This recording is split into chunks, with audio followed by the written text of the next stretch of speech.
wealth, fame, power. Old Roger, the king of the pirates, attained this and everything else the world had to offer, and his dying words drove countless souls to the seas. You want my treasure? You can have it. I left everything I gathered together in one place. Now you just have to find me. These words lured men to the grand line in pursuit of dreams greater than they'd ever dared to imagine. This is the time known as the Great Pirate Era. Come aboard and bring along all your hopes and dreams. Together we will find everything that we're looking for. One piece.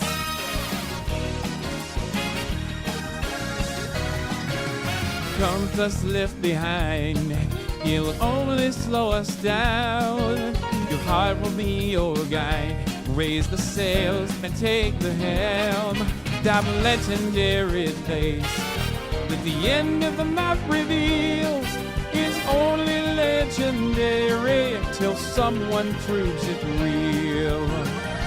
Through it all, through all the trouble of times, to the heartache and to the pain, know that I will be there, stand by you.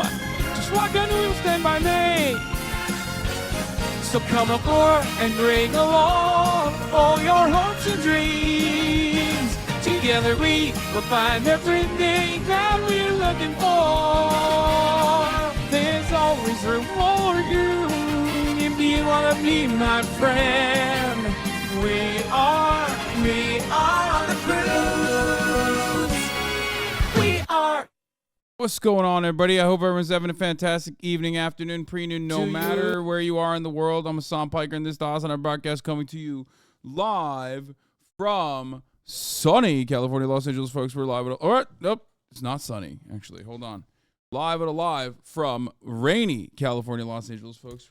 We're live, and I hope all the boys, girls, and MBs are having a fantastic one. It is not sunny here in California. It is actually, as a matter of fact, incredibly rainy here in otherwise sunny California, Los Angeles. I'm Hasan Piker. This is the HasanAbi broadcast, and I hope all the boys, girls, and MBs are having a fantastic one. And that is because today's a beautiful day. Today's a wonderful day. Today's a very special day. My hair is out of control. When I got my haircut, this new hairstylist, one thing that I forgot to stress to him was that my bangs shouldn't be this long. He just kept them very long. And because of that, I haven't been able to. What's happening to this camera? Everything is fucking up. That didn't work. I should not have wiped it like that. Oh, it did work. Anyway, I'm live and alive, everybody.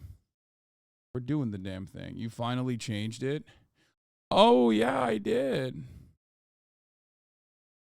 I changed my my actual certified freak 7 days a week thing, because it's no longer 7 days a week where we're certified freaks. Oh, new OTV video came out.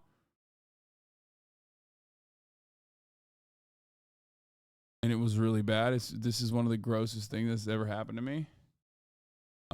So yeah, we'll be watching that as well. OTV. That's true. I forgot. Hope you guys enjoyed it. If you have watched it, maybe you didn't watch it. Maybe we'll watch it on stream, because guess what? Today is a beautiful day. Today's a special day. Today's a wonderful day. Today is a type of day that we consider special every week. Finally here, right? Well, It's Friday. It's Friday then. It's Saturday, Sunday. What? It's Friday. That's right, ladies and gentlemen, boys, girls, and MBs. It's motherfucking Friday. It's Flat Fuck Friday. It's Fuck a Fan's Mom Friday. It is Friday. It's Fry Slay. It's Fry Yay. It's all of those things. A day of celebration, a day to look back at and take for granted the many gains made by our forefathers in an effort to ensure that we could move towards a lifetime of progress, dignity, and autonomy in the workplace. That's right, it's the motherfucking weekend. Woo! I dream of a future where Fridays are also considered a part of the weekend, very much so, and we do this kind of activity and celebration on the Thursdays. But such a future is not currently possible. But regardless, Fridays mean immaculate fucking vibes. That's right. Friday, more like Friday, more like Fry Slay. That's what I'm gonna do. We're gonna try to keep up the motherfucking vibes as best as possible. 158 stops, 309 packages. Let's go. Congratulations. I know this is probably, it's weird because, like, you know, I got the work from homers who are in holiday mode, right? And when you're in holiday mode, it's just like every day is basically like a Friday. Every day is a half day. And then you have the delivery drivers and the distribution facility grunts that at this time around in the year are just fucking getting slammed. Hopefully I wish you all a very pleasant holiday season. Hopefully you can get a golden piss goblet. You know what I mean? At the Amazon distribution facility. Hopefully I wish, you know, you guys will get a fucking pizza party bonus if you're working as an Amazon delivery driver, you know, that kind of thing. But yeah.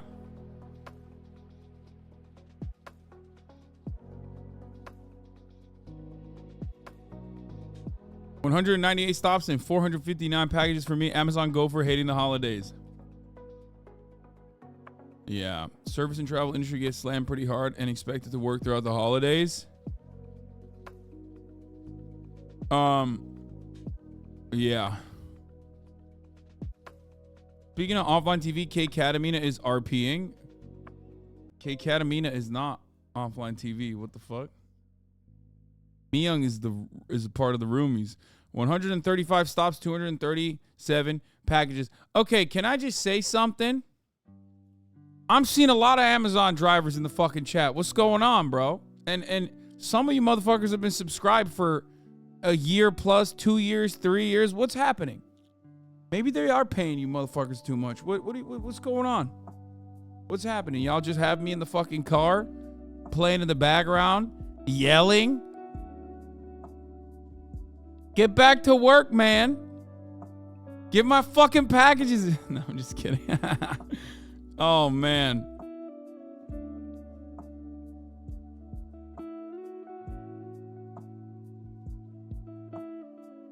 Anyway, listen, let's be for fucking real, okay? Most people come here for one thing and one thing only nowadays, and that is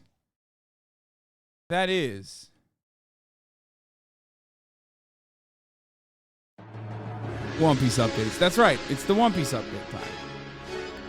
That's the only reason why so many motherfuckers come in here, to be like, oh my God, what is happening in the world of Mugiwara? And let me tell you, oh my Lord, last night I had a bit of a One Piece style pirate adventure of my own, of my very own. Literally, let me tell you something. I got done with another 10-hour shift at the dick sucking factory, okay? Which is what I like to call content creation for some of you ungrateful motherfuckers. That's right. And then I'm like, all right, what am I gonna do? Now that the dick sucking job is over, it's time to fucking watch a little bit of goddamn One Piece because I'm so invested. I was talking to Matt about this earlier today. I'm like, fuck, man, Dressrosa and One Piece has really saved me. It's really changed the game, you know what I mean? It's peak. One Piece Dressrosa arc is peak. Don Quixote do Flamingo is probably one of the greatest villains of all time across the board, but certainly in the One Piece universe, a universe full of colorful villains, right?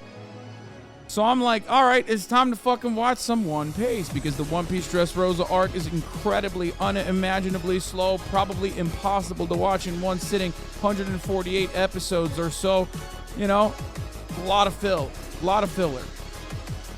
But what happens?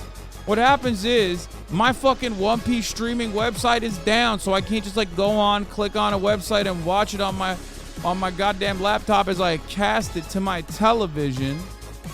And all of a sudden, things are taking a sour turn in my life. I'm thinking, man, I'm just like Monkey D. Luffy for real. I got Hasan D. Piker, Will of D, in the middle name. It's right there.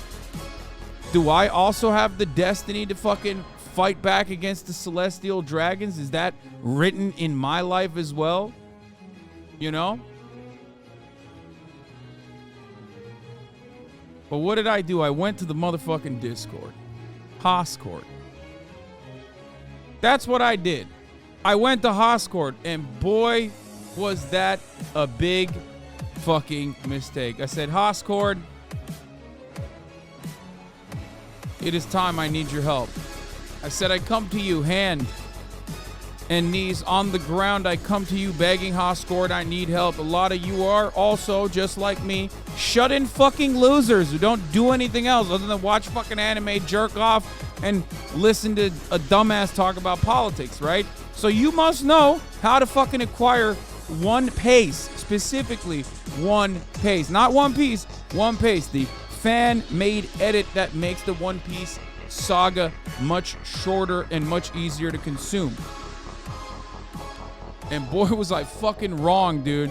Holy moly. I had like hundreds of people, just some being deliberately obtuse, some sending me the same, like, you know, 9anime, Kiss Anime, all these websites. I'm like, bro, I have Crunchyroll. I'm not a fucking broke boy, okay? I can watch One Piece legally. I'm not looking to watch One Piece illegally. I'm looking to watch the fan edit One Piece. And I kept repeating myself over and over again, thinking, right? Thinking that, like, perhaps people will understand my plight. And most people were just like, nope, I refuse to understand it. I refuse to fucking understand it. But then one guy came in the motherfucking clutch. I forget what his name is, but he was there. There were a lot of people who were sending me applications to download, torrent links, constantly sending me the One Piece fan website.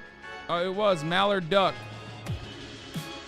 Outside of Mallard Duck, there were so many goddamn motherfuckers in there being like, here, click on this website. And then you click on the website, and the website literally is like, hello, would you like to download every type of malware? If you want to watch One Piece on this website, you are going to have to give me your social security number, your mother's social security number, your mother's maiden name, what your first pet was. And it's just like, and I'm doing it. I'm like, I'm so desperate. I'm just going to watch One Piece. And it still didn't work, God damn it. I gave my social security number up until Mallard Duck came in the clutch and was like, download this fucking application called Streamio. And I was like, I don't know what that is, but it looks kind of professional, so it's fine. So I did that. I downloaded Streamio, and then I got the torrent link as well, and I put the torrent link inside of Streamio, and boom, I don't even need to torrent it any longer. I could just watch the Streamio on the Streamio fucking application. I could just watch the torrent link. I could stream it. Oh my lord, dude. It was fucking fire. What a goddamn banger. I want to hug and kiss the dudes that made Streamio. Isn't that illegal, though?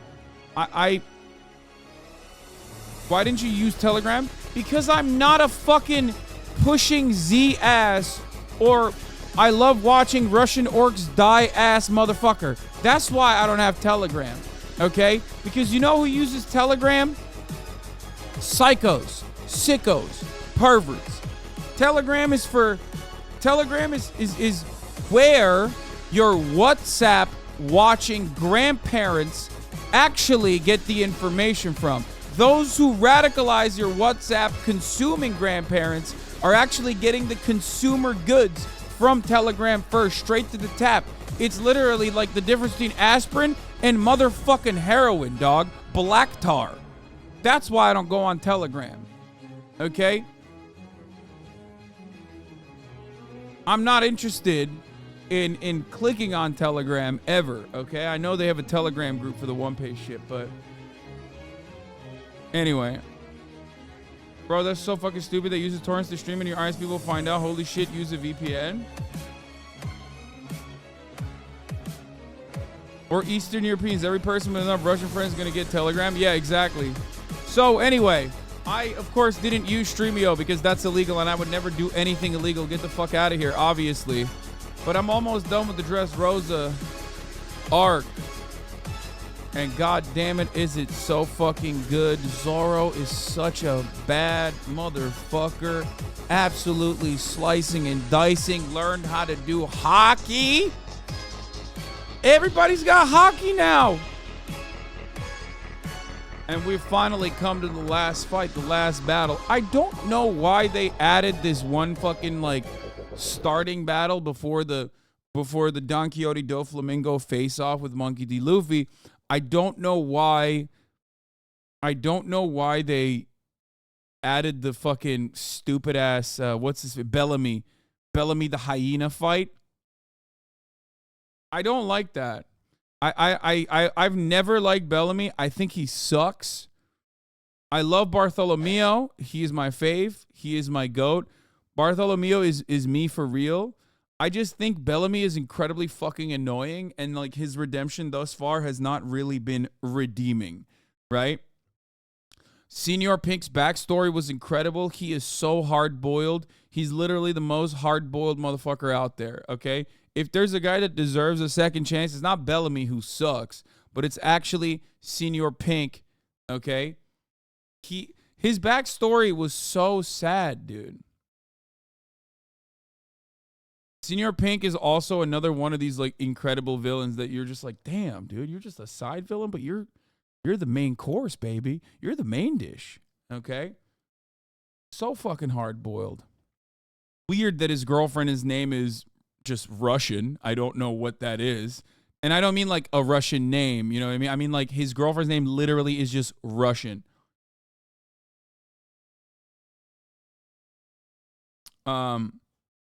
I will say the one thing, because I'm watching One Piece and that is not dubbed, it's actually subbed. The one thing that I don't like about One Piece is, or the one thing I don't like about the sub over dub, I can't get over Frankie's voice, man. It fucking annoys me. A lot of the villain voices immediately improved because like their laughter when it's in Japanese doesn't come across as annoying. But like, Frankie has this kind of voice, and I don't like it. Like, he just sounds awful. In the dub, at least, it's more like, hey, I'm Frankie. But when he's like a Japanese man doing the voice, it's like, super! Ah! It's like, I think Frankie's voice in the dub sounds better. Doflamingo's voice on the sub, though, oh my God, it's so good.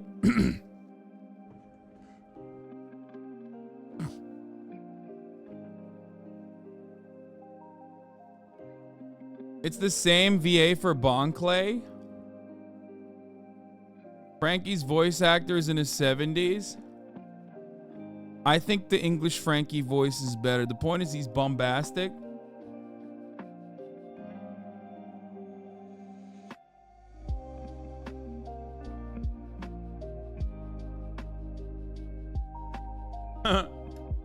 Someone just said news question mark and immediately got clapped. It's Friday, baby. Let me have a little bit, okay? Let me have a little bit. Am I not allowed? Heresy? Can I have a little bit of that? Is that okay? Can we have a little baby bit of the, like, not, can I talk about, like, you know, what's going on in my life, right? Like, oh yeah, parasocialist hour, like a little bit, you know, it's been 27 minutes, dog. It's been 27 minutes, which means like for the first 10, we were playing the intro music. It hasn't been that long since I started. We'll get to it. Don't you worry about it. All right. Anyway, but yeah.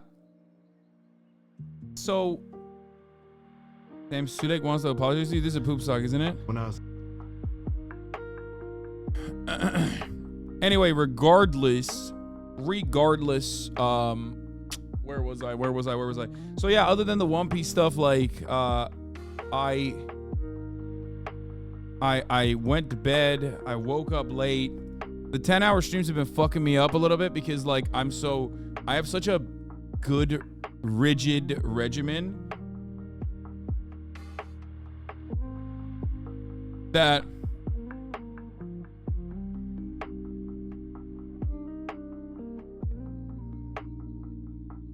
ultimately I feel like when anything changes, it absolutely fucks me up. Like doing 10-hour streams and like adding no pixel to the rotation for the last like 2 to 3 hours of the broadcast has like cooked me a little bit. 34 MKD50 back, spreading some motherfucking Christmas cheer despite the fact that he's Turkish. Oh my God. Our Turkish oil king is back. He's doing it.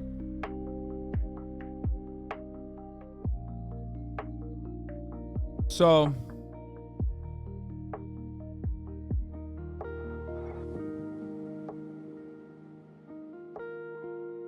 did you see young Jamie wreck Joe Rogan with a fact check? Yeah, I saw bits and pieces of this. Pretty good. We'll talk about it.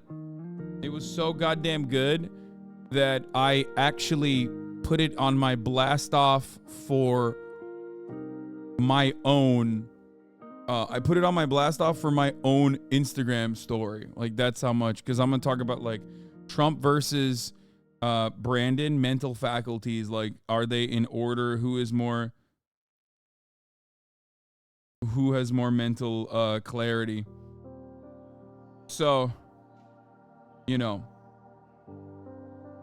Beyond that, we also have another one-dime banger about the Maoist cultural revolution and basically like Maoist cancel culture from a Maoist perspective. Two of my favorite subject matters. So gotta get on that, and we'll definitely watch it. Yeah, part 2 came out, Pog.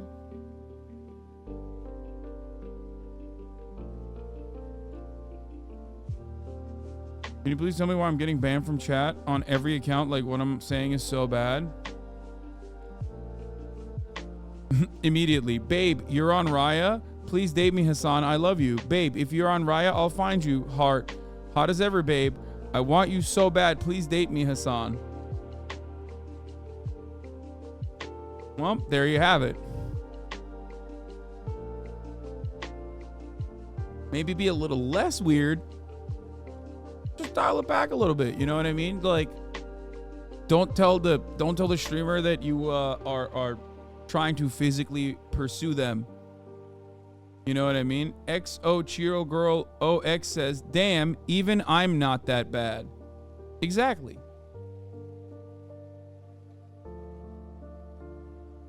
Just like. And then we have the Christmas in Hawaii Christmas King. Christmas in Hawaii King. We have so many fucking weirdos in the chat. Some of them turn into Vorlo. Okay, some of them are just memeing and turn into Vorlo.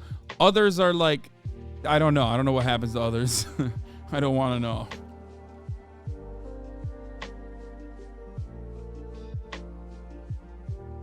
I think the point is, in order to become Vorlo, you must make like good art for the community. You know what I mean? Good memes for the community. So we recognize you as like a memer and not dangerous. You know what I mean? I just like to LARP that you're my father.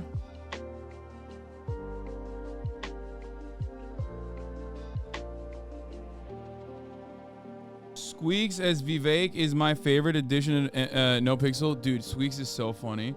I lucked out a lot. I went and I dealt with two incredible newcomers to the roleplay world, I think.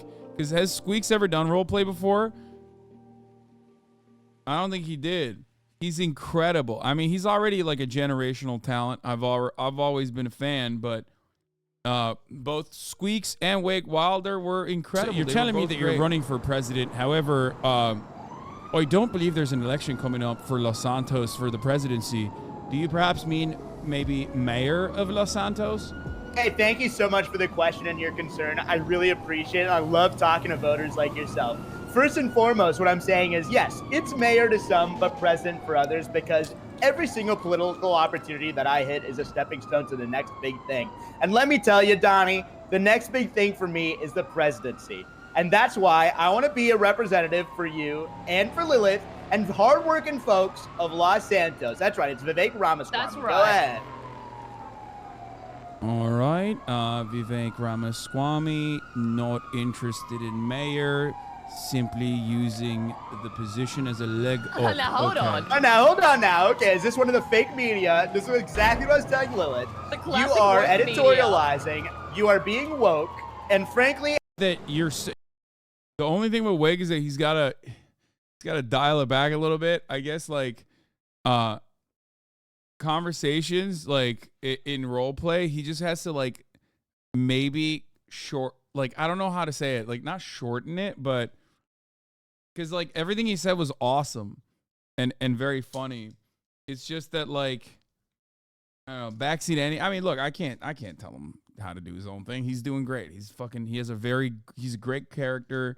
He's doing a lot of content. It's just that role play is like collaborative, in which case like people don't want to be rude or anything, but you can't like overwhelm the convo.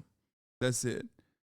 But he's so good too. I got really lucky, like linking up with Vivek Ramaswamy and also with Wake's character as well. Right after Beef.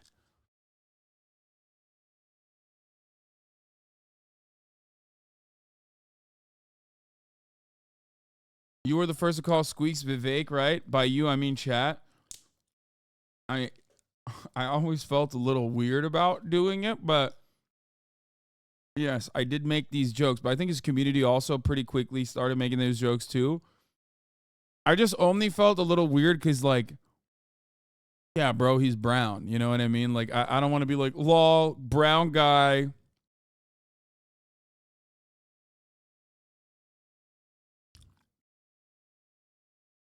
It's a little, I personally think, even if it fits the bill, you know what I mean? Even if it fits the bill, sometimes you don't want to fucking hit that line, right? You don't want to hit that line. It's just that, like, but he is very good-natured about that and has been, like, memeing about it nonstop. He does Vivek impressions so well, too. He even knew the edging stuff. Yeah.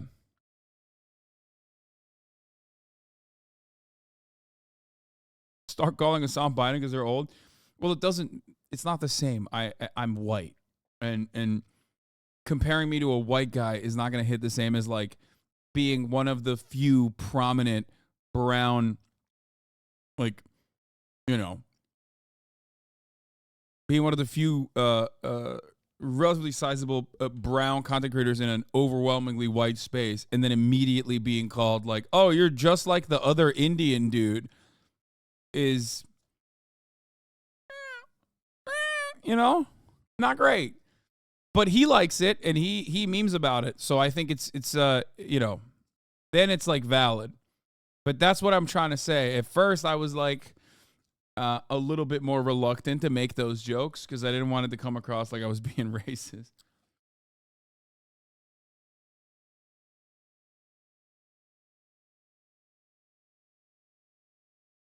Anyway, Hasan kind of looks like a lens crafter's model from the early 90s. Wow, thank you. So,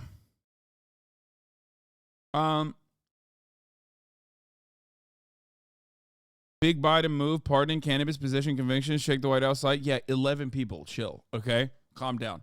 I think it's like literally 11 people's sentences were commuted, okay? You're making it seem like he's just busting motherfuckers out of jail. He's jailbreaking. Joe Rogan gets live fact-checked. We're going to be talking about that. Migrant crisis is super back. And then it's Friday Fun Day. Immaculate Friday vibes. Drama, news, memes, gaming, and more. Get in now.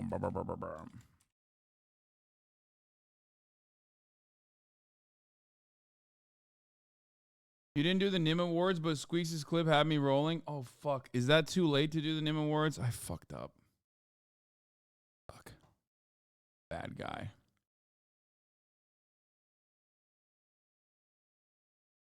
Dude, I really don't. I always fucking miss out on. They're so mean for no reason. What the hell?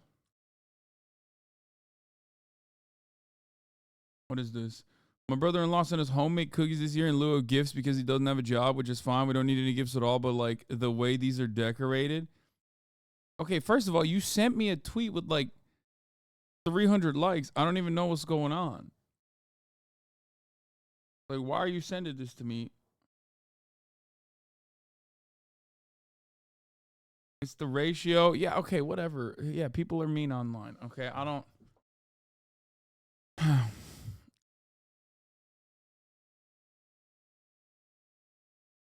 Why do you ship your merch to Israel? Isn't it boycotted? Bro, this guy literally, okay, let me tell you something. This guy has been following since October 9th.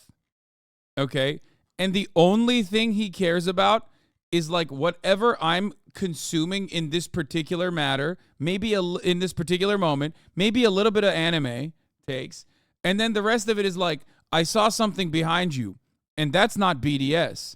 You're not following BDS. Like, I feel like this guy's only fucking contribution, his only contribution to the fucking discourse and like pro-Palestinian cause is making sure I'm following BDS or whatever he thinks is following BDS. Why do you ship your merch to Israel? Isn't it boycotted? First of all, I'm not boycotting the state of Israel. If there is a lefty HasanAbi head who wants to get fucking murked by some psychopathic far-right fascist Israeli for the crime of wearing a merch of mine that says like capitalism is bad or whatever, then they can very much do so. What the fuck? Motherfucker, sending merchandise to Israel is not and plays no role in like BDS, okay? As a matter of fact, I've also had plenty of Israelis, including prominent Israeli politician from the Knesset, Israeli conscientious objectors. I source a lot of my articles and source a lot of the stuff from Haaretz and other Israeli newspapers, Israeli researchers. I cover the Israeli-Palestinian conflict, or rather the this iteration of the continuation of Nakba from B'Tselem. You know, you're not right on this, law. Actually, you need to read up. You're not right on this. Thank you, guys. I don't know if you know this, but I ship my merchandise also to, you know, red states as well. It doesn't really matter what the broader political opinion of the public is. I'm a firm believer that there are still going to always be people there that are good people, kind-hearted people on the right side of history. And there are.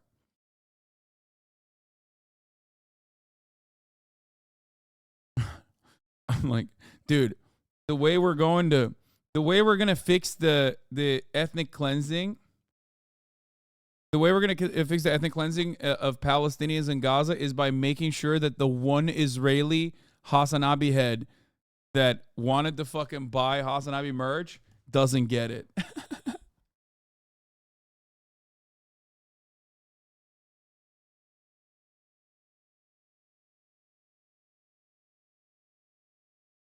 Anyway, can you ship to Iran or Cuba? Unfortunately, we can't. I would love to. I don't think that there's any like Cuban HasanAbi heads that want to get that, but or Iranian ones, but I don't believe we can.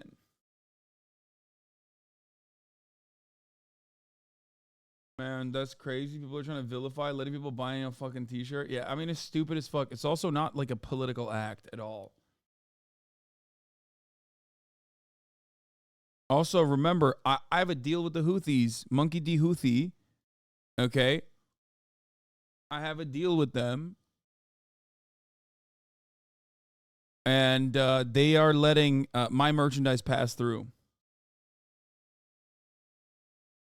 Does anyone have a good blast off meme, by the way? We still haven't blasted off yet. Let me pop off real quick.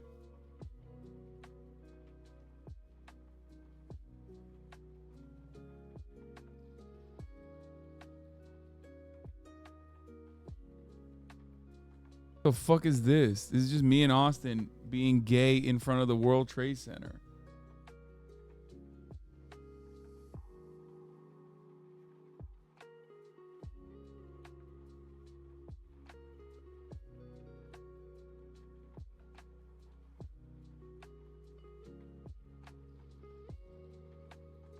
Oh, also, update on Socialistmas, where I will take your Amazon wish lists and like buy shit off of them.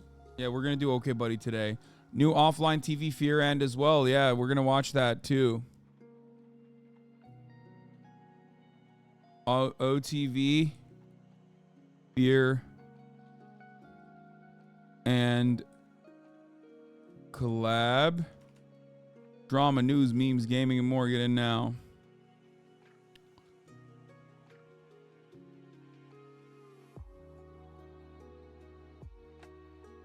You want to form me so that Chatter's wish list doesn't randomly have TOS shit in it? Well, I plan on, like, instead of doing a form, I think we should just simply do it off Amazon wish lists. We should do it off Amazon wish lists that we like. The way I'm thinking about it is, Lud said Socialistmas was a bad name. Yeah, whatever. What does he fucking know? All right, here, blast off. What was I gonna say? So what I'm planning on doing is just like looking through it on my second monitor, or maybe having you guys like having mods if you wanna participate in it. Just like go through some of the links as well before I pull it up, because like I don't want to. Socialistmas, it's very bad. Man, it's a fucking meme. First of all, the joke in and of itself is literally to say, are throne lists allowed, or is it only Amazon? What's a fucking throne list? The entire point of it is, oh God, I can't believe I'm always explaining the motherfucking jokes. Oh yeah. I just can't let something hang as it is. You know what I mean? I can't let it live. Okay. Amazon is on the BDS list. All right, Socialism is canceled. Amazon's on the BDS list. I'm on the BDS list, motherfucker. I'm an Amazon employee. What do you want me to do? Oh my God.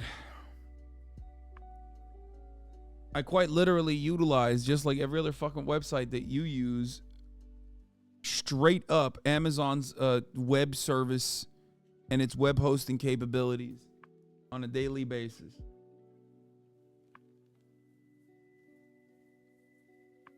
Unironically, one guy, I'm taking him out. Not sorry. No, don't take him out. No, he's doing it. He's doing activism. Okay. His activism is simply telling me what to not use. Okay.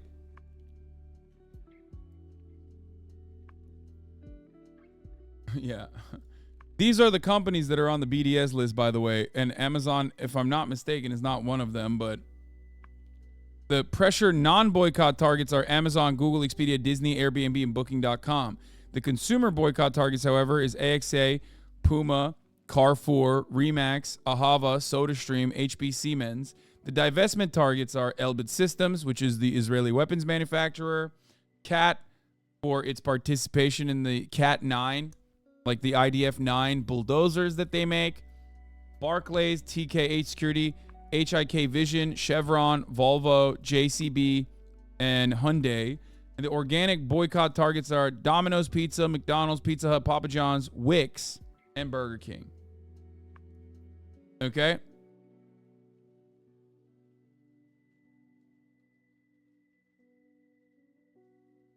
How many Vacangles? What? I think like this site, for example, doesn't even have Starbucks on it. And the reason why people are anti-Starbucks, I think, is because like there was the originally there was like the Starbucks, like there was one of the Starbucks unions wanted to support Palestine, and Starbucks was like, nope, you're not allowed. And then it popped off. McDonald's is one of those that developed as a consequence of like the Israeli McDonald's giving IDF burgers, so they don't, you know, they don't go hungry while they're doing ethnic cleansing. That sort of thing.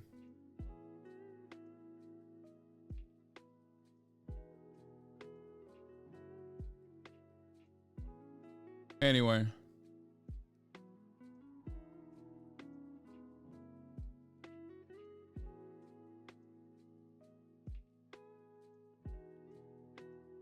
So, wait, did we even finish what Socialistmas was? Chatter wish list and anything? Oh, yeah. Here, good question. Oh, God, I get derailed so fast because I have fucking dildos in here who are like, hey, dude, are you trying to fucking do something fun and nice for your community while also making a meme? Socialism is not about, like, a rich person giving things back to people who have less than them. That is the entire joke. The entire joke is that I'm calling it Socialistmas because it's what people think socialism is, when it's actually not. Who's eligible? If you're a subscriber, you can send a link, which means you are eligible to participate in it. That's it. And I'm just gonna randomly pick people. And I didn't want the mods to also like pick people from the community in general, because like I don't want to play favorites. Like I don't want to do any sort of like favoritism. You know what I mean? And I don't want people to like get mad at the mods and be like, oh, they didn't pick me because they have their own personal vendetta or something like that. It would be random forms and lottery. I mean, I guess we could do that.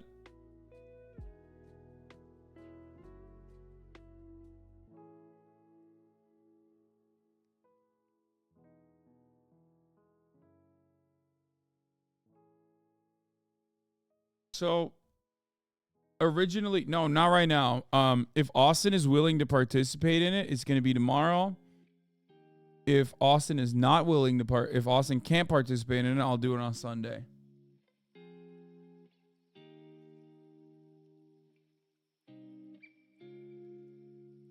This is fire. We got some fan art.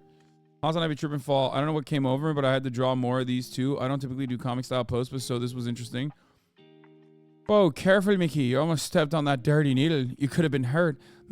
Mr. Sullivan, you know, this reminds me of a certain mission from Yakuza. Blah, blah, blah. Yakuza, blah, blah. Kazuma Kiryu, blah, blah, blah. So cool. God, he's so insufferable. I have to fuck him. What the fuck? This is so stupid.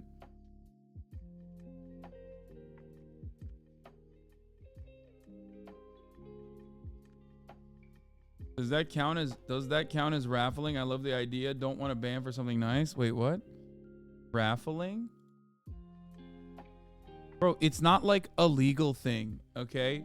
There are no legal standards, and I'm not gonna buy everything on your wish list either. I'm just gonna randomly pick shit and then buy some. That's it.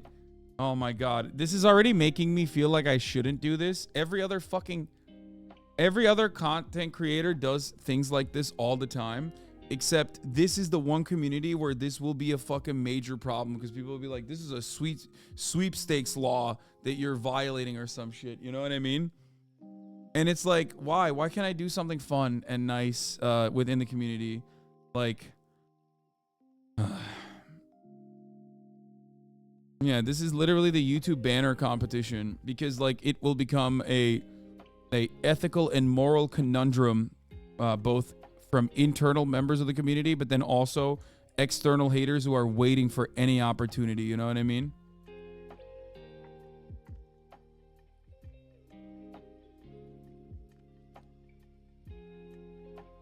Most streamers don't read every single dumbass chatter. True.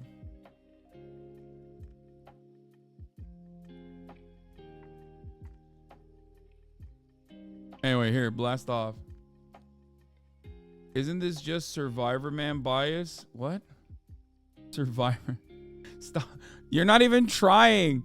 Now you're like trying to stunlock me by using wrong terminology. Survivor man bias. I love that. That's funny. The fuggliest braid tubers are crackling their knuckles already. Anyway, there it is. All right, we're gonna do the Joe Rogan thing in a second, and we got some fun stuff lined up. Here is Sam realizing he bullied a kid who liked Naruto in 3rd grade. When I was in like 3rd grade or something, I made fun of a kid for liking Naruto. He was ahead of the game. I had no idea. I didn't come to that realization until much later. Until much freaking later in life. But enough of this. This is 100% something that I've noticed a lot as like a lifelong anime watcher and manga reader who was very embarrassed by that fact, but also like kind of jokingly played along with the weebs are fucking unbearable meta, because weebs are really unbearable. Jesus Christ, fucking dial it back. You disgust me sometimes. I will say that anime has been incredibly, like, anime has had really just a pop off year after year after year after year.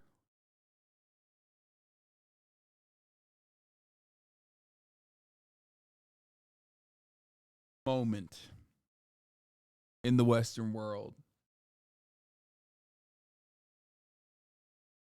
Is actually what's going on. Is actually popping off. Anyway, it's like the best arc, the anime redemption arc. Yeah.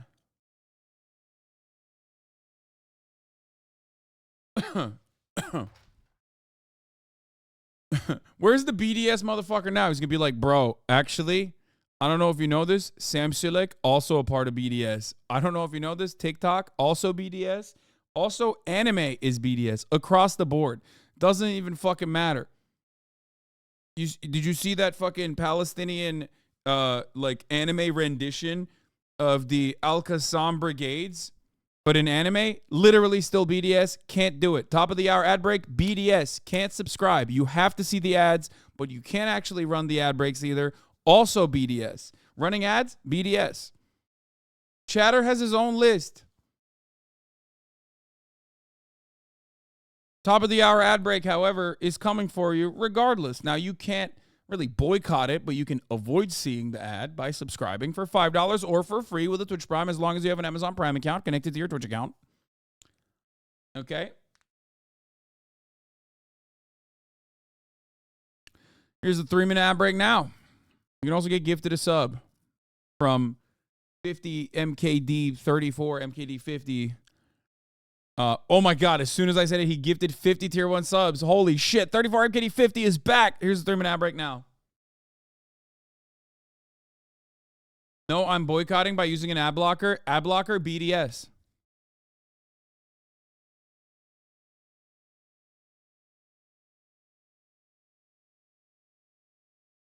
Are you buying stuff for us off our wish list, or are you buying the stuff we want for yourself? I'm confused. Wait, what?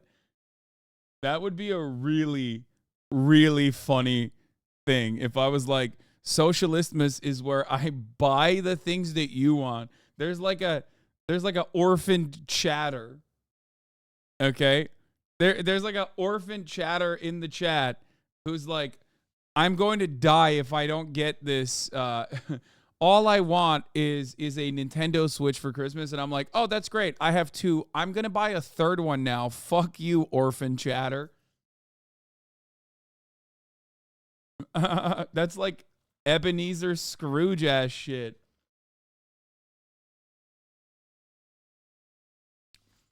That's something that Soda would do, I feel like. I feel like Soda Poppin would do something like that, and then like the next stream he would just like break all of the things that you wanted. You know what I mean? He's like, all right, on this Christmas, I'm gonna play the role of Grinch. And then he's like, give me all your wish lists, and then I'm gonna buy it for myself. The top most expensive item from all of your wish lists, I'm gonna buy for myself, and then the next stream I'm gonna break them when they come in. Lud does this already, Lamau. He does? That's disgusting that he does that. Why would he do that? Fuck Ludwig.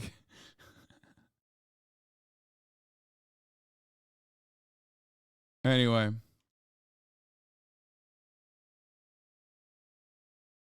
This is also, we got read to filth, boys. Okay. Can I just say, last night I rated QTCinderalla. I don't know if you guys watched it or not, but I rated into QTCinderalla. She was making gingerbread houses with this fucking charlatan. Okay. With this fraud for Rodwig. Okay. Wow, Vivek actually makes really good points and is good for the USA. Now that I have your attention, cleanboys.com. The fuck is this? This is the, I saw the intro for this. You make Clean Boys merch? That's great. This is the cleanest motherfucking website of all time, dude. Jesus Christ. Good shit. I refuse to watch because women are on the BDS list. You want my GTA token? What is a GTA token? Charlie Hunnam ripping your Donio accent in Rebel Moon. Oh, yeah, I watched a little bit of Rebel Moon, and it seems promising. It seems promising, but like also not great at the same time. I don't know. All right, congratulations, Blau, for the Clean Boys merch. Hopefully, I'll be getting some. Amazon gave everyone a free sub to any GTA streamer. Nice.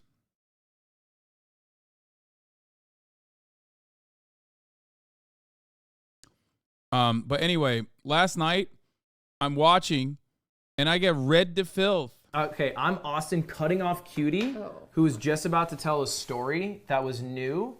Because I want to look at Hasan in the eyes, and I want to say, you wouldn't be a good bottom. Okay, ready? And can you start the story? Yeah. So I was on the phone with Maya the other day. Hasan, listen. I walk in this room, I can tell you would be a horrible bottom. Hold on, Austin, bitch, shut up. Because he would be an amazing bottom. Can we not have this conversation for the 50th? Well, cutie, I will. Would be hungry for all of it. Do you understand me? Well, who's more fuckable, me or Hasan? Oh, that's such a... You can't make me do that. You can't make me Right. Maybe just all three of us. All right, and scene. Great. And I can't believe that they watched the podcast that much. Okay.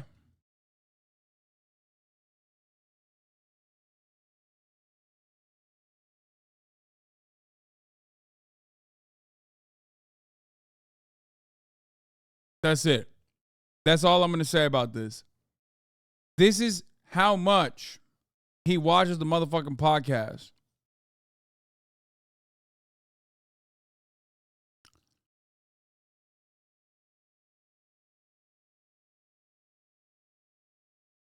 Look at Cutie's face. She knows it's all true. Literally, every single episode just had penis talk this entire episode. You know what's crazy? You know what's crazy, though? I mean, it slaps. Damn, your biggest haters are your biggest fans. It hits. And people love it, dude. People love the fucking pod. They do. The podcast currently is like I think like probably my best performing product that I'm putting out there. Consistently popping off. Consistently. Stavros finds new Twitch meta groundbreaking. Extra Emily's the goat of IRL. Ending homophobia with Ludwig and Aiden. A chat with Pokemon. Fear and drama. Troye Sivan, sexiest man alive. I mean, and the episodes that, in my opinion, are the most consistent bangers are obviously the ones where we're all together, all four of us. Which is quite difficult because Will Neff is constantly self-sucking. And then QTCinderalla is also constantly self-sucking too. It's just like, you know, as much as I shit on Austin frequently, I will admit, I'm gay. I find you hot, but I think you talk about gay sex way too much, bro. It gets to the point that you're making fun of it, considering you're never going to do it. I love that the gay agenda has turned into... The gay agenda has now turned into, yeah, dude, you have to fuck me now, okay? I'm sorry. You have to fuck me or I'm going to consider you homophobic.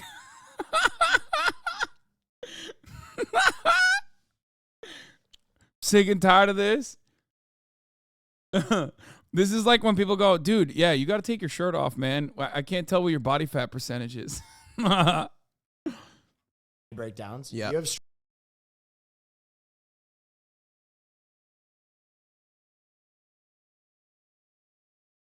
I'm gay and I like you humbling Austin's straight ass. Wait, did I read that correctly from Bussy Angel? It went away. I can't find it. You need to do flexibility training instead of getting collectively hotter so the self-suck causes less accidents. I agree. Anyway.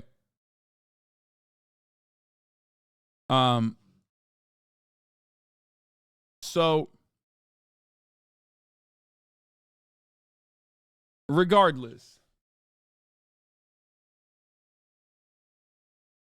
What was I saying? You forgot to thank someone, March. I'm gay and I like you humbling Austin straight ass. Oh, you did literally call Austin straight. I have a normie friend whose only real interaction with Twitch is XQC, but loves Fear and. Yeah, I think Fear and is like a very good, consistently very good podcast. I really appreciate it. I really enjoy it. And people seem to enjoy it a lot as well. Speaking of Fear and, the Fear and crew went up and went toe-to-toe with OTV on a special Christmas episode where we basically tortured one another. Hasan will defend, if you're going to use it as a joke as often as you do, Hasan will defend his jokes until death. Wouldn't bother trying to get through on that front. Well, I punch up. You're absolutely correct. I will defend the principles of joking till death. I agree. I think it's very good to do that.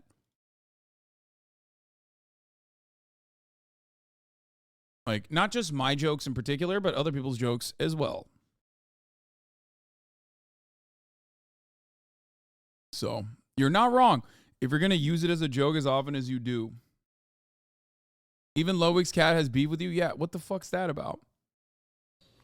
Also, notice how Austin is the one who brought up the bottoming situation, not me, in that conversation. I'm just following along. And I don't know if you guys know this, but he's gay.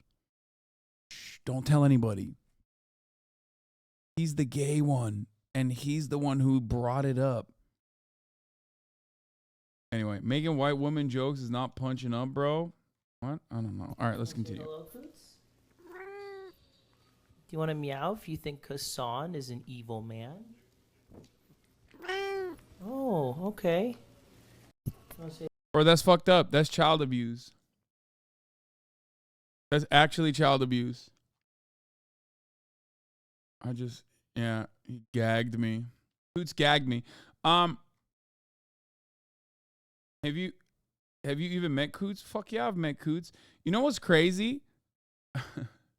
I was listening to Cutie talk about like the pod in general and how much we talk about like gay stuff and Dixon stuff on the podcast. And it literally did make me feel like she unironically hates the podcast and is not just memeing.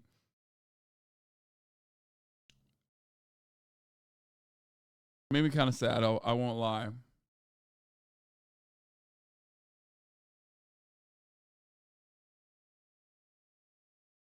It's the same episode every single time. People say this, but they love it. So what the fuck's going on?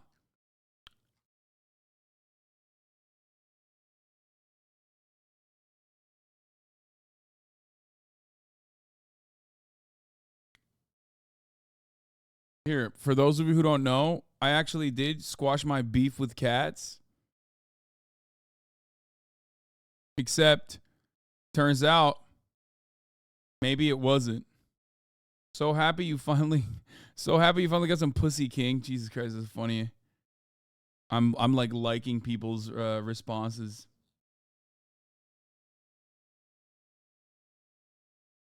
Turns out Coots hated it as much as mom hates your podcast. Yeah.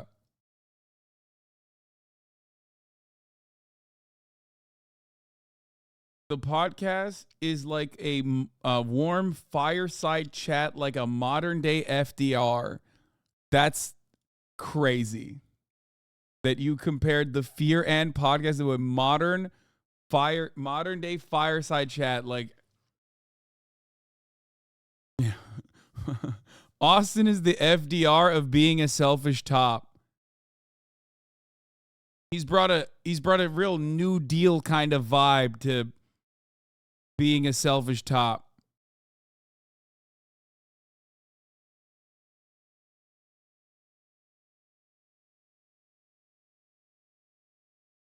Anyway, you think FDR wouldn't have rated tits with Stavros? Lol, exactly.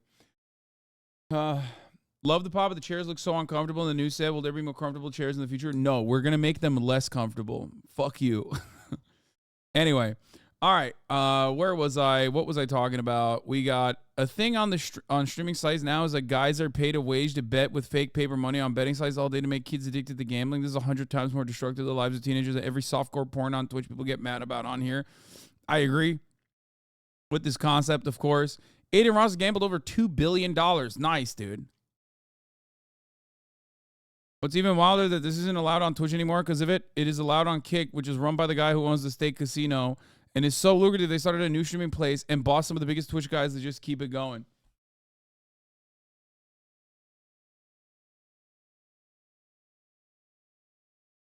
Well, yeah. I mean, dude, I don't know. I don't know what to do about it. There's just like not much I can do about it anyway. All right. Oh, this is the new. I saw this earlier. This lady has been going crazy because I responded to her. She's going nuts. You should try this method when you get one guide. Yo, you just hit my car? You just hit my car? No, I tapped it. Just to say, don't stop right there. You stop right in the sidewalk. It's a tap. Bro, don't do that to my car, bro. What's wrong with you, bro? It's a way of talking to you. Don't stop in the middle of the sidewalk. Hi. Yo, this ain't real, is it?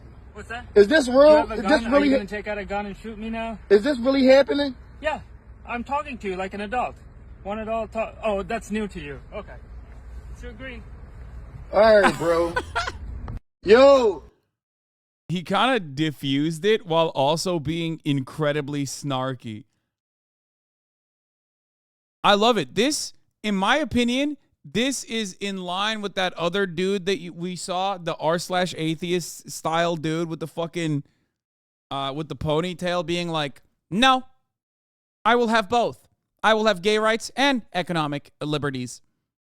Like, it's basically in the same vein as like, refusing to be put in this like awkward confine that the other person with a fucking camera has placed upon you, and then not playing ball and just basically just going, no, I'm doing my own thing, actually. Sorry about that. Have a great day. I love that. I love that. I love that type of thing. I love that type of energy where it's like, what's going on? I feel like TikTok has rotted people's brains into thinking that like every conversation has to be a debate. Every conversation has to be a fucking debate, and the debate confines are designed by the guy who is like trying to milk content out of you. You know what I mean? Why? Why is that the way? I refuse. Where do we send the wish list? Just in your chat. I'm going to lose my mind. It's not today. It's not today. It's not. The wish list is not today, okay? I never said it was today.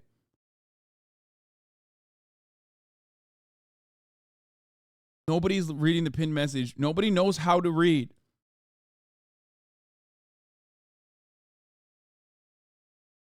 LGBTQ rights or economic stability? Why can't you have both? You need to pick one. I refuse the question. You can't refuse the question. I do. But you can't. But I did. But you need to pick one. No, I don't. I just said you did. So what? Can you pick one? No, because they're both doable. No. Only one. I don't have to pick one because you can have both. But the answer is both is not an answer. It's not a... It's so great, especially because he has this like profound confidence here where he's just going, no, that's your thing. I don't want to do your thing. I want to do my thing, which means I can have both. Why not? Why can't we have both? Valid answer. I reject your question. You can't reject it. I just did. Can you pick one? I don't have to. Why? Because they're both completely doable. So LGBTQ rights or economic stability? Both. That's not an answer. Yes, it is. LGBTQ rights or economic stability? Because, like, what this guy is doing is presenting a false dichotomy. Okay? These issues are not, like, mutually exclusive. You can have both of these things, right? But the problem is, in a lot of instances, the way conversations work, you kind of always want to go along with the other person's framing, right? You want to always go along with the other person's framing, but it's a trap. There's no fucking reason to do that. I mean, this guy obviously doesn't play by the rules, okay? It's very clearly fall, and my dude's got his toes out. He's wearing jeans with open-toe sandals. So he's not exactly the type of dude who's playing by the rules at all. And that's what he didn't recognize. That's what this fine Jesus guy didn't recognize at all. Because, like, he's also wearing leather. He's wearing a leather jacket. So which one is it? You know what I mean? You got the leather jacket on and you got the open-toe sandals. Both. Are you trying to troll me? No. I'm just wondering which one you like more. I like them both. You can't have both. Yes, you can. Not in this question. Too bad. Why are you trolling me right now? Because I don't have to choose. All right, what if I had to ask you gender inclusivity or economic stability? You can have both. You can't. Why you make this so difficult? I'm trying to pass my final. Too bad. Which one do you pick? I pick them both. But that's not a valid answer. Too bad. Thank you. Thank you. Probably a self-report, but what's wrong with this guy's fit? Come on, brother. Did you just say was? I mean, there's nothing wrong with this guy's fit, really. Because, like, wear whatever the fuck you want, right? But also, come on, he's got the Bluetooth headset. He's got the most Reddit atheist haircut I've ever seen. He's got a leather jacket on with jeans with open toe sandals in the middle of fucking fall. What are we talking about? What's wrong with it is, like, why aren't you wearing boots or some shit? What's happening? Why you got the toes out?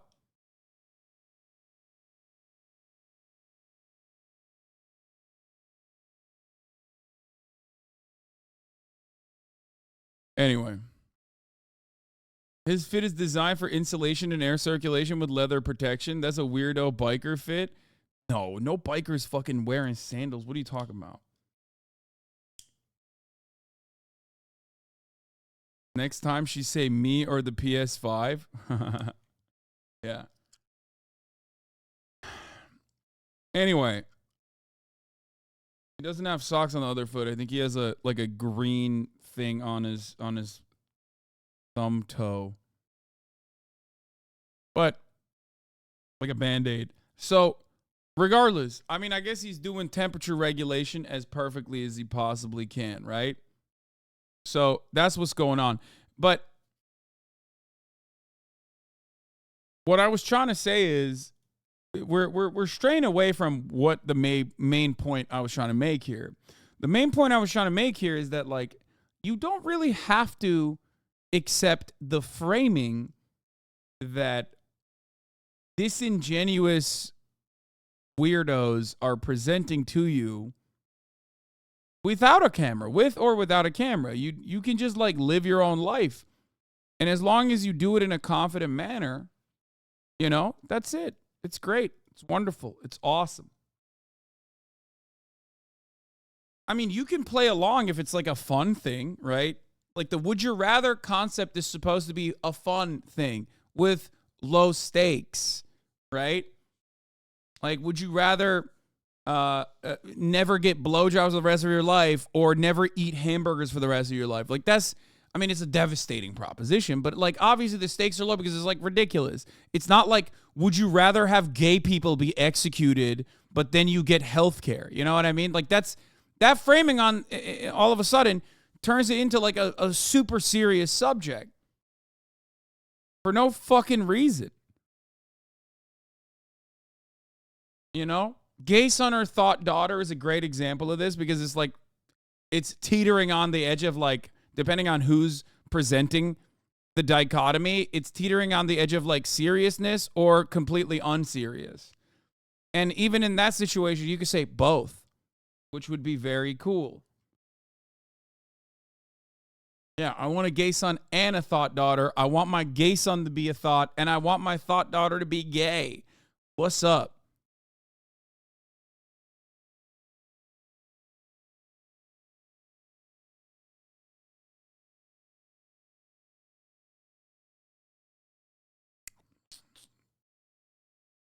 More correctly, it's refusing to accept the premise of the question like these two things are mutually exclusive. Yes, my point is this, okay? A lot of people want to be polite. That's how, normal human interactions work. And some people take advantage of that politeness by trying to spear dick a fucking narrative into that conversation, right? And that is the issue. So most people who want to maintain normal social standards go along with this false framing being presented oftentimes by a dude with a different reason, right? And it's not good. So you can reject debate lords. I like that people reject the framing that other people impose upon you. That's a cool thing. That's cool that people are just going, nah, not really. But you always have to do it in a very polite way, in a way that says, like, I'm standing on my own 2 feet. I'm confident. Speaking of people who are confident and sometimes confidently incorrect, Joseph Robinette Rogan. Folks, it's been a long time since I watched a Joe Rogan video on this broadcast. I feel like he's fallen off a little bit. Like, he's so hyper invested in COVID stuff. He rarely ever has, like, cool people on. He did have Stavy Baby on recently. Right?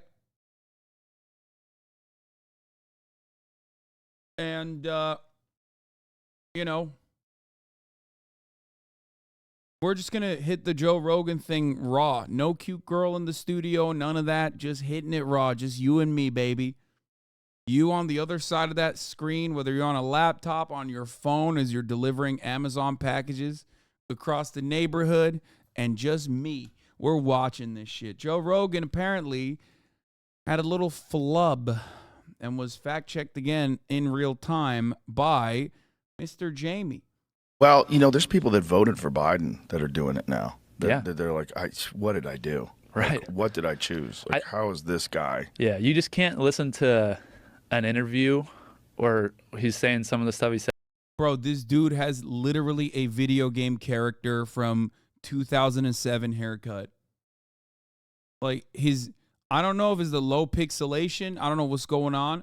This is unironically Max Payne 1, okay? My dude's got the Max Payne 1 haircut. What the fuck? How does it stay like that? How does it stay like that? I feel like his hair is more powerful than the headphones. Like, you know how people go, haha, you have a head dent, right? Like, oh, you took your fucking headset off and you're like, oh, your hair and you're in the top of your dome, it's got a dent. It's like, no, this dude literally breaks the fucking headset with his hair. I don't know how he did it, but congratulations. Says it just makes no sense at all. It's like you can't listen to those interviews and feel like you made a good decision. I don't know how you could. Did you hear what he said like yesterday or a couple days ago? He was talking about the Revolutionary War. He's like, one of the reasons why we lost the Revolutionary War, one of the problems with the Revolutionary War was they didn't have enough airports. So this is an interesting start to the conversation because there are a tremendous number of Biden flubs and gaffes and goofs that you could point to because my man is a gaffe machine. My man was a gaffe machine even when he was all there, right? Great retail politician, gaffe machine across the board. There's never been a moment in Joe Brandon's career where he hasn't like said some silly shit. And also a serial liar and plagiarizer, right? That's kind of his thing. That's always been his shtick. if you tracked Joe Biden's career, you would recognize that he's always popped off with like plagiarism and also embellishing his past in a way that is not dissimilar to George Santos in many ways. But recently, of course, he has,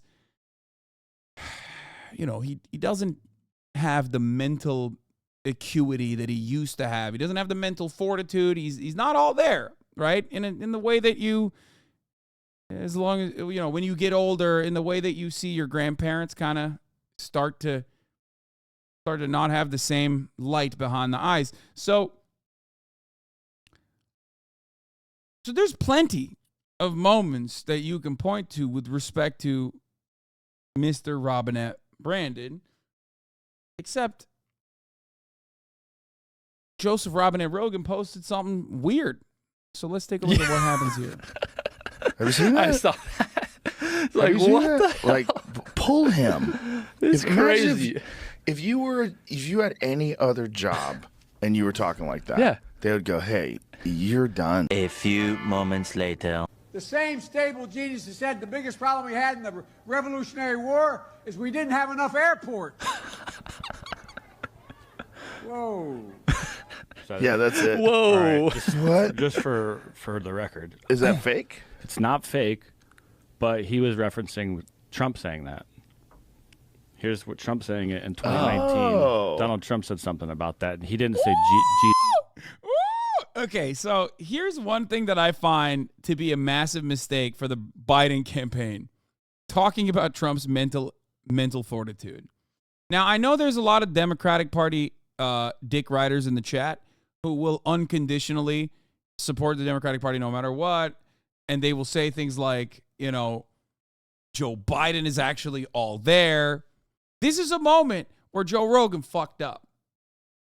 But I have a different perspective on this. But I do love Joe Rogan fucking up like this and having Jamie live fact check. Jesus, he said a stable genius, and that's where the transcription. Let me hear what it says. What did he say? In June of 1775, the Continental Congress created a unified army out of the revolutionary forces encamped around Boston and New York, and named after the great George Washington, Commander-in-Chief. The Continental Army suffered a bitter winter of Valley Forge, found glory across the waters of the Delaware, and seized victory from Cornwallis of Yorktown. Our army manned the airport. It ran the ramparts. It took over the airports. It did everything it had to do. Oh, okay. Yeah. What? Yo!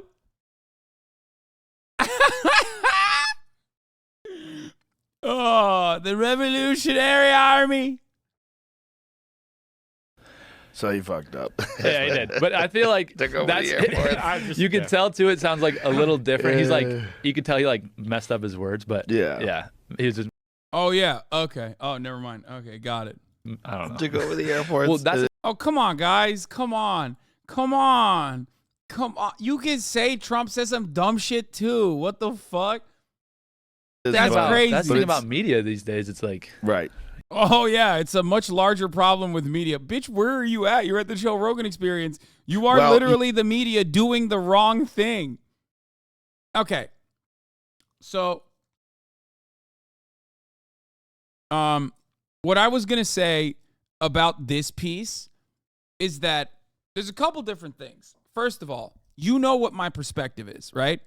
I do think that what do I always say? I say Donald Trump is delusional, but he's not demented, right? Whereas Joe Biden, on the other hand, comes across like he doesn't have the mental fortitude that he once had, but at least like the team holding it together demonstrates a level of stability. Now, that stability is still bad overall, like what you've seen during this saga of the Israeli ethnic cleansing of Gaza, right? That doesn't mean it's good policy, but it is actually stable. It is real stability. And it's not Brandon himself doing this stability, it's the people around him, right? So that's something to consider. Trump has always done stuff like this. He gets shit wrong all the time. But if you put Trump and Joe Biden side by side, toe to toe in a motherfucking jail cell where they're going for 30 minutes without any scripting, without any prompters, yeah, I think Trump is absolutely going to look like he is cognitively better than Joe Biden. Okay? What's really sad is that those are the two options in the United States of America in front of us. Okay? We have 800-year-old Joe Biden, who definitely is showing his age. And then you have like 799-year-old Donald Trump, who will be older than Joe Biden was when he ran for president and won, right? This time around, with definitely seemingly better mental acuity, however, is a fucking delusional, despotic psychopath who keeps getting worse and worse with his rhetoric this time around. The real argument is not 99% Hitler versus 100% Hitler. It's 99% demented versus 100% demented. Or both. Why not both? If you look at the stats, one is like 100% demented, one is 99% demented. If you look at the other stats, one is 100% Hitler, the other is 99% Hitler. It's great. It's great stuff overall. Wonderful that this is like the number one country. You know, we're the wealthiest nation on earth. We are the dominating force. We are the hegemonic superpower keeping this entire thing going. Certainly doesn't spell doom and gloom for the rest of the world and for ourselves. Regardless.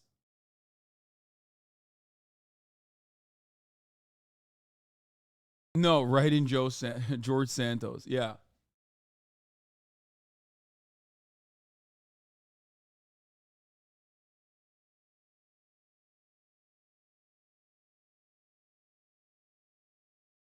Joe Biden is too old to be an effective president. Yeah, this is the classic conundrum.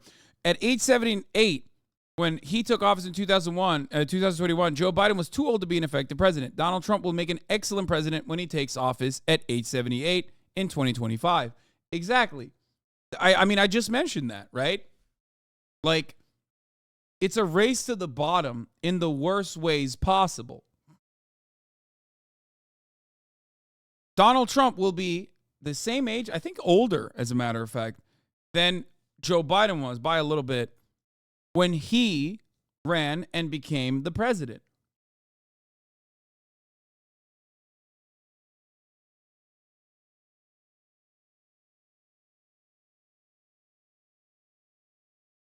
It's crazy.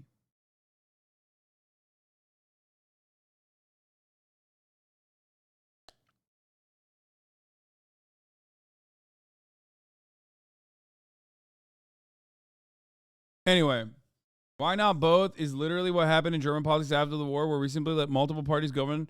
If the numbers give no one a majority, USA should try that once to unify the country. Yeah. Okay. One is doing Hitler, one is saying Hitler, you know, in a poetic way. They complete each other. No, the Chuck Schumer retort to Donald Trump being like, immigrants are poisoning the blood of Americans is the perfect demonstration of how the two-party structure creates the ratcheting effect that makes us basically either crawl or sprint towards full-tilt fascism. One side is literally going, no, we are actually fascists, and we're so fascist that I'm just basically plagiarizing Hitler. The other side goes, oh my God, that guy's plagiarizing Hitler, except, you know, what he's saying is true. He just shouldn't say it like that. And that, to me, is insane. I feel like whenever, in the past 10 years of my coverage of American politics, I felt like I have kept repeating the same points over and over again, reiterating it over and over again, with different cycles of like other people getting on board with what I have to say and recognizing that reality and then forgetting all about it every 4 years when MSNBC and CNN decides that Democrats are going to maintain stability or some shit, right? People forget that. And it's like, it is at the heart of my criticism of the Democratic Party, because I criticize the Democratic Party for being too close to the Republican Party in politics. This does not mean I like the Republican Party. I like the Republican Party less than I like the Democratic Party, obviously. Okay? So, definitely very sad state of affairs. And not great. People agree with Hasan until porn is brought up. Oh my God, don't bring back the sex work conversation again. What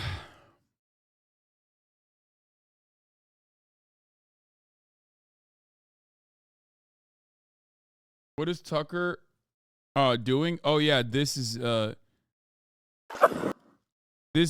from being the most watched anchor in the country to this. Nelk boys are keeping Tucker Carlson's, memes alive as desperately as they possibly can. Hate watching a rival podcast? What's...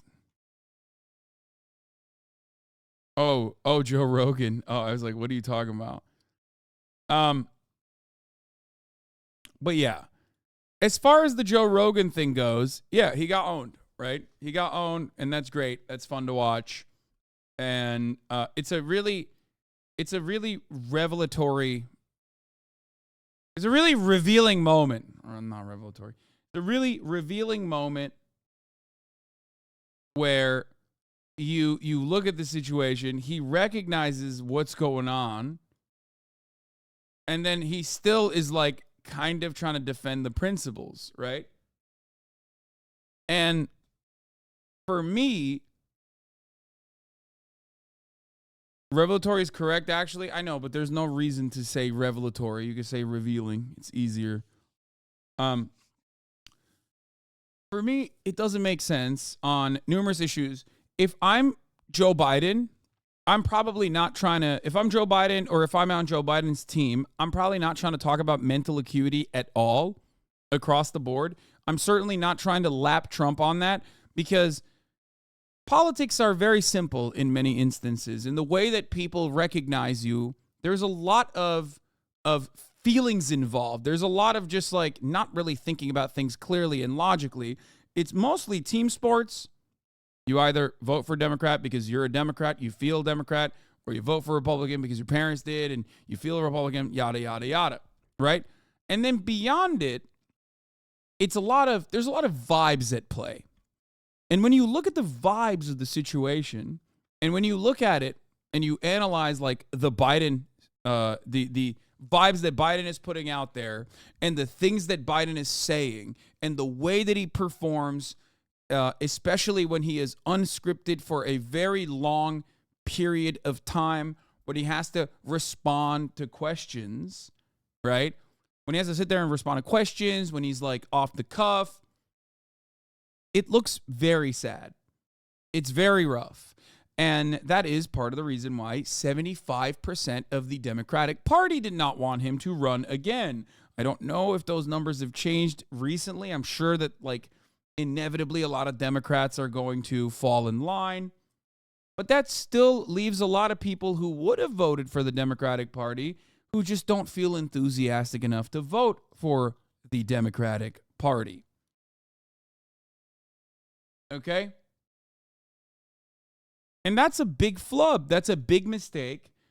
And one that we should be very familiar with the Democratic Party at this point. It's kind of their modus operandi. We did this with Hillary Clinton. Hillary Clinton, and pushing for Hillary Clinton as the candidate for the Democratic Party was a major mistake. Being incredibly confident about her chances, destroying Donald Trump, was a major mistake. Right? Many voters will be motivated to vote against Trump. Nikki Haley would easily beat Biden, though. I don't know. I don't know if that's the case. I mean, Nikki Haley would, in my opinion, have a pretty solid shot here. But Nikki Haley can't get it out. Nikki Haley can't get out of the Republican Party's primaries. This is something I've brought up a bunch.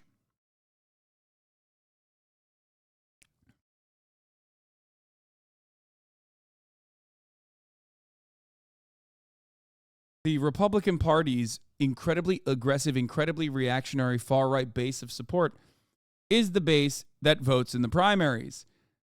But that base, and if you feed into that base, is going to make you nasty and icky and not exactly likable to a broader audience. The general voter population is going to look at that and go, ugh, that's too much instability for me. I remember the Trump administration. I remember the Trump years. I don't like that. I don't want to be a part of that. Okay?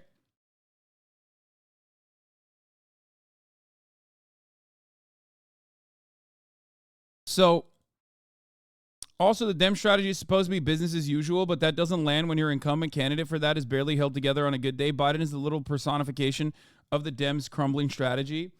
It's really interesting to think about this because if I were to make an honest assessment, remove Biden from the equation, look at the Democratic Party's operations this time around, the last couple of like very far right things that they've done, like signaling to the crowd that they're going to be even more reactionary and more white nativist on immigration policy, beyond with those exceptions, overall on like trade protectionist policies or when, trying to improve manufacturing output in this country, like the Biden administration has taken a lot of steps in the positive direction. Obviously, the bar is like way below the ground. It's beneath the ground, but I haven't mixed my words on this. I've said allowing the NLRB to operate in the way that it has so far has made the Biden administration literally more pro-labor than the Obama administration, like objectively, demonstrably, right? The Inflation Reduction Act had some pretty solid provisions in it. You have manufacturing. You have opened up a bunch of factories in different parts of the country. These are going to have very positive these are going to have very positive effects on the American economy in the next 5 to 10 years. So there's a lot going on. You also have the antitrust working on the other side as well. Don't know how positive that's going to be. I don't know if they will rein in Lena Khan in the next administration or not. But overall, there are some good things that the Biden administration has done. But the problem is the figurehead for these policies is seen as like a doddering old fool, and that's not good. Minced words, babe, not mixed. Sorry. Minced words.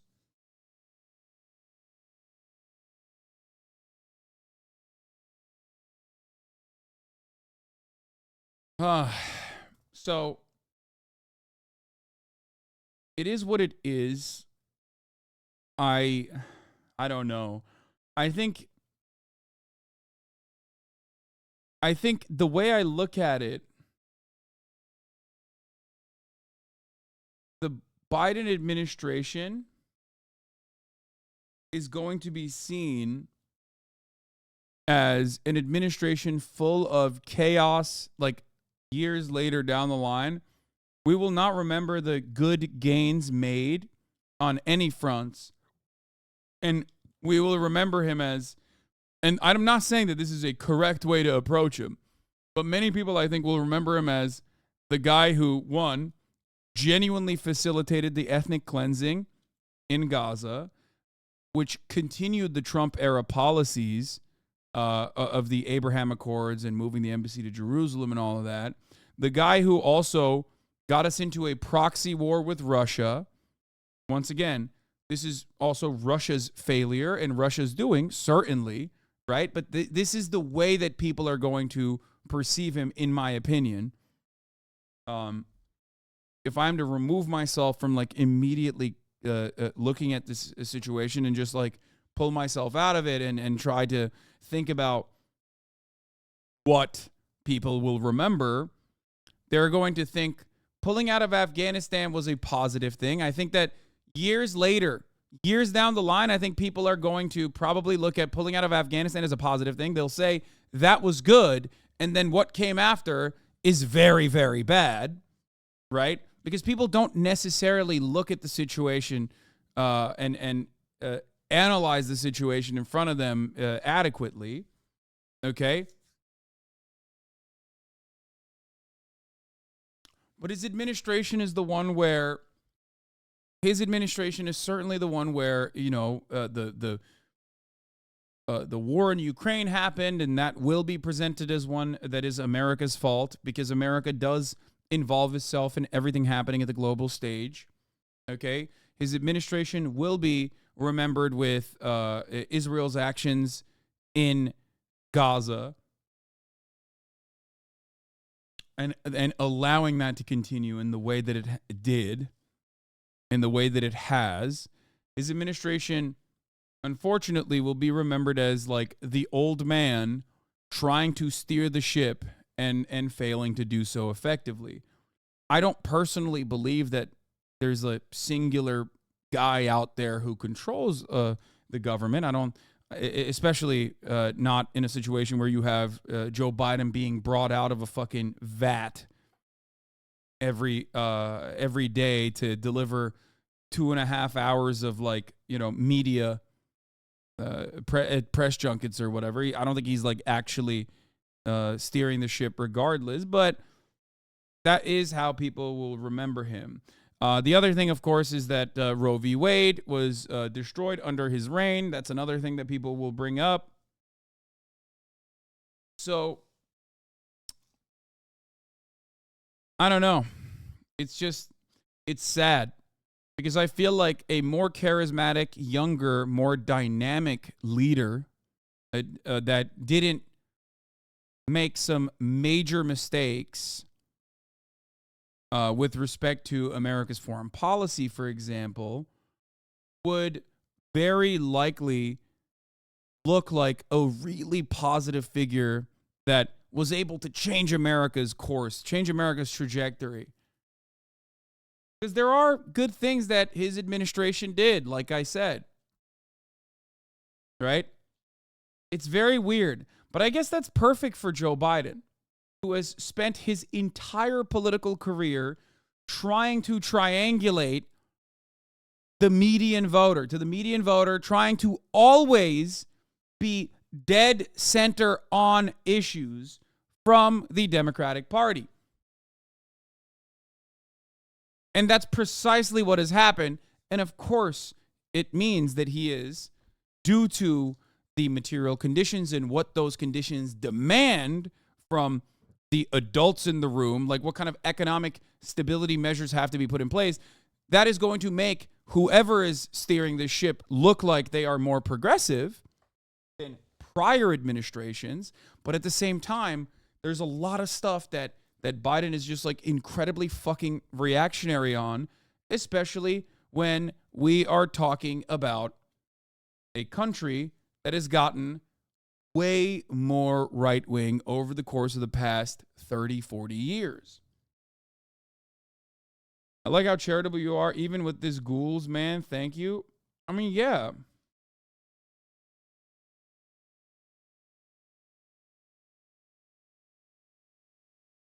I feel like people would have viewed Roe v. Wade better if Biden tried to fight it on the courts instead of being like, oh, well, I don't want to politicize the court. I think a court battle should have been fought. Court packing should have been something to like at least implement or try to implement.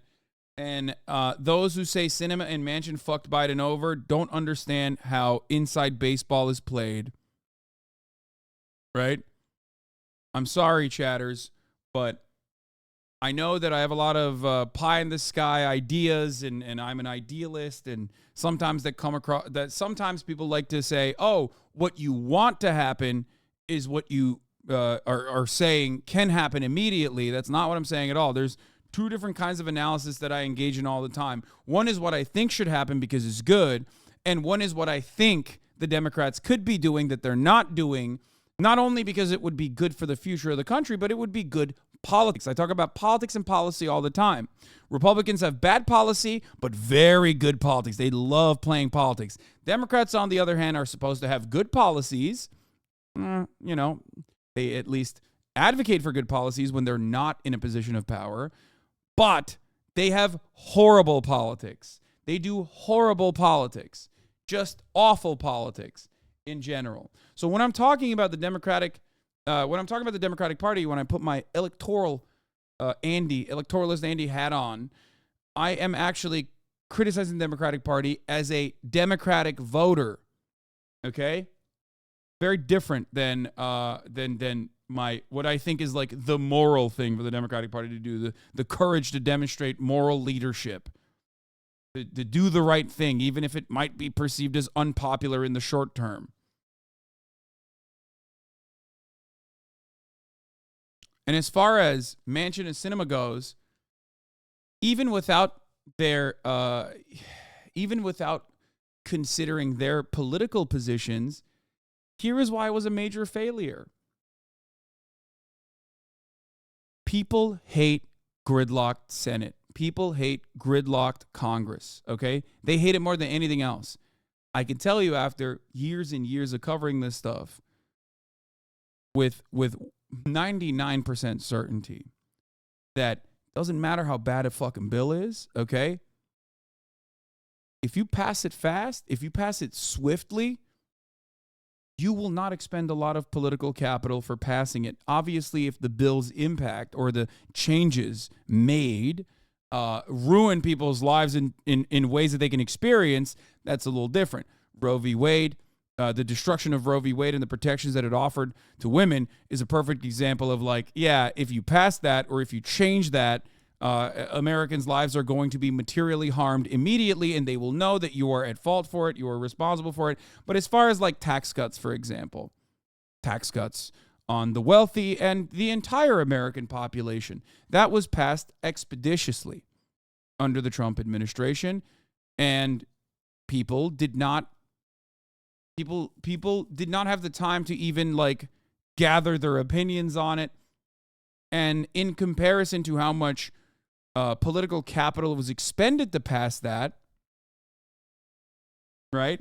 In comparison to how much political capital was expended to pass those tax cuts, if you compare that to something that is objectively good, like Obamacare, and how long that process took, you come to the recognition that people care almost less about like the actual benefits that they got from it or the actual damages that it contributed to, and more about how long it took to pass something, right?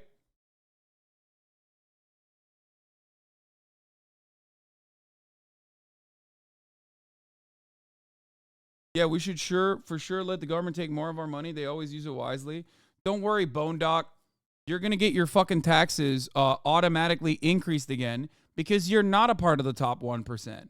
That's right. 2025, baby. You're going to be paying more in taxes next year when your fucking tax cuts get sunsetted. You know whose tax cuts are not getting sunsetted and are unironically permanent, made permanent by the Trump taxes I was talking about? Mine, jackass. You don't know what's good for you, dog. You just think about it from the perspective of like, oh man, the government's stealing my money. It's just like an incredibly reactionary opinion. Oh my God. Anyway. So, what about other tax for people like the people who have to watch the ad break at the top of the hour? Fuck you.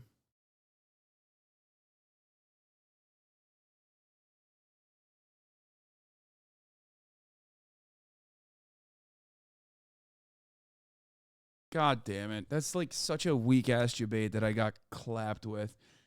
At the top of the hour, there is a little bit of a Obamacare style situation in the form of a 3-minute ad break. It doesn't give you care. It doesn't help you at all. And it's broadly viewed as unpopular. So it's not like Obamacare at all, which at least had some very decent provisions in it, like the pre-existing condition mandated coverage. Okay? Anyway, the 3-minute ad break is upon us. It's a bit like Obamacare. If you get gifted a sub, if you're lucky, here's the 3-minute ad break now.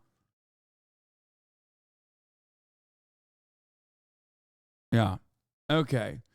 Oh, the last thing I wanted to say about the Joe Rogan saga is that he fucked up 34 MKD50 with another 50 big ones. Holy moly, we're back. We're so back, boys. The other thing I wanted to mention about Joe Brandon versus Donald Trump is that I would stay away.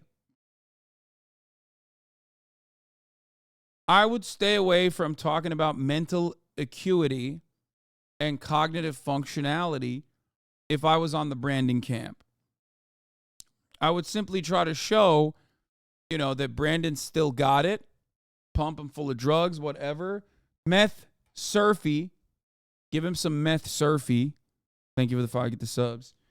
I don't know what that means. And try to make it seem like Joe Brandon is actually still kicking. All right? But that is a major problem for Joe. That's a major, major problem for Joe, that he looks fucking real bad on camera. And it's not just like TikToks fucking showing that he's slipping, okay? A lot of people love placing the emphasis on TikTok. They're like, oh, why are the youth anti-Israel and pro-Palestine? It must be TikToks. It's like, TikTok is not doing what you think it's doing, okay? Unless you are openly stating that, like, the complete media control of a narrative is what should be the reality, is what was the reality, and TikTok is kind of breaking through that, which is why, people have a different perspective. In which case, there is truth to it. There is definitely truth to that. TikTok has a lot of bad. There's a lot of conspiracies, a lot of silly nonsense. But TikTok also does constantly fucking show things to you that you are not going to get in traditional legacy publishers and mainstream media, right? Every now and then, the New York Times will write an article about Biden's lost his step, but ultimately, they know not to cover that sort of thing, right? Same with fucking Israel-Palestine. Mainstream media very rarely and very reluctantly covers the impact of the Israeli campaign of ethnic cleansing in Gaza. It has taken them 80 fucking days to finally get to the point where, like, they're like, yeah, these Palestinians are being slaughtered and it's kind of ruthless. This is kind of fucked up, actually. It's taken them 20,000 deaths, more than 10,000 children being murdered ruthlessly by the Israeli rockets that we give them, by the Israeli missiles, by the Israeli artillery that we give them. And only now is the media basically saying, like, yeah, maybe we should dial this back a little bit. And now you're also seeing, like, the State Department-backed Democrats actually outflank Joe Biden on this issue because they are recognizing that, like, okay, this has become untenable. This has become unmanageable. This is actually making, the Biden administration and America look bad, right? Hasan'cığım 1 dakika reklam oluyor mu? Güya kapitalist karşısın sen. 1 dakika değil kardeş. 3 dakika. 1 dakika 30. dakikada 1 dakika veriyorum. 4 dakika total 1 saatte. Kontrakt. Ama zaten sen Türkiye'desin. Büyük ihtimalle görmüyorsun adleri. O yüzden boş ver. Sıkılma. Okay?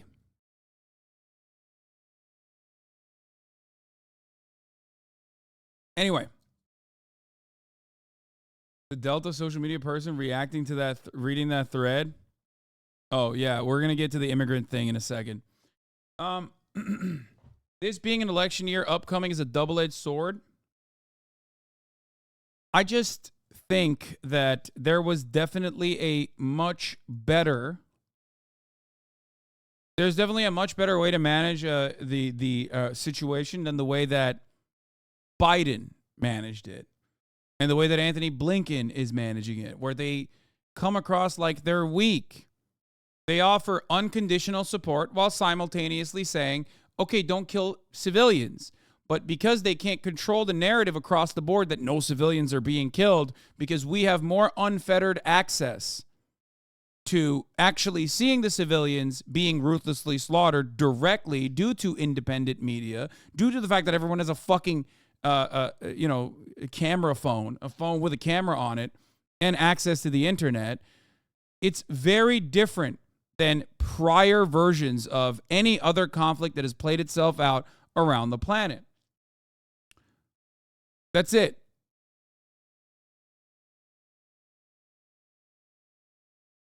And I think that a lot of the older individuals within the State Department and within the Biden administration have not really ever considered what that reality looks like and how to work on manipulating the new methods of information dissemination instead of just hyper relying on the older television watchers, which do still comprise the majority of voters, right? Those are the people who still vote.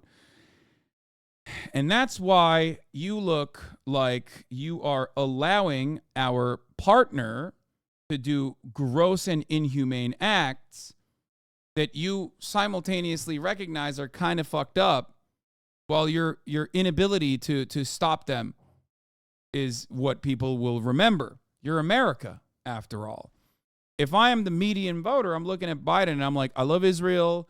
I've always loved Israel. Israel can do nothing wrong. That's what television tells me as well. But also, it does seem like Israel's getting a little ahead of itself. And then the Biden administration keeps saying, don't kill civilians. But then now I'm seeing like some of these reports and it doesn't look like Israel's, doing great stuff here. Maybe what's going on? Are we just like are we the paper tiger now? Are we not allowed to control our allies now? Like, what the fuck is this shit about? You are looking cucked for no particular reason. Right? You're looking cucked. And this is like even an older voter looks at it and feels like that. Right? So that's what's really odd. I think there is a much better way to try and manage the situation than the way that the Biden administration has managed it. Right? And it's going to get worse. As the death toll increases, it's going to get worse. As the death toll increases and there's more reports on what Israel is doing, and people see dead children plastered in the media and major media, and they see Biden both simultaneously saying, don't kill civilians, Jack, but also saying Israel is doing the right thing and Israel has to exist in the way that it does and has to be violent or whatever. Biden is basically backing himself into an unmanageable corner where he's looking like the college campus presidents, okay? Being grilled by the likes of Elisa Stefanik. What do I mean by this? College campus presidents agree with Elisa Stefanik that, yes, being pro-Palestinian is anti-Semitic, but they also have to maintain some level of free speech at their campuses, at their universities, right? So they end up taking the worst position possible. Yes, saying free Palestine is anti-Semitic and calling for the genocide of Jews, but yes, that should be allowed on college campuses. That's the worst position you can take, because the broadest majority of the public is going to look at that and go, what the fuck are you saying that you should be able to call for the genocide of Jews on college campuses? What are you, stupid? No, you shouldn't be able to do that, right?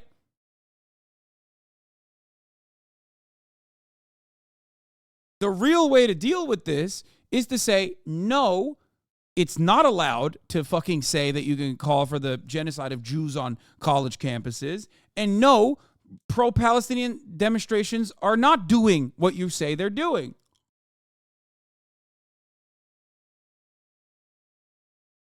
Okay?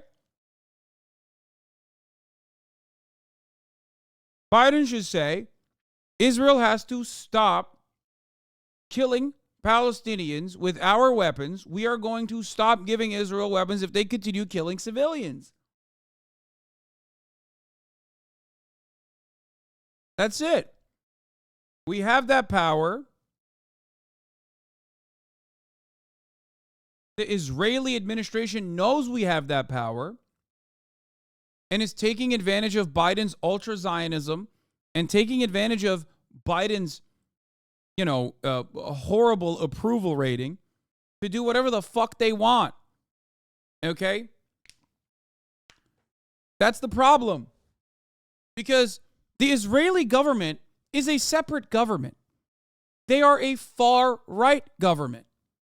The Israeli government is led by a coalition of monstrous, reactionary, right-wing psychopaths. Okay? And those guys don't give a fuck about the Democratic Party. They don't care about the Democratic Party. They like Donald Trump. Donald Trump is the most popular politician in Israel. Joe Biden is pretty popular too in Israel right now. But Donald Trump is the most popular politician in Israel. Okay?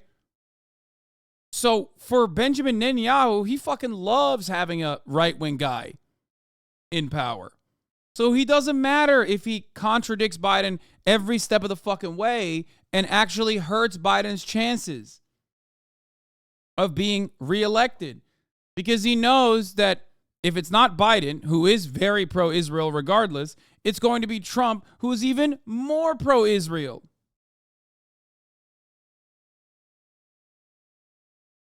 So he's cooling.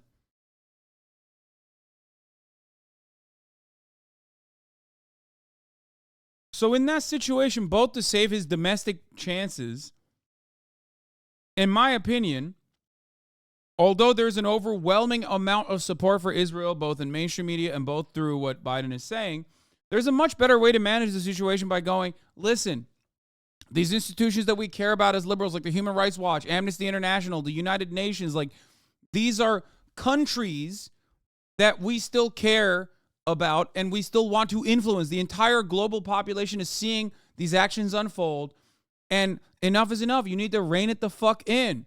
You need to put a ceasefire in immediately. You need to implement it immediately. This is what the American government should be doing, because the attitudes are shifting, and it has been shifting. This is not 1994, okay?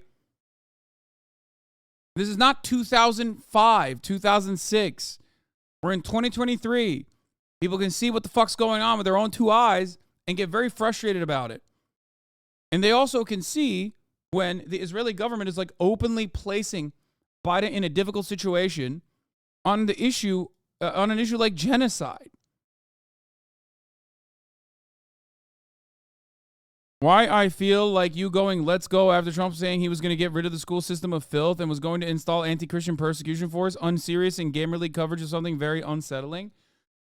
Well, because what am I to do but laugh sometimes at tragic instances, especially tragic instances that would also, harm me directly as well.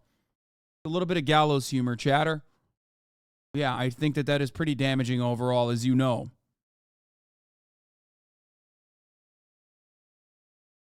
Unless you think that I personally think it's good. And that's why I'm like undermining the seriousness of the subject matter with my coverage. Because I have some secret secondary opinion that it's actually good that there is going to be a Christian moral police in this country that will arrest the likes of those who are saying anti-Christian things. Do you think I'm pro-Christian Death Squad? I'm not. You were like geeking, bruh. Okay, stop tone policing me. You were like geeking, bruh. Yeah, I was geeking, bruh, because I like it, okay? Shut the fuck up. Stop tone policing, bitch. All right. Hasan is a secret Muslim trying to replace my wife. So, going back to the Joseph Robinette Rogan moment. Yeah, Joe, they're pissing off the voters to get votes for people who can't vote here. 12:55. Yeah. Did you see that video? There was a video that was going around today of people in Chicago that are furious that the government is giving so much money to all of these immigrants that have illegally migrated into Chicago. No, I didn't see that. They're giving them a cell phone and $1,200, whatever it is. And these people are fucking freaking out. Yeah. And, these people that were Democrats are like, hey, if Trump wants to talk to us, come talk to us. Like, we're tired of this shit. Yeah. And I'm like, wow, this is wild to see. These people are waking up. Like, why are you giving people that aren't even from here all this money and a free phone and all this shit. You're not giving anything to us. That is fucked. It's like fucked. I think those people deserve, but that's what it's like. We're seeing that's like, why aren't regular people getting that same shit? Why doesn't everybody just get that? Why is that person getting special treatment where it's like, we're just fucked? I mean, that's the safety net. They shit. shouldn't get it either. What they're doing is they're trying to buy votes. That's what I think they're doing. They're trying to get rid of voter ID, and they're trying to bring people in, or allow people to get in, and make it easy for them to travel all around the country. And if someone like let you in the country, wouldn't you vote for them? But they can't vote, can they? Well, what if they can? What do you mean, what if they can? But they can't. It's so stupid. You said they buy votes from a group of individuals who literally cannot vote. God, Republican commentary is so idiotic, man. Is so fucking stupid. It's so dumb.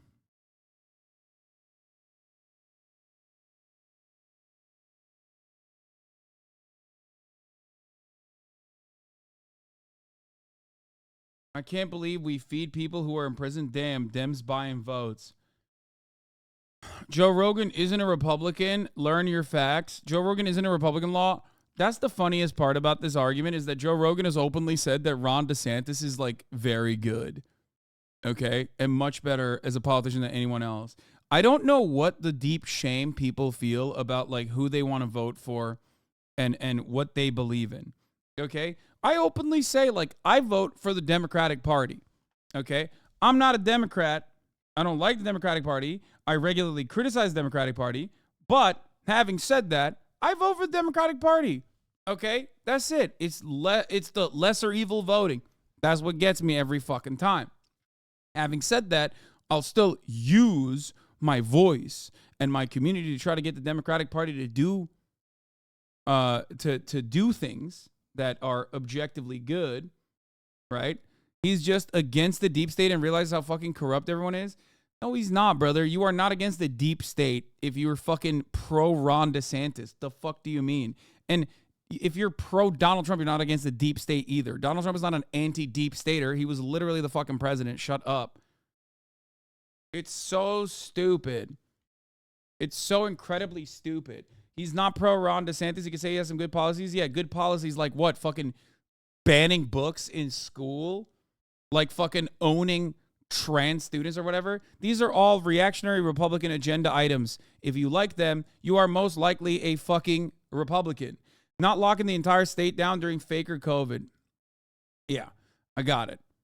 Yeah, that's right. Not locking the state down during fake COVID is actually the deep state. Except the same capitalist enterprises that wanted the fucking states to be open were also playing a pivotal role in the CDC, rolling back some of those restrictions that they were posing at the tail end once the vaccines were out and rolled out. So I don't know what you're talking about when you say the deep state. Okay? The draconian policies weren't keeping your ass at home and fucking giving you money, dumbass. The draconian policies were saying, yeah, keep going to work, actually, and you no longer even get a day off when you actually get fucking sick. It doesn't even matter if you get other people sick. Now you're going to, oh, yes, let's give everybody money. How'd that work? Record inflation. First of all, okay, that's Donald Trump. So you're all over the place with your politics, I guess. And secondly, if you didn't give people money to stay at home, people would have just simply died, okay? And not only would have people died, but the global consumption engine would have fallen apart, absolutely eviscerating the global economy. So you had to give people money regardless, okay? That's two. Everyone says shut down and give free money, all the Democrats. So you're saying Donald Trump was a cuck and gave people free money because he was listening and capitulating to the Democratic Party. No one can work. Everyone has to sit in their house and be scared of our only savior was the vaccine.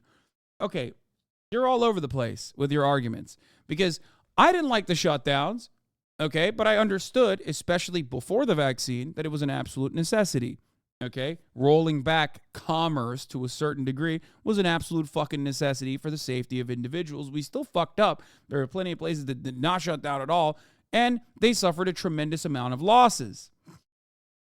Okay? Now, having said that, however, once the vaccines were rolled out, big time fucking advocate for that shit, it was great. It was awesome. I was immediately out and about. And the unfortunate reality is that many people still refuse to get the vaccines. We still didn't take the necessary precautions when we were traveling, and COVID still kept popping off. You think you can actually change the dumb fuck's mind? No, but I think it's good that I'm actually responding to his stupid fucking takes, because it gives people the ammunition to deal with their relatives, especially during the holiday season when they have to deal with their dumbass relatives whose brains have been broken irreparably by COVID, and they will never actually recover from that and have become like insanely conspiratorial weirdos. Okay, vaccines are found to be biased results from big pharma. Now we have lagging test scores, schools education record inflation. Okay, a couple things here. One, lagging test scores. Brother, the American education has been dog water for the past multiple decades. As a direct consequence, at least if you compare it to on the global stage, other countries that actually do have decent, adequate, as a matter of fact, very good public education, there's a real reason for why America's education has always been an abject failure. It predates COVID, and COVID simply made things worse. Okay? So that's number one. Number two, when you talk about like schools, education, record inflation, you're just like you're just pointing to COVID, not realizing that this problem was absolutely worse. COVID exacerbated all these issues. Yes, brother, if your fucking leg is broken already, okay, and then you're forced to run on it, you're going to damage it further in comparison to someone who doesn't have a fucking broken leg and is running alongside you. Yes, COVID made a lot of these other issues worse. Certainly. It was a fucking global pandemic, dumbass.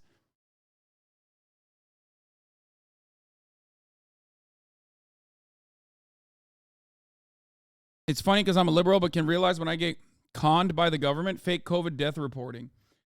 Yeah, it sucks that like people who consider themselves to be liberals were so fucking brain broken that they think that like all of these, extra deaths were just made up. Okay? Thank God we have modern medicine that kept your stupid ass alive, regardless of your backwards ass, antiquated ass perspectives. Thank God. You should thank God every fucking day that there are doctors out there who, in spite of your refusal to listen to them, will still save your stupid ass when you are stuck. Okay? Thousands were people with many comorbidities and other issues, but it's not because of COVID. Yeah, it's so weird because those people still had those comorbidities in a country where, we are riddled with comorbidities. I wonder why we have so many issues with our health, by the way. Wonder why our life expectancy is like lower than other nations in the other OECD nations. Let's not even think about that further. Even fucking Cuba has lapped us on life expectancy despite the fucking unjustifiable blockade. But yeah, Fauci and liberals should have said this during COVID. We don't know the true effects, but we know it affects the respiratory system. Stay healthy, take vitamins, exercise, eat healthy. Yeah, famously, that's actually what the Fauci, the liberals and the Fauci governance, the Fauci mandate dictated was don't fucking stay healthy, don't eat vitamins. Actually, we hate that. Eat bad food and be deeply, deeply fucking unhealthy. That's what they always said. Instead, they said, wait in your house with the vaccine because that's what my pharma buddies say is the only situation. Oh, God, you're so fucking stupid. All right, whatever. They didn't say that, lol. They closed all the parks, lol. Of course. They did not want people to fucking gather in areas. Also, you act like healthy, fit people didn't get fucking owned by COVID, too. They certainly did. It doesn't matter. And the idea that you, as a silly Billy, think that you can get a handle on a global pandemic better than fucking epidemiologists and better than healthcare professionals is so stupid. But unfortunately, we have to do that in the United States of America because every single American is a fucking baboon brain dipshit who thinks their opinion, just like a fucking snowflake is unique, must be respected because after all, they are exceptional. Okay? I'm an American. I'm exceptional. You have to listen to what I'm saying, even though I have no fucking clue what I'm saying. I watched a couple fucking Facebook. I watched a couple Joe Rogan videos and other videos. I read a couple things on Facebook, and it totally blew my mind. I felt like I found access to this new trove, this treasure trove of information that nobody's in on, and now you have to sit here and fucking duke it out when there are real medical professionals trying to handle the situation as best as they possibly can with limited information at the time. Does it have to be 100% correct? It's not going to be 100% correct. Okay?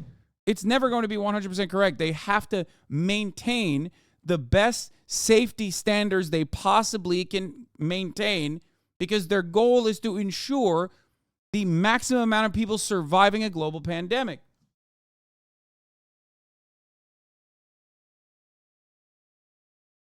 No, plenty of doctors did not say what they're doing is wrong. You got to read the real Dr. Fauci book by Robert Kennedy Jr. Yeah, let's listen to the guy who injected black foster children in New York City with random experimental drugs. You're brainwashed, plenty of doctors. No, they weren't. You're talking about a bunch of fucking charlatan anti-vaxxers who have always existed. Shut the fuck up. God damn, my man said read Jeffrey Epstein's butt buddy, fucking Robert Kennedy Jr., Mr. fucking I love going on fossil hunts with Ghislaine Maxwell. Shut the fuck up. Get the fuck out of here, dude. I love this guy literally being like, yeah, RFK Jr. is actually anti-deep state. Mr. I have all of the exact same positions as Joe Biden on Israel, on every other issue for the Democratic Party, with the exception of vaccines. You're just a fucking anti-vaxxer delusional freak at that point, brother. I'm sorry. Okay? It's crazy. RFK Jr. is basically a regular old Democrat. Maybe even a little bit more on the conservative side, especially because he thinks capitalism will be able to fix the problems with the global environmental collapse caused by anthropogenic climate change. But like beyond that, the only thing that is different is that he's just anti-vaxxer. That's it. He's just an anti-vaxxer. He's a regular old Democrat who's anti-vaxxer. That's all it took for you. A drug that couldn't clear FDA approval except for emergency use. Oh my fucking Lord, dude. Yeah, RFK Jr., I am so silenced even though I go on TV shows all the time and also beyond that wrote a book. Yeah, RFK Jr., who also said Ashkenazi Jews and the Chinese created the COVID pandemic specifically to avoid killing the Ashkenazi Jews and the Chinese. I'm Robert F. Kennedy Jr.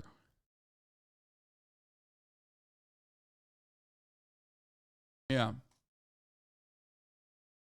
That's the guy. You like that guy whose brain is so fucking broken. A dude who dedicated his entire life to fucking fighting against, ironically, the worst polluters, whose brain got fucking polluted somehow and became like the worst anti-vaxxer of all goddamn time. RFK Jr. was like friends with Sam Cedar, okay? RFK Jr. defended indigenous populations against like global polluters. He has dedicated a big chunk of his life to doing activism against climate change, and now he runs around, talks about how capitalism is going to save us from anthropogenic climate change, and also if you take the vaccine, you will turn gay and autistic, okay? Insane.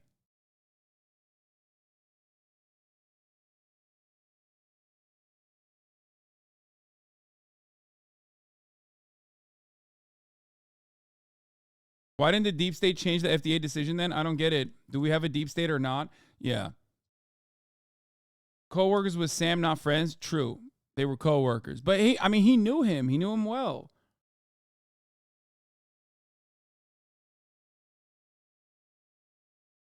It's so funny to think that 98% of doctors were pro taking the COVID vaccine, and these guys literally look at like the 2% that I guess were kooks in that circumstance and go, no, these are the real thinkers.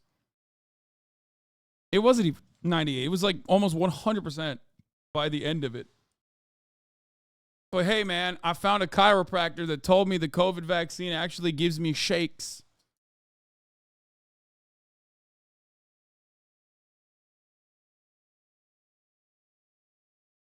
Anyway. How many doctors are being paid by pharma to say that? If they don't say this stuff, they lose their jobs, etc. Brother, you are insane. I'm sorry, okay?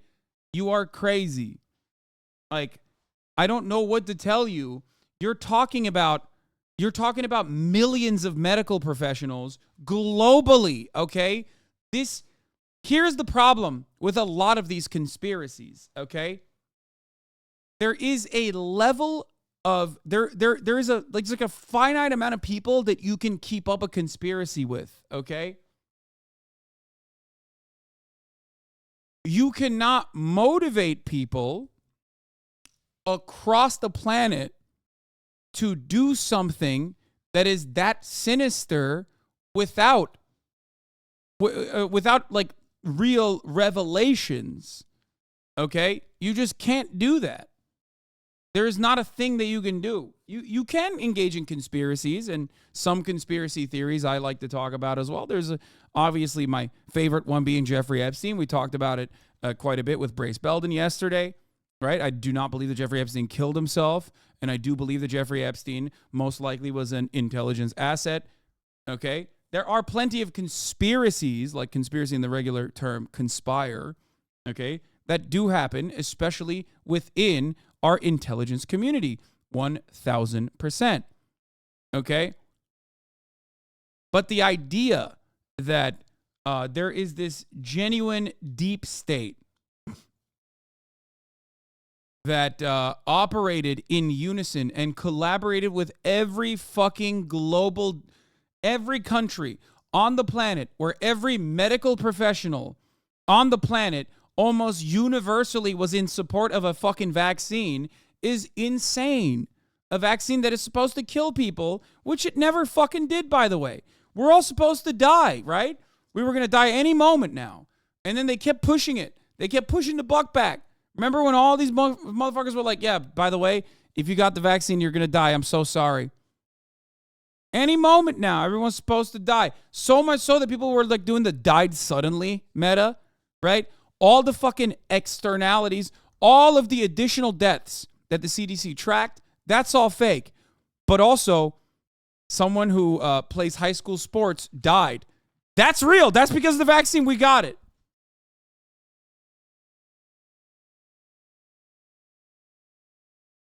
Now, we die in 5 to 10 years of heart complications now?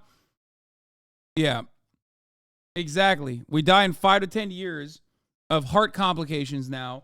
And by the way, not in a number that is like unimaginably high. Half of the fucking people also literally had COVID, which demonstrably causes palpitations and things of that nature amongst people who did get it. But yeah, it must be the vaccines that is causing people to die, even though so many people got vaccinated and they're not dying. Just look at what the insurance companies are saying about the deaths. Are they lying too? Wait, what?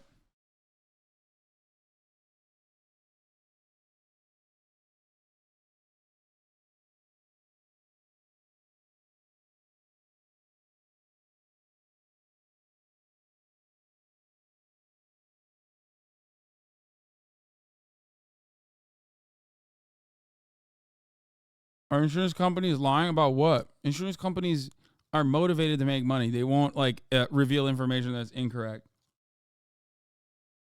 Anyway, why are there so many anti-vax chatters still? Because when I don't think about something, if RFK was such a liar and could absolutely roast Fauci for so long, there would be a defamation lawsuit. Brother, RFK quite literally was pulled up in front of Congress by Republicans. RFK himself is a deeply unserious person. He said he never told anyone not to take the vaccine when there was like clear-cut evidence that he did. Also, defamation in America doesn't work that way. That's half the fucking reason why so many dumb motherfuckers online can get away with just like literally speaking out of their ass and saying that I'm a sex trafficker of children or whatever the fuck. Okay, because I'm a fucking public figure. Okay, so it doesn't work that way at all. You can't just like successfully sue someone for defamation with ease like that. A Hearts of Iron 4 streamer mentioned you in a positive way, Lamau? We're paid. What? Think about all the urban development, You gotta Dankus. spend money Our to make people money. will have access to cheap transportation. We're gonna have high-speed rail flying around. Our It's people are just gonna like be liberated. Hasan on Is that you? China. Hey, Bo, can you thing start that getting to nobody's work on using? your section, Bo? You When have the allies 30% extra are astonished by how fast we're able to travel Yeah. and deploy around, and kiss my ass, Dankus. I see a flaw with losing 80 mils. Bo, we are officially connected. Would you like to do an experiment? I'm gonna take one of my tanks from Berlin before the war starts. Rolling his own video. Wait, is this guy LARPing as a Nazi? This is crazy, dude. Hearts of Iron 4 communities are wild.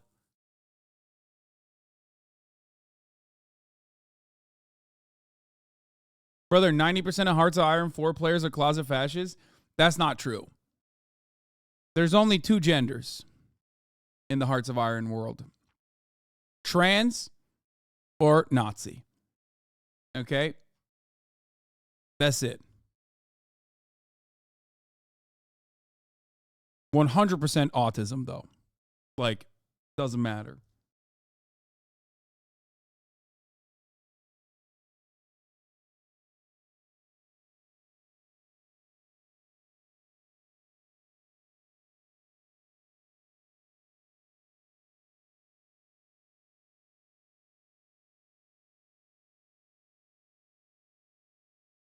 Anyway.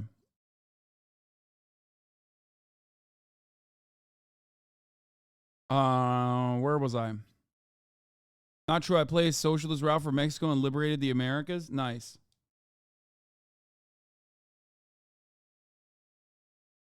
Yeah, the parameters of conspiracy theories is the mathematical formula. The mathematical formula that shows why large-scale conspiracies are quickly exposed. There's obviously a very large limitation of people you can use in a conspiracy. Like, that's why, and this obviously goes beyond, like, capitalism, right?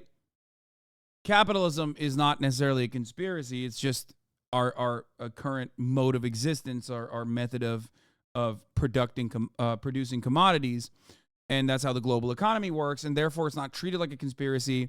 It's just simply how things are, and that's how that's the reason why, like, we don't treat the Davos summit or G10 as this like secret society of global leaders coming together with capital owners to decide what the fuck to do in the upcoming years, even though some people try to look at the more liberal side of like the World Economic Forum, not recognize it as a continuation of capitalism, but instead as some secret scary thing where they're trying to implement socialism. Okay? But as far as like Project Manhattan, CIA, real budget, ironic because you mentioned a conspiracy theory or a conspiracy that is no longer a like what do you mean? You literally brought up something that has been revealed. That's so funny that you just said large-scale conspiracies inevitably fail because someone reveals them by talking about a fucking thing that was revealed to be a reality.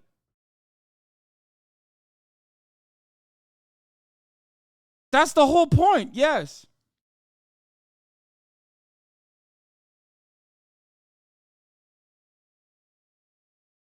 And let me tell you,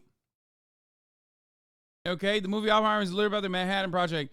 Yeah, the hilarious part about this is that, like, the hilarious part about this is that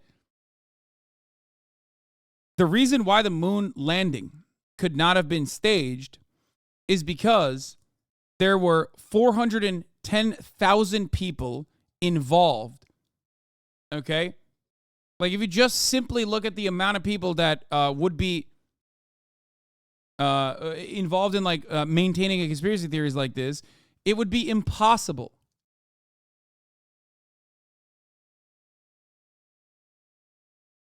It would be impossible to keep it a secret.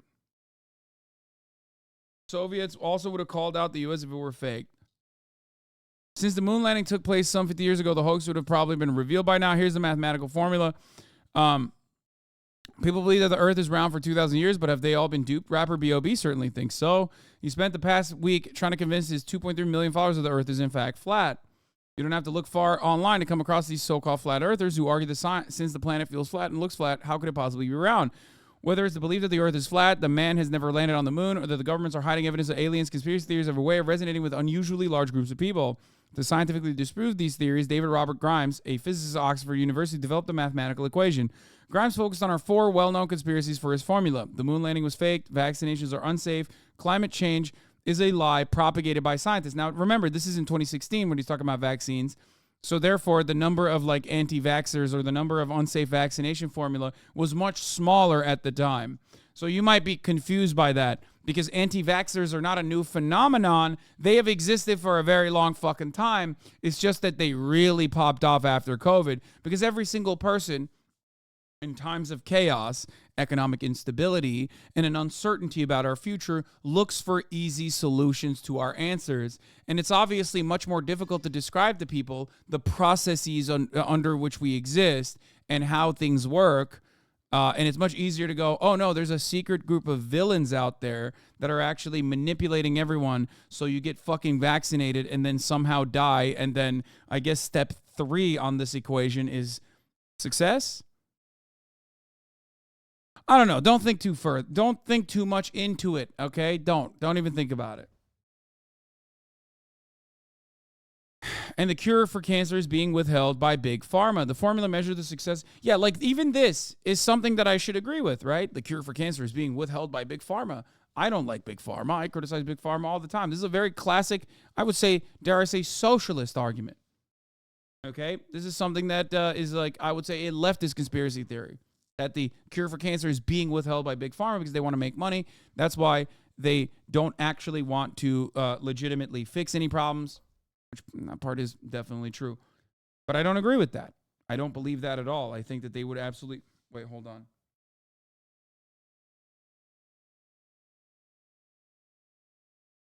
I have to text my mom.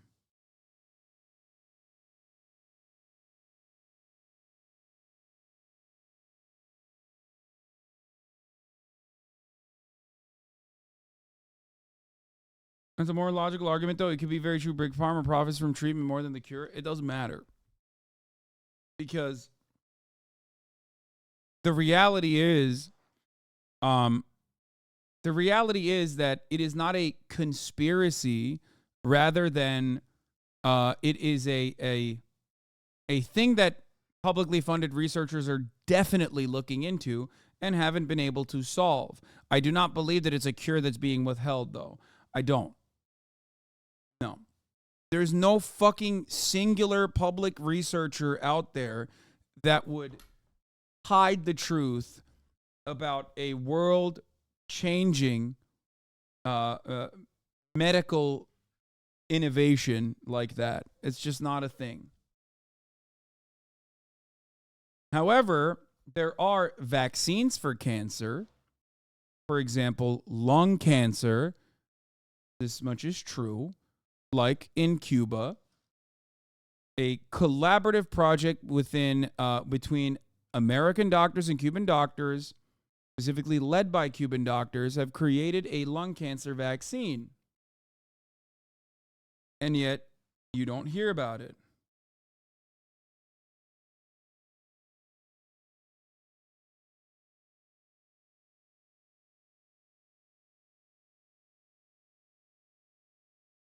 Cancer is also not one thing. There are hundreds of kinds. Yes. What is this? Supreme Court rejects Jack Smith's request for justice to quickly hear Trump's immunity dispute. Oh, shit.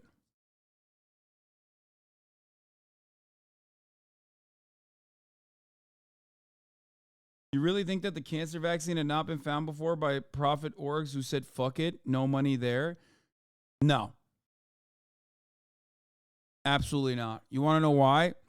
Because for-profit organizations don't find fucking cures, dog. Big leaps in innovation don't come from the fucking for-profit side of the sector. It comes from publicly funded research. Also, cancer across the board is not the same. Like there are so many different cancers. Like one type of cancer vaccine doesn't fit all different forms of cancer. Cancer in the way that it manifests is similar, right? Like the expansion and how it inevitably kills you, but it doesn't matter.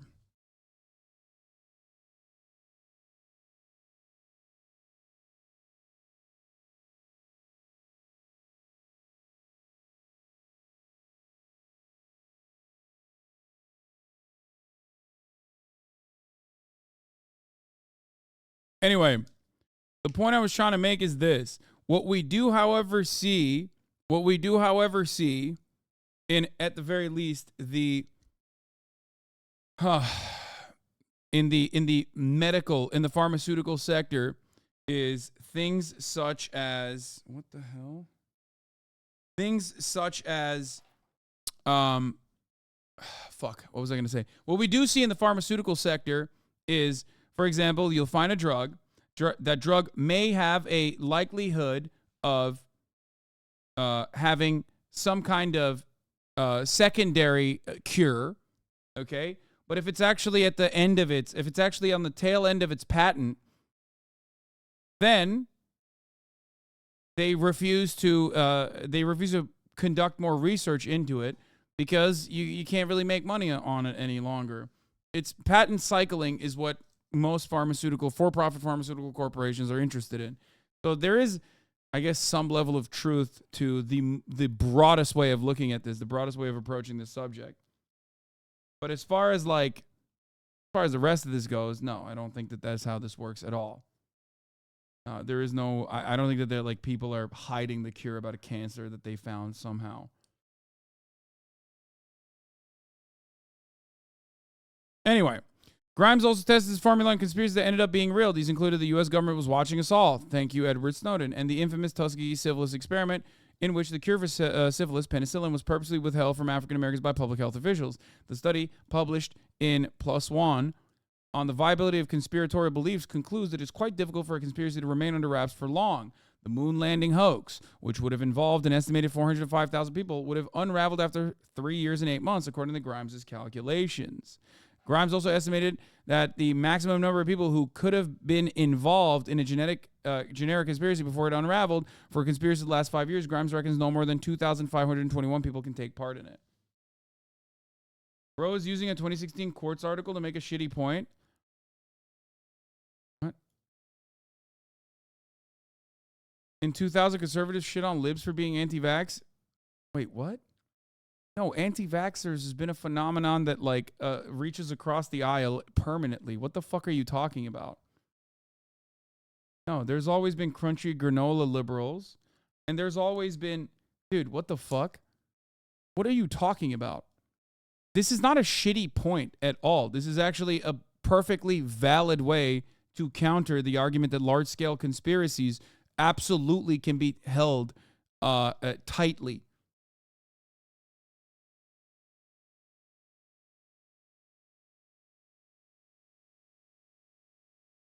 Also, then you turned around and gave me the shittiest fucking enlightened centrist position on what?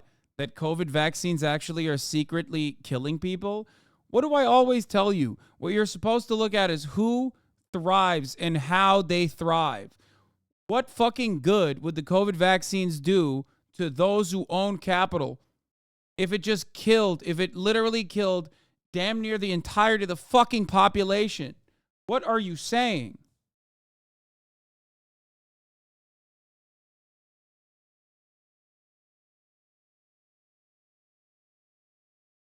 COVID vaccines are akin to the type of COVID vaccines that we gave to cattle. Okay? Certainly. There is truth to that.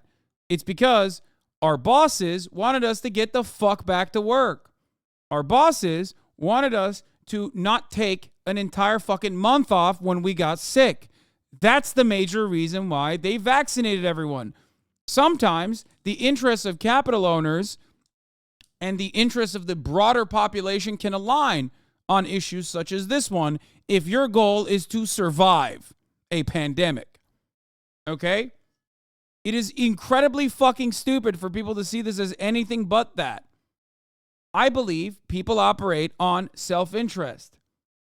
And yes, our bosses and their self-interest, specifically in getting us the fuck to, get the fuck back to work, aligned perfectly with the interests of the broader population if they wanted to survive. Okay? That's it. Very stupid.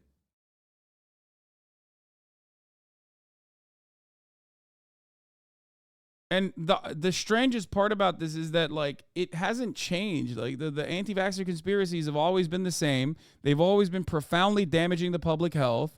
They have, the methods have not changed as far as, like, disseminating this kind of misinformation.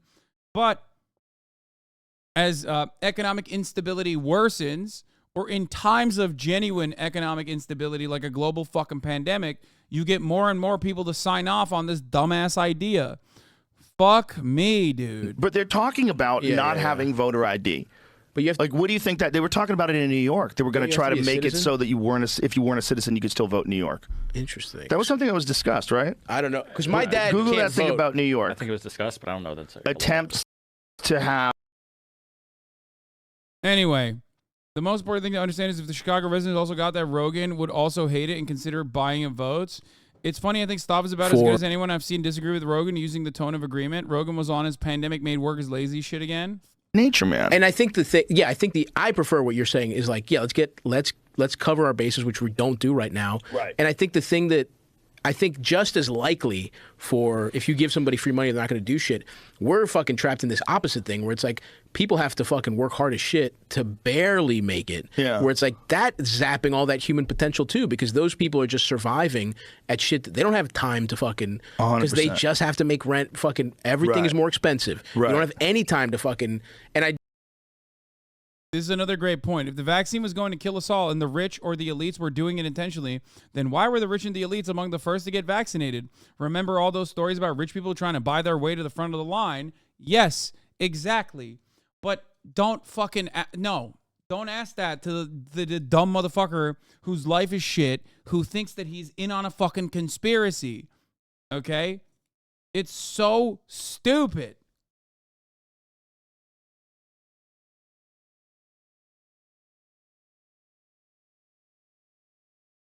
Guys like that anti-vax shatter show up here to be annoying because they have worn everyone else's patience thin being this way for damn near 4 years. Type of guy that makes you start eating lunch in your car at work. Yeah. I mean, that's like, they got to go somewhere. They've been profoundly fucking annoying. They've lost all their friends and family. Their only way of like feeling alive at this point is basically duking it out with motherfuckers and trying to get them to listen to what they have to say, like they're speaking the fucking truth when no one has died. Why does it trigger you so much though, Hasan? Why does dumb shit trigger me so much? That's a silly question. Reactionary policies that lead to people unironically promoting idiotic, wrong pieces of misinformation that damage public health initiatives is always going to be something that I fight back against. I mean, I argue against people for way sillier shit than this. It's so dumb. I want to bring people back to reality desperately. That is why I talk about this kind of thing all the goddamn time. Because I don't want those people to be like fucking psychopathic losers who fall deeper and deeper into the pit of conspiracy. Well, it is true. You're so stun-locked. That's why I said you're trying to make a shitty point. Chatters are dumb as fuck. Oh, got it, dude. You're fucking so enlightened that you're now saying that it's because the chatters are stupid that I'm making a shitty point.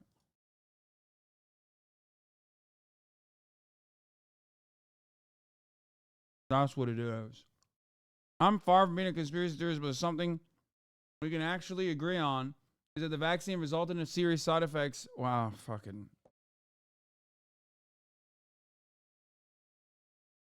I'm done. I'm done reading fucking vaccine shit. Let's move on.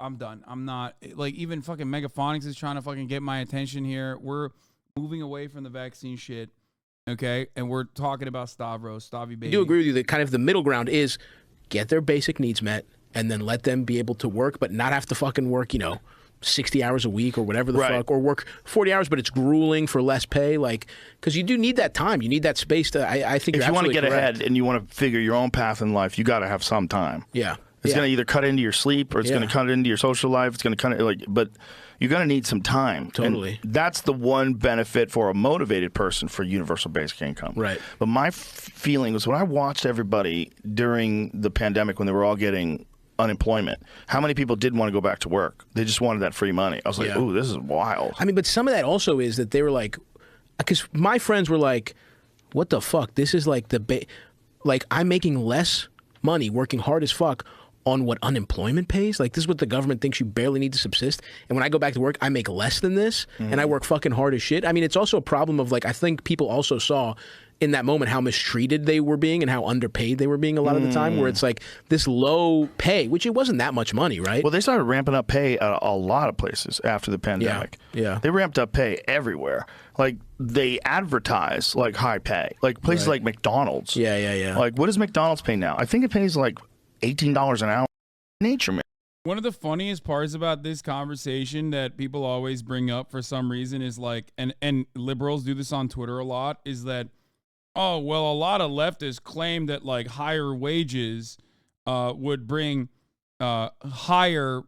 would bring about inflation, right? And yet they seemingly hate it now that inflation is upon us. And it's like, first of all, brother, what are you talking about? Like, the inflation predated the higher wages, dumbass. What the fuck are you talking about? And Joe Rogan is an absolute moron for perpetuating this fucking stupid ass take too. I guess, this should make the Twitter liberals who love capitalism and love dunking on the left or whatever really reconsider their position when Joe Rogan is saying the same exact shit that they're saying.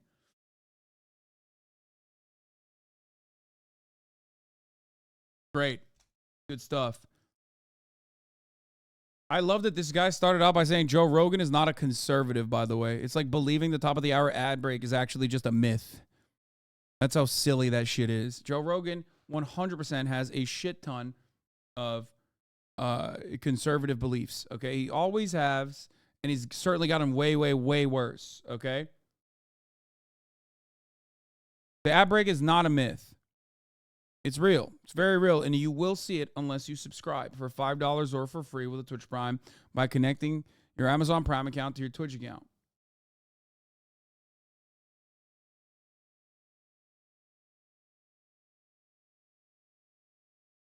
$34 MKD50. Thank you for the 50 get the subs. Allowing 50 people to no longer believe in the myth of the top of the hour ad break. Here's the 3-minute ad break now. So yeah.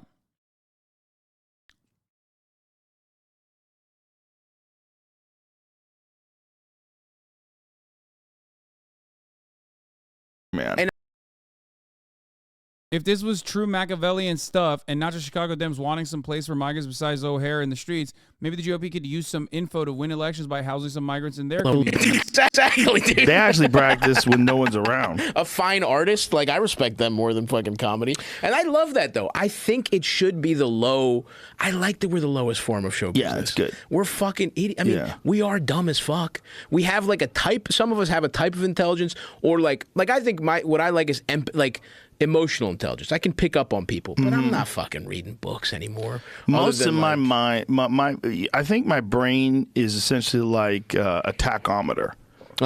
like I can redline that bitch. Yeah. Like if I have scientists and I have to have discussions with them, or if there's something serious that I have to debate about with someone, I can redline it. Yeah. But for the most part, I'm cruising on the highway at a steady 2,500 RPMs. Yeah, absolutely. I'm a golf cart. I'm just going like, hey guys, how we doing? Let me tell you about what time my dick didn't get hard.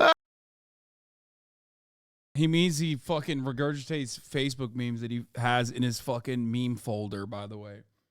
Everybody wants to feel smart.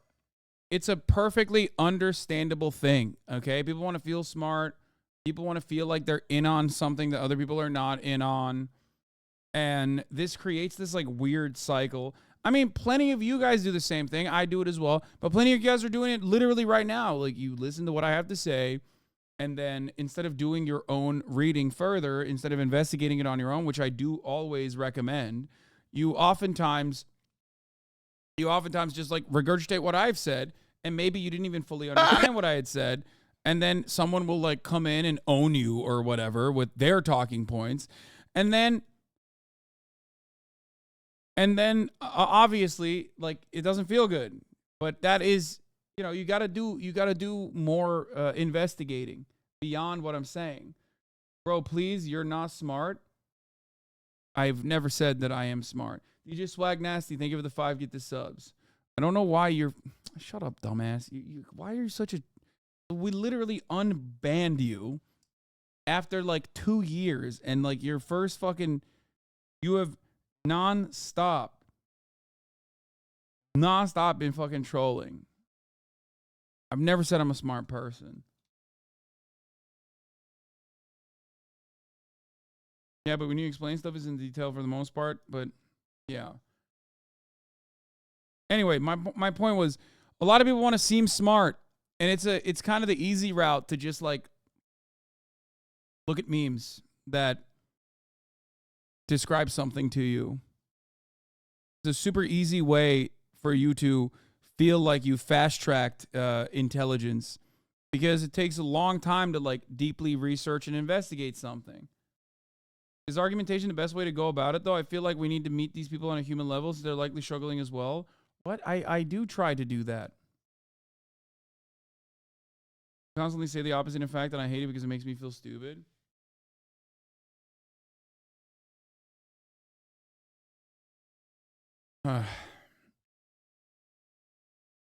Anyway, my point is, that's why Joe Rogan thinks like, oh, I'm redlining information by just like reading a fucking meme that corresponds to my biases. And it makes me feel good when this meme is agreeing with me. Oh, here's an example of Merck charging $200,000 for the life-saving drug Keytruda.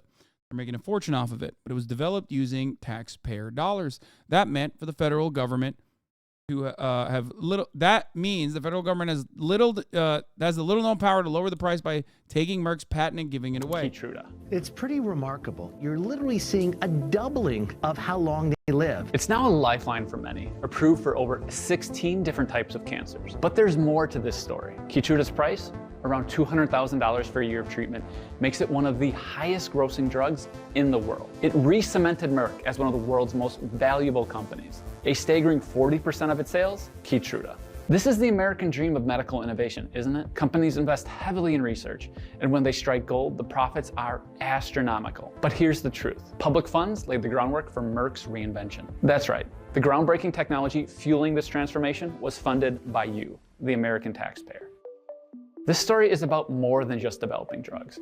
It's about how big corporations build empires on public research meant for the greater good, using legal moves to block competition and keep prices high. And it's about what the government could finally do to fix it.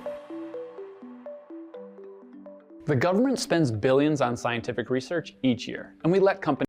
I was on Keytruda for my cancer. It would have been around $150K. The hospital did subsidize it since I was a research case. You mean if the hospital didn't subsidize it? Use it. Congress passed a law called the Bayh-Dole Act. It basically said that all the hundreds of billions of dollars that the federal government invests in basic research, if a private sector actor uses that... There is nothing, in my opinion, more singularly evil than paywalling healthcare. That I will always stand on that.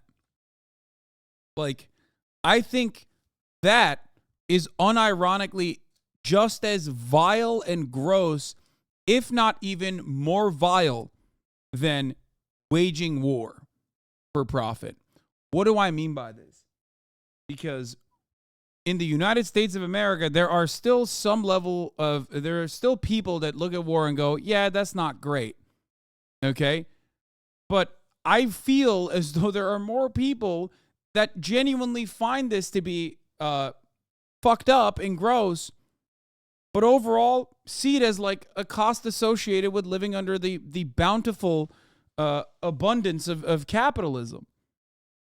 Like, this is not seen as an act of violence in the same way that war is. War is seen as an act of violence, but a justifiable one in many instances, depending on how much your brain has been broken by manufactured consent.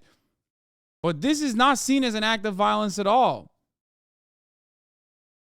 Research to create a new patent. It has the ability to go take that patent to market and make money off of it. Think of it like this. The government discovers electricity, and then private companies then use that knowledge to invent and profit from light bulbs. But with Keytruda and dozens of other drugs, the government was also part of inventing the light bulb.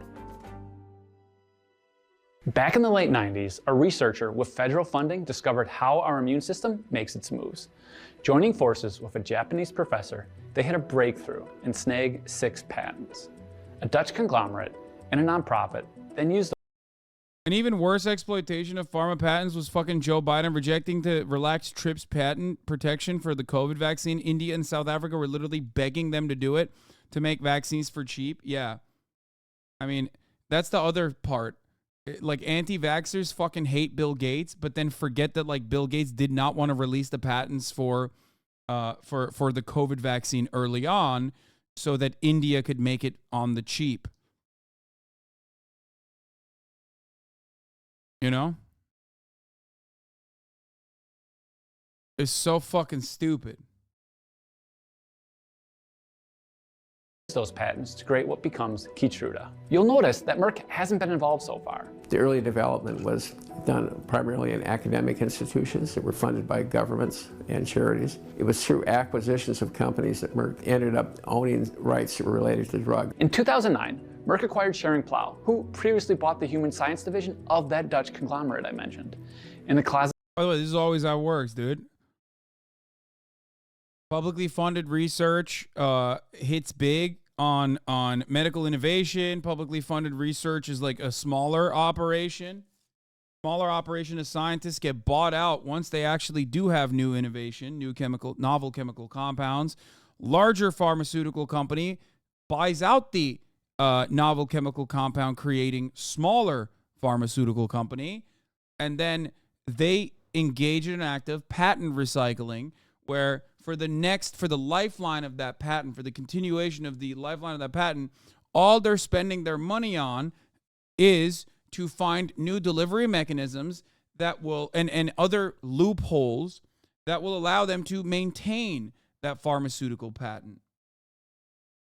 It's always the case. That is always how it works in perpetuity. It's really, really, really fucking frustrating. As it collecting dust was Keytruda. They thought this drug wasn't any good at all. And then Bristol-Myers had success with a very similar mechanism for a different drug. Then Merck went back and looked at Keytruda and brought it out to the market. And Merck brings it to the market in a big way. They work with the government to fast-track its development, with the government paying about a quarter of the bill. The FDA approves it in 2014. And the thing is, Merck didn't invent Keytruda. They bought a company that did using government-funded research. Their big task, getting FDA approval, which is more about paperwork. But one thing Merck did do was set the price, which is now almost $200,000. It's imposing a big cost on the overall healthcare system. It raises the cost of insurance premiums. It raises the cost of taxes if you pay for it through Medicare or Medicaid. It's sucking money out of the healthcare system. Right now, 1 out of every $5 spent on insurance premiums goes towards prescription drugs, and it's rising faster than any other medical expense, largely because of groundbreaking but expensive drugs like Keytruda. In the most recent month, the sales were over $2 billion in 1 month. Analysts predict it to reach nearly $3 billion a month. These massive sales numbers are enabled by one thing: keeping competitors away. Merck does this with patents, which let them be the only ones to sell Keytruda for 20 years. When their time's up, others can make similar drugs, which usually makes them cheaper. Keytruda's key patents expire in 2028. But Merck is trying to build a fortress of nearly 130 patents protecting every conceivable angle of Keytruda from competition. About a quarter of these are around the drug itself. The rest, well, 40% of these patents detail its production process, and another quarter secure its role in combating specific diseases. They're even reaching out into the cosmos. All of this to keep competition out. But how can the government stop this? Bro, the price is unjustifiable. It is an inelastic commodity. This is criminal. This is anti-human.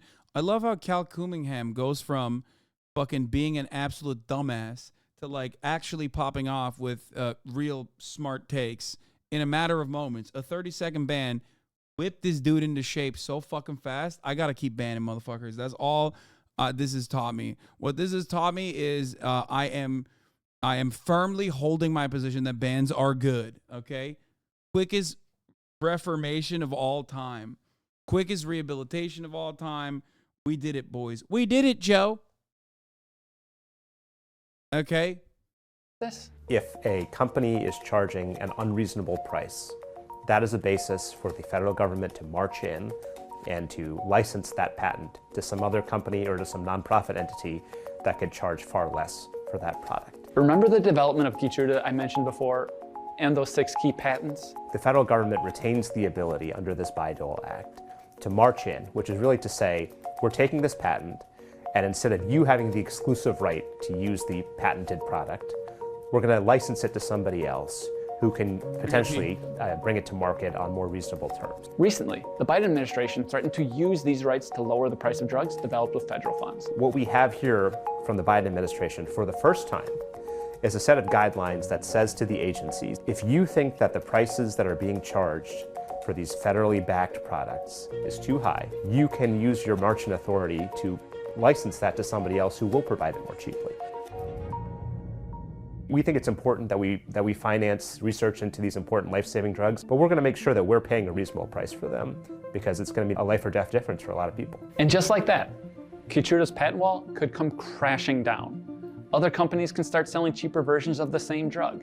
Marching rights could be the sledgehammer. This marching authority, in my opinion, is one of the most potent tools that the federal government has to help lower the cost of prescription drugs. The hope behind all of this is that that will lead preemptively to companies charging more fair prices, or at least not unreasonable prices, again, for products that we, the federal taxpayer, have helped finance. Now, of course, the question is going to be, are they actually going to use the authority that they've now granted themselves to march in on a drug or not?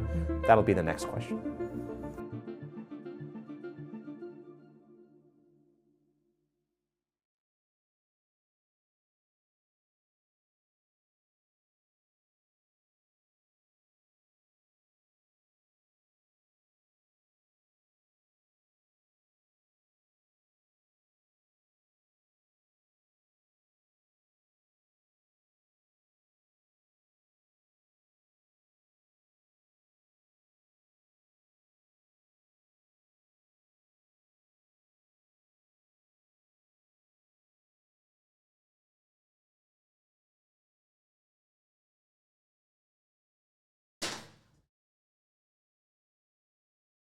God damn it.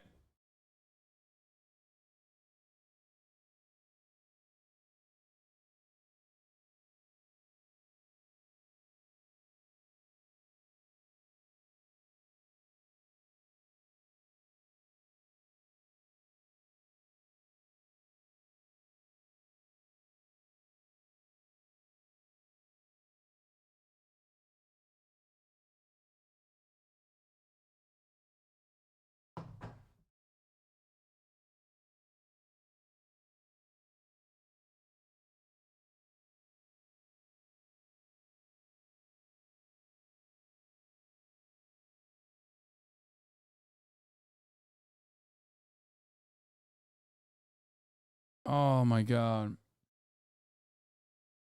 that a salad you got on the side? I always have a salad.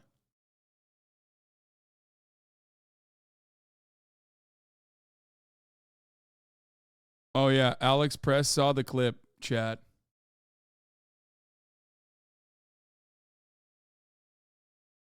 Bro, I can't believe that we are still living on a fucking planet where I have to debate motherfuckers on COVID conspiracies and vaccines and shit. What a sad state of affairs, man. Ay. Here's some funny stuff. Are the best journalists that we've had on for sure. Yeah, fuck you, Alex Press. Yeah, exactly. What does she do? It's just labor stuff. What is she doing? Oh yeah, cool. Well, why don't you get a job then instead of writing about jobs? Yeah, I know. It's like, oh, Alex Press. I'm a journalist. That's my last name. Okay. You know her real last. Yeah, her real last name is Dershowitz. Oh God. It's true. She doesn't like that she changed it in order to get into Yale. Yeah. Are the best journalists.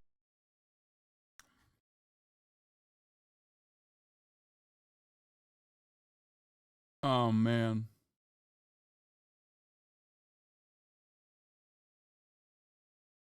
Just got back from my grandparents' house. I showed Hasan mustache area to my grandpa and said he's the prettiest man I've ever seen. He's rizzed up my grandpa with a mustache.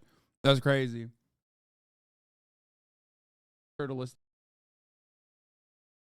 Anyway.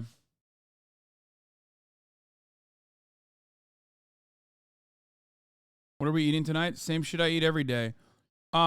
So the Supreme Court has rejected Jack Smith's request for justice to quickly hear Trump's immunity dispute. They just did this. This is breaking news. He is where is it? Where the fuck was I going to talk about? There's also from Madison, Wisconsin. Wisconsin Supreme Court has overturned the Wisconsin Supreme Court. What? Your days are numbered as soon as people see Vivil on Ike Talk? What the hell is... What are you saying? Wisconsin's new woke Supreme Court doing the damn thing. Overturning Republican drawn legislative maps, orders new ones in big win for the Democrats.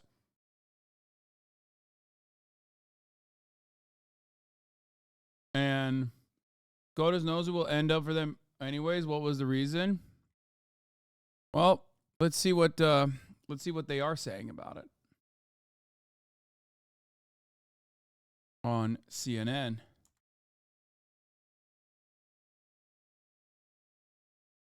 Okay, they're talking about Gaza. What about MSNBC? An ad? No, not for Wisconsin. I'm talking about the Supreme Court decision. The United States Supreme Court decision.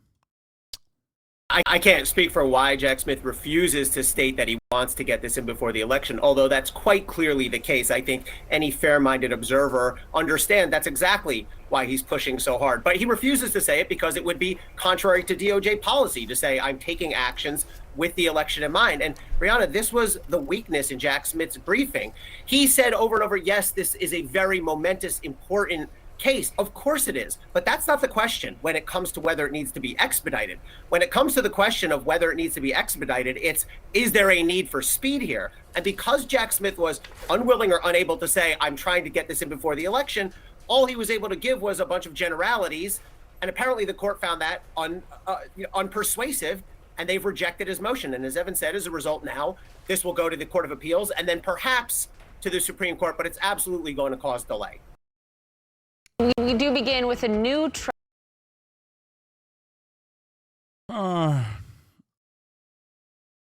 both sides will still have the option of appealing an eventual ruling by the D.C. Court of Appeals up to the High Court, but the court's move is a major victory for Trump, whose strategy of delay in the criminal case included mounting a protracted fight over the immunity question.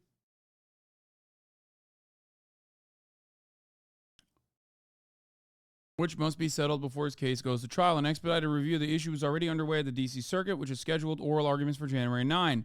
The election subversion trial is currently set to begin in March. The real question is what happens then. Assuming the Court of Appeals rejects Trump's claim, will it keep the trial on hold pending further review for the Supreme Court, or will it allow the trial to go forward and force Trump to seek a stay from the Supreme Court? It's still possible that the trial begins on March 4th, but the Supreme Court's apparent willingness to let the D.C. Circuit go first makes it at least somewhat and perhaps significantly less likely. I feel like they don't want to do something that will come across super broad, I guess, and maybe they want to play a role in the delaying. And ultimately, this turns back into let the people decide whether or not he truly is or has done something illegal. Because if he has truly done something illegal, then the people would vote against him, type of situation. You know what I mean? That's what I think.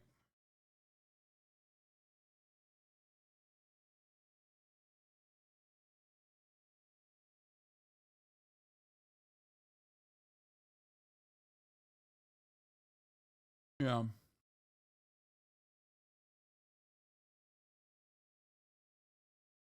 New York Times visual investigation found that the Israeli military used 2,000-pound bombs, one of the most destructive munitions in Western military arsenals, at least 200 times in South Gaza, the area designated safe for civilians. Video, no paywall link.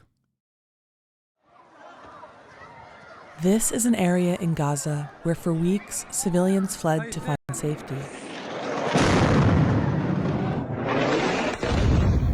These are 2,000-pound bombs. One of the most destructive munitions in Western military arsenals. When a 2,000-pound bomb detonates, it unleashes a blast wave and metal fragments thousands of feet in every direction. Sometimes, 2,000-pound bombs leave giant craters in the earth, like this strike in South Gaza in November.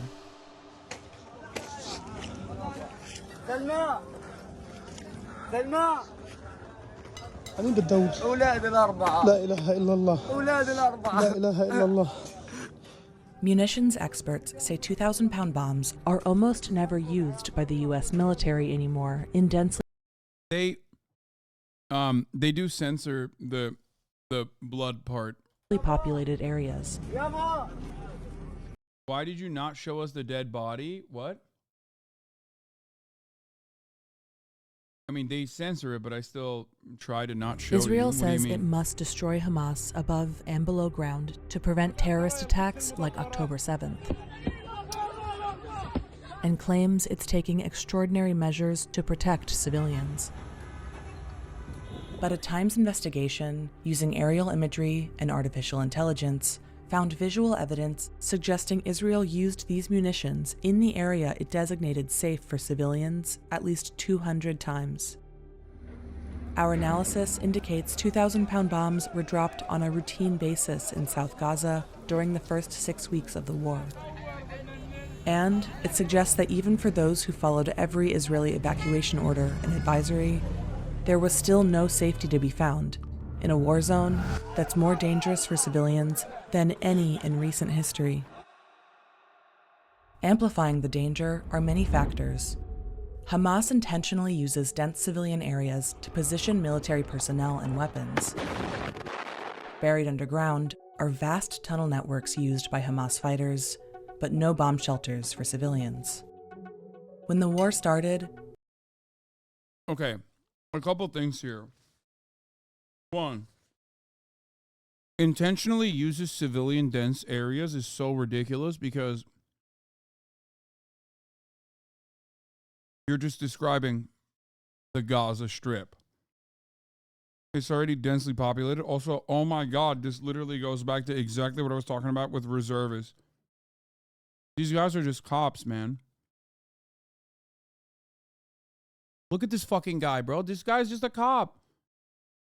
There's no way. That's a cop, brother. I'm sorry.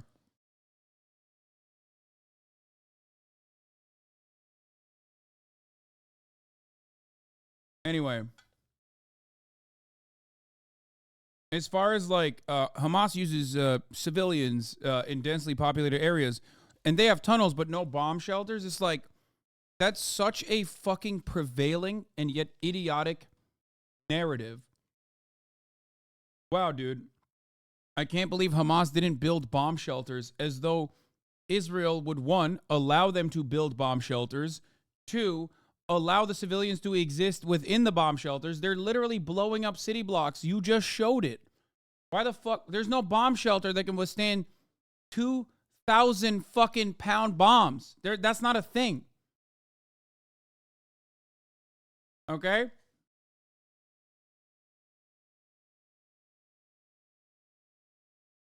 It's so stupid. This argument is such a stupid fucking argument, dude. Also, Israel is calling hospitals, without any evidence whatsoever, Hamas headquarters. What would stop them from saying the bomb shelter is also a Hamas headquarters? Like, Israel would allow the bomb shelters and be like, yeah, only civilians are there. Like, you have to straight up look at the situation that's unfolding in front of you and just deny reality to come to this conclusion.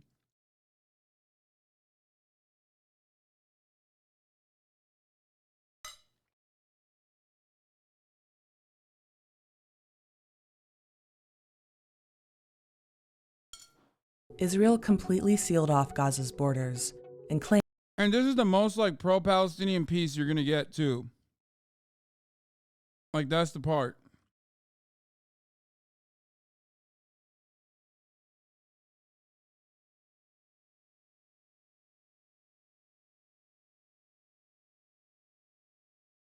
Claimed it was going to keep civilians out of the crossfire by establishing a safe zone and issuing evacuation orders. By air, phone,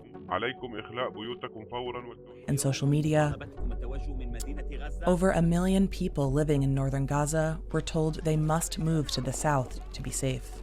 The IDF is calling for the people of Gaza to evacuate to southern Gaza.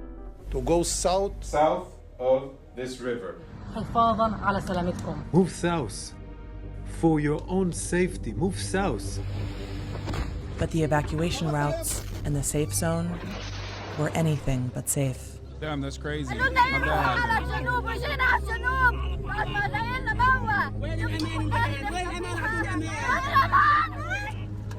How often the attacks were launched by Hamas is unclear.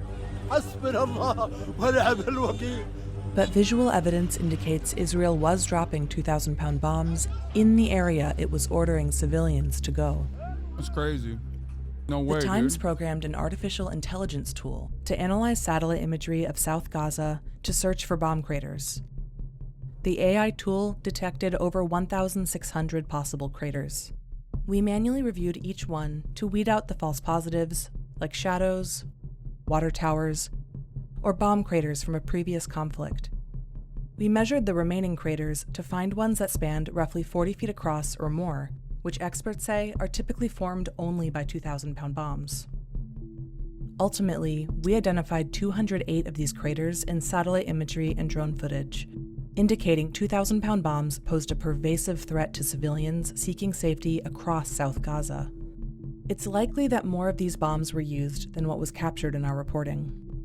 Because of limited satellite imagery, our analysis omits parts of South Gaza, and military experts say that often, depending on the target, fuse, and type of soil, a 2,000-pound bomb may not leave a crater at all. Even bomb craters that are visible from the sky do not convey the destruction unleashed on the ground. This crater in central Khan Yunis was from an airstrike in October.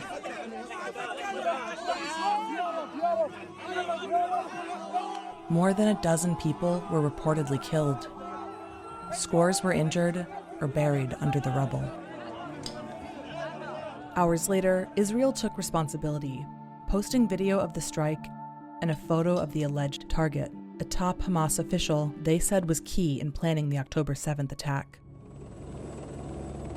Israel has said it must take out Hamas leaders no matter where they're hiding. Our goal, and we're taking extraordinary efforts to achieve it, is to minimize civilian casualties. This is our ethos. And here's the problem. We're faced with the most vicious kind of enemy who not only attacks civilians, but commits the other war crime of deliberately hiding behind their civilians. They use them as human shields. In response to questions about the use of 2,000-pound bombs in South Gaza, an Israeli military spokesman told The Times that Israel's priority is destroying Hamas, and, quote, questions of this kind will be looked into at a later stage. They also said that, quote, in stark contrast to Hamas's intentional attacks, the IDF, quote, follows international law and takes feasible precautions to mitigate civilian harm. But the US says Israel must do more to avoid civilian casualties. The Pentagon recently increased shipments of a smaller bomb called the GBU-39, which US officials say can strike underground targets and is better suited to urban. Maybe I'm dumb or naive, but what's to stop them from saying they're hiding so-and-so for every strike? I mean, they kind of do that anyway. Just, that is what they do. When they hit a target that's like really densely populated, like Han Yunis, then they say, oh, there's a high value, high priority target there. That's it.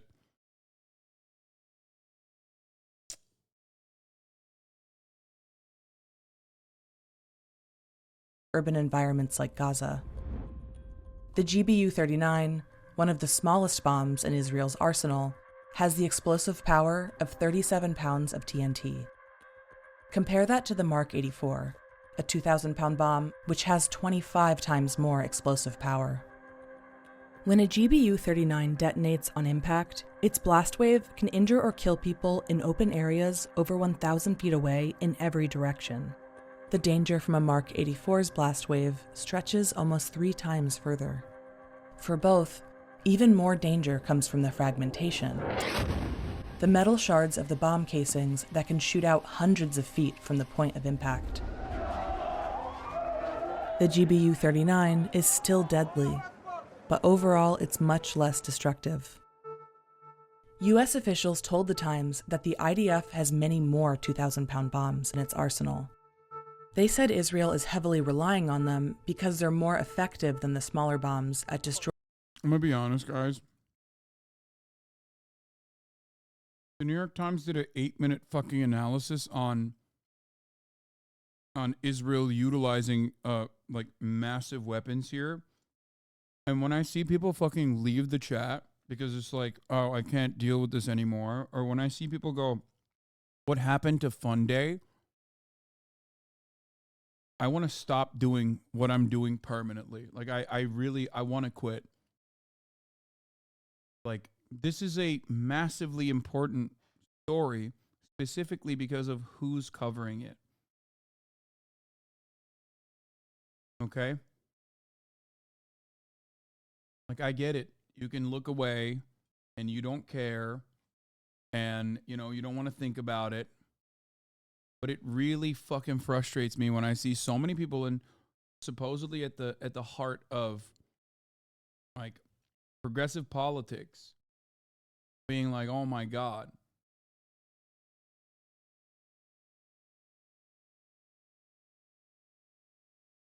I've greatly limited the coverage, and if you can't fucking sit through 8 minutes, I don't know what the fuck to tell you. At least give me the dignity of shutting the fuck up when you're leaving, okay? Destroying Hamas's tunnel network as fast as possible. The officials also said that in the Gaza war, Israel has demonstrated a higher tolerance than the US military for causing civilian casualties. But the US has not stopped supplying weapons to Israel. Since the war in Gaza began, the US has sent more than 5,000 2,000-pound bombs.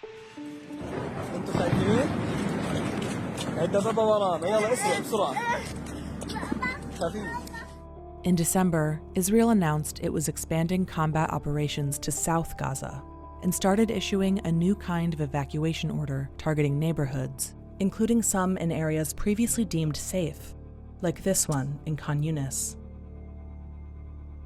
Hours later, 2,000-pound bombs were raining down.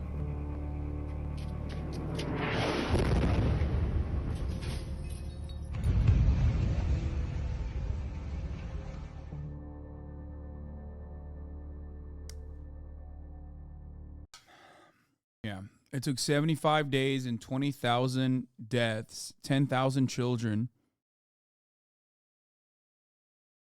to finally get to the point where the New York Times is like, yeah, this is like indiscriminate killing and kind of fucked up.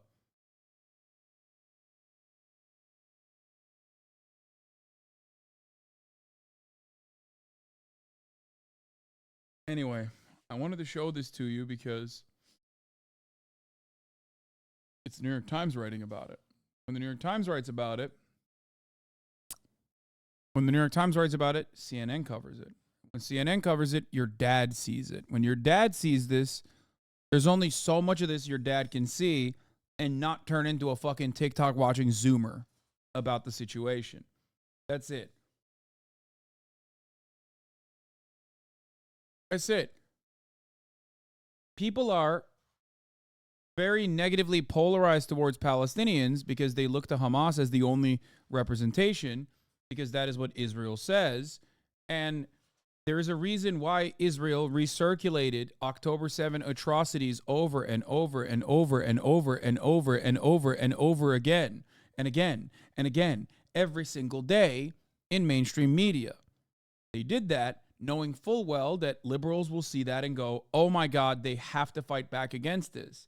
And as long as that was being shown on mainstream media, the death of the 10,000 children on the Palestinian side, in the hands of Israel, mind you, was not shown.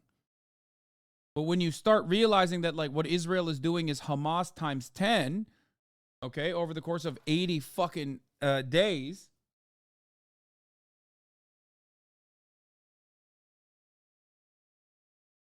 the dynamic shifts a little bit.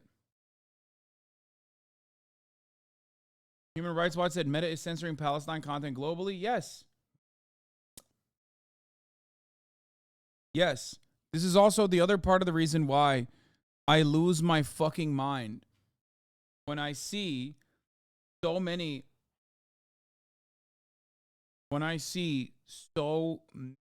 people get upset at like one fraction of a fucking coverage that this deserves, like simply a fraction of the coverage that this deserves. And it's like, bro, there are very few avenues where you can get this information out. Okay?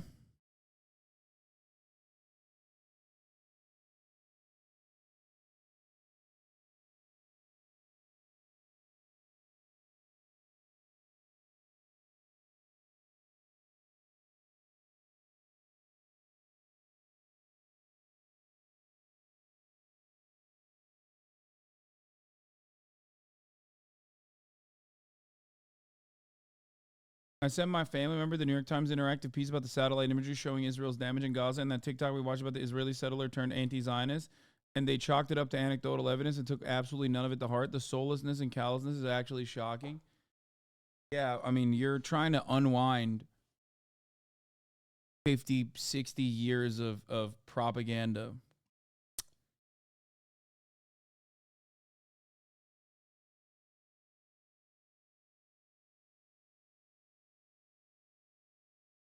It's just like on every front, there are initiatives to silence motherfuckers. It could be something as simple as derailment. It could be literally something as stupid as like Reddit comments. Like, people value propaganda a lot more than this community does, weirdly enough, despite the fact that you come here and I talk about the value of propaganda all the time. So go ahead, you might give up on that front. You might not think it's important. Those in positions of power, however, certainly see the value of it.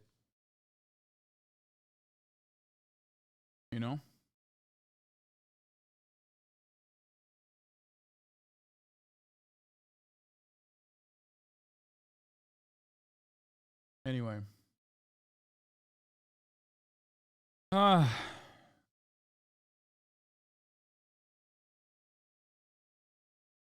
Yeah, speaking of propaganda, the IDF is so bad at it, obviously, which we're going to move on from, but where is this? Am I blocked by this person? Oh, I am blocked by this person.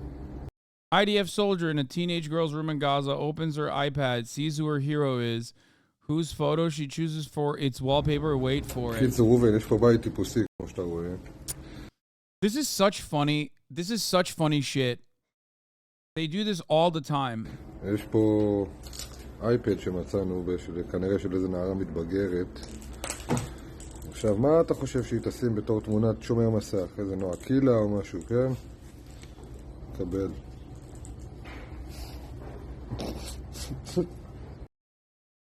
This is so funny. Just like no scratches, perfect iPad.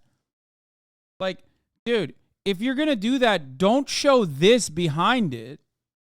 You know what I mean? It's a fully charged iPad.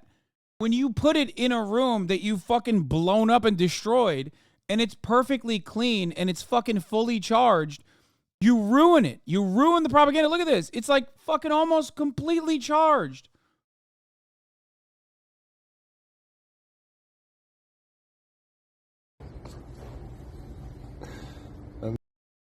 It's also so stupid. I said this so many fucking times. Like, they don't need Adolf Hitler to hate Israel, okay? They don't need to be like, oh yeah, I hate Jewish people in the same way that Adolf Hitler did. Like, that's not a Palestinian thing at all, okay? The Israeli government is fucking killing them with the Star of David slapped on to the fucking tanks. What are you talking about? They don't need to be like, wow, I got radicalized by reading this like European guy with a very European perspective into hating Israel and into assuming that Israel is like representative of Jewish people. It's so fucking stupid. That's how you know all of this like, wow, they love Hitler shit is quite literally directed at the Western audience. Okay?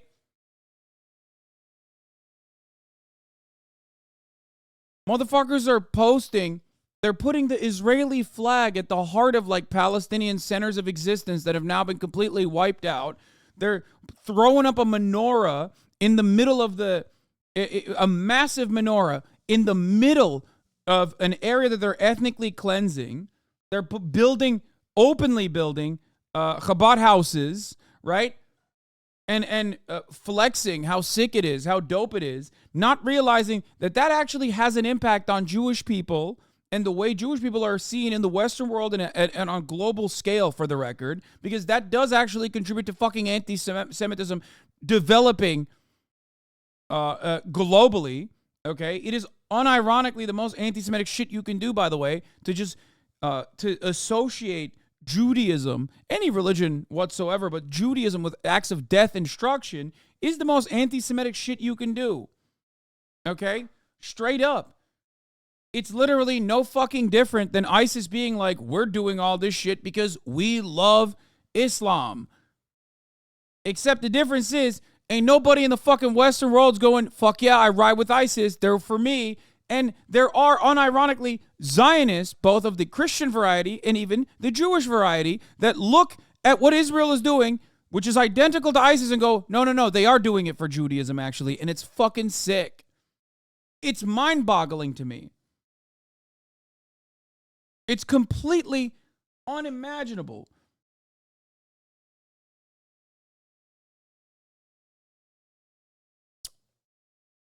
And then this too, they found another Mein Kampf copy. Unironically, Israel probably purchased the most copies of Mein Kampf. Yeah. And it's also, like, it's always just like the clearest annotated fucking Mein Kampf you've ever seen, which I already brought up, like, as far as the argument goes, like, the Palestinians don't fucking need to learn about Hitler to be like, I don't like what Israel is doing. They're fucking killing me. Look behind the Mein Kampf. What do you think is more radicalizing? Reading fucking Hitler's words or that hole you see on the fucking building, on the side of the building? What radicalizes someone? Which one is it, guys? This is pure projection. This is for people living in a comfortable situation. This is propaganda created for the Western world because the Western world doesn't understand how radicalizing having your fucking house blown up could look like because they're never going to experience it. But they absolutely do get radicalized by feeling like they've been hurt and having like some kind of spiritual damage that they have to cope with, and then reading fucking Hitler and being like, this guy's got some good ideas. That's why they're tailoring this argument to the Western world. The other side of this is that, no, it is not appropriate to kill motherfuckers because they read Mein Kampf. I don't believe that either. That's why I say I believe in universal health care, which includes even fucking Nazis. I despise Nazis. I hate them. But, like, yes, they should still get health care. Here's why. Because when you create an environment where there isn't a lot of economic volatility, economic instability, when you meet people's material conditions and offer them robust safety nets, you make it less likely for them to become Nazis to begin with. But yeah, it's so stupid. They're like, wow, these guys sure love Hitler. Seems that's why they fucking hate you, man. Because they read Hitler in Arabic.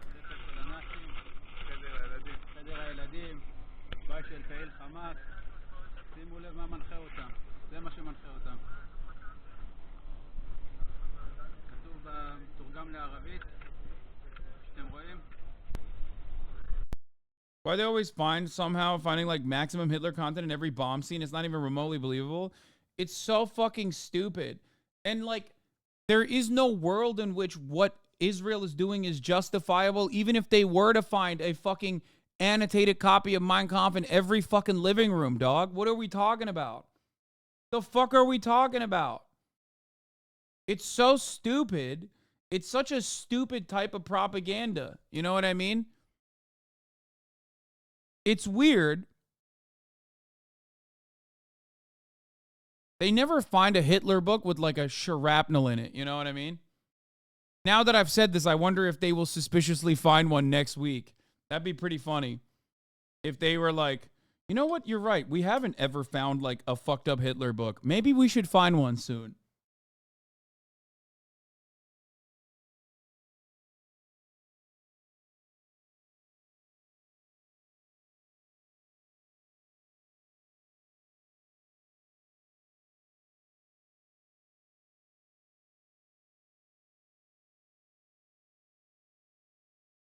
Oh, this is really funny. I know what this is. I'm so mystified by everything Israelis make for global consumption. I like how it's at once thudding and ultra literal, while also being muddled and difficult to understand the intent of it. It's like if they could record the dreams that dogs have.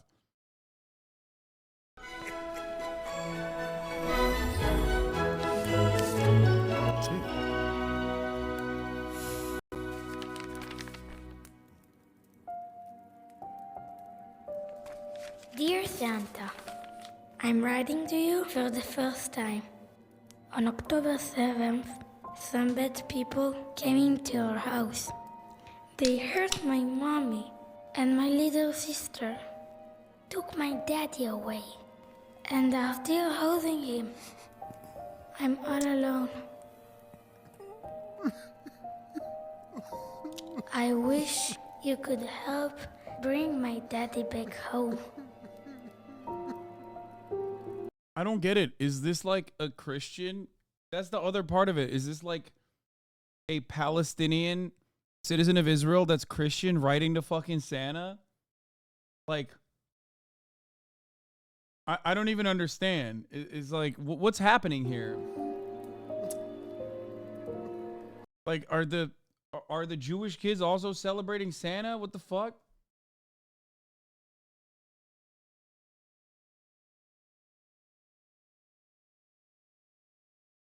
IDF like, well, what do we have here? A limited edition copy of Mein Kampf signed by Hitler himself. What an evil terror, baby, this is. It's just... Ay.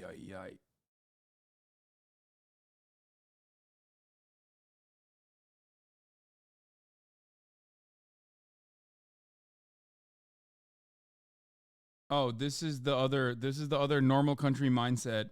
Yeah, one thing I know about my mom and I'm thankful for is that if the army were to shoot me, she would blame the army. Not your fault. Mother sends love. Support the troops who killed son in tragic error.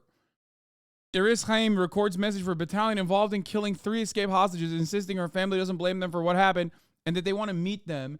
That is insane, brother. Who said this? Was it Golda Meir? Who was the person who said this conflict will only end when Israeli mothers learn to hate the Palestinians less than they love their own children?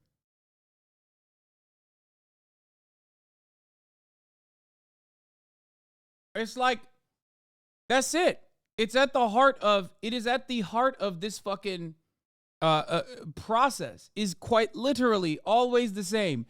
The Israeli government as an entity, as a genocidal entity, okay, wants to kill Palestinians more than it wants to save Israelis, Israeli Jews specifically. Like, the government and Zionism as an ideology, which is an inherently more and more fascist ideology, cares more about death and destruction of the Palestinians and ethnically cleansing Palestinians more than it cares about preserving the safety and security of Israeli Jews. That's it.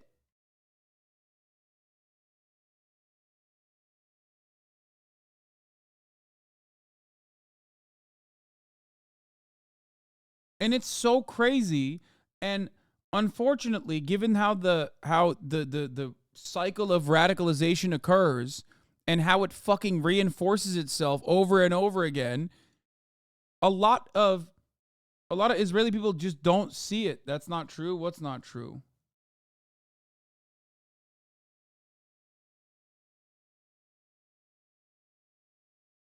That Zionism hates Palestinians more than it loves defending Jews, because it is the truth.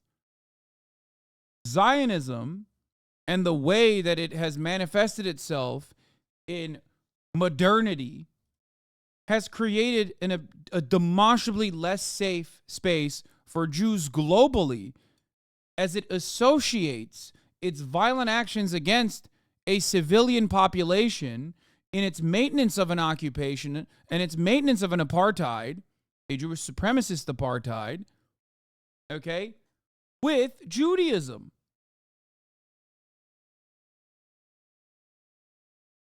Speaking of Nazis and Zionism, what is this? The anti-Semites will become our most dependable friends. The anti-Semitic countries are allies. Herzl? I don't know if this is... Did Theodore Herzl say that? Ukrainian Nazi, we support Israel and they support us. І в такому самому становищі, що і ми, теж у війні, і вони підтримують нас. Оце правильно. Дякую. Дякую вам за позицію. I mean, I'll keep it a $1.50 with you. There's a very clear reason for this. This is not unique to Ukraine, by the way. There's a very clear reason for this.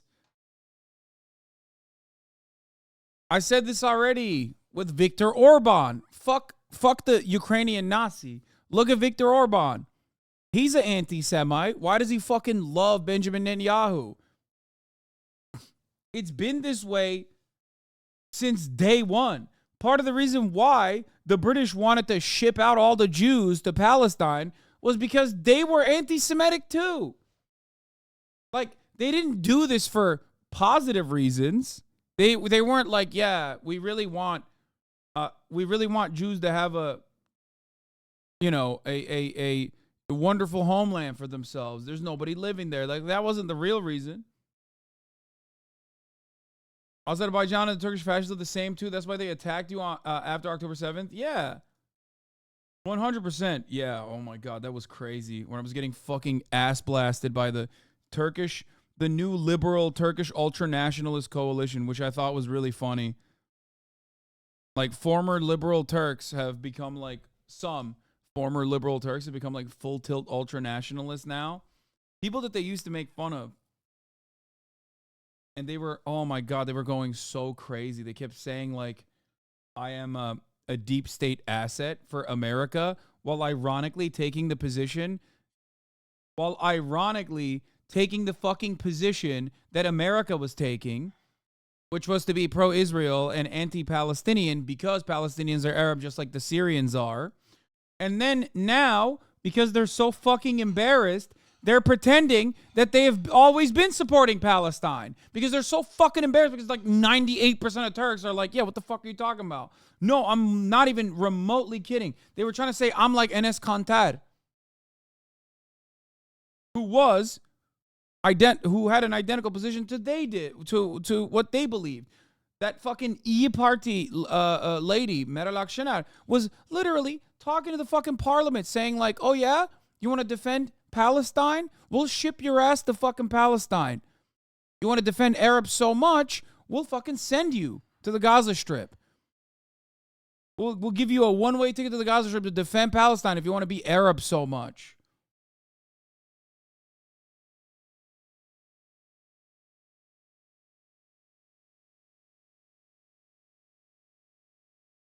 Anyway, just a fun thing to remember.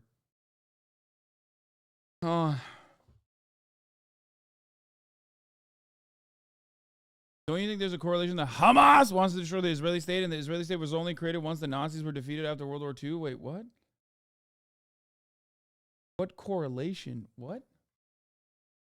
Brother, Hamas as a fucking, like, genuine movement did not even exist until 1988. Okay? What the fuck do you mean? Aren't Aussies supporting Israel so they got each other's backs? Yeah, of course. And Turkey as a government is also supporting Israel too.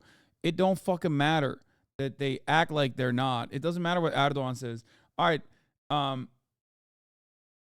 Anyway, here, let's do some fun shit, and then I'm going to talk about this immigrant situation that's like popping off because this lady is like having a hard time. She did not like that I got on the verge of ratioing her. I don't know if we actually ended up. Oh, shit, I did actually ratio her. Oopsie. We talked about this yesterday, and like I thought it was particularly funny. Oh, Fascist Turks then, Fascist Turks then. Her konuda Türkiye Filistin'in arkasında Filistin hiçbir konuda. What is this? Turkey's behind Palestine on every Türkiye'nin arkasında değil. Biz buna bir son vereceğiz. Filistin desteğimizi istiyorsa kazanmak zorunda artık. Throwing up the wolf. Damn, dude, what a fucking sick edit, dog. Ümit Özdağ, Filistin desteğimizi kazanmak zorunda edit. So he's saying Palestine has to win our favor and our support, and they never try, and they should. So that's what he said, I guess, immediately after October 7. Here's what he's saying 7 days ago. Samsun'da, Atakum'da, Starbucks'tayız. Şöyle görün bakın herkes burada gençler. He's saying he's in Samsun at a Starbucks. Look at all the youth. Evet. And they're all ultra-nationalist youth as well. They're like fucking throwing up the gray wolf.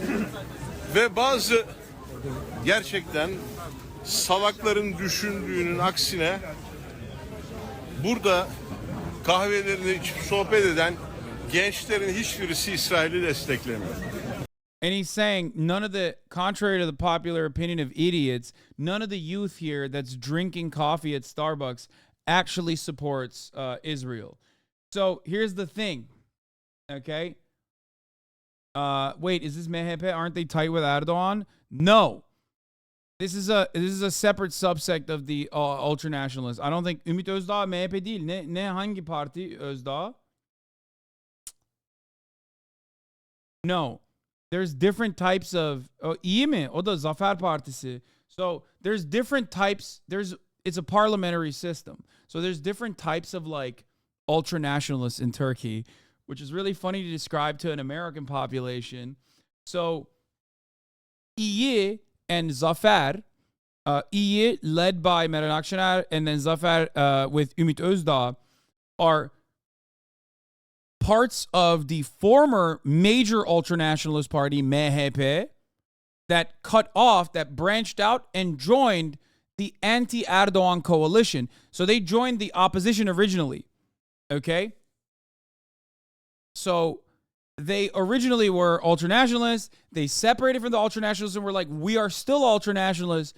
We still throw up the gray wolf, but we're not pro-Erdogan. Because MHP, the major ultranationalist party, was... the major ultranationalist party has been, suckling on Erdogan's teat in perpetuity. Erdogan, as a matter of fact, could not even build a winning coalition without MHP, as a matter of fact. It's like, Erdogan's coalition wins over 50% of the vote every time there's an election, but the only reason why they can do that is because they have MHP's support.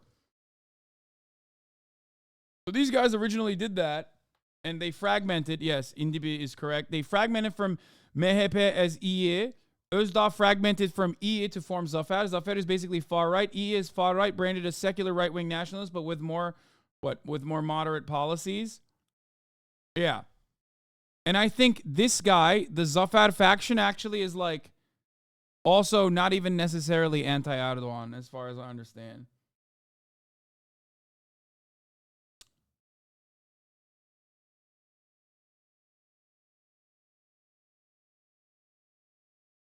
They are all deep state, if you ask me. That's kind of funny. Very Putin-esque form of governance, There is a lot of similarities, I would say, between Vladimir Putin and Recep Tayyip Erdogan in the way that they're both like hyper-capitalist and work to simply reorganize politics and society in a way that just benefits them directly and individually.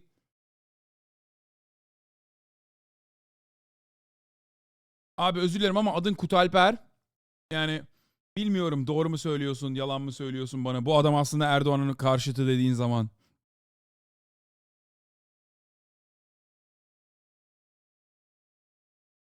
Yani adın gerçekten Kutalp mi yoksa adını sadece username'ini Kutalp yaptın mı başka bir nedenden dolayı bilmiyorum. Anyway. But I don't know. Abi karşı koalisyondaydı.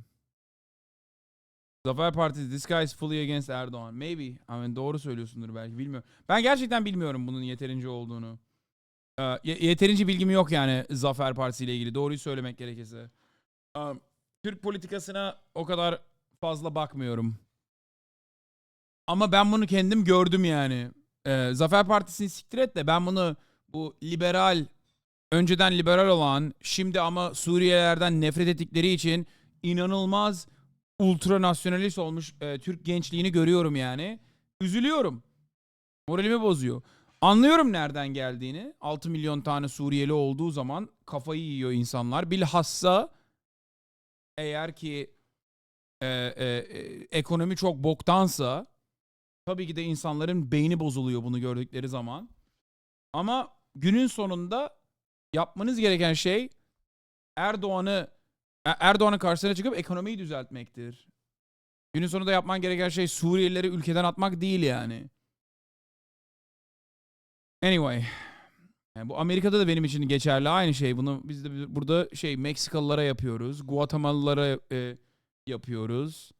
Aynı boku burada yiyoruz biz de. Gerçi rakamlar biraz daha değişik doğruyu söylemek gerekirse ama yani nasyonalizm bu işi düzeltecek bir şey değil.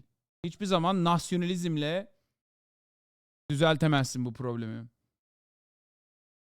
Sağcı politikası hiçbir boktan yaramaz. Kimseye yaramaz. Sana da yaramaz. Suriyelilere de yaramaz. Kimseye yaramaz. Aynen bu şekilde devam edersin.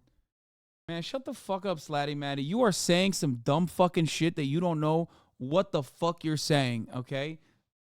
Dumbass Americans thinking Fethullah Gülen is vamp, okay? Fethullah Gülen is not fucking opium at all, bro, okay? He is a fucking far-right, psychopathic CIA asset that also happens to be like an Islamist himself. Get the fuck out of here. Man, I just have COVID. Oh, okay, so I guess you could say that shit while I'm talking in Turkish to Turkish motherfuckers. These guys' candidate in presidency aligned with Erdogan. Anti-Erdogan votes at 50+%. These guys basically prevented the Democratic coalition to form. They solidifies the criminalization of the left wing. Oh, so my suspicion is not incorrect. Got it.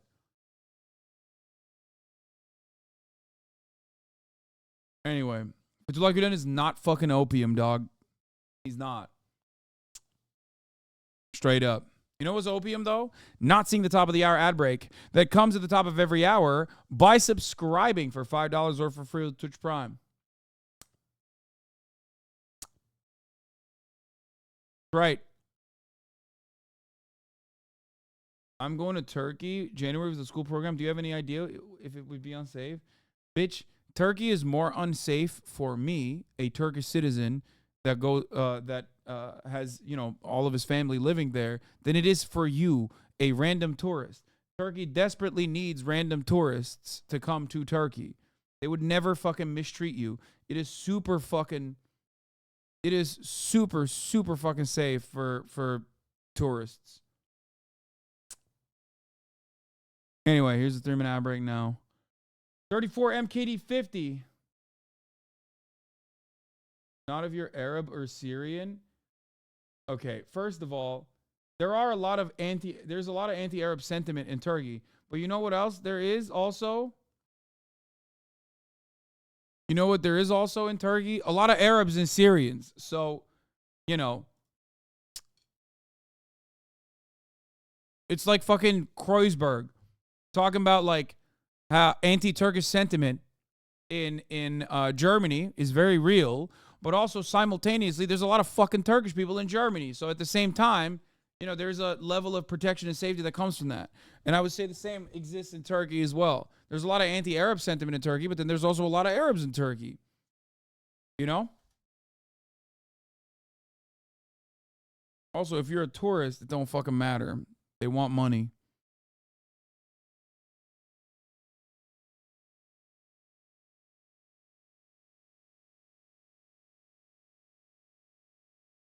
Anyway, look at this fucking shit. Nelk boys trying to hype up Tucker Carlson. What is that? Gentlemen, you've lost control. This is the greatest day. Do you mind if I run for it?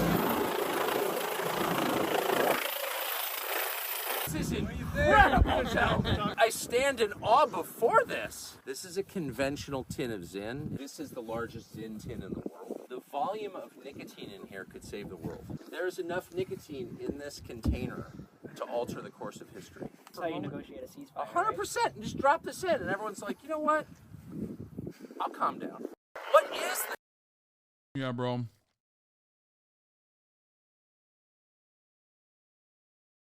This person said, Dems and Dem donors should really not overlook what is happening here. The Nelk Boys, super popular group of mid-20s YouTubers who used to make prank videos, are making Tucker and several other neo-fascist media personalities cool animation for young male audiences. So, here's what I got to say about that.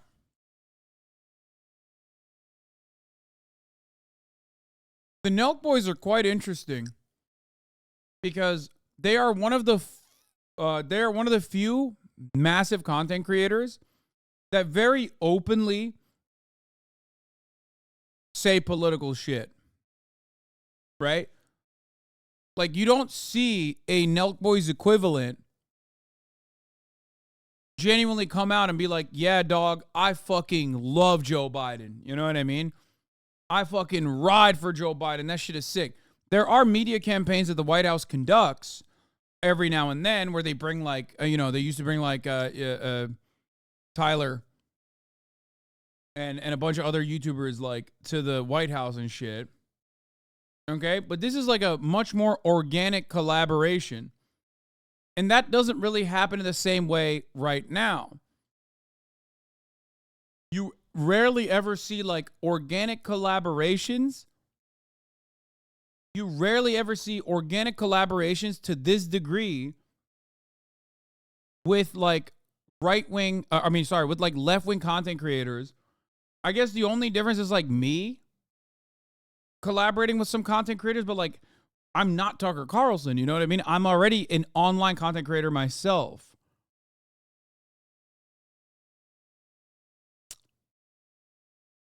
So, you got invited to the White House, bro? No, I didn't.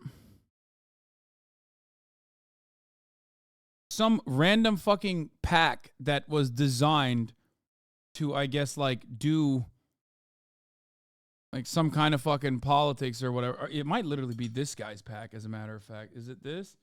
Cap Action? No, it's not. Anyway, some random fucking political group being like, oh yeah, we're going to bring actual politicians. We're going to bring like, or actual political YouTubers to the White House is very different than like actually being invited to the fucking White House. Now, it doesn't stop and end there. It doesn't start there. I obviously collaborated with AOC, but I am a content creator myself in that situation. I'm a political content creator. I'm the one who facilitated that. So I rarely ever see this kind of thing from like a Mr. Beast. Some YouTubers are blaming you for them not being invited to the White House. It was insane. I know, dude, because obviously everyone wants to present false narratives.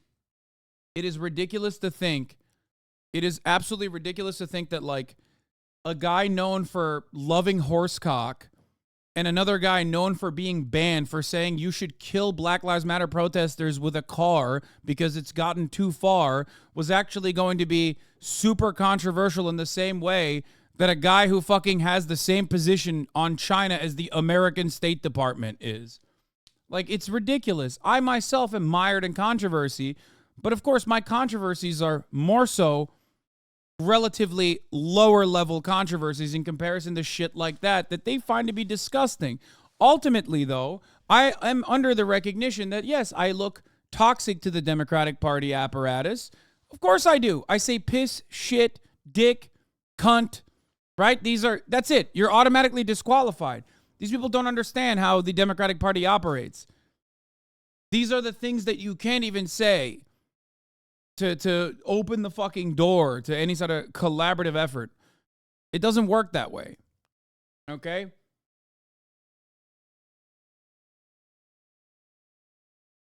Like, there's an insane amount of stuff that would make me absolutely a massive problem to collaborate within the Democratic Party.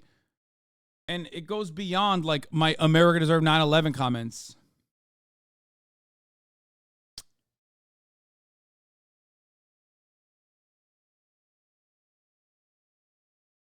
Okay?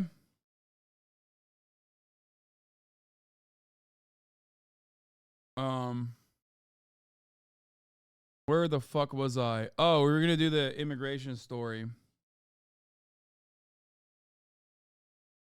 So, yesterday I talked about Ashley St. Clair, talking about how, like, there's immigrants at the airport, and that's fucking terrifying. Obviously, that's not the only thing she's trying to say, but I'm making a joke about, like, a person getting mad about seeing migrants at a fucking airport. Like, what's the big problem with undocumented migrants at an airport versus documented migrants who have a visa? The only thing is a fucking stamp of approval. That's it. They're still human beings. Right? Here's both QRT screenshot. I'm sorry, I really can't take anybody who types this way or misrepresents points this aggressively to make up their lack of counter argument. Yawn. This is my official invite for Hasan Parker to leave his multi-million-dollar mansion. Oh, this is like before or after Googling me. This is my official invite for Hasan Parker to leave his multi-million-dollar mansion to come down to the border and processing facilities with me. Come see the issues for yourself and then tell me it's just an issue with foreigners. Though he probably won't fly since he doesn't fly over. Ironically, COVID health concerns.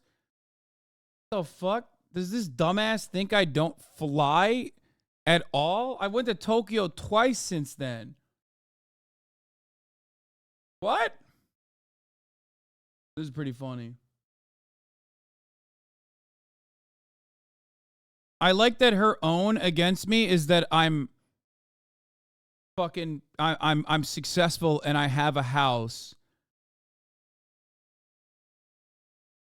That person got their information from Florida-based podcast? Yeah, she must have just like seen one fucking Tim Pool article or some shit.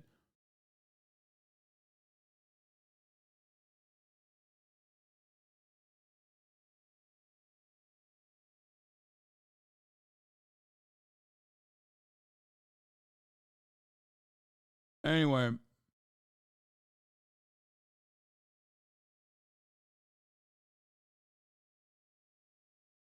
Okay, stop fucking spamming the dumbass Amtrak thread, please. I'm going to lose my fucking mind.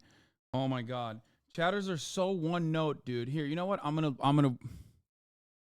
There you go, man. There. Is this what you want? What if we rode under the mistletoe? There you go. They wrote something horny. Y'all are so funny. Did you make this? Did a HasanAbi head who works at Amtrak make this? Is that why you want me to see it so bad? So you can be proud of your accomplishments? Is that what it is?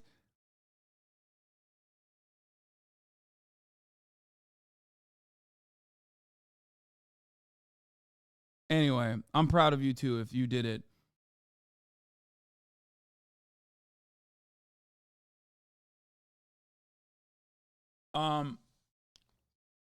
I love this shit though. Like, this is just like pre-Googling me. I'm sorry, but I really can't take anybody seriously who types swear, misrepresents the point this aggressively to make up a counter.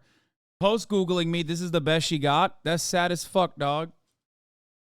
But yeah, the real reason why she posted that she double quoted was because she saw that I was about to fucking ratio her ass, which I did, which I didn't even think I would, because her tweet was sitting at like fucking 40,000 likes yesterday when I quote retweeted it. Okay. And that's her counter. That's sad. All expenses paid, Hasan. I'll even put you in the air-conditioned car once an hour to make all caps tweets about me so you feel like you're at home in your Whittle gaming chair. Yeah, I'm good.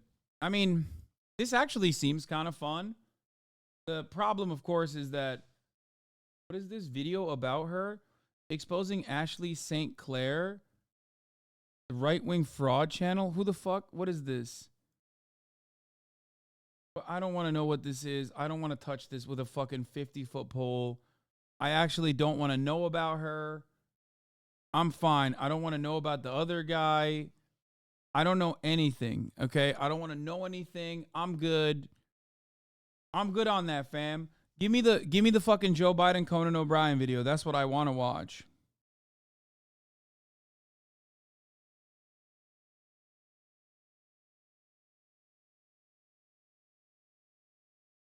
This shit is too horny. I feel better not feeling their seething energy. Oh no, that dude is weird. Also, he's a mega lib that just got shot. See, this is what I mean. I don't want to know. I don't want to know. Don't tell me. Don't tell me. Don't tell me. No, stop. Stop. I never want to know about some fucking dude I don't know about, okay? If I don't know about a dude in the realm of like BreadTube or politics or whatever, don't try to fucking convince me to learn about a dude. I'm happy not knowing. You know what I mean? Ignorance is blissful, dog. And then there's like a library of content that is dedicated to that guy who will probably be bad or something. Or maybe he's good. I don't fucking know. Right? But then there's like all the guys who hate the dude that are going to come in here and be like, you watch that dude? You're a fucking piece of shit. You're a real piece of work. You know that? Did you know that in 2017 he said this? And I'm like, I don't know. I don't want to know. No more dudes. I know enough. Okay?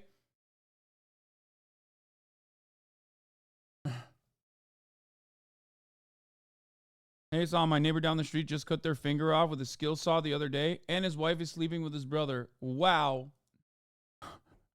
That's a dude I want to know about. That's my kind of dude. Man, the internet really has broken you. Yes, it 100% has. It has broken me. I don't want to. It's not even like, it's not necessarily like the internet that has broken me. It's very specific subsects of the internet that have broken my brain. I would much rather not deal with the massive amounts of just like the shit ton of negativity, because it's so super not worth it. You know what I mean? It's just not. Every single time I talk about like some online content creator in like the BreadTube adjacent space or commentary space, it's always like, wow, dude, fucking can't believe you shit on my boy xylitol. Like, that's my fucking guy. I will now spend every single waking moment of my life replying to every single tweet that you make about how you're like a sex trafficking pedophile, dude. And it's like, please stop. I'm so sorry. I love xylitol. I love all the fucking debate guys. They're so good. They're so smart. Please leave me alone. You know what I mean? It's just, there's no other space that has such like untapped, no other fucking space has so much untapped weaponized autism other than like the debate space, which I do as well. And I factor into this as well, but I try to like rein it in as best as possible. Dudes will literally be like, I don't have a job. This is what I do. Or my job is being online anyway, so I'm going to cyber stalk you and harass all of your friends in perpetuity. Oh, do you raid Caroline Kwan? Ooh, turns out she also does politics. I'm going to cyber stalk her too now. Oh, is one of your mods also a streamer, Rogan? I'm going to cyber stalk her too. Oh, did somebody at one point that you collaborated with a bunch said an off-colored remark about white people? Oh, that's it. Going on the cyberstalk list. 39 Dav, you are my enemy in perpetuity. I will never let that go. It's like, please, bro, please, just let it go. Please. Leave me alone. Leave these people alone. All because I said some fucking off-color remark about xylitol. Okay? Or whatever the fuck.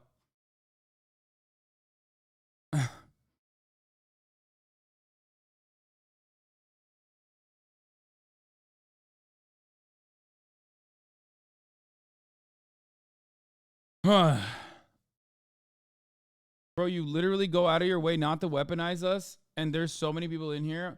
I know, because I just don't want to deal with it. I don't want to deal with it. And I think people do take my I do think people take my good-natured ways on this kind of issue and my reluctance to talk about them, and I think they mistake it. They mistake that for like fear, cowardice, that I or that I don't simply have what it takes. You know what I mean?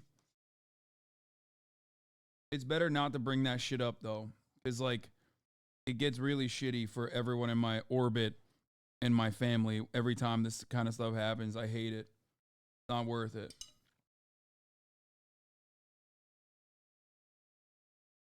It's Joe Biden. I'm lucky to be Conan O'Brien's friend, and I'm lucky. I guess it's because I'm Irish. Yes, you've got the luck of the Irish. You know, I have to ask you, being Irish, because when I do this podcast, we're always looking, I'm always looking for points of commonality. And being Irish is such a part of who I am. There are phrases that have lived on in my family. My mother always called me a bold stump. Conan, you're a bold stump. But I think there's so much of that that's just in who I am, and it's got to be a huge part of who you are, being Irish. It really is, but I think it's because, think about it, the Irish, even once they got here and made it, they were still viewed as lesser because if they were Catholic. Yes, yeah. My mother used to say, remember, Joey, the best drop of blood in you is Irish. Remember, you're a Biden. I'm thinking, who the hell's a Biden? You know, like, yeah, yeah. And that's not Irish. Right. Biden's not Irish. Right. It's kind of all about principle and pride. Yes. It was instilled in us by my mother that we are proper Irish. We are lace curtain Irish. Now, my mother's father had been a policeman, Worcester, Massachusetts, directed traffic, made, I think, $55 a week, but was able to, my mother was able to go to Vassar College and then Yale Law School. So it was all about moving upward in our world. And it was very important for our mother that we were proper. And then I get into this business where I professionally make a fool of myself. She had to figure that out. But it's a lot about pride. It's kind of expected, you think. I mean, look, for years, before our ancestors came, mine came in 1848. Mm-hmm. My mom is 100% Irish. My dad is a quarter Irish. Yeah. But you know, they got in those coffin ships in the 1850s, and they came leaving a sense of being always ridiculed and looked down on. And there was an enormous pride in, you know, in our literature, well, whether you were a farmer or a poet, there was always, it's just something about, look, we know who we are. Yeah. We know who we are. My mother used to say, Joey, never bow, never bend, never yield, never. She sounds tough. My mother was 5'1". 5'1". 5'1", almost 5'2", and she was everybody's mother confessor. I show a picture of my mom. You got to come over to the Oval after this is over. If you. He's literally, he is correct though. His mom is actually dope as fuck. Like famously. I wish he was like a fraction as cool as his mom. Who refused to stay in a room that the fucking Queen had stayed in, or was it refused to stay in a room that Margaret Thatcher had stayed in?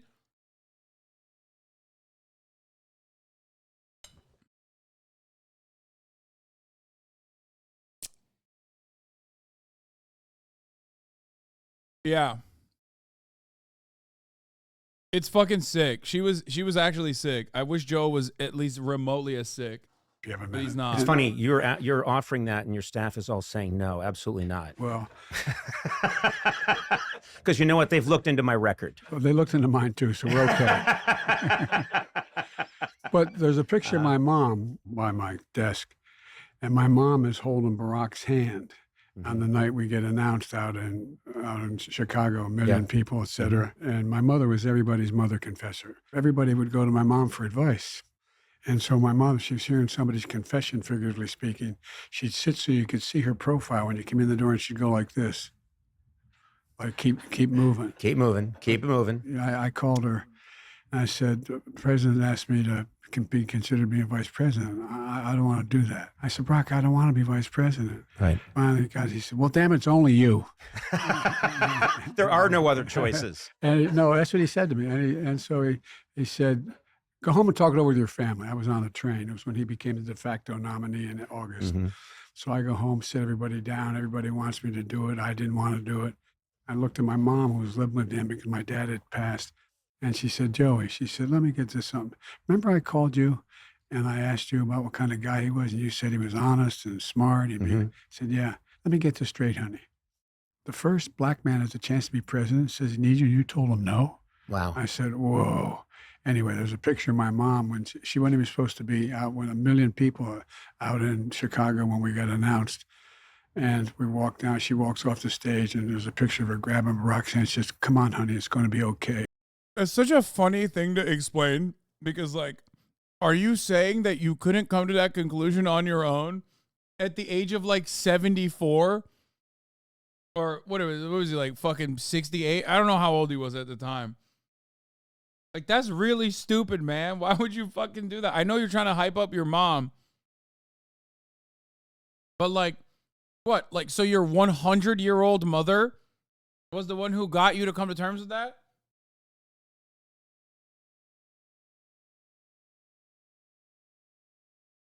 She walks out. That's fantastic. No, that was my mom. But I mean, that's it doesn't matter what you achieve in this life. I mean, this is a big moment for me. I'm a huge history buff. I am an amateur presidential historian, and I've interviewed presidents in my day, but never a sitting U.S. president. So I want to get it on the record that this is a huge honor for me.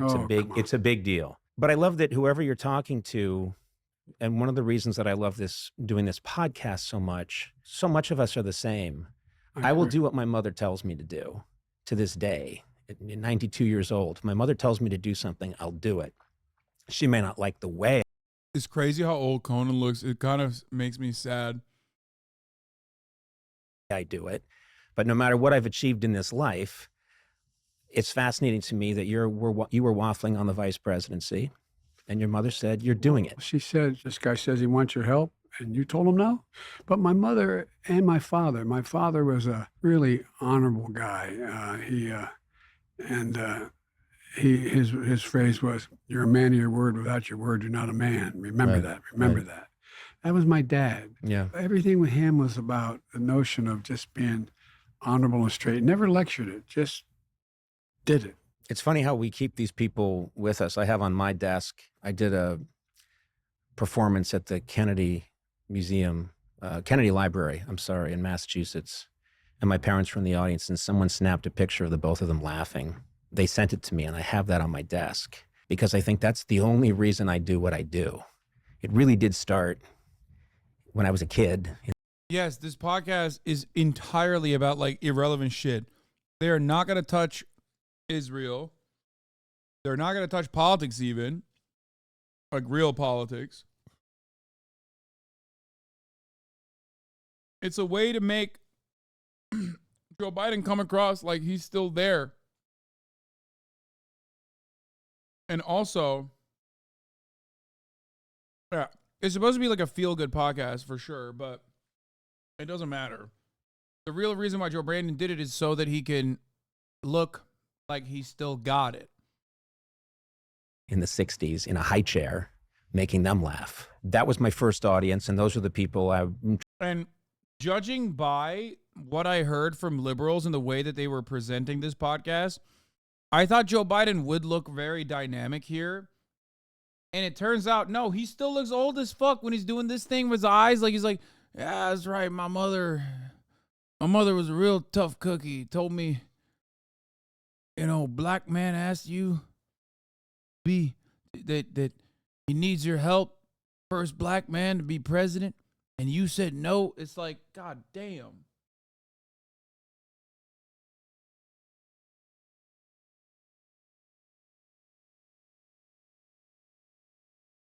Trying to impress, and I'm still trying to impress them, you know? Well, you know, it's interesting. How many kids in the family? There's 6 of us.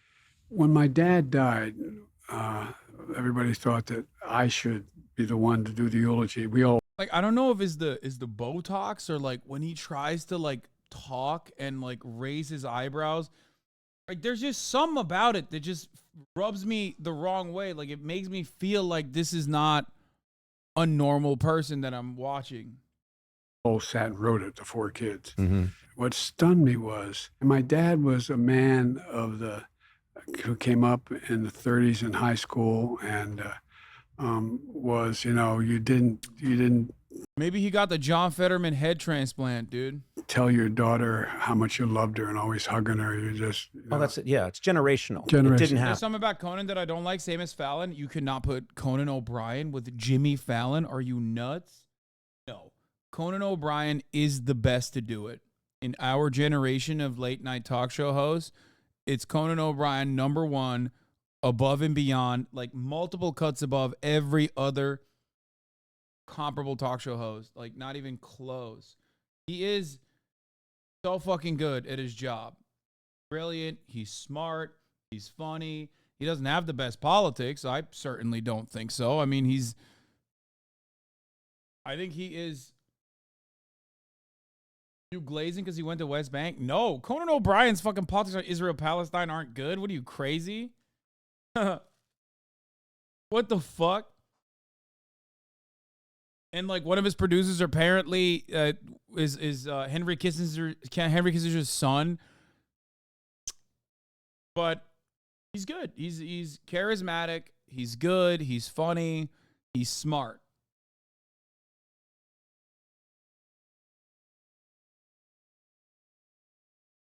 Jimmy Fallon is none of those things. Jimmy Fallon is the American version of that British guy that everybody hates. I don't even remember his name. Jimmy Fallon is not only is Jimmy Fallon not funny, but he's terrifying. Like, I have never been able to look at a Jimmy Fallon video and thought, oh, there's something manageable here. It's like there's something very sad and very scary, I would say, distressing about the way Fallon approaches comedy. I don't know what it is. It's very much... It just feels like a lizard person wearing a human suit.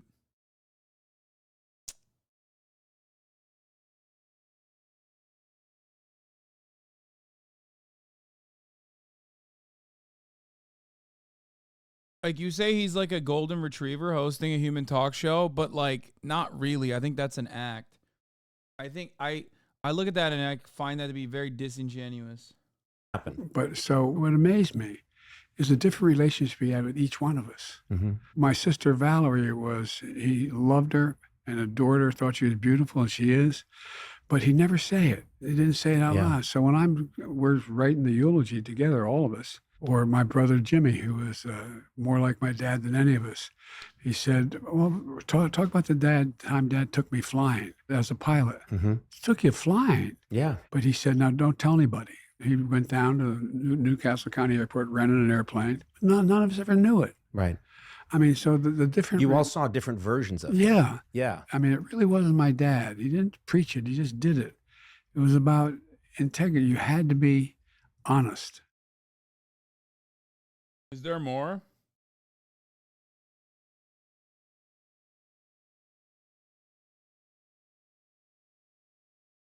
I have a topic I wanted to bring up with you, which is near and dear to my heart because it's been the root of this podcast I've been doing for about 5 years. I get to talk to a lot of, quote, important people that have achieved amazing things. And when I try to get them to talk about the things that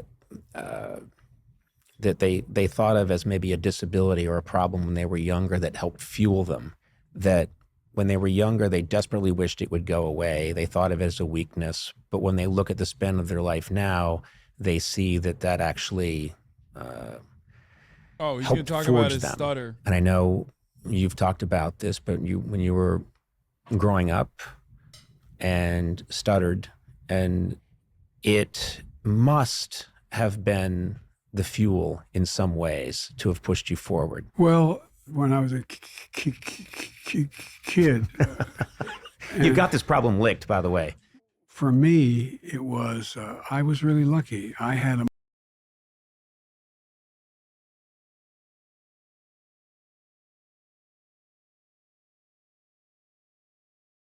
He was faking. That was like a fake one as a joke that he made. Or he tried to. Dude, he's so fucking old, dog. He's so fucking old, dog. God damn, dude. Even that. Fuck. That's like such a old man way of making a joke.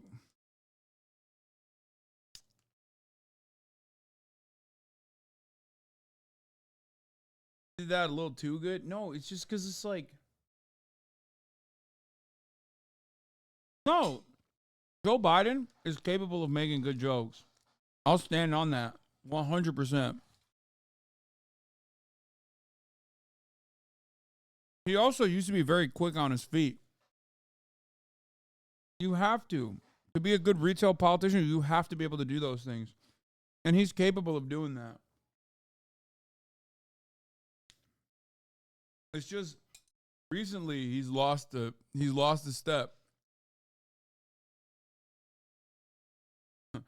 No, the joke itself is like not landing well, in my opinion, because like, and I think disability activists themselves would like most likely agree with me on this, even though they don't agree with me on much. And that is that like a big point of contention with disability always is that like the feeling that you're faking it, like the prevailing attitude from others is that you're faking it for attention. Why are you throwing up question marks? I'm 100% right on this. God damn. So it's like a touchy subject. It's like a weird moment to make a joke like that.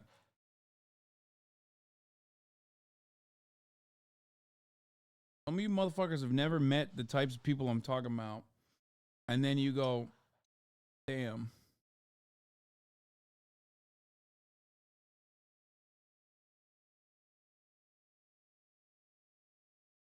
A lot of people, I think you would be surprised with how many people, especially with invisible disabilities, like a lot of people think that you're just making it up. Very touchy subject.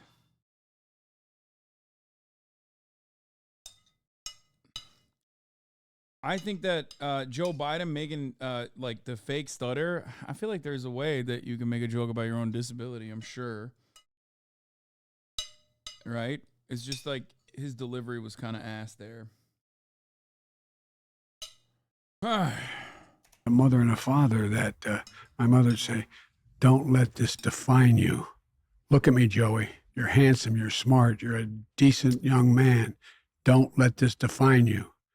It taught me how to fight. There used to be a joke when I was growing up in grade school and high school that, you know, you could beat up Biden, but he'd hurt you going down. Right. The point was that it made me realize in our family, this is God's truth, Conan, the four of us, we were never allowed to make fun of anyone, no matter how mean they were to us, if they had something they couldn't overcome. Right. Swear to God, if you did, you get your rear end kicked when you went home.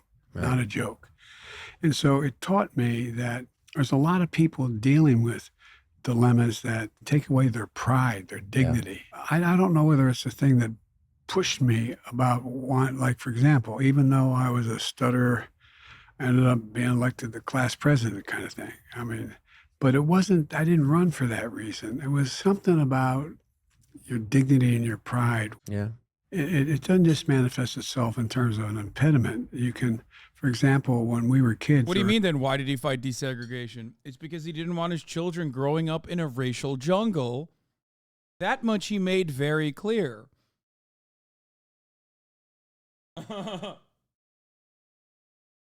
Those are his words, okay?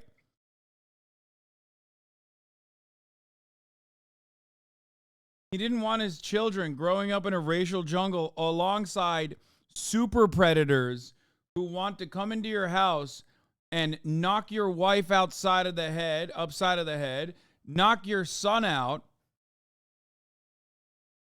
who deserve to go to permajail. Okay?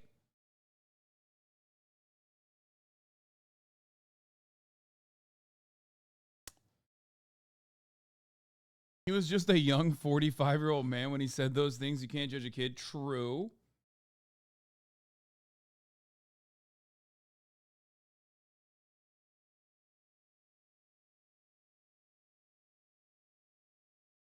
Yeah, knock your wife in the head with a lead pipe and beat up your son and daughter.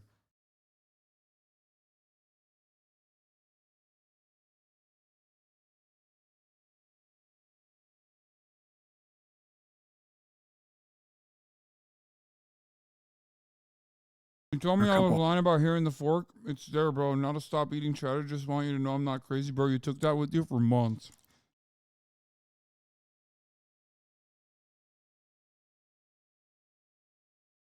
You kept that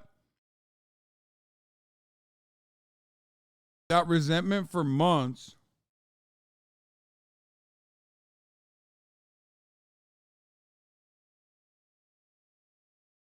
And then you waited for one moment where you think you heard it, and it took you this long.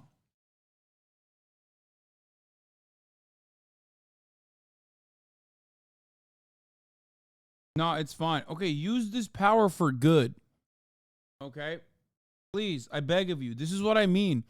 When I say I have the same type of community, but they just like hyper-focus on me and shit that bothers them about me instead of like, I don't know, our enemies, okay? Our intellectual, ideological enemies.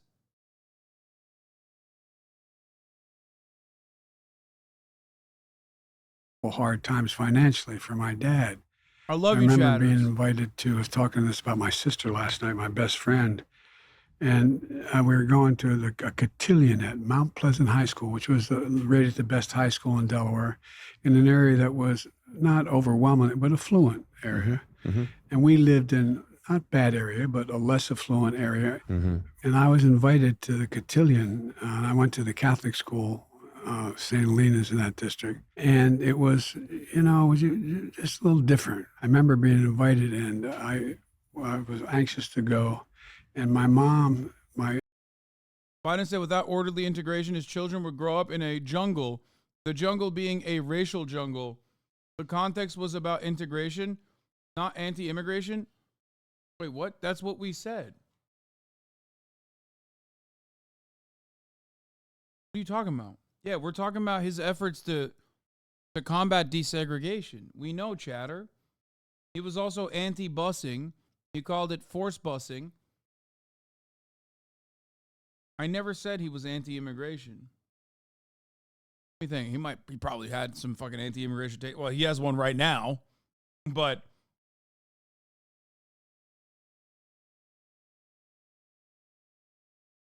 not bussing for real on God. Yeah, that's that kind of bussing. This rap is bussing.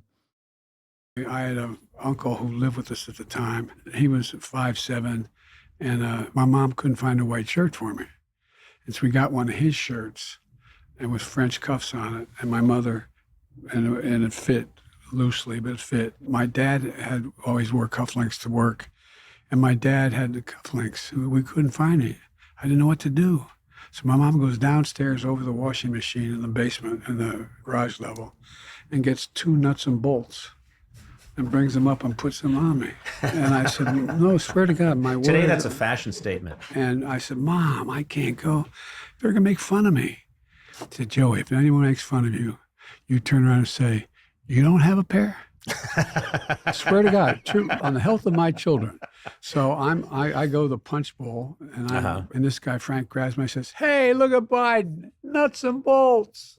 And everybody started to laugh, and I said, Frank, you don't have a pair of these? I swear to God. I swear to God.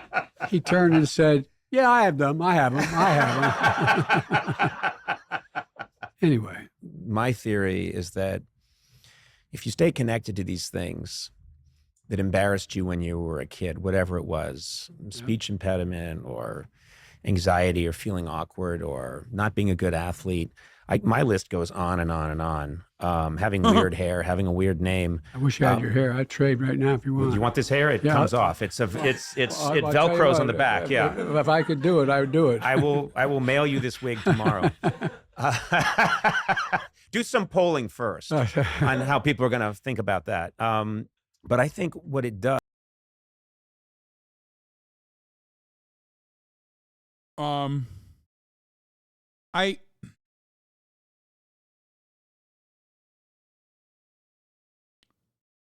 I feel like this is wild to talk about because, like, I do love Conan.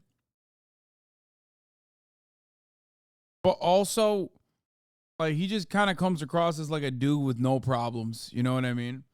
I know they're very real to him, and I'm sure that it, like, played a role in his development. But I don't know. It just... You don't have to have problems, by the way. I still... You know, I still like Conan. I will continue liking Conan. It's just that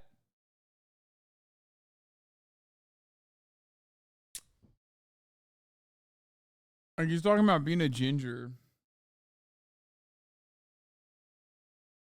Anti-ginger discrimination is real.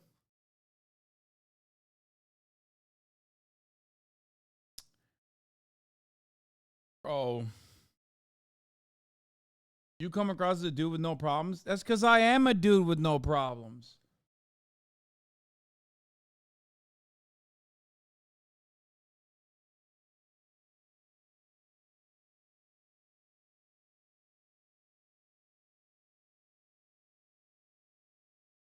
Like, that's my thing. It's just like, I'm a dude with no problems. Like, I was fat as fuck when I was growing up, but I wouldn't like hold that as like something akin to like growing up black in a white neighborhood or something. You know what I mean? Is that it gives you empathy. I think empathy comes from a sense, if you've felt that pain, if you see someone else and you sense that maybe they're feeling that pain, you're awakened to it. And that's, I think, the superpower that comes from it is you have... I'm certain you're right. When I got elected, I was down here hiring staff. I was using Senator Kennedy's office over in the Capitol to interview staff. And I got a phone call from my fire department. They put a young woman on the phone, and she said, there's been an accident. You got to come home December 18th. I wasn't sworn in yet. And he said, there's been your wife is Christmas shopping with your kids. My kids were then 13 months old, almost 3 and almost 4. And she was so nervous. She said, they're dead. And I was enraged. Like, do you understand what I mean? Do you get it? Like, Conan was like, yeah, I grew up ginger. And then Joe Biden's like, every one of my loved ones died in a fiery car crash. And then my only son, that wasn't a massive fuck up, literally also died from brain cancer. You know what I mean? Like, when you're like, oh, I grew up ginger, talking, like, sitting across from the fucking crypt keeper, who is basically like, his life story is a tragedy. You know what I mean?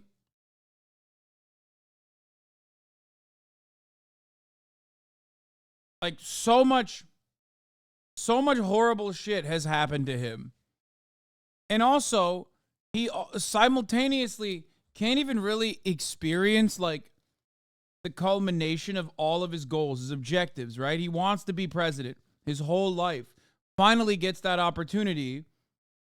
And, like, finally fucking gets that opportunity. And it's like he can't even enjoy it because his brain is fried.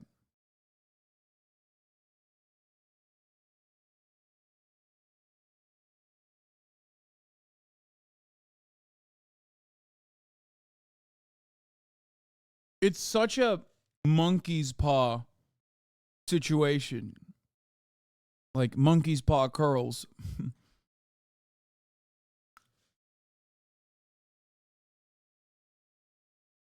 And you get there and you don't even fucking recognize that you're there.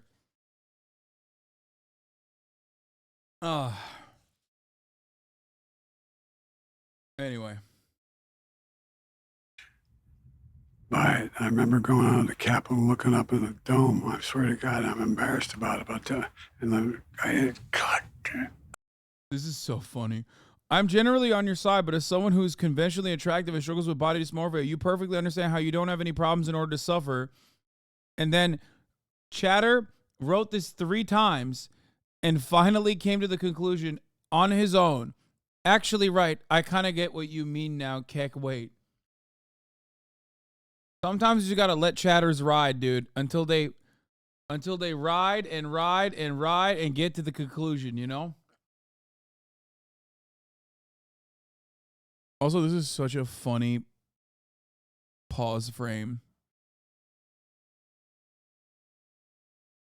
It's great. I just screamed and didn't know when my boys were alive. They were badly injured, skull fracture, and Bo had every bone in his body broken. Virtually, he was in a body cast, arms, legs.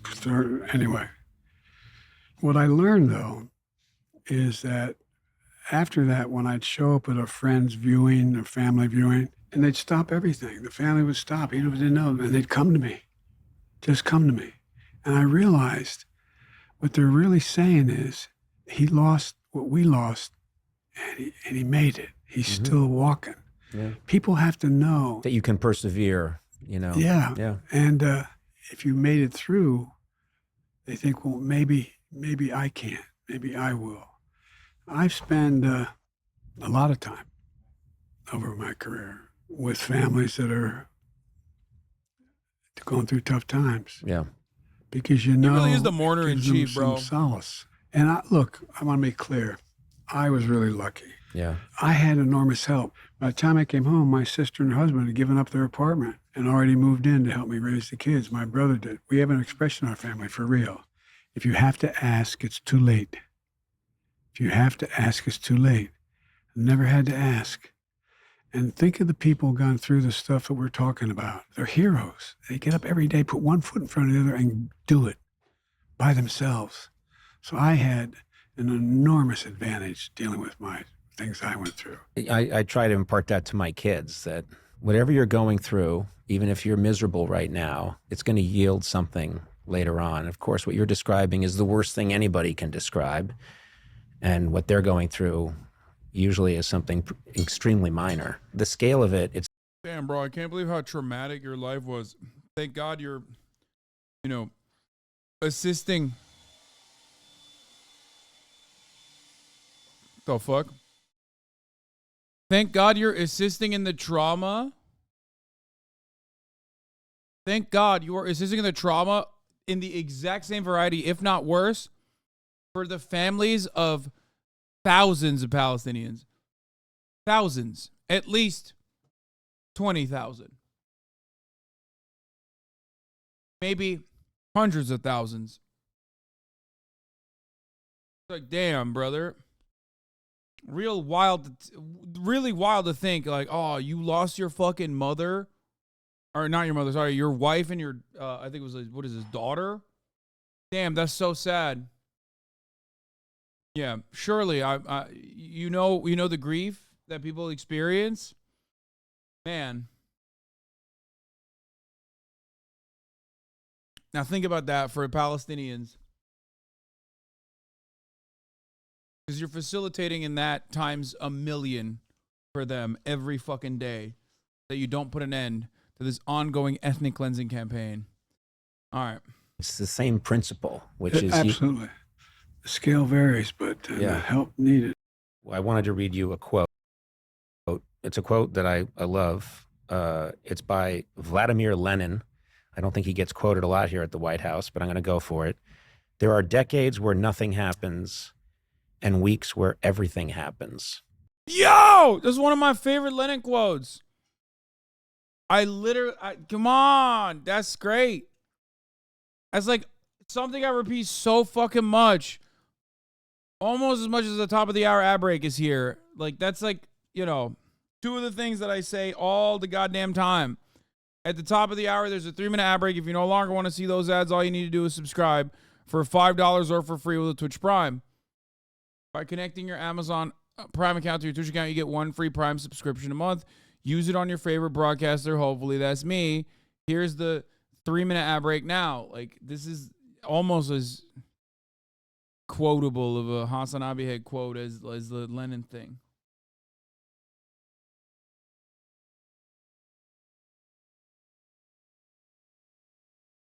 You are living through an extraordinary time as president.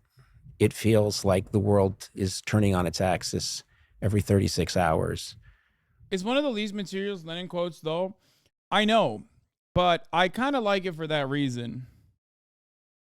Because I feel like people need hope.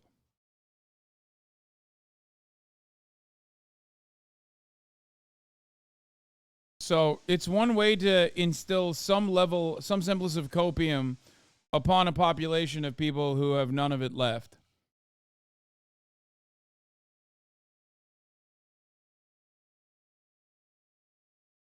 You know what I mean? That's it. For people who don't have any fucking hope at all and desperately need it. Are there times when you wake up in the morning and think, I wish it was a little bit duller right now? I wish things would just settle down. Well, yes and no. Look, yes, when I had that cranial aneurysm, the doc was trying to explain to me whether it was congenital or environmental. And I said, Doc, I don't care, just fix it. Yeah. This is back in, is this 88? This is 88. And he looked at me and said, you know what your problem is, Senator? And I said, no, Doc. Well, he said, you're a congenital optimist. Well, seriously, that was a quote. Here's the deal, though. One of the things that I've never been more optimistic about America's chances in my whole life. I wasn't going to run again because I just lost my son. He should be sitting being interviewed, not me. He was the Attorney General, Bronze Star winner, major in the U.S. Army. Anyway. Yeah. When I wasn't going to run because I was going to write a book on an inflection point in American history, I think we're at one of those points that every 7 or 8 generations occurs. Yeah. Where not because of any one leader, but the world is changing. Everything's in motion. And what we do in the last couple of years, the next 3 or 4 years, is going to determine the course of the country and the world for the next 5 or 6 decades. I believe that with every fiber of my being. Yeah. If we prevent Ukraine from collapsing, if we continue, I've worked like hell, not just me, to hold NATO together tightly. It's never been this tight. Expand it. We have an opportunity to change the dynamic in Europe for generations. Yeah. My mother, God love her, I remember going to identify my family. They actually said, Joey, out of everything terrible, something good will happen if you look hard enough for it. I thought it was the cruelest thing she ever said to me. Yeah. But look what's going on in the Middle East now. Yeah. You know, I was able to get a resolution passed through the G20, the 20 leaders of the 20 largest nations, to build a railroad from Riyadh all the way through into Saudi Arabia, Jordan, up through Israel, all the way up until into Europe, because there's much more reason for them to be together than to be apart. I'm not a journalist, so I'm allowed to give my opinion. And I, as a, again, amateur historian, I think it's absolutely crucial that Ukraine prevail. And it's something that I'm very passionate about. I get confused, you know, as you know, the Washington you came to in the 1973, Republicans were always tough on foreign policy, tough on Russia. And now MAGA Republicans, they've kind of flipped the script, and they're saying, well, we can let Ukraine go. It's not really in our interest, and I don't understand it. It's confusing to me. Say, the other guy says, if we can work with Putin, he's smart. The other guy, I like that he's the other guy. He's like Voldemort now. His name shall not be mentioned. Well, good point. Yeah. I plead guilty. Yeah. But look, I mean, just if nothing but global warming is changing the world. Yeah. Ice caps. What are you doing about it, big boy? Are melting, that's true, but guess what brings that along with? Now you got China and Russia and the North Pole trying to circumvent the globe, change the dynamic in the region. I mean, the things that are happening, for example, the idea that we're having to rebuild infrastructure, but some countries don't have the capacity to do it. Mm-hmm. I've been met now twice. I've had the leaders of the Pacific nations come and be with me here because they're worried about going underwater, not making it. Yeah. Just go down the list, but I think, maybe because I'm that congenital optimist, when I told my staff a couple years ago I was going to bring South Korea and Japan together, they looked at me like, now, look, I know a fair amount about foreign policy. I have more experience than any president's ever had. Doesn't mean I'm good or bad. Just I know these, heads of state. It's a small world. It's getting smaller and smaller. Yeah. For example, in the, China's a competitor, but I have a relationship with Xi Jinping. I've spent more time with him than any world leader ever has. Just because when I was vice president, Barack wanted me to get to know him because it wasn't appropriate for a president to spend time with him but we knew he was going to be the president. He's a very tough, smart guy, but he's got enormous problems. And so, for example, when I put together the Quad, India, Japan, Australia, and the United States, he said, you're trying to surround me. I'm not trying to surround you. I said, we're just not going to let you change the dynamic of world rules. So whether it's... Yeah, totally, dude. Oh, God. Oh, I'm not trying to surround you, Jack. I'm just giving long-range missile systems to every nation around you that surrounds your nation. And that's actually totally separate from surrounding you, Jack. It's just the Mac attack, you know?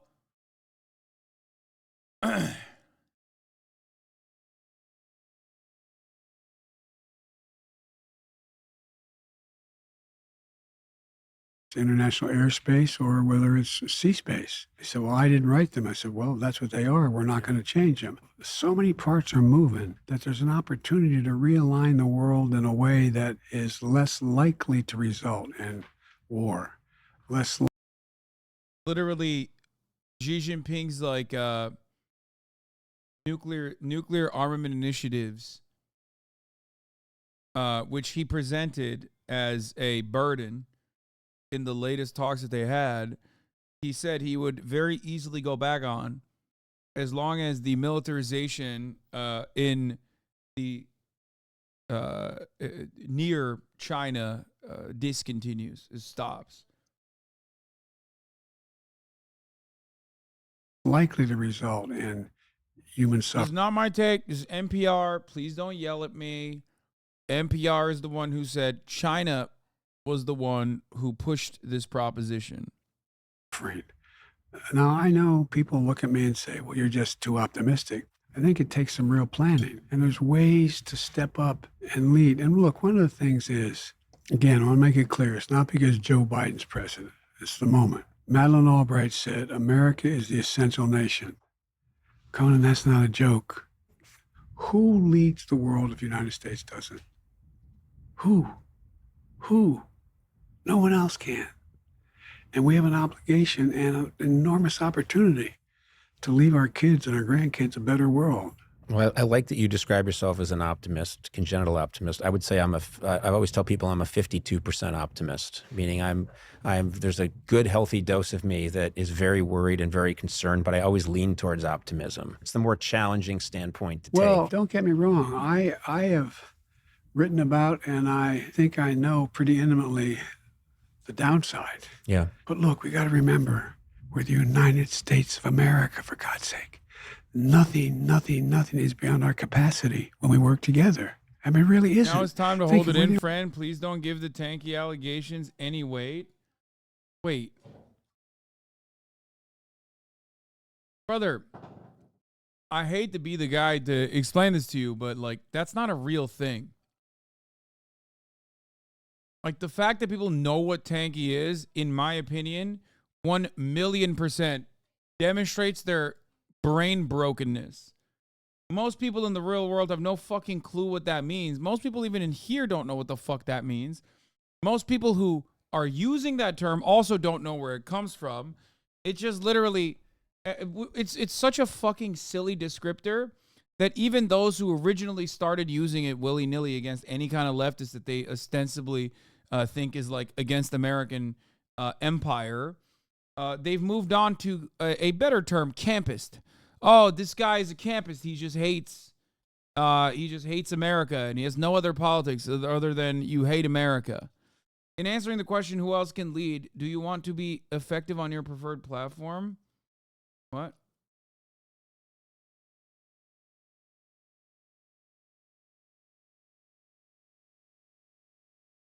Huh?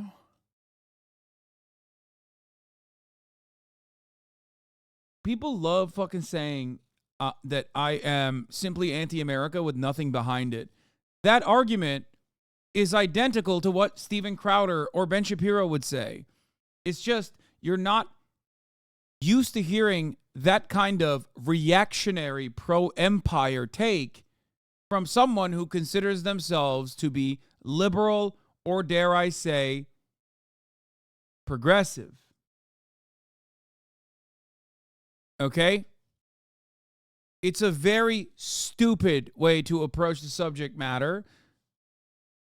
And I don't know, it blows my mind how many liberals unironically, like a bunch of fucking hyenas in unison, have taken up positions that liberals in the year 2000, in the pre-9/11 era, would look at with sheer disgust. No matter how much certain liberals loved capitalism, okay, and loved liberal democracy, there was still a very valid constituency of anti-war liberals in the Democratic Party. They are so gone.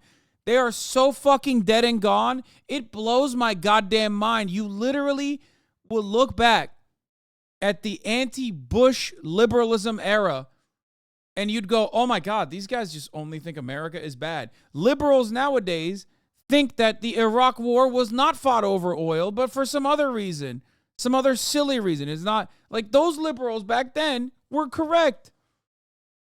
We didn't agree on much, but at least we recognized together, collectively, that the Iraq war was fucking bullshit.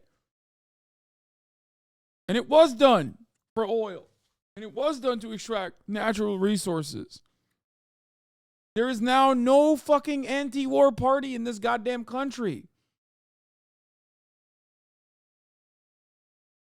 Like, Gravel is a bit of a kooky, rest in peace, rest in power to Mike Gravel. He was a bit of a kooky guy, right? He was always a bit of a kooky guy. What better irony than, like, some of the fucking Mike Gravel kids became the biggest war perverts of all time. What a legacy, dude. Imagine working for one of the biggest anti-war fucking voices in Congress, to a degree that you definitely outflanked the Democratic Party, working for that guy as a fucking opportunist, and then turning around and becoming like the biggest pro-war guy that you could get to. Like, just It's fucking nutty, dude. It's crazy.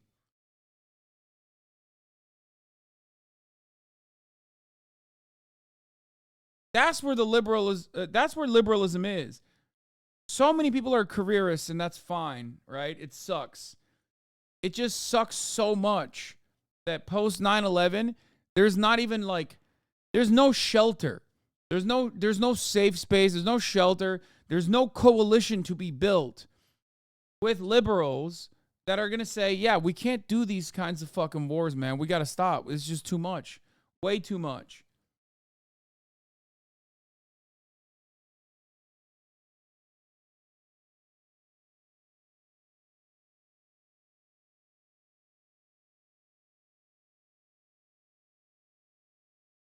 Anyway.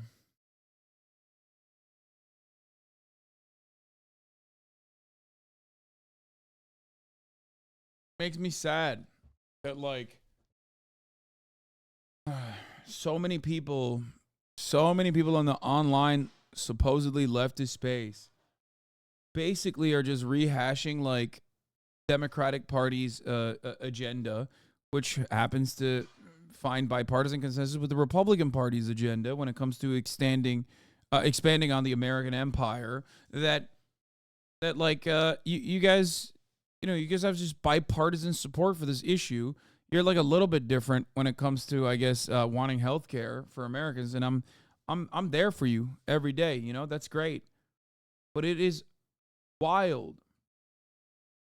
It is wild that so many people don't even recognize that.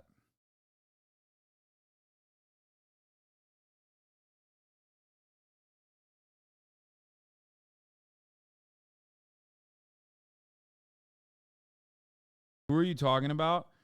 Most content creators that claim to be progressive or liberal, that spend a whole fuck ton of time looking for tankies in leftist spaces and attacking them, are doing something that I consider to be deeply unproductive. There is no real fucking valid constituency of even anti-war activists in this goddamn contemporary Democratic Party.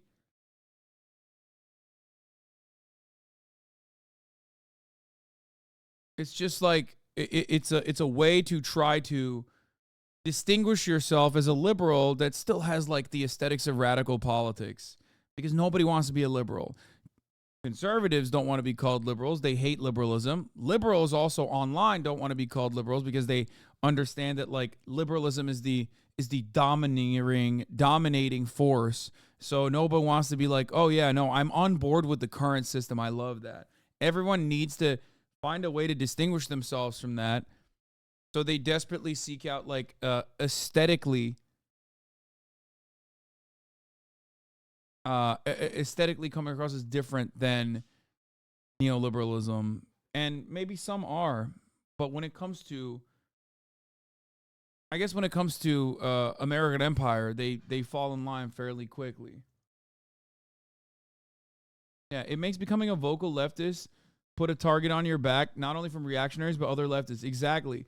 To the outside world, we look like a bunch of unserious charlatans too. There's no consistency. And people literally turn around and go, see, his own fan base fucking despises him. And that's the issue. There's also another side of this as well, where people are Maoist third worldists, or they claim to be Maoist third worldists, and they get mad at you for incredibly Maoist third worldist reasons, and then cancel you from the left because you do not live an ascetic lifestyle. You are not living in a fucking cardboard box, or living accommodations of my choosing for you. And yeah, there's plenty of that too. And it just fucking sucks. I feel like I'm the only sane voice here that's trying to keep it all together all the goddamn time. I make fun of everybody equally on the left. I think there's silly Billy shit on every aspect of leftism. But ultimately, I understand, recognize more than anything else, this is a very terminally online topic. It is a very terminally online topic because it's the only space where leftists can gather. That's it. That's why it is, of course, going to be permanently online, because where else do leftists gather, brother? You got like, do you see actual leftist gatherings? Like, are there big spaces where there's like a tremendous amount of organization happening? It sucks.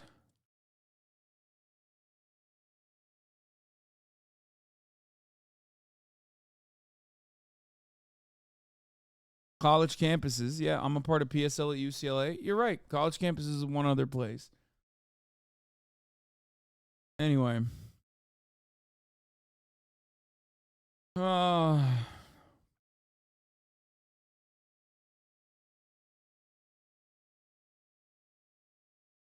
The only nation in the world. Yeah, speaking of Maoist third worlders, let's talk about cancel Well, my culture and view- Maoist third worldism. I wanted to watch this earlier today. One Dime came out with another video called Lessons from the Cultural Revolution. Line countries. China during the Cultural Revolution. And then after that, I will do the fun, despite technological limitations, Cuba's gaming space. And then after that, we'll get to the fun videos. Okay, here. Fun video time. We got the offline TV. We got the offline TV Fear and collab. I'm very excited about that.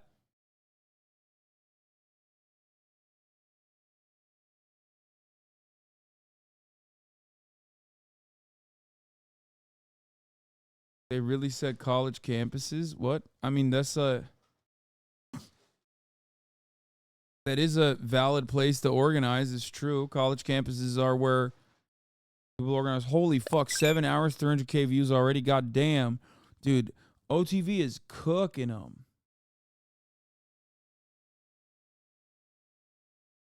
Skip to no pixel, please, guys. Shut the fuck up. Shut the fuck up. God. I'm trying so hard not to be fucking angry, okay? Please, please, please, please, please, just calm down, man. Calm down, please. It's okay, man. It's okay. You will be fine, okay? Just wait up.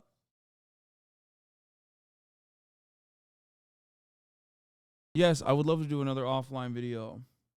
Yes, I'm going to do OKBUDDY after this too, before I forget. Represented something radically different from this model. Second, and most important. Like, I love my gaming. I love my gaming frogs, okay? I love you. I cherish you. But you also have to remember you are a sliver of this. You're only but a sliver of this audience, okay? You yell all the time, but there's no group of individuals in this community that gets this much fucking space. And like, I love gaming, and I love having a gaming audience, which is why I don't want to yell at you too much. But the reality is, there are a lot of people, you like everything, okay? Gaming frogs, you like everything. There are people, however, who are just incredibly fucking anti-gaming. Okay? That's the major problem.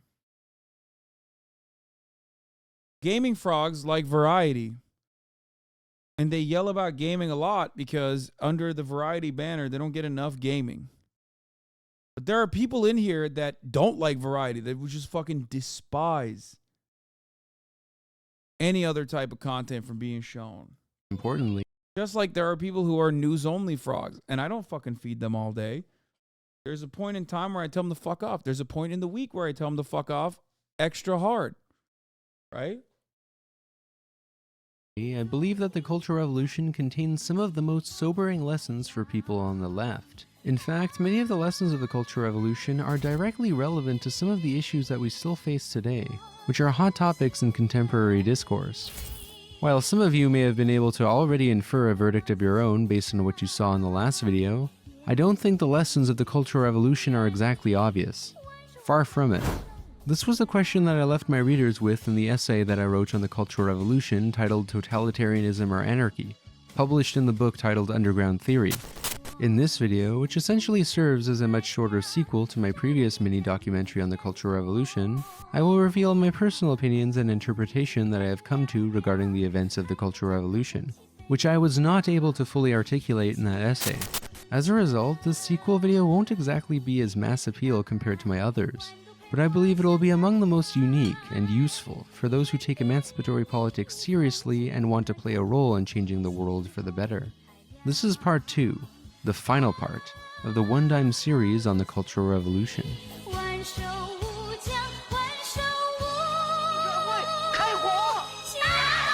This is not necessarily about cultural revolution in general, but instead, what are important Lessons takeaways? of the Cultural Revolution's failure. The real failure of the Cultural Revolution was not just that it created chaos, as some degree of instability would have been inevitable when undergoing such a radical socialist transformation. Rather, its real failure was that it did not fulfill its original aim of producing democratic political institutions that might have permitted the masses to maintain control over the means of production and eventually bring about their own emancipation and the emancipation of society as a whole. While such a colossal task is undoubtedly difficult and would have taken a long time, the end product of the Cultural Revolution ended up. I know it pisses you off, but I do get a kick out of it when News Frog comes to the stream 6 hours and he goes, "Oh, I guess you don't care about the genocide in Gaza, huh?" After you were covering it the entire stream and moved on. Yeah. Those people I want to fucking drop ship directly into a conflict zone, active conflict zone. There is nothing more frustrating to me than that. That type of motherfucker. Being the explosion of capitalist relations. The aftermath of the Cultural Revolution created a widespread political exhaustion. So snarky, which is ironic because what we're watching right now directly pertains to that type of behavior. As a matter of fact, these people who are they have a lens of the world that is like not human and completely directed by whatever kind of fucking purity that they ascribe to my news coverage. And that same purity spiral is something that you will see in the Cultural Revolution. Motherfuckers come in here and go, all right, it's time for a struggle session. Let's do it. It's time for a struggle session. You have not sufficiently defended Palestine today. Is it because you have given up on the Marxist, Leninist, Maoist, third worldist principles that you originally started and developed a career off of? Is that what is going on? That made it easier for the party cadres who superseded Mao to re-centralize state power and take the capitalist road. Precisely what Mao wanted to prevent. Literally Mao's worst nightmare. But the failure of the Cultural Revolution can't merely be blamed on Mao's decision to side with the party state in turning against the independent organizations and calling the military to stop their revolts. The Red Guard movement's descent into violent factional power struggles created a calamity that allowed the PLA, with Mao's consent, to frame themselves as the agents of order against the agents of disorder. But the question still remains, what led to the implosion of the independent organizations? The Cultural Revolution and the independent organizations that initially blossomed during the first 2 years of the Cultural Revolution imploded from the inside due to unresolved contradictions that still plague many political movements to this day. Creation versus negation, the politics of dismissal and pluralization.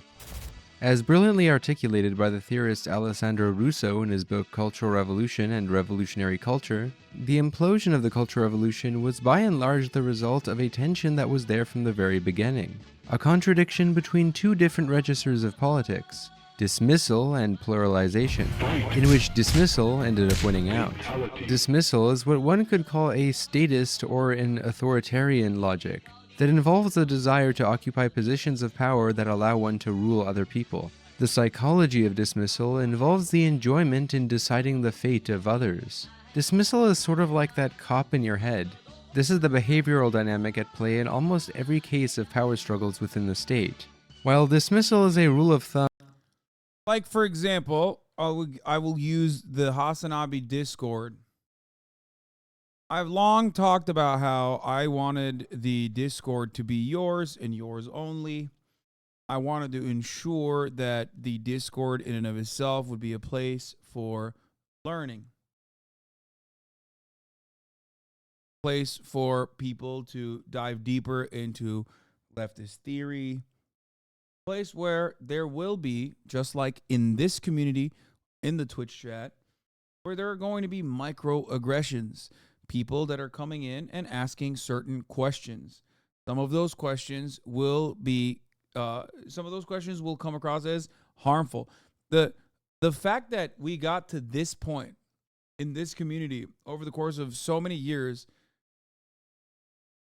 through so much back and forth, so much chaos, is because there were multiple instances where I had to tell people to dial it the fuck back and not be so unimaginably pure. Okay? I feel like there has been a it's been a long time. It's been a long time since we had one of these conversations where people would consider even a microaggression to be completely unimaginably unacceptable. You cannot have a microaggression. That's racism. Like, that is, it's destroying the safe space that I thought this Discord was supposed to be, or I thought the HasanAbi chat was supposed to be. I never said that the chat was a safe space. I never said that the Discord was a safe space. It is not. It is supposed to be a space where there are people that are coming in to learn, because the broad majority of the population do not have the same kinds of attitudes and opinions that you do. The world is built on top of structures that you understand as reactionary.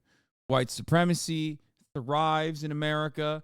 America is built on the foundational principles of white supremacy and proto-capitalism and genocide of the indigenous population.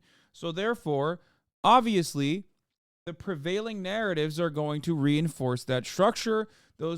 And therefore, the people that learn from these institutions are going to repeat some of those values, whether they recognize it or not. And the goal for reform, or the goal for rehabilitation, should always be to be as kind as you possibly can be.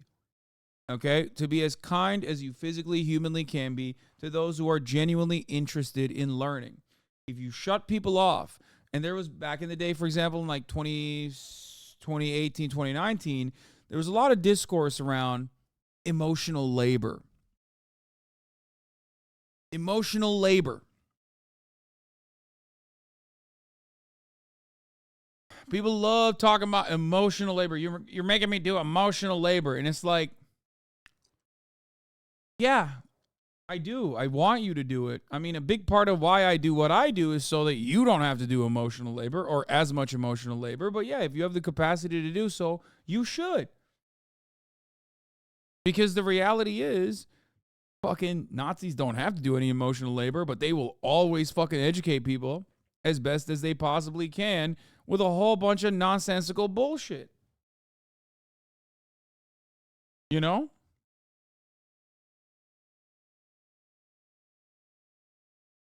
For right-wingers, they don't have to do emotional labor. They are basically pointing to all of the systems that everyone else takes for granted and going, isn't this normal and good? We should do more of that. So obviously what they're doing is not emotional labor, because in most instances, they're not also directly impacted by white supremacy. They oftentimes are white themselves.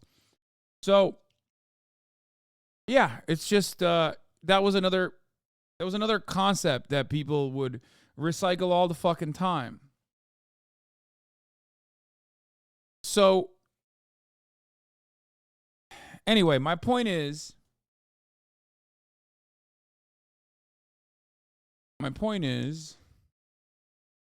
that kind of attitude leads to a more insulated community. And I don't want that. I want this to be as broad a community as possible. Obviously, that doesn't mean that there is boundaryless free speech run amok here, where you could just like come in and spam the N-word or whatever, or genuinely say racist, transphobic, misogynistic shit. You can't do that. You can't get away with that. Right? But ultimately, that kind of purity spiral was very much prominent in this community, and it still is to a certain degree.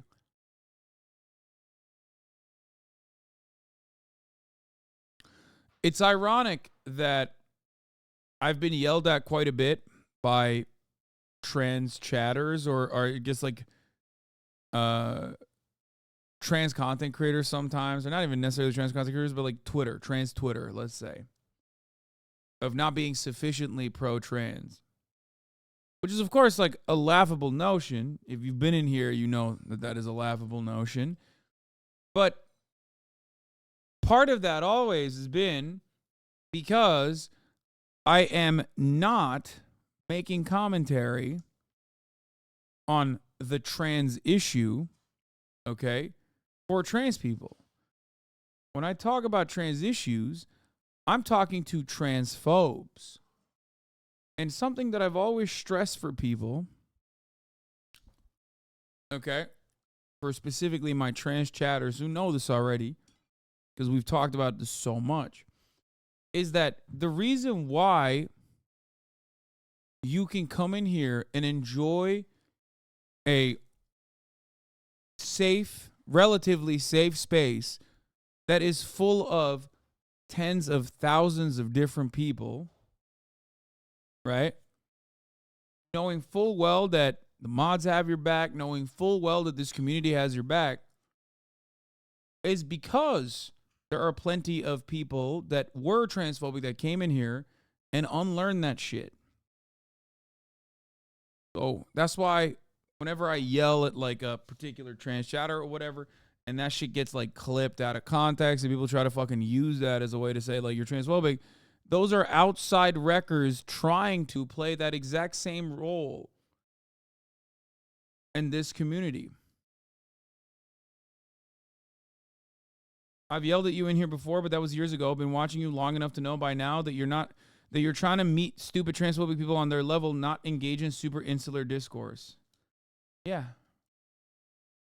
In political affairs, there are also egalitarian exceptions, where those who are usually in the position of being governed begin to self-organize and create egalitarian relations for themselves, separate from existing state hierarchies and practices.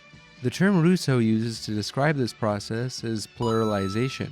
The sequence of pluralization during the Cultural Revolution occurred mainly between the first 2 years, when the revolution saw the construction of various novel forms of egalitarian projects that we discussed earlier. However, the Cultural Revolution showed us that dismissal and the enjoyment of dominating others carries over outside of the state. For Rousseau, the triumph of dismissal over pluralization played an integral role in the Cultural Revolution's demise into factionalism, in which arbitrary splits and power struggles led to the implosion of these egalitarian organizations. The word implosion is key. These organizations self-destructed without the state needing to break them up. Authoritarianism without authorities. Now, one would think that the spontaneous creation of egalitarian organizations that were independent from the state would lead to a more anti-authoritarian movement. Authoritarianism is a phenomenon typically associated with the state. However, during the Cultural Revolution, as the galvanized masses were handed power to rebel, many people acted exactly like states themselves, engaging in similar dominating behaviors and getting enjoyment out of it. This literally is the Chaz Chop phenomena.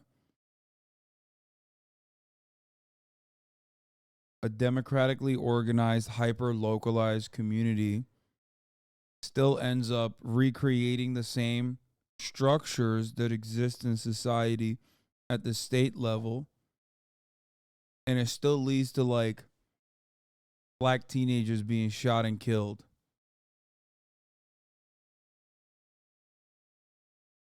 Now I know people that were there will say, well, those guys were fucking harassing the population and stealing their shit. Okay? But I'm sorry, you cannot tell me that an entire supposedly anarchist organized space as protest against police brutality, which disproportionately targets black people, ended up literally having some kind of police militia force comprised of civilians that ended up killing black teenagers that were causing a ruckus is not like ironic in any way.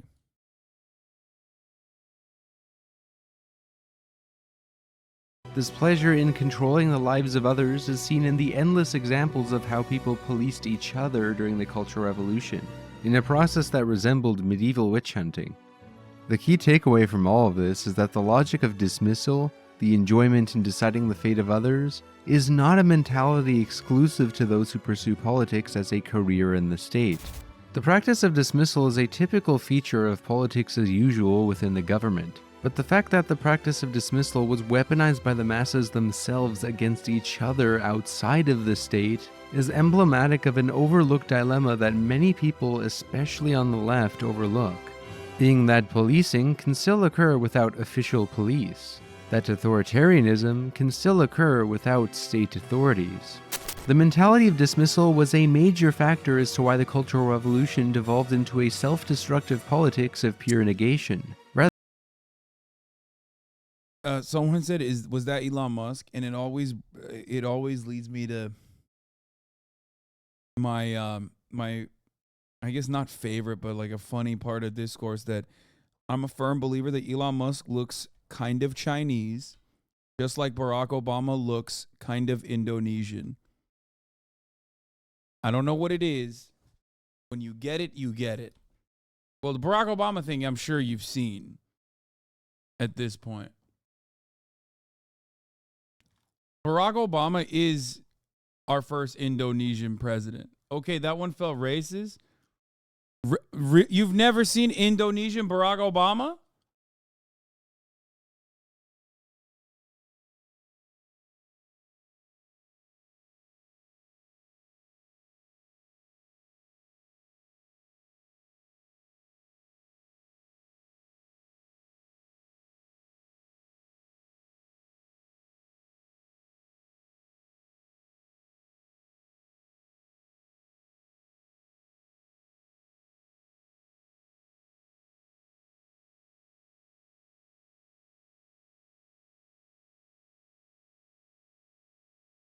His mom and stepdad actually brought him to Indonesia during his childhood. He actually lived there.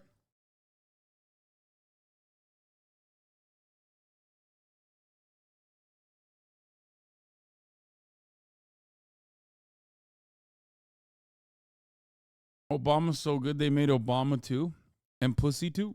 Rather than creation, seen by the preoccupation with the destruction of old elements, supposed class enemies, and the moral policing of each other, which ended up overpowering the experimentation with new political forms separate from state structures. Is it Kenya or is it Indonesia? Time to make up our damn minds. Well, you know, he's Muslim. He's either Muslim Kenyan or Muslim Indonesian. You know what I mean? You have ran into what? I ran into Indian Trump. Oh.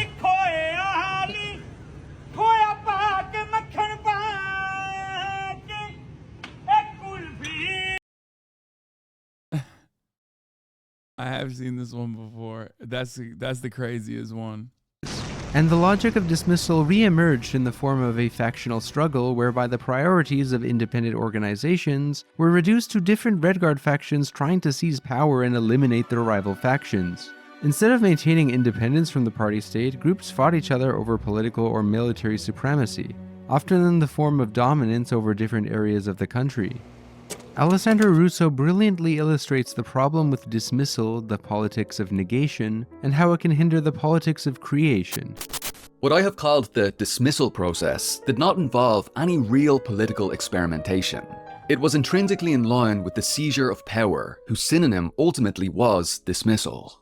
One takes power when one dismisses another from power. Dismissal is what governmental subjects of all times and countries have always practiced. The fact that in the case of socialism, it was argued in the name of communist and egalitarian revolutionary principles only served to make its function more ambiguous. However, dismissal is not at all transitive to egalitarian experimentation, as the Cultural Revolution dramatically demonstrated. When the processes of egalitarian mass invention established their objectives around the seizure of power, meaning the dismissal of certain powers and their replacement by others, those inventions annihilated themselves. Indeed, they served as a lever for a change of hands between powerful entities that did not know what to do with egalitarian political experimentation. The unresolved problem that the Cultural Revolution left behind was, first of all, how to find and maintain the necessary political distance between the two processes. One can interpret this tension between dismissal and the politics. So this is an Irish accent in case you didn't know. Efendim. Neyi? Hayır, sen söyle. Söyle. Of creation in different ways. For Alessandro Russo, the fact that so many rebels ended up adopting the practice of dismissal, what was normally a statist logic, was directly linked to the party state's interference in the movement and its overbearing role in Chinese society as a whole. Rousseau argues that the party state's attempts to manage the conditions of the Cultural Revolution and contain it prompted the rebel organizations to start orienting their objectives around the seizure of power rather than focusing on productive experiments outside of the state. Recall that the Cultural Revolution originally began with purges from above, first seen in the Hairuri affair. One could argue, as Rousseau does, that the masses of rebels later emulated this logic of dismissal against each other. Mao tried to promote both pluralization and dismissal at once. On the one hand, Mao encouraged the blossoming of independent egalitarian organizations. But as these rebel organizations became more fractured and anarchic, Mao and the CCRG urged the different rebel organizations who had begun to splinter to instead unify and overthrow the revisionist forces amongst the state bureaucracy. But this backfired. Because Mao and the CCRG ended up framing the Cultural Revolution as the seizure of power from revisionist authorities, this implanted a certain logic into the different Red Guard groups that primed them to turn on each other and seize power from one another. The key lesson here is that the primary mission of a socialist revolution should be based on what it wants to build rather than just what it wants to destroy. This begs the question, if we are to subscribe to Alessandro Russo's interpretation, which is more sympathetic to the Red Guards, and places more blame on the state, could the Cultural Revolution have gone in a better direction if it had not begun with the purges of state officials from above, and if the masses had been given power to act autonomously from the state much earlier? Personally, I'm not so convinced. Did the rebels of the Cultural Revolution adopt the practices of dismissal against each other and shift their goals towards the seizure of power simply because of Mao Zedong and the practices of the state? Or is dismissal indicative of a much deeper problem? Is dismissal really a statist mentality or a human mentality? Is the self-destructive behavior of dismissal just part of human nature? Or is it more just deeply conditioned into human behavior due to humans living under state authorities for centuries? Consider that China is one of the oldest civilizations, with much of its population living under authoritarian states for centuries. One could easily interpret all of these events of the Cultural Revolution as a lesson as to why human nature makes emancipatory politics impossible. However, one can also argue that as products of our socioeconomic conditions, humans emulate the logics and habits that they inherit from their society and its overlords. These are quite important questions that I encourage you to interrogate, because they force us to confront the critical dilemmas that a revolutionary politics will likely face, which we have to actively choose to deal with, rather than solely blaming the failures of revolutionary movements on external causes such as imperialism, foreign coups, revisionist traitors, or corrupt totalitarian leaders who abuse their power. I don't claim to have the definitive answers to these questions, and I encourage you to comment your thoughts as to which interpretation you're more convinced by. But I have a few tentative hypotheses of my own, which we will briefly speculate on here. Ressentiment, dismissal, and cancel culture. As part of his theory of slave morality and ressentiment, Friedrich Nietzsche argued that those who are the most impotent have the greatest thirst for power. But most people repress their will to power and cope with their impotence by adopting a form of religious ideology that they use as a veil to turn their powerlessness into a virtue, and morally denounce those who do have power. The pleasure of power derives from the displeasure experienced 100 times of dependency, of impotence. If this experience is lacking, then that pleasure is absent as well. Given how the Cultural Revolution panned out, perhaps Nietzsche was onto something when he predicted that those who have the least power can sometimes be the most dangerous and destructive when getting a taste of it. You could see this logic of ressentiment at play when it came to the obsession with weaponizing the label of bourgeois as a moral category and the glorification of so-called proletarian culture, which popularized the terrible stereotype of communism being a poverty cult. After tirelessly going after party bureaucrats— Sorry, I had to run to deal with something with my mom, but this is literally my favorite part of this video. We finally got to it, which is, of course, the thing that I absolutely fucking hate, because it's like paired up in the Western world with a very liberal and running out of it's paired up in the to persecute.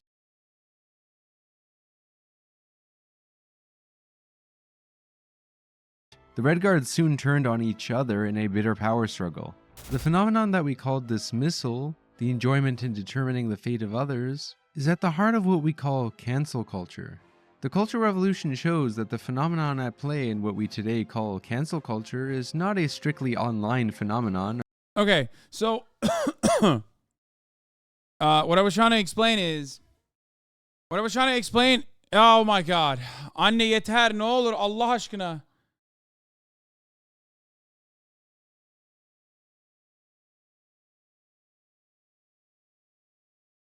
Okay. What I was trying to describe is that in the Western world, this exact same phenomenon is also doubly bastardized, because it's bastardized to a degree where it's also liberal. So it has like all of the worst liberal aesthetics associated with socialism, but then people who are personally pushing this kind of politics do it on liberal boundaries that liberals have placed upon what it means to be a socialist. And they do this exact same fucking thing. Or something new. Cancel culture is a term that is often abused, and people tend to use it to describe very different things. I personally don't think cases of famous people just facing criticism for provocative things that they said is really cancel culture. No, J.K. Rowling and Dave Chappelle aren't really cancelled. I think the main problem that's actually important in the phenomenon that we describe as cancel culture pertains to the moral policing of socio-political spaces and so-called communities, in which people in the in-group are dogpiled and dismissed from it due to not adhering to a certain moral purity of that in-group. This is why I prefer the term dismissal instead of cancel culture when referring to this problem of in-group policing, because it is not necessarily a new thing. And it's a real self-destructive tendency that must be dealt with if any political movement wants to thrive without imploding. This practice of dismissal, which typically involves a pseudo-politics of identity and the adherence to certain moral expectations, can repress underlying differences that people are too scared to express, and can lead to the cannibalization of movements due to an unreasonable expectation of moral purity. If you want to see more as to how this phenomenon of dismissal in the Cultural Revolution relates to cancel culture, I highly recommend this excellent article by Asad Haider. The practice— This is why leftists are way more prone to legitimately harming their own movements than anyone else.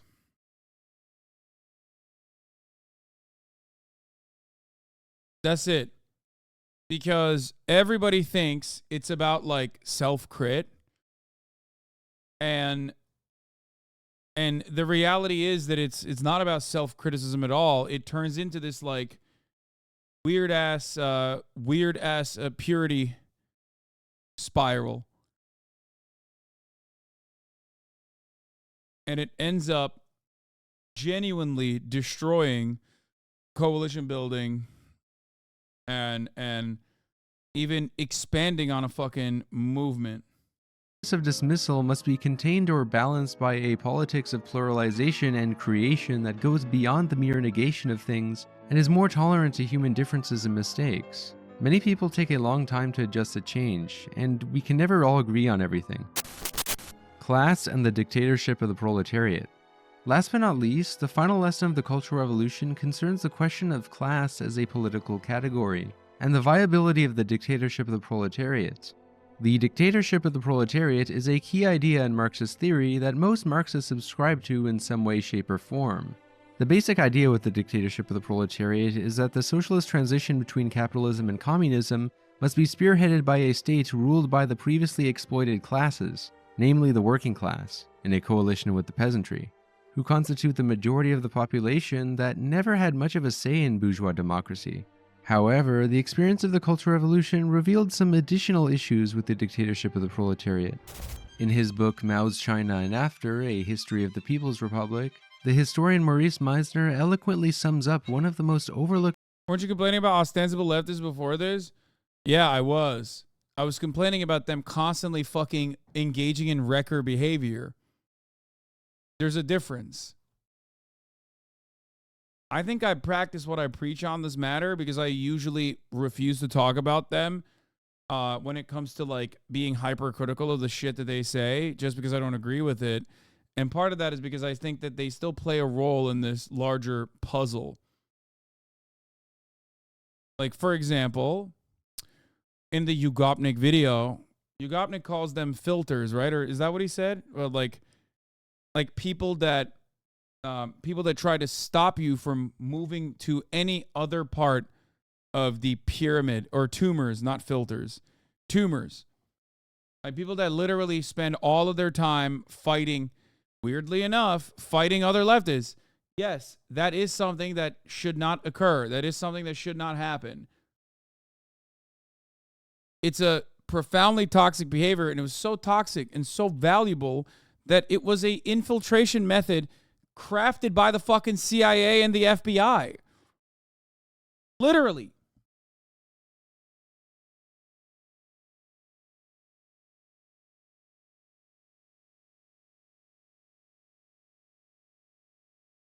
The difference, of course, is that usually people that do that kind of thing inevitably show their real framework, what guides them, what actually motivates them. Oftentimes is money. For the most part, those people very quickly become like the why I left the left ass motherfuckers anyway. You know? The Tim Pools of the world. Tim Pool, when he was at Vice, was like a progressive liberal. You know, he presented himself as that. And then he actually genuinely created a career for himself by consistently using those bona fides to say that he actually is a centrist while simultaneously pumping right-wing agitated propaganda. There are plenty of people who do that and still maintain the presence that they are leftists. You know, there are a lot of people who do that because liberalism in and of itself is kind of boring to be on board with. You're basically saying, yeah, no, your dad's politics is my politics. That's why everybody looks for like very different. That's why everybody looks for like different kinds of ways of repackaging their politics often.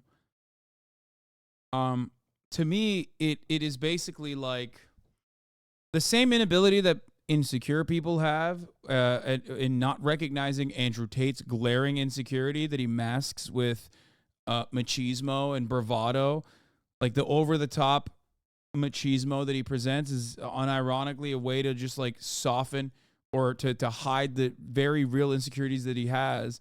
And that actually legitimately allows people, or that actually legitimately causes people to not see him as an insecure person because they themselves are also fucking very insecure.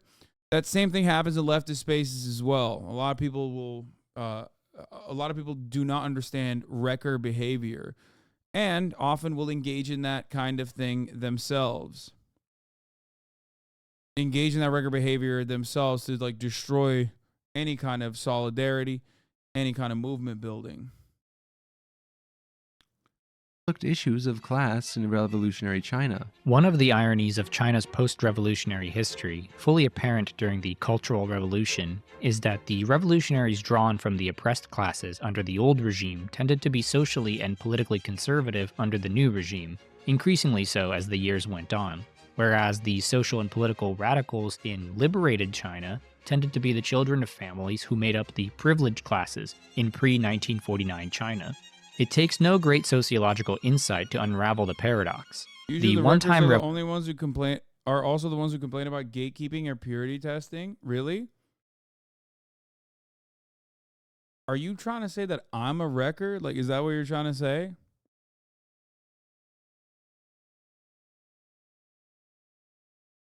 Gatekeeping in which direction? No, the same people who complain of tankies.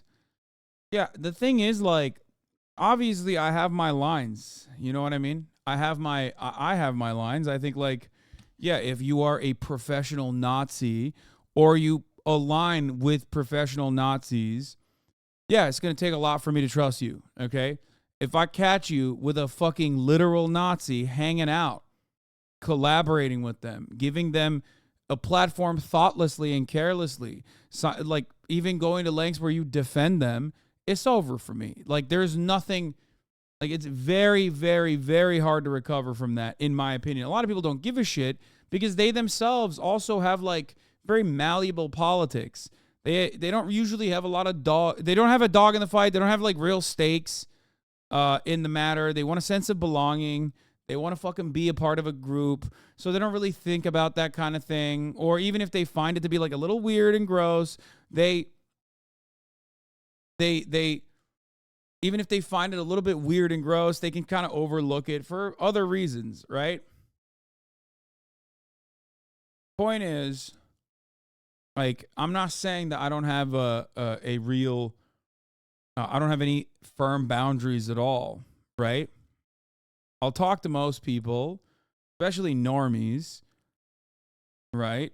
But if I'm talking to a professional propagandist who also is like a straight up Nazi or white supremacist, then, you know, I'm going to be very careful. There's in my opinion, I always weigh the consequences. Like, am I offering this person a larger platform? Is this person going to benefit tremendously from this, even if I ritualistically humiliate them?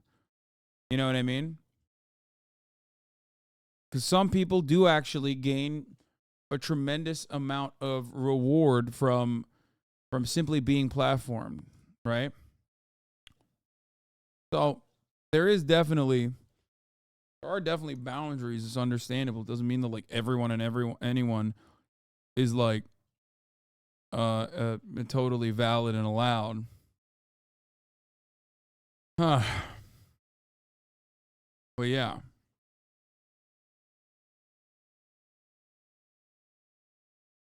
Anyway. Revolutionaries, who came mostly from the poorer peasantry and the working class, were, along with their children, favored for political positions, educational opportunities, and employment after 1949. They enjoyed an unaccustomed high social status under the new regime. The children of former capitalists, ex-landlords, and intellectuals, on the other hand, labored under various forms of social, economic, and political discrimination, and nowhere more than in the educational system. Whereas those who could claim lowly class origins, at least those among them with access to political power, had a conservative stake in the post-revolutionary order and its new inequalities, the offspring of the former ruling classes were the new underprivileged. It is hardly surprising that the latter responded so enthusiastically to radical Maoist critiques of bureaucratic privilege and calls for greater equality, while the former rallied to the defense of the party and channeled their revolutionary energies into assaults against the offspring of the formerly privileged social classes. Given this rather paradoxical outcome, it is not a surprise that Mao was so fixated on rethinking the dictatorship of the proletariat in his final years before his death. It is clear that one of the key lessons to be drawn from the Cultural Revolution is that the dictatorship of the proletariat is a concept that needs to be rethought and reformulated.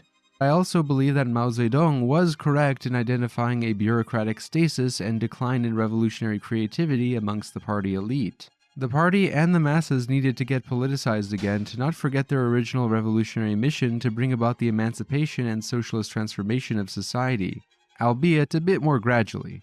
However, unlike Mao, I do not believe that the answer to revitalizing the revolutionary transition to socialism is to simply keep intensifying class struggle, but rather to continuously facilitate the creation of new alternative socialist structures and organizations that are more desirable to capitalist ones. Class struggle and endlessly purging bureaucrats does not necessarily lead to a politics of creation. By itself, class struggle just leads to a self-destructive identity politics of negation. Of course, class struggle is absolutely necessary during the period where there's, you know, actual classes. But class struggle without a clearly defined political antidote can have a highly depoliticizing effect. When class becomes an identitarian category expanded to encompass certain attitudes, it is easy to weaponize it to mask what are really just political differences. Kinda like how Stalin used terms such as bourgeois and kulak to describe all of his enemies and frame what was really just an attempt to remove political opposition to his line as a moral anti-revisionist crusade for the proletariat. During the Cultural Revolution, Red Guards did something similar to justify their actions when battling each other for power. Egalitarian organizations cannot truly operate successfully independently from the state unless the people reject and overcome the logic of dismissal in favor of pluralization. I am of the opinion that the self-destructive tendency of dismissal can be overcome and unlearned, but gradually. In the meantime, it must be contained through democratic legal institutions. Mao really did want to give power to the people, but he had zero plan as to how this power would be mediated. Vague ideas of radical democracy. Cringe. Kulaks as a class was definitely by their private ownership of the land. It wasn't imaginary. Brother, the point isn't that like there were private ownership, there were private owners of land.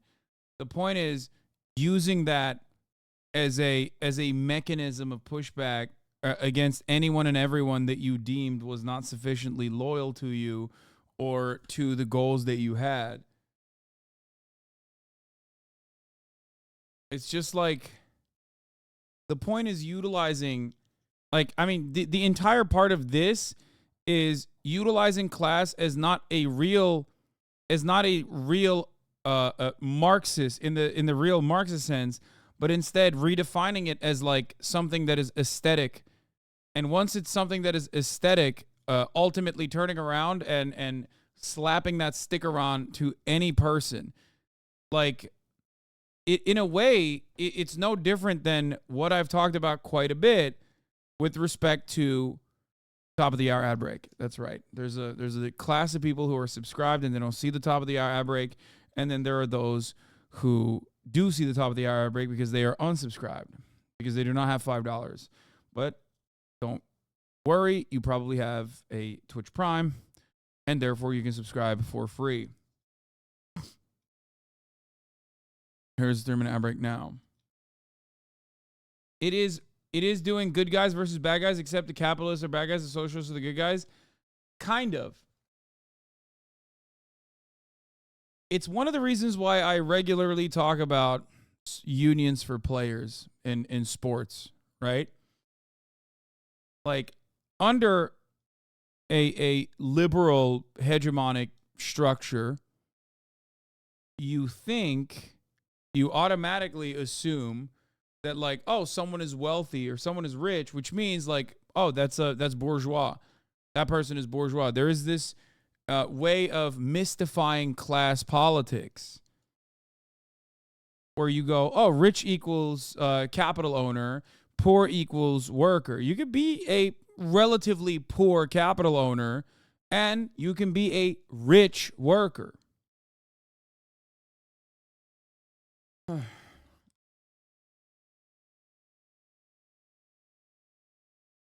Okay.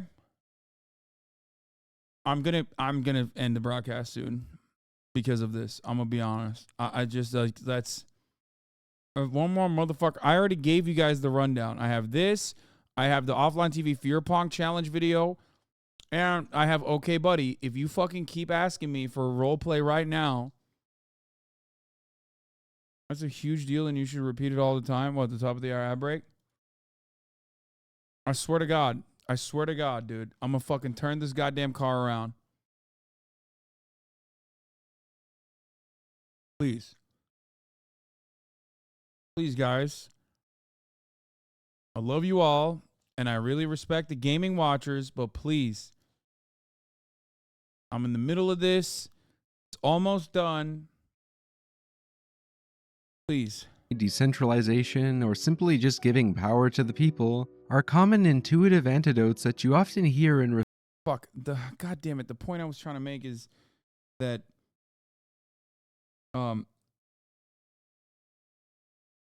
it unironically turns into revisionism that is unproductive.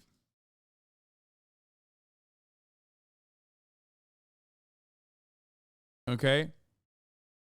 It's about the ways in which you generate your wealth, I guess. Are you selling your wage labor, or are you actually getting others to work for you? Now, under our current global financialized, especially financialized global capitalism, the lines get muddier and muddier. Okay? But the reason why I talk about player unions for athletic competitions is because a lot of those guys, sure, they make a lot of money in the aftermath of their careers from, you know, going and buying like a pizza chain or some shit, at which point they become capital owners. But throughout their career, the major revenue that they build for themselves, the major amount of money that they make is through their wage labor. Okay? So on that sense, they are workers. Whereas your small business owning father that has a hard time making ends meet is a capital owner. Okay? This is the reason why your small business owning father might have a different perspective on politics than even a players union beneficiary, a basketball player, let's say, that has a contract that nets him, I don't know, a couple $1 million a year.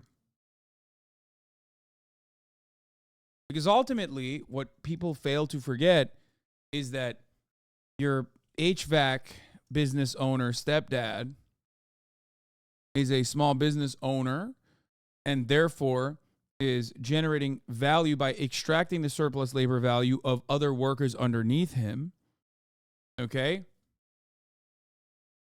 Versus the player might be making a shit ton of money, but they are actually generating value for someone else that is making an even larger amount of money.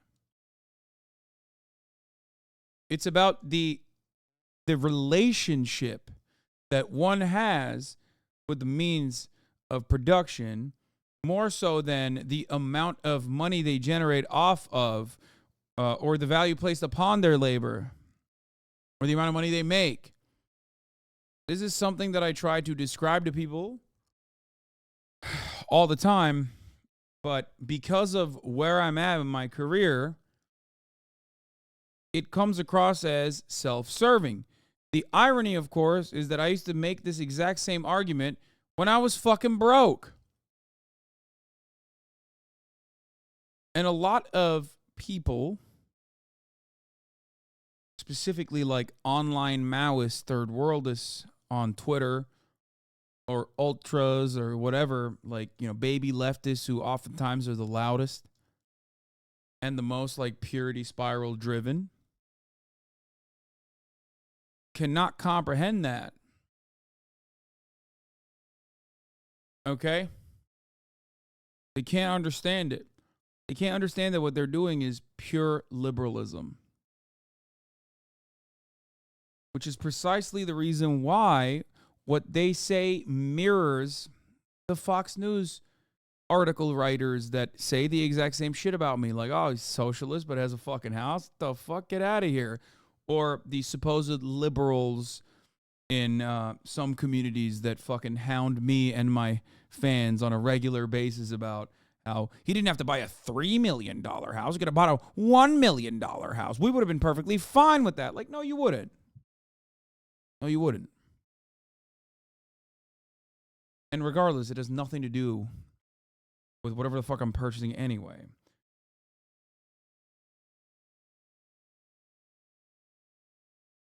Okay?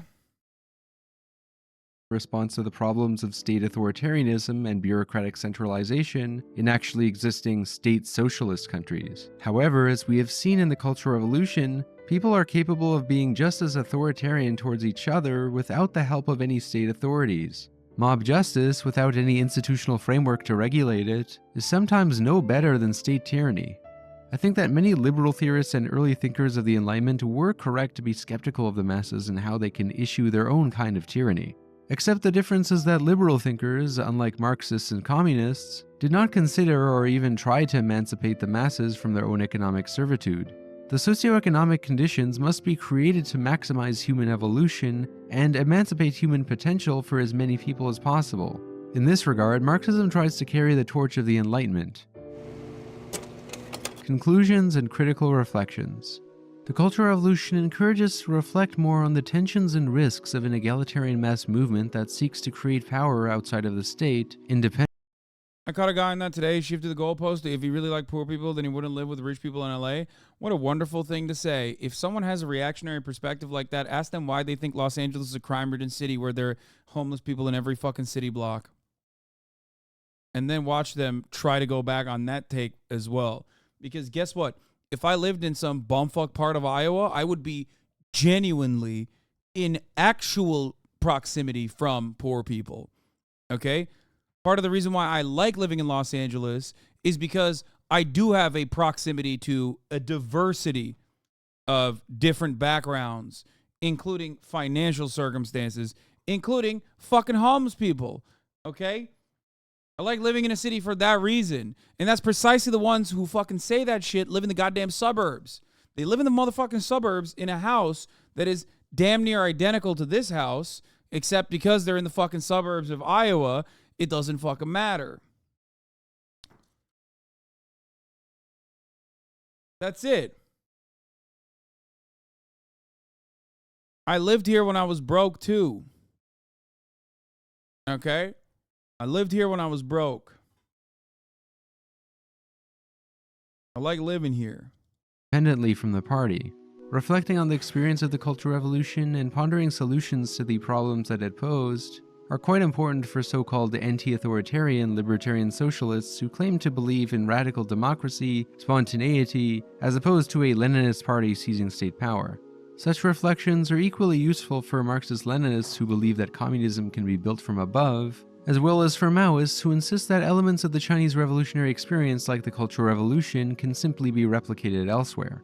The events of the Chinese Cultural Revolution simply do not leave us with a blueprint or model for revolutionary strategy. While Mao Zedong thought certainly has a lot of valuable insights, ultimately I believe the experience of the Cultural Revolution leaves us with far more questions than answers. Part of what makes the Cultural Revolution such a significant event is that it compels us to rethink what are some of the most basic premises of emancipatory politics. What is communism for? What specifically makes communism good? What exactly is the good society that we strive to create by abolishing all class distinctions? If the goal of emancipatory politics is to achieve freedom, then what are the conditions for freedom? And how can a revolutionary movement avoid bureaucratic ossification and give power to the people without it eating itself? Reinvigorating a politics of creation requires us to think the values and specific vision as to what the good society of communism ought to look like. One Dime is a fan-funded project, so if you get educational value out of my work, then your support on Patreon would mean a lot to me. Plus, by becoming a patron, you'll get access to exclusive content and my private Discord server. In the latest exclusive podcast, I give a summary of the main books that I got my information from for this video, and a little guide as to how to... What? It is not that relations and productions are irrelevant, it's that you have to understand what class privilege means. It is fine that you have an expensive house, it is inspiring, but since you do, will you tend to protect your wealth? It informs the analysis. If I was a sex worker, I would of course protect my interests. If I was a slave... Yeah, except what you're saying is profoundly fucking stupid. Because, one, it is not at odds. Like, my home is not at odds with my ideology or what I believe in. That's number one. Just like a sex worker protecting sex work is not at odds with their ideology. What the fuck? If I was a slave and that was my only source of income, I would defend. It would even defend slavery. Is so funny because slavery has no fucking income. It's done under coercive conditions. So to compare a sex worker protecting sex work or defending sex work, or to compare me defending ownership of a house, a fundamental right, I believe, that should be given to every single human unconditionally, is ridiculous. You're making an argument for the sake of making an argument at that point, and it's a bad one. Anyway, something to consider. That's just such aesthetic politics that make rich people in Oklahoma look like they're with the people while advocating ostensibly for the opposite of what Hasan stands for. Exactly. Something I brought up quite a bit is like the Ted Cruz AOC phenomena. Okay? AOC is brown. The brown Latina from fucking from New York. So she is presented as this like bi-coastal elitist. Ted Cruz, on the other hand, wears his snakeskin boots and is from Texas, yeehaw, and he is seen as a person who has the interests of the working class. Okay? That is just pure aesthetics. It's just pure fucking aesthetics. That's it. And a lot of people eat that shit up. It's also the same way. It's also the exact same way in which, like, what's his face gets a good fuck. My brain is broken at the end of this 6-hour process. Jesus Christ. It's also at the heart of the same. It's like Warren Buffett. Okay. Warren Buffett gets a lot of play for like living in the same home that he lived in despite being a fucking billionaire and driving the same shitty ass car. And it's like, bro, he's Warren Buffett, dog. Are you fucking insane? Do you guys, so you do pastrami, corned beef, turkey, what else? Pastrami. Yeah.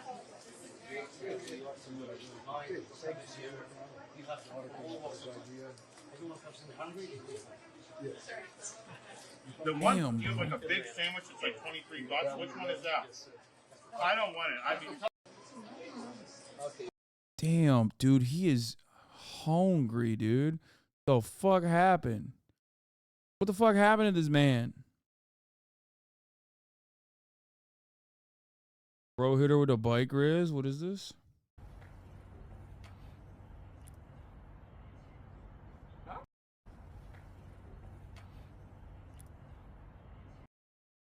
Fuck.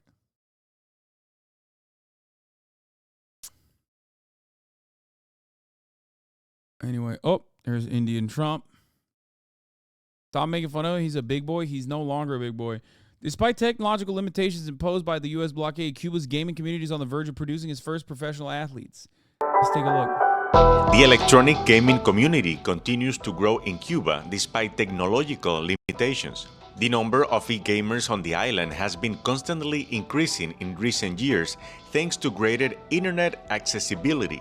Since 2007, Cuba has had the Electronic Sports Group, a project that brings together players and lovers of these sports with the aim of developing that culture in the country.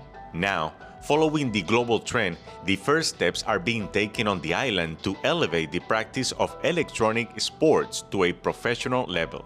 Ya no solamente pensamos en que es un simple pasatiempo, el deporte electrónico, sino que ya lo podemos tomar como una actividad profesional, como deportistas electrónicos con formación y preparación.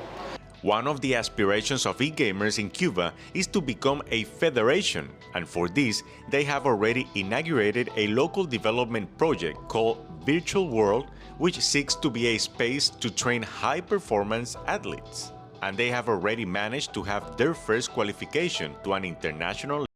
Bro,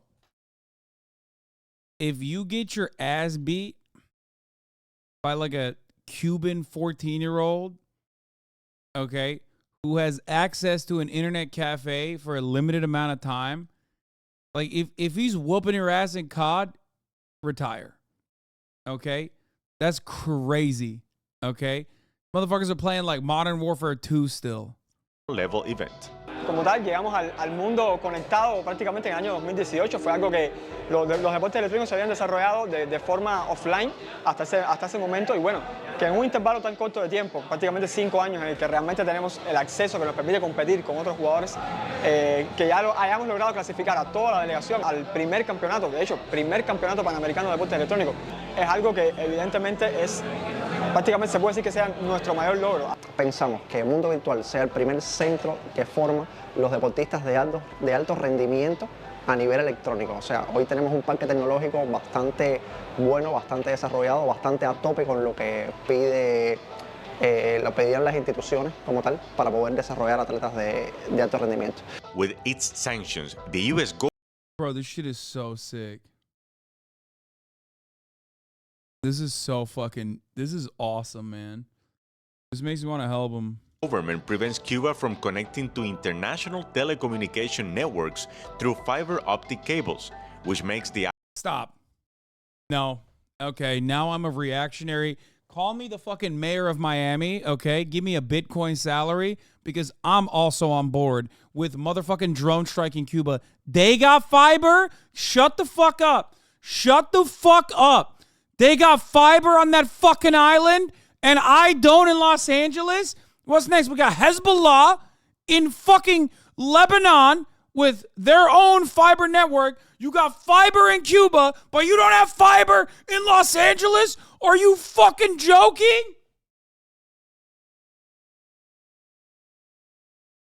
The island's accessibility to this service difficult. Oh no, he said they don't have fiber. Oh, shit. Okay, safe. Hold With on. its sanctions, the US government prevents Cuba from connecting to international... Yeah, bro, don't worry. Hey, listen. Okay, my Cuban brothers and sisters and MBs, listen, I feel you, okay? In a way, my neighborhood is just like Cuba, okay? Except this time, it's not fucking global sanctions.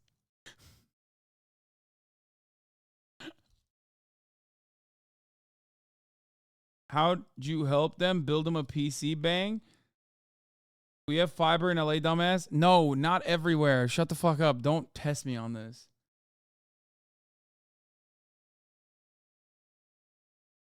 National telecommunication networks through fiber optic cables, which makes the island's accessibility to this service difficult and more expensive. E-gamers recognize these difficulties, but admit that thanks to the efforts of the Cuban government, progress is being made in achieving better connection in the country. Ciertamente es verdad, tenemos limitaciones tecnológicas y a través de los nuevos actores económicos hoy, con las instituciones, hemos potencializado estos sectores donde tenemos déficit. Porque nosotros podemos, por ejemplo, como agrupación, nosotros podemos garantizar que los atletas que nos representan tengan acceso a mejores condiciones, pero no podemos hacerlo a escala de país. Entonces, para poder hacer crecer las comunidades y que mejoremos el nivel promedio de toda la comunidad, sí, evidentemente, una mejor conectividad se hace sumamente necesario, sobre todo para estar en igualdad de condiciones. Muchas veces tenemos que competir en esa desigualdad de condiciones. By 2024, Cubans aspire to see the community of electronic game fans grow throughout the island and thereby achieve a greater presence in world events. Y necesitamos realmente que sea algo nacional. Creo que ese es el reto para 2024. Damn, bro, Lograr que realmente todos los entusiastas de los deportes electrónicos, donde sea que vivan en cualquier provincia, puedan tener un mayor acceso a este tipo de competencias, a este tipo de torneos y ligas. Can you find a way to do a drive for Cuba? Probably not.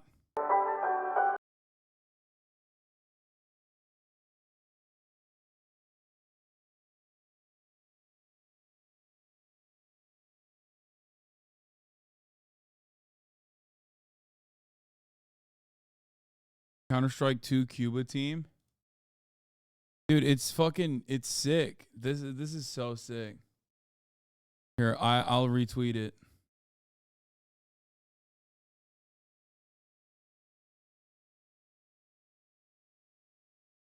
One of the most important things we can do as North Americans is join Cuba solidarity and end blockade groups. Yeah.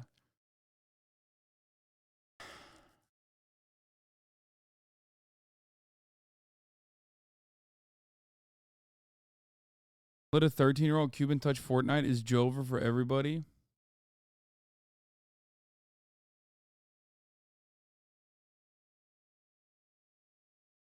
So sad.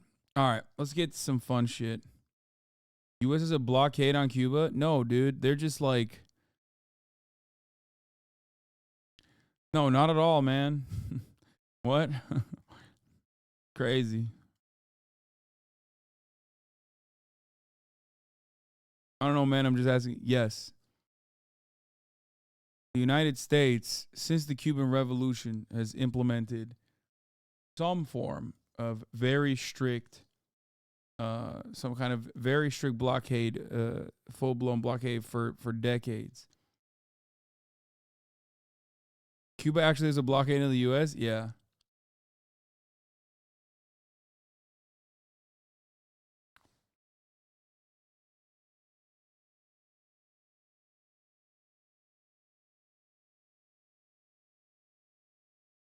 And like, if you trade with Cuba, you will get scrutiny from the American government. Maybe even severe punishments.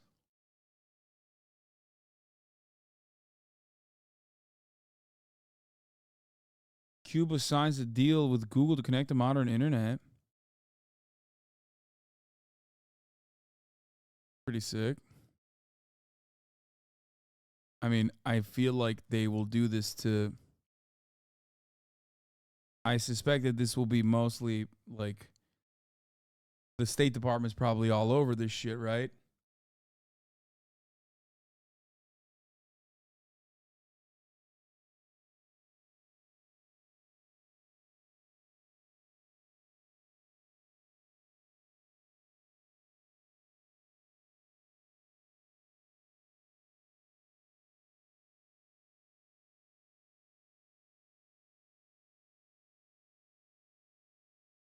Why is there even a blockade nowadays? Why was there a blockade from the first moment? Because you're not allowed to do a revolution against American allies and hurt American capital owner interests. That's it. The goal is that hopefully the Cubans will rise up against their government and do capitalism. But the real reason is because America wants to punish Cuba for having a revolution against the American-backed Batista regime that was incredibly, incredibly violent. All right, let's just continue. Let's watch offline Everybody, TV we're Fearpong challenge. And this is Naughty Pong. Trying to warm it up, dude. What do you want me to do? You're not helping! Yeah, keep going. Yeah, just right there.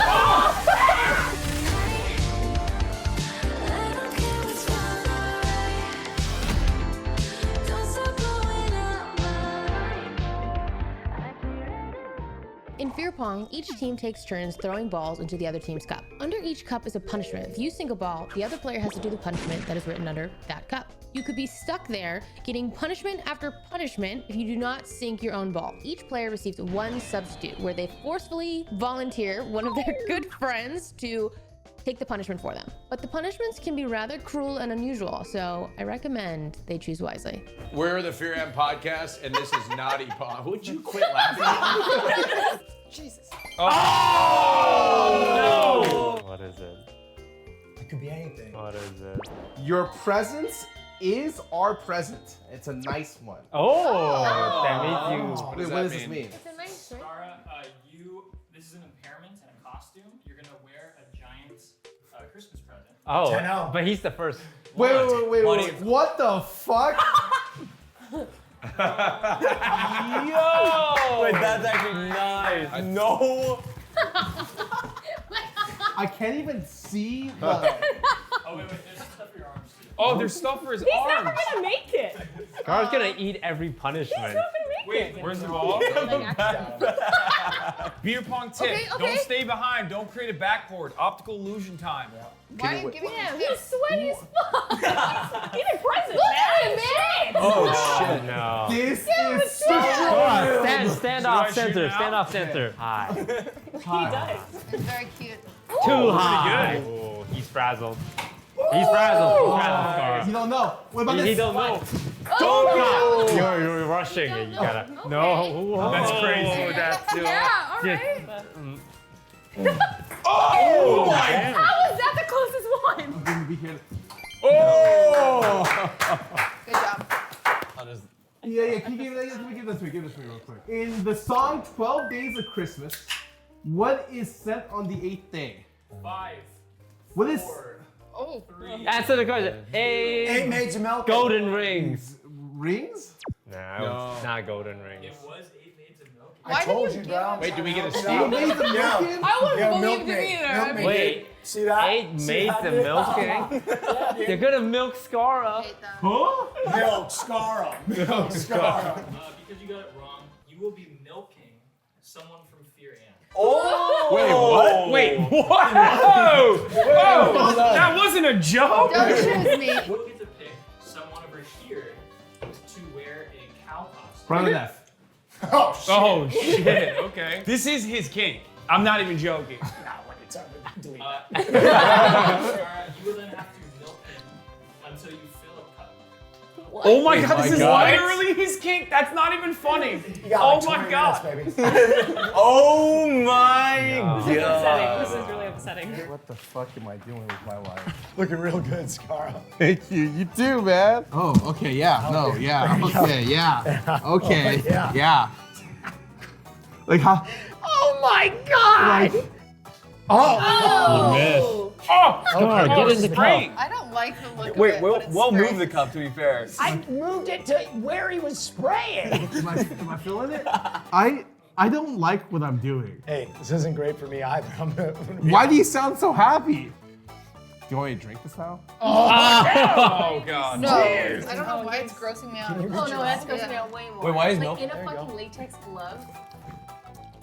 Bro, they give this shit out for free at Offline TV. It's pretty crazy. Not gonna lie, dude. Pretty good. So if he had guessed 8 Yes, maids okay, of milk, wearable. would he have not had That to makes do that? Yeah. Why didn't you? I gave you the answer. Yeah, I just wanted to do it. Oh. Oh, you're gonna eat He's so everything. cooked. He's gonna be here the whole time. No way. No way, man. Oh! That was nice of you. I can't. I I can't see it. I can't catch it. But you know what? I can sink it. Yeah. Let's go, Scar! Open a gift. Oh my god. Nice. And Oh don't my look god, back these there. are heavy as Awkward. fuck. Is this a nice one? This one's really heavy. You want I'll the take heavy the one? heavy one, sure. I think this is just a brick. What is that? What is this? Bala bars? Raise the bar? Choke? It's working out. Oh, it's workout aesthetic. equipment. Wait, I milked him, and I think he won something. Can you program them to be heavier? But you just say to vibrate. I also That's thought not how weight works. He just gets a present? Yeah, you got a nice one. What? Wait, what the fuck? That's awesome. it? So John. Oh! Mistletoe. That sounds weird. Oh no. Toes. Mistletoes, you are blindfolded. Team Offline gets to give things for you to kiss. Oh my That god. doesn't sound good for you. Is there a boundary that can't be crossed? The question was very suspicious. You guys can go and find your things. We also have some prepared if you'd like them. Find your What? Yeah, thing. find my thing. Oh wait. Okay. I'm scared for you, buddy. He's excited. That was not good. Wait. Listen, we were looking bro like, well, Will was looking extra bro like, but we were supposed to be like broy. Like What the do you mean enthusiasm. find your things? For him to For kiss. him to kiss. Did you not listen? Why did he leave the room? To get his He's thing. getting his thing. Go find his thing. Yeah. You guys know what I deal with every Sunday. That's very suspicious. What the fuck? We all said that. Wait, Broden. Is it cool that I'm naked? Yeah, you can be naked. All right. What? I got pretty good ears and pretty good olfactory, so it's basically like having my vision. Oh no. Oh no. Someone help him. Would someone from Fearpong Please. Please. Dear God, fine. Yeah, he's got it. We don't do it. He's got it. Will, just keep walking. I'm just using echolocation. The door's right there, Will. Keep it up. Oh. Keep it up, Will. Whoa, hold up. He brought some heavy duty stuff. I'll go first. Can I open this for aromatic effect? Just gonna pop that bad boy open. Here, okay, here it comes. Here That's comes fish. Hey, what's up? My name's Brother. Oh, this. Yeah, just you know. Hey, what's up? My name's Neff. Oh, that one's soft. Here, I'll just get. mine out of the way. You ready for this one? Yeah. Hey, what's up? I saw you from across the bar. Oh, I lost my gum. Hold on. Oh, shit. There's attachments over there if you want.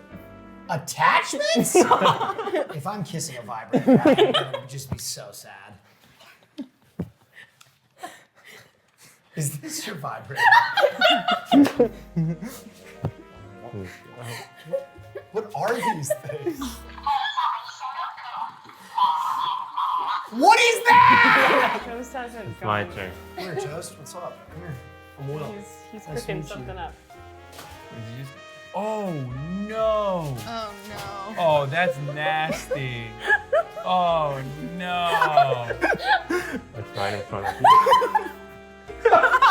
Oh my god! He knows. Come on, Will! It's still gross the second time, dude. Yo, hey, yo, dude. What the fuck? Bro, you can remove your blindfold. You did great. Good stuff, Will. Oh, what was the one that was moving? Oh, it was a Shrek. Man, I just keep winning. I got weights. I got to suck Toast's foot. Yeah. How'd that feel? How'd that feel for you? Oops, I missed another shot. It felt nice. Yeah? First time I had Did he that. suck on your toe? He sucked on. That's the first time you got No! I just got here. I got jab too. That's That Listen, shot after looks the good. toe sucking, he's powered up. Get snowmobiled. Oh, no. That sounds awful. You will sit in the dare chair and everyone will throw snowballs at you. Oh, not awesome. too shabby. That's Not awesome. bad. Does he have to wear a blindfold? No, that's so mean. Just Why are some glasses, Why are you maybe. being meaner? No. Actually, no. Put 'Cause something on I believe your in karma. face, Don't let him. There's don't make something him. wrong with you. Yeah. Ready? Okay. Ow! Wait, That was hard, this John. seems kind of yeah. So close. I feel kind of bad. But you still throw. I feel terrible. Is this so awful? Stop throwing them! Looks like he's helping. I always forget. I'm always like, oh, OTV, like, you know, they do fun, cute stuff. And then you guys are like, let's do torture. Come on, cutie, you got this. No backboard, bitch.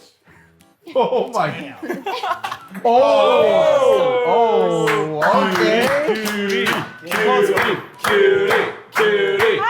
Toast.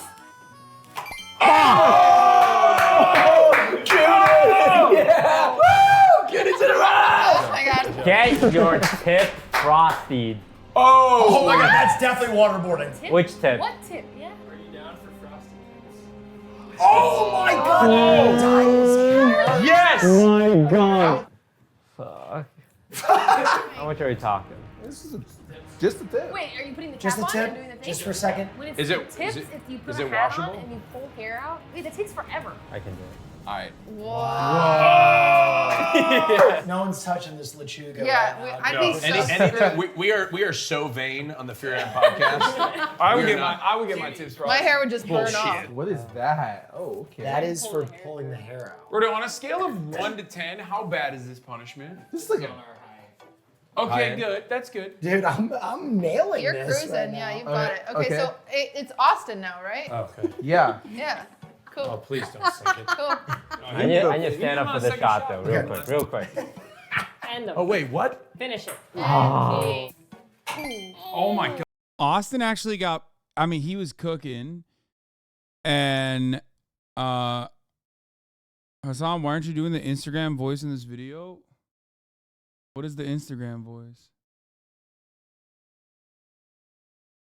Austin was actually a lot better than I thought he was going to be. God, Oh, he's a laser. sorry. So what's Yeah, protocol that on was- this? He's a laser. Sit in Santa's lap for Patreon. What? Oh god. It's a nice reward. Yeah. Oh, you get a present. Who's Santa? Did we hire a Santa? Okay, I don't know Looks what the fucking fuck's crazy. going on here, Yeah, you but do. I'm expecting Is this a something. male stripper? Can I give it Oh, I away hope so. after Oh my God, seeing who awesome. Santa is? Ho ho ho ho! Ho ho ho! Do you hear what I hear? It's Santa, baby. Toast, you wanna put that blissy on this Toast Santa? is going through it right now. Toast, don't make Santa feel weird. I want to give it away. I want to give it to Hasan. What? On your team. I'm on the opposite team. Pretty naughty behavior. I don't like. Yeah, I don't blame you for giving it away. I'm gonna give it to Jody. I'm so uncomfortable. Oh. Oh wow! Demean herself. Oh, I she say paused. that this year I've been naughty, so I don't Jesus. deserve anything. But instead, I'd love to tell you what my friends from Patreon. This is a Patreon ad for Rachel. I'd like to request a Dyson Airwrap. Yeah, no, For I don't think that's gonna happen. Santa, just listen. No, I- For no, that's- hey, I'm not That's done some yet, bullshit. Santa. We're not gonna hand out. You're I'm naughty, self-confessed naughty. That's literally Yeah, but what what you about led with. Celine, who has 12 Boston cream donuts and a cucumber? What? Gross. For Naughty. Tony, I'd love to ask for a cuddly, wuddly, whittle hug and a Ugh. kiss from Pop. Not naughty or nice, just creepy. That's actually creepy. Great, I'm gonna get off Santa's lap now. Thanks. Yeah. Head on Hey, out. John. Hey, John. Hey, John. Hey, John. Hey. Oh. Hey, that's my Santa. So this was Toast challenge, but Jody volunteered while you were gone. Yeah. Got it. I took one for the team. Fuck it. Sit down and bleach while they. While you There you go. Sit in Santa's lap? Again? Way. No. Why are you laughing? Don't move the chair. I'm sorry for cutting off your leg circulation, Santa. You want me to release some pressure? What's your name? Hasan. Okay. I think I was nice this year. Do you care to elaborate for Santa? You got a dog this year. It kind of just sounds like a thing you did. It's not necessarily nice or naughty. Okay, It well, kind of just sounds like a life event. Raised millions of dollars for charity. That's very nice. That's very nice. That's very nice. Because of this niceness, what would you like for this upcoming holiday? Peace in the Middle East. Wow, Jesus. It's kind of a tough one. Just say no to that, Santa. One of those new Steam Deck OLED ones. Oh, those are Santa-like those. Very nice. Better battery time too. That's what I've key heard. for Santa. Long sled ride. Anyway, he's in the Middle East and a Steam Deck OLED. In any particular ranking or order, or just I feel whatever? like I want the Steam Deck more. Oh. I'm gonna get up before I kill you. All of our challenges have been I don't know. just pretty nice overall. Oh, he's just going. Oh. Yeah. Here we go, Hank. Let's go, handsome Hank. I don't make that. Yeah, baby. Yeah, baby. Oh, Grandma's festive fruitcake fiesta. I watched Lauren make this. I'm gonna be honest. I was also kind of cracked. Like very little misses, mostly fucking hits. You know what I mean? I'm a big bad hitter, baby. Straight up. I don't want to eat that. Whatever it is, I don't want to eat that fruitcake. Look behind you. It can't be worse than that. It can't. You're right. It could be him. No, he's gonna look cool. Then he won't make a mess. You practiced throwing after dodgeball, didn't you? No, I have years of practice from actually fucking playing. But also, this was before dodgeball. We filmed this like way long ago. He won't bother any of his friends. You sitting in John's spinning chair, and everyone trying to feed you while you spin. Of course. Oh yeah. Okay. Ooh, I like that.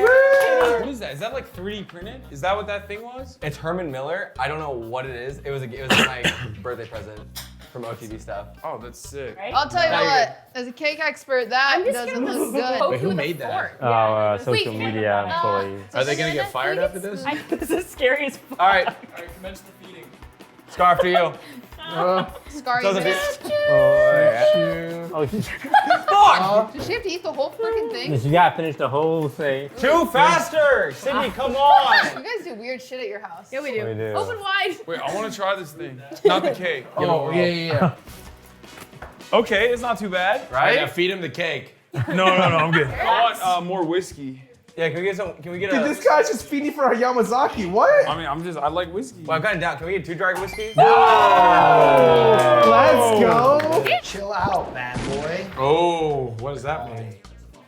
Oh, You get to wear an adult diaper filled with spice. That's so fun. that's so fun. That seems like a fun one. That's You're right. so fun. That's a nice diaper. Oh, that's a lot of You don't ice. have to go down. You can just do the diaper. Just Well, do the just diaper. I'll just diaper. don't do it well. Think about your. Oh fuck. You don't have to watch this. That's not diaper. That's meanie. Oh fuck. Does he have to keep that God thing out? damn. Does it feel good? It's like an ice bath, maybe. Do you think you Yeah. Just on your penis? I I feel like that's terrible. Do you think you get hard in that state? Well, wait, is this? The life. Oh my God! That's better. I don't just have ice in my diaper. It's in my veins. Oh, Yeah. Nice. Get milk and cookie. Nice, get milk and cookies? Okay, that's nice. I'm having an out-of-body thing over here right now. Wait, he made it. Does that mean he's out? Yeah, we come Yeah, I think you're. Oh yeah, you're he allowed made it. to You ditch can that take it out now. You can get I rid can of take it that. out? That is a permanent one. What? Oh! Okay. Oh, why'd you put it on your dick? That is evil. I tried. I'm all right. Yeah, thank you. You- No, you're just packing it in tight. Trying to warm it up, Dave. What do you want me to do? You're not helping! No. Oh. Okay. Hey. Yeah. Oh yeah. I kinda What want am I doing with this? These are milk and cookies from Sakura Co. I love Sakura. This holiday season, you can expect. This is why when another content creator we were watching was like doing this, I was like, oh, I love the Sakura Co shit because I had it at the Offline TV house. It's actually kind of fire.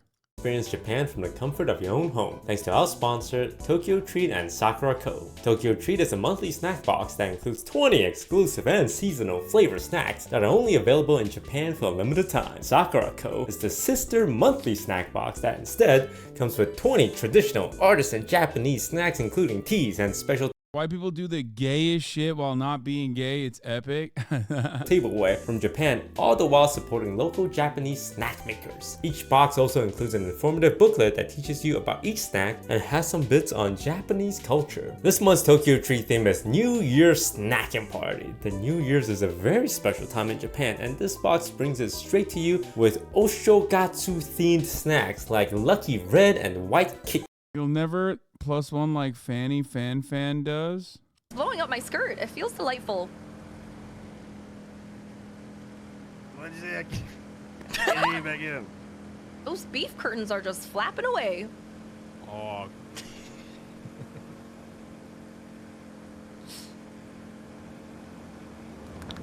What did you say? You on the phone with my wife?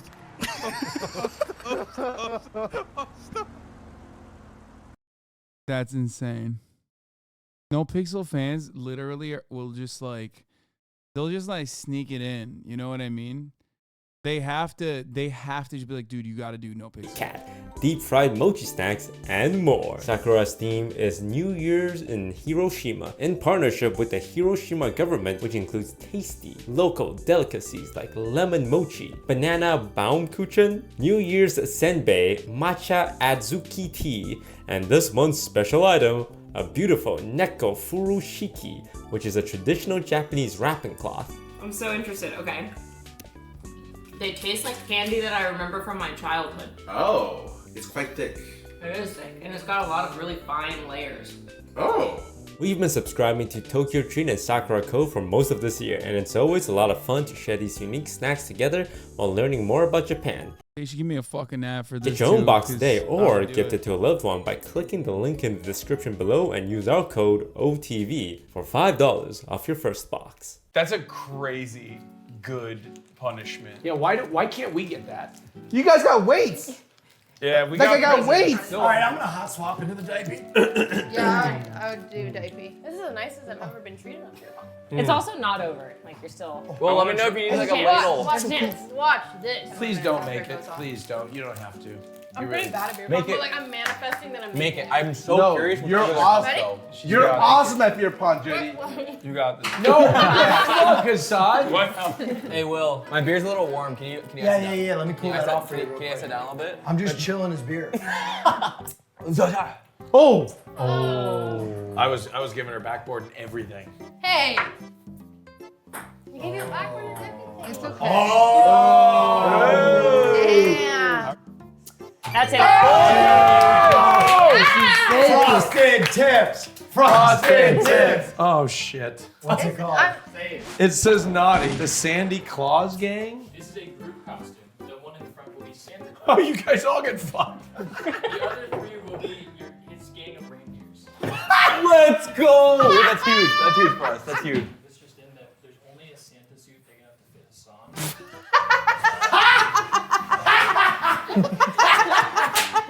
What do you mean? There's only I can fit into his size. I can. Yeah, but I can't fit in the reindeer suit. So. Sorry, bro. Yeah. Rules what it are is. rules, Oh, brother. Rudolph. I can't even be the lead reindeer of my own naughty challenge. We could be Jupiter and Venus. I'll be Blitzen. Those are not reindeer. Yeah, those are planets. Those are Sailor Moon. You're Prancer. I'm Why am I Prancer? Well, Is it because? Wait, hold up. Oh, wait, he's feeling pretty good about it. Dude, Jesus. Oh my God. Rose to the fans. That was my penis a few minutes ago. Oh. Do I look like a Just rip chubby it. reindeer? Stretch that shit. Yeah. Since when do reindeers have weapons? We're in a gang. The Sandy Claus gang. Oh. First, I got to sit on Santa's lap. Now I'm Santa. This night is You've awesome. evolved. Can you give me a pose like you're a 1960s gang? Let's Santa get into this. Ho, ho, ho. Why are you killing me? I was just showing them what we do to them. It looks like I belong in a mental institution. It looks like the guy who lives by the hut out in the woods. You don't even need to shampoo. You just use this. Okay. Stay in school, kids. Oh. Oh no. Oh no. It just gets worse and worse. I want to fade. Yo. Where am I? Wait, Wait, can you? It doesn't look bad. I mean, I don't know what it looked like afterwards, but it doesn't look bad. That's actually not bad. Yeah, under the I light. think it's gonna look like nice highlights. Yeah, it's not bad at all. I have You no got idea. this. Fucking son of a bitch. All right, I believe. Oh my god. Come on, Scar. Oh! Come on, just throw it in there. Yeah! Oh, Knock it God. down. Whoa, Oh, sorry. Chill. I didn't mean to flip you off. That was just. It was more of a celebration. Oh. Dude, just own it. Yo! This isn't even English. Skull? Oh, you have to chug. You have to chug. Skull. Chug. Skull? So this is actually a team-wide one. Fuck you, Scar. What? All of you are gonna get to drink a traditional Scandinavian alcohol. Oh. Wait, Fun. can we have some too? Yeah. Oh, take that one. What is that? 45%? Oh. Typically, you take your shot and then you eat your cookie. This is what I do with my family on Christmas Day. Do you That really? made my mouth water. Cut in and say skull. How does Austin make a living? Like, do these people pay him money to be in these vlogs? I don't know if he knows, but he has a podcast. Oh. Good cookie. Let's look forward to it. It'd be better if y'all took shots of liquor and got wasted instead. We did. We were drinking the entire time. I'm like probably a little buzzed at this point. Yo, you made it sound like Link from Legend of Zelda. This is the worst alcohol I've ever drank in my life. I don't do this with my family. Why does your family do this? Yeah, it's like don't do this, straight rubbing alcohol. Scar, you're being mean to Scandinavians. What are they gonna do? Be mad and have extra health care? Yes, Mr. Scandinavia, are we good? Oh no, I'm afraid that's not Move. me up. 45. Oh. My boy. That's our boy. My boy. That's our boy. I got loser right there. Come back, Austin. Naughty. I feel like I don't deserve that. Question, you're a Santa fan. Name 5 of his reindeer. We just said it. We got Prancer and Dancer and Donner and Vixen, Comet and Cupid and Vixen and Rudolph. She said something wrong, I think. Yeah, she got it. Woo! Thank God we did that earlier. You named a few of them twice, but that was good. They are getting off way Can too she easy. do the What the punishment fuck is anyways? this? Wait a minute. I gave Someone you 8 punch maids of her. milking, and you were like, no. That did not sound real. And then I had to get That did not sound real. Yeah, can you Because you blame wouldn't us? believe Can you me. fucking blame us? Yes! You wanted to get milked. No! Cutie. Yeah. Oh, come on, not like that, cutie. I made small corrections every time. And I John, just Okay, you're put it right. away. Oh, that was good. Just put it away. That was Just put it away. good. Okay. There you go. None of you are getting nominated next year. Oh, fuck no. I love how she paused and slowly smiled. I like Will's reaction. Edward eggnog hands. I already had a frozen penis. I ain't doing it. Do I have to drink the eggnog? Okay, I will projectile vomit. Rather than like the classic, both of your hands are tied up. Yeah, silly goofy. You get tied up to a member of your team, Uh-huh. and you both share it. So you don't have to drink any of it. You can make them do the whole Is it straight eggnog or is there alcohol? No, there's alcohol. Fucking son of a bitch. So I'm not gonna do it. You can do it often. So I'm gonna substitute Hasan and Austin. Wait, that whole thing? That's a lot. That's a no. Substitution, guys. There's no way. are I will so- puke. Oh, really? Jesus Christ. Wait, that is like enough for a whole. That stomach. is too harsh. We did like half man. of that, right? There's no way I could drink that. Well, We have Hasan to drink can- the whole thing? You could have let Jody had some before you tasted it. Let Santa give you some eggnog. No, I don't there's like no way. that. There's Keep no that to way. yourself, man. Just Wait, I let. didn't mean it like that. Just What? It doesn't taste like eggnog. It tastes like Pepto-Bismol. Is there Pepto-Bismol in this? Is this a laxative or am I gonna shit myself? We'll help him out. Here, I got you. Get up. I love eggnog, and this I did not love. Okay. Yeah, get out of my way. All right, let the pro. Let do our it. team do this to ourselves. Let the pro do it. He's got experience. That is like A 40 ounce. 7%. 7%. A beer is 8%, and this is like four or five beers. Drink. I think it's just a lot of liquid. It's just a lot of eggnog. So much. Okay. Come on, Toast. I'm getting close. Remember what we did to your hair. Ooh. Oh, I'm adjusting. I drank so much of it. I drank most of it. I drank almost all of it. Okay. Austin, on the other hand, did not actually carry a lot of this eggnog. Okay. Oh! Wait, that's huge. Okay. That's yours for the keeping. Hey, we'll drink to that. That's hot cocoa dispenser. Naughty. Oh. I like hot cocoa. Jokes on you guys. I'm Hot, sure hot. you're gonna like this Nope. one then. Really? Pick a number 1 through 4. 2. Uh-huh. I'm so happy you picked that number. That's not a good thing. that is- That's not a good 1, thing. 3, or 4.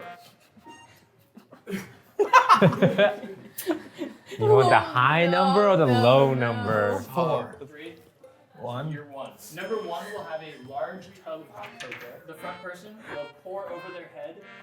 The person Fun. behind This them, is fun. Number 2 Yeah. is holding a smaller container, trying to get as much cocoa as they can to the next person, all the way to the 4th person who has a mug, who will then drink whatever's in the mug. Oh, that's a fun Wait, one. I gotta put it in your mug. No, it's not a fucking fun one, kid. It's me getting hit in the face with a bunch of hot cocoa. My team has Let's attitude go. problems. Hey, No, because you don't have to do anything. Those are empty cups for everyone, Marsh. Oh, shoot. Oh no, they spilled. What?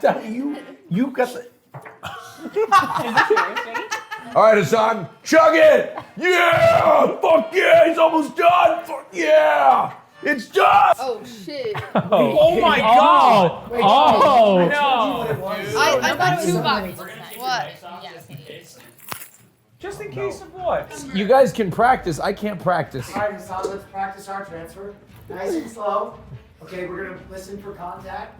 Beautiful. Listen, when we're blindfolded, we're listening for Cutie, we need to practice. Where are you putting your bucket? Oh! Listen to contact!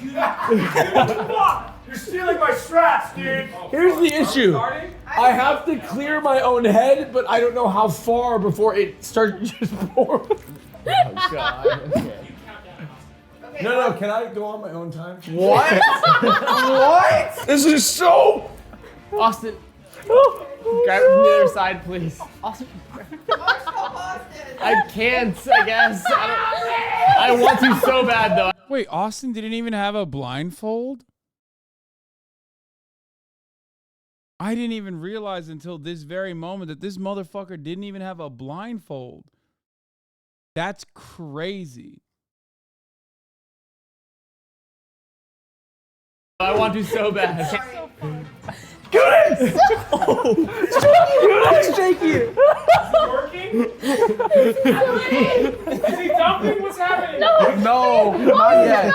He's about Here it to. comes. Here it comes. Here it comes. Oh, God. It's about to.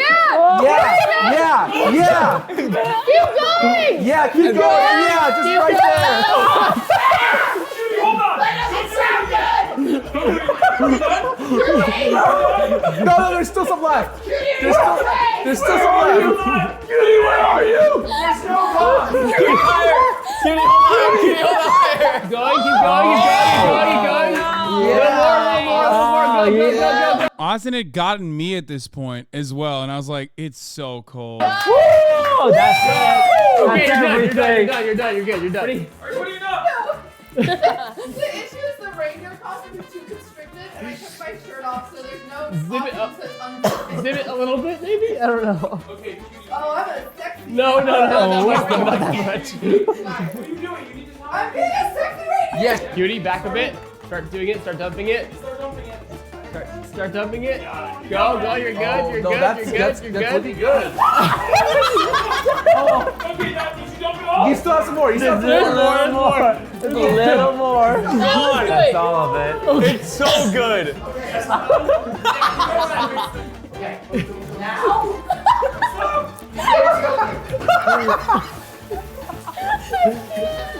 You're doing great. Hold form. You son of a bitch. Will fucking... I was so good. I was so fucking good with my pour, and I didn't like dump it on him at all, and he fucking hid from it too. I got the worst of it. Cutie fucking... Me and Cutie got the worst of it. Me and Cutie straight up got the worst of it because Austin is just like ridiculous and just... I mean, it really doesn't matter. Hold frame. It's just Keep the going. most. No way that it don't fit the mug. Keep going. Why is there so much?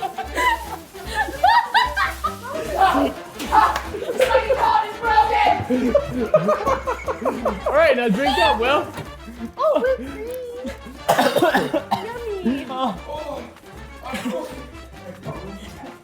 They're never coming back. Cutie, did I miss? I thought it was doing I can't begin to explain to you how shitty that felt, okay? Like, that actually is one of the worst things I've done for any type of content opportunity because you're so fucking sticky. You're so gross afterwards. You smell terrible. Like, and you can't even shower because the video's not over. Oh, good. It's so Bro, sad. Austin, you did so bad you got me while you were getting Cutie. How is that possible? Hasan, was it getting on your body when you were saying it was so cold? Yes, Austin. Oh, she's back. Hey! Cutie actually took like a bit of a shower, I think. No, it's okay. Minor No, it's all right. What is Guys, going this is so natural. I forgot what we were doing. Oh, God damn. Oh, I'm fuck. sorry. If we lose to Wait, is this offline nice? TV, Chris's jello shots. That's not even bad. I got chocolate milk on my With their penis. goddamn So I have to my get it out. God. She's like a kid with Play-Doh. Let's go. She's chugging it. Look at her. Oh my God. God damn. Cutie. Is she gonna get Too much vodka. What are you doing? Cutie. Oh, God, the yard beat them. We can't lose. Oh my Nobody's god. gonna cheer me. Fuck you. Jody. Oh. Team, you have to get the balls so then I can micro adjust. Right, okay. God. Don't. Hey. Okay, I'm gonna load you up. Believe in yourself. Yeah. Oh, she's micro adjusting. All right, we tried being positive. We gotta be negative. Really, like, If you don't hit this, people are gonna call you the sweet D of Fear End. They're gonna call you that because she literally chokes, and you kind of look like her. So you gotta hit this. Negative reinforcement. Negative She reinforcement. is white and she is blonde. I don't look That's like enough. her. Negative reinforcement. Negative reinforcement. It's working. It's working. No, please. Okay. Oh, God. Come on, cutie. Oh! Sweet D! You're about to be Sweet D, Carmen! Sweet D! Like a bird! No, you're getting closer to being a bird! Caw! Oh. That was closer. Oh! You're the fucking Also best. close. You Also close. are Also the close. best. Yeah, you're the closer. Oh! Get it back! Behind the back! All right, between the legs. Go between the legs, cutie. We're in the final hour now.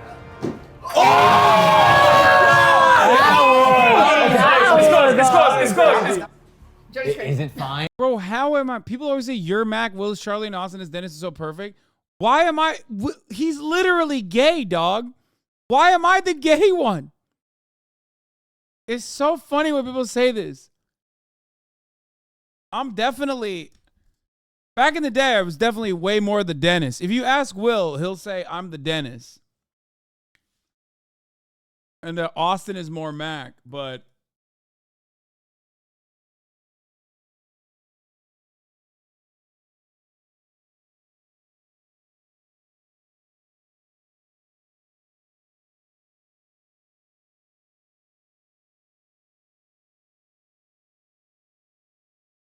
I have no words here. I'm just running it. Fuck you.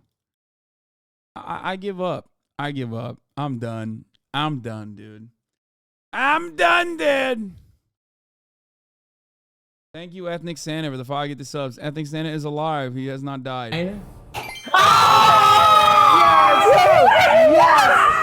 Yes!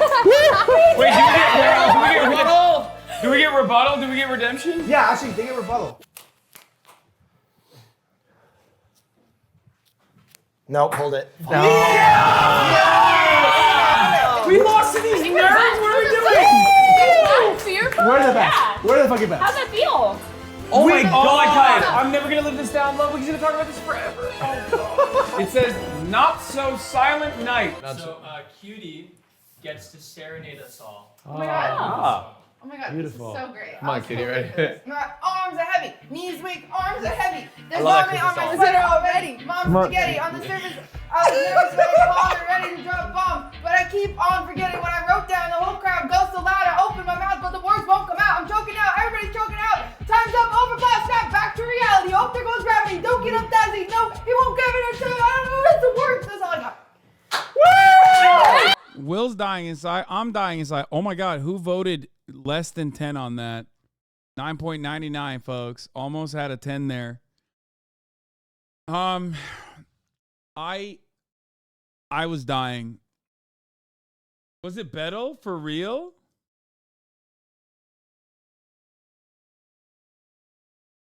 That's crazy.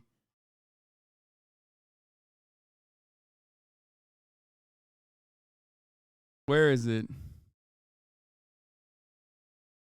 Oh my God. No, that's not that one. That's the...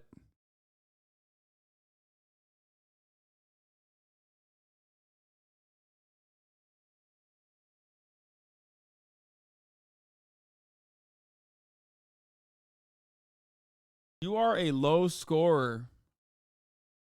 Wow. You took that away. You took that away from him. He made a GIF and not everything. Like, he made a fucking straight up GIF for this occasion. All right. Yeah! You guys want to read one? Wait. Before you pick them up. Double or nothing. What? Oh. Listen, flip a coin. Okay. If you hit it, we'll do both of those. Okay. If we hit it, No. yes, you'll do one of those. Okay. You just sang your song. I'm going scissors. Rock, paper, scissors, shoot. Rock, paper, scissors, shoot. Okay, one out there. God damn it. Go big. Rock, paper, scissors, shoot. Yes! Okay, come on, John. Rock, paper, scissors, shoot. Yes! I only went wrong! You're a green one, Mr. Grinch. What's that? And then... Were they both naughty? Steel Buddy Spaghetti. Yum. What? Buddy! Oh, that's... Let's just do maple both at the syrup. same time. What the fuck is this? That's Buddy. Can I get a fork? Oh no. Oh. Oh no, please. Will. My You don't have to. God. You have a safe word. Yeah, where's the safe word? Will. You know, So how's it? Here, I'm here to paint your face. they want us to say that it's My bad. face, your face green. I'm not gonna give them that satisfaction. Oh my God, the gummy bears are so rad. At the end of the day, we've never been team players on Fearing. No, we absolutely Well, not. well, And you we stand by that, and we feel like this represented that. Will, you don't gotta finish You that, can take man. lemonade at any point. Will, please, If you dear need a God. reference, You're saying he's a dog, but it's also a classic Will Nev moment where he unintentionally brought it about himself again for no reason. I'm so mad that we lost. Oh God.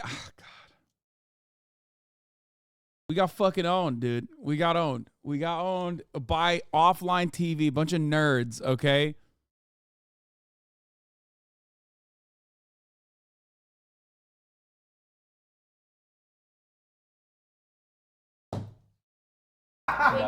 Oh God, the texture. Miss which side Will, is out. dude, How are there so many pineapple gummy bears on one plate? I can't believe we lost the offline TV, bro. What the heck? So embarrassing. Yes. So embarrassing. They played well. Thanks for having us, Offline TV. And to you at home, a very happy holidays to you and yours. Thanks for watching. Join us next time here on Fearpong. We won't be back. Never. That's fair. But they'll be here. Bye. All I do is breathe. See anything? See anything?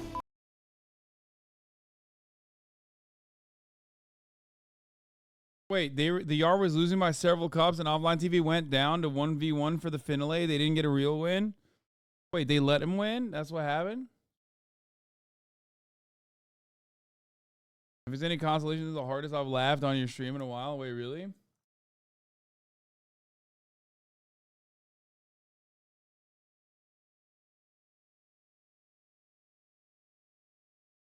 Listen, all I'm going to say is I fucking pulled my weight, okay? I did. I pulled my weight hardcore, and we still lost because sometimes it'd be like that. It was fun. It's nice seeing you do a fun video. It's good to do fun collabs. Yeah, I mean, it's great.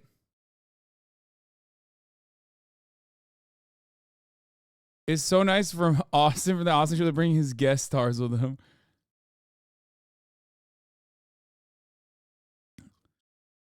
I love the challenge of being from open to give. Waterboard your teammates with cocoa. At this point, I'm certain Broden is breaking the Geneva Convention.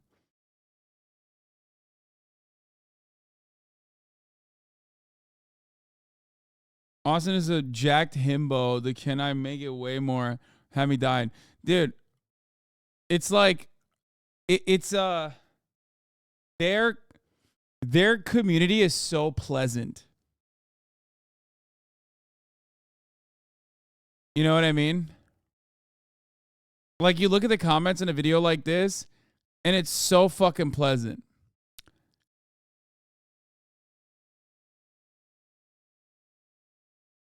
Whereas, like, it's wholesome, it's pleasant, and then you look at, like, any fucking YouTube video of mine even, and it's just, like, riddled to the goddamn brim with just awfulness, wall to wall. We're going to move. Jeffrey Epstein, names being released. I guess, like, my comments are not as bad either, but. Best clip in the pod? When mom found the poop sock. No way, dude. All right, it's time for a real pleasant. This community has a recap now. 2023 is over. Wait, what?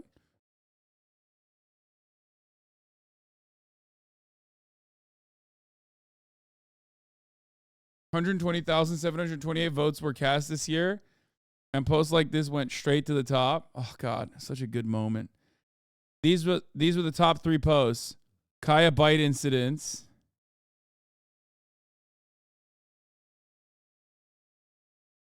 That's so cute. Dude, you guys want to see something crazy? New better streamer in the community. Yep, Boomer made a joke about this. Remember, like, the borking, piss maxing everywhere? My mom loves that meme so much, she printed it out. Okay? My mom loves this meme so much, she literally physically printed it out and put it on a obligatory robot rocket. The Palestinians have been maltreated for decades. Israel exercises control over people in Gaza. It allows them in and out. It allows them to turn on the tap of water and so on and so on. I get all that. That's why it's called an open-air prison. Right, I don't disagree. That's why they call it the world's largest open-air prison. Yeah, but Hasan, I don't disagree with you. We don't disagree about the appalling plight of Palestinian people.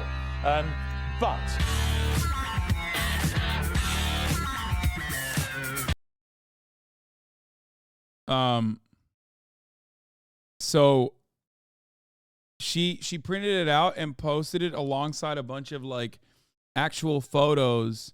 These were the top 3 comments. This is a work of art. HasanAbi Clips Industrial Complex doesn't deserve you, Ostenox. What an incredible year of W's for you. The loudest butt I've ever heard. These were the most active countries. United States, Canada, and the UK. Fucking hell. What's going on? That makes sense. There were 4,103 posts and comments and 5 mods. What? There's more to recap. Check out these community recaps to stay in the loop. And it's r/Thassalophobia?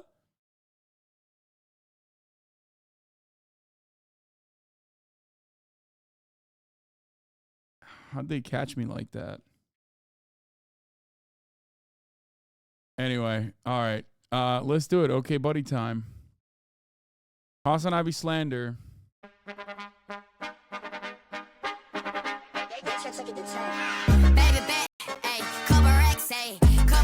Politics frogs when Hasan isn't a Marxist, Maoist, third worldist, Dengist, Leninist, syndicalist, anarchist acceleration.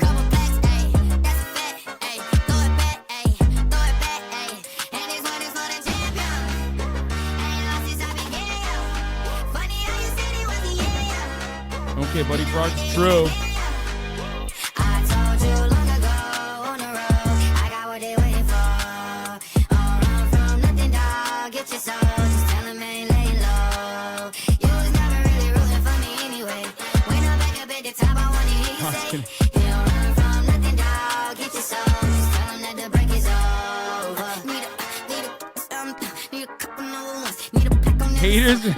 Hater channels of Hasan never shoot true.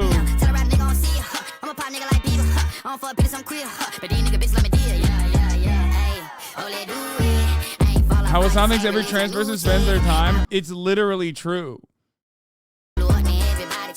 Random chatter telling Hasan how he should train Kaya. Gaming Frog explaining why Microsoft Excel is actually a good stream game. Hasan's editor is failing, trying not to accidentally cancel him and failing miserably. What Twitter thinks Hasan does? What Reddit thinks Hasan does? What chat thinks Hasan does? Yes! What Hasan thinks Hasan does? No, I don't think that. My track record so clean, they couldn't wait to just bash me. What Hasan actually does. Y'all shouldn't have let the world gas me. It's too late cause I'm here to stay and these girls know that I'm nasty. I sent it back to her boyfriend with my handprint on her Megaphonics mention. City talking, we taking notes. Tell him all to keep making posts. Wish he could, but he can't get close. OG so proud of me that he choking up while he making Hospital when Hasan posts a thirst trap. I don't clear up rumors. Where's y'all sense of humor? I'm done making jokes cause they got old like baby boomers. Turn my haters to consumers. I make vets feel like they juniors. Say your time is coming soon, but just like Oklahoma, mine is coming sooner. I'm just a late bloomer. I didn't peak in high school, I'm still out here getting cuter. All these social networks and React frogs on their way to link a 4-hour video essay on whether human breast milk is vegan or not.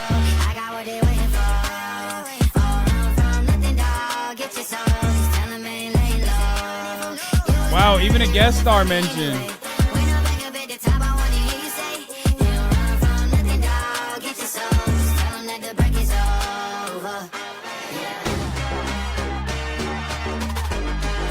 It's true. This is the youngest HasanAbi head.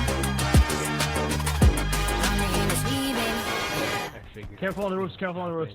Comrade Lamb. Yeah. Am I just surrounded by literally everyone in the chat right now? Is that what's going on? I'm just surrounded by the chat, motherfucker. Don't sick. Our asses, dude. No gamers in this fucking community. That's fire. Good shit. Wow, what a fucking meme. Started off incredibly strong today for OKBUDDY Hasan. What a start, ladies and gentlemen. God damn it. Holy moly. Some lost memes along the way. Air Bud. America deserve not. It's just Kaya. Dr. Strangehead, how I learned to stop worrying and love genocide. Genocide things. Zionism is sexy. IDF's best boy Piers Morgan unhinged. Okay. Big boy mugs only. Yeah. Baboon in his suit. That was a good part. That's a good way to end the year. Literally Trump's ghostwriter. Oh, we saw this yesterday. Yeah, Nelson Mandela of white people is right. Exactly. And you know he would say that. You know his ass would say that. He'd be like, I'm just like Nelson Mandela, but he was bad. I'm good.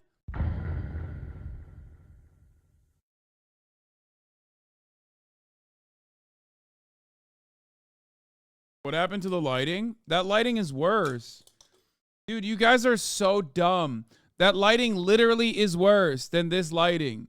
Y'all are so funny. I changed the lighting for that reason. Oh my God, you guys, that lighting was it was so harsh. And every single person hated it and everyone complained about it, which is why I put like more of a moody ass lighting. And it's like warmer. And now you guys are complaining and saying that lighting was better. Thanks. Damn. That's cool as hell, dude. What the hell? We got actual chatters touching grass. And the HasanAbi merch looking sick, dude. What the fuck? This chatter's just like, I look dope as fuck and I know it. And so I'm just going to flex. Respect. Whoa, what the fuck happened? That was crazy. That scared me. I've never seen Reddit like that. You have to refresh OKBUDDY for Toxic's meme, else she will go rogue. What does that mean? Okay, I did. HasanAbi Holiday Class gets yours today. I'm dreaming of a white sea word. Some things never change. We used to say it here, like the songs that make the holidays so special. Oh, there's no place for jokes on the internet. The holiday treasury of HasanAbi, a tradition in millions of homes across America. Take it personal. Have a spicy, sexy chat vice. Only treasury of HasanAbi brings you these timeless classics. Kaya the pee-pee piker peed all over Hasan's clothes. Chat, stop roasting me, my fit is fire. The holiday treasury of HasanAbi. Pobox gave me all my clothes. America's best love holiday collection on 2 CDs or 2 cassettes. LSF brought the haters. I forgot how much content I did this year with my long ass hair, dude. My hair was long for like, when did I shave my head? Because I'm white. Okay, we gotta watch this whole thing now. God damn it, it's good. Kaya PP Piker, huh? I'm dreaming. Skipping this part. We already saw this part. 2 cassettes. LSF brought the haters to me cause I'm white and I You'll get 46 holiday favorites. Band and chat within 2 full hours. I'm here to say you suck at this communist grift. Oh man, I'm sorry, brother. I'll try to be better at this communist grift, okay? We're gonna untime you out. We don't time out naysayers. Holiday buns. Here comes the ad break. Here comes the ad break. Wait, oh, was he just saying that? What? You'll get 46 holiday favorites. Band and chat within 2 full hours of holiday buns. Here comes the ad break. Here comes the ad break. Right at the top of the hour. Silent chair. Each song brings the wonders of HasanAbi into your home. Hark the debate perverts scream. What a fucking Weasley little liar, dude. Holy shit. So call now. Enjoy the treasury of HasanAbi for years to come. We wish you a Merry Housemas. We wish you a Merry Housemas. We wish you a Merry Housemas and a Happy New Year.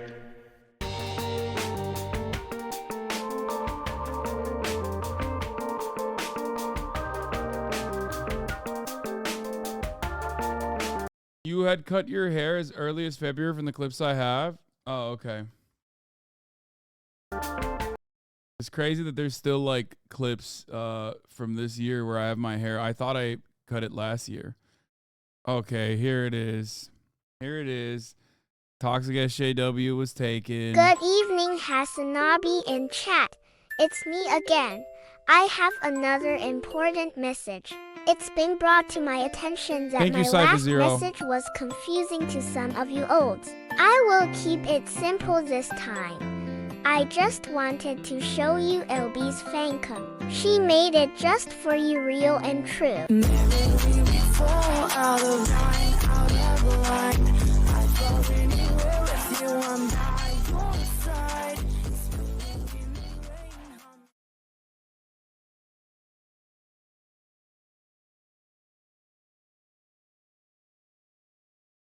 I'm really glad we refreshed for that. I trusted you and I never checked the meme. Yeah, well, sometimes you gotta check your memes. Art made by my fiance. This is sick. It's funny, I can tell, like, in the earlier versions of all the Kaya art, people used to draw Kaya as, like, way darker because she was. And then, like, and as she grew, her fur got way more fairer. Fear and Bingo, cutie edition, endures dick talk. Stress from planning events, is looking like a queen. Slay. Brings some interesting topics to carry the episode. Brings Emmy treats. Cutie is late. Shares some hot goss. Shares new phobia. Does couples therapy for the boys. Yells at Will for not being at events. Mocks Austin for being gay. Shares a near-death... That's true. Shares a near-death experience. Carries the podcast free. Has a presentation. Goes on a T-Swift deep dive. Shares crazy relationship story. Gets cut off. Answers for Ludwig's bullshit. Says she likes wine about it more. Shares crazy Mormon story. Refuses to go on a trip. Casually shares traumatizing story. Suffers pandering from Austin. Has a great idea that Hasan doesn't like Pago. Does her puppy voice to Kaya. Answers for Ludwig. Damn chatters. Damn chatter. They pissed off Hasan, and the chatter before, I'd never rage bait Hasan. All right, chat. I'd pick Ariel over Jessica Rabbit. Ariel's on the ledge! This is so real.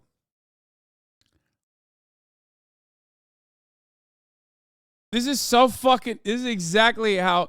Every chatter has a thing that is going to absolutely cause me to endure a rage-inducing coma. To cause me to get into a fucking rage coma. Okay? HasanAbi out of context, is third. This satire? Absolutely not. If you think that this is satire in any way, I got something to tell you.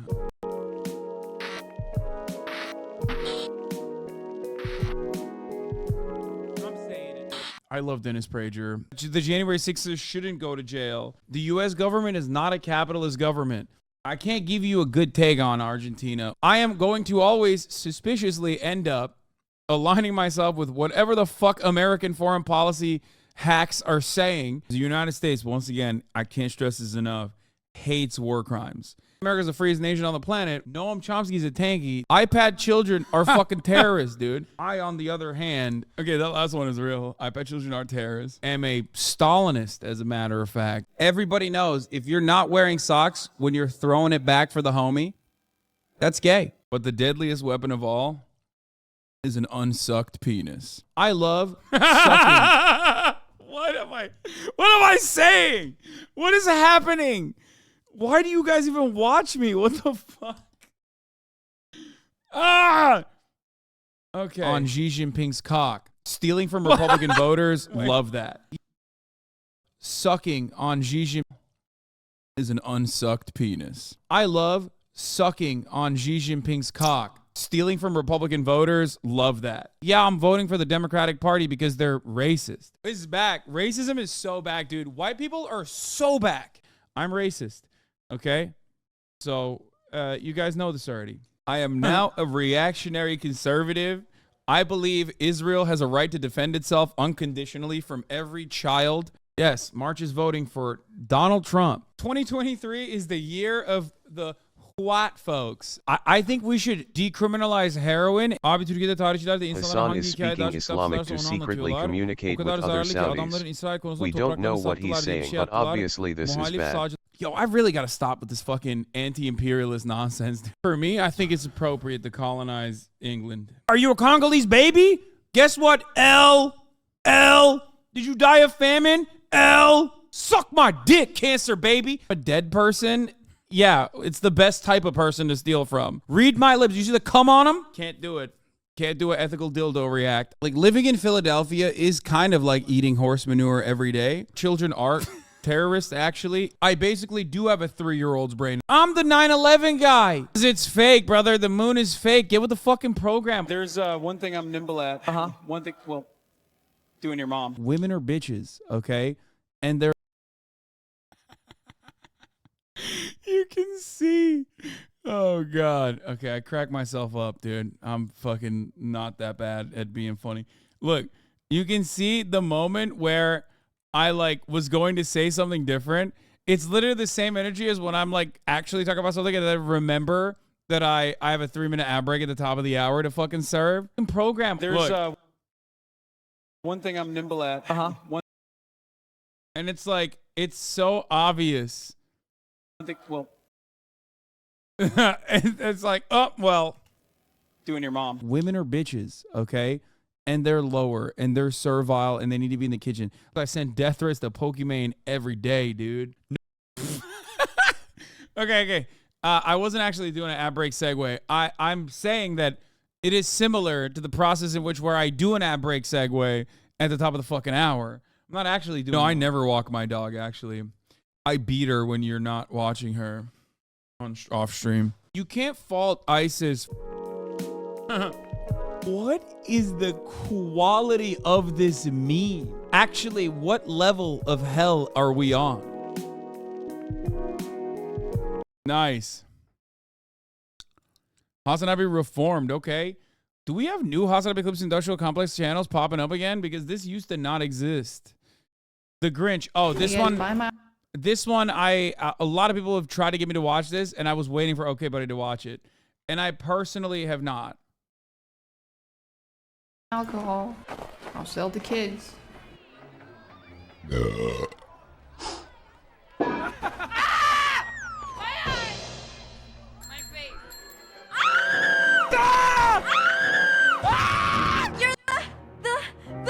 Grinch! Help me! Help! Help! Help! Help! Fine! Help! Oh, thanks for saving me. Saving you? Is that what you think I was doing? I merely noticed that you were improperly packaged, my dear. Dad, help! Dad, help! Christmas is my favorite time of the year. I just love the colors. The red and the green. Oh, you don't have a chance with her. You're 8 years old and you have a beard. Has everyone given their gifts? I haven't. Merry Christmas, Martha May. Mr. Grinch, please take that bag off. Look at that hack job.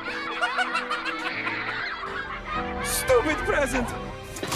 Stupid tree. I hate Christmas. Cindy Lou couldn't help but feel... Doing that made me sad. Like, I actually felt like I was a child again, and I was being, like, humiliated.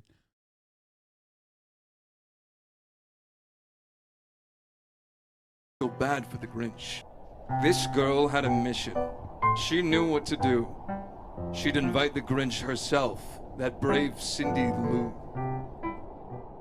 How dare you enter the Grinch's lair? The impudence, the audacity, the unmitigated gall. Even now, the terror is welling up inside of you. I'm not scared. Doubt? Another unmistakable sign of the heebie-jeebies. Baby, you need a timeout. I didn't see that coming. Mr. Grinch, I came to invite you to Okay, why is Tina perfect for this role? What the fuck? be holiday cheermeister.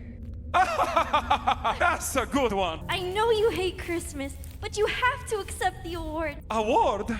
Was there anyone emotionally shattered? Well, the mayor wasn't happy. Fuck that guy. Martha May will be there. Ooh, she will. And she'll see me. A winner. So you'll come? All right, you've convinced me. Huh?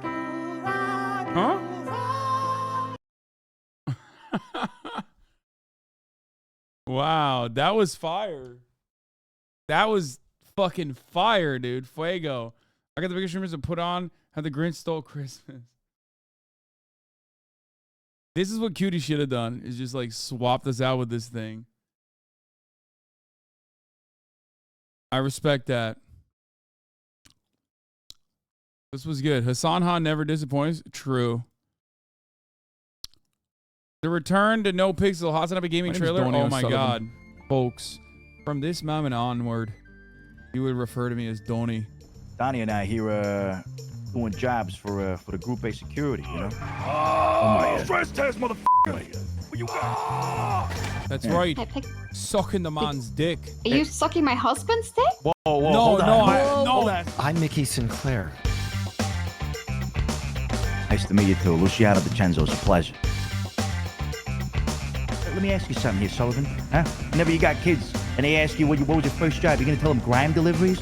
No. Hey, listen, I know I was driving earlier and you flew out of the car, but it was nothing personal. Whoa, hey, easy. Right, you were driving like a madman. I, on the other hand, am following the law, you know. You're following the law, my ass. 4 Italians, an Irishman, and an ex-mayor walk into a bar. Some really good fucking RP was done on that day, dude. Some fucking fire RP.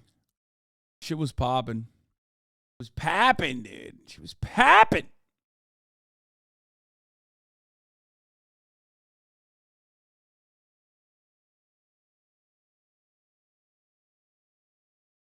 Needs to be updated for the gooning combo.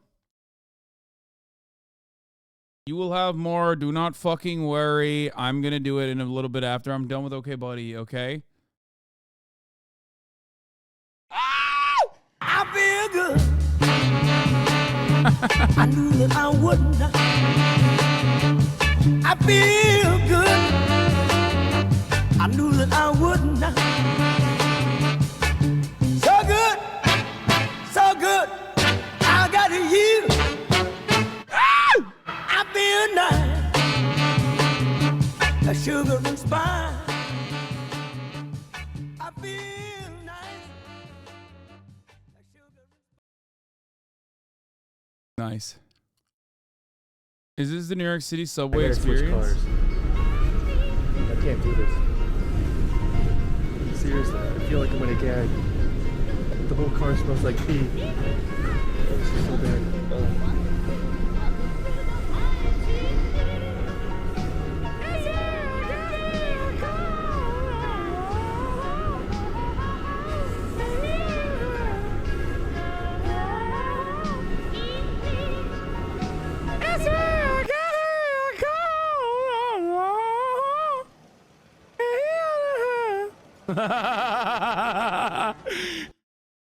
Damn, I love vagina music, man.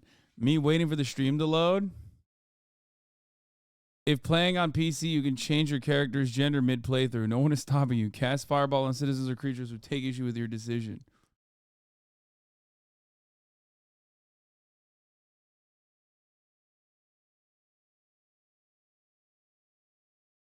Is that real? Jedindedan? Oh my god, what? That's fucked. That's fucked up.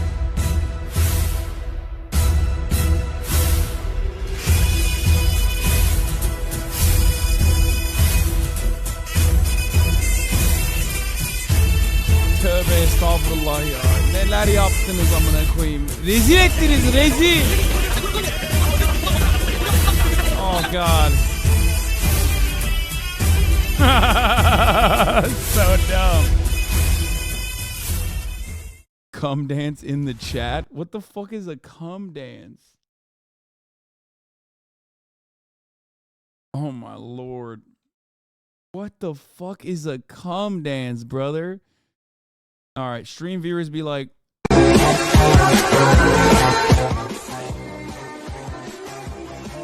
watching the HasanAbi broadcast, not watching the HasanAbi broadcast.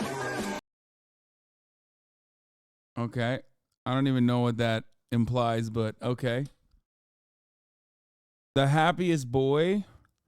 Oh my God. One of my favorite moments of this past year, dude. Fuck. I literally, as soon as I, okay, let me tell you something. As soon as I see like this posterized, right? As soon as I see, been here for like 2 months and he just learned about cum dance. Motherfucker does not pay attention to his own emotions. Yeah, 100%. It's been almost a year at this point since this happened. And like when I see a photo of it or when I see like an artistic recreation of it, it just like reminds me of the feelings that I had going to Japan for the first time. Even talking about it right now. Even talking about it right now makes me so, just like fills my heart with warmness and joy. Oh my God, it's so weird when it's out like that. Those IRL streams hit different. Looking back at it now, both of my Japan IRL streams have been incredible. And it's crazy because like now you can't really even do an IRL stream in Japan. Because like, I mean, I guess it doesn't really matter. I would have to basically process everything ahead of time. Because no, you can't. It's not about getting security. No, because like a dude ruined it for everyone. Like the fucking crazy weirdo. Streamers haven't just ruined it for themselves, but also regular tourists. Yeah. The problem is like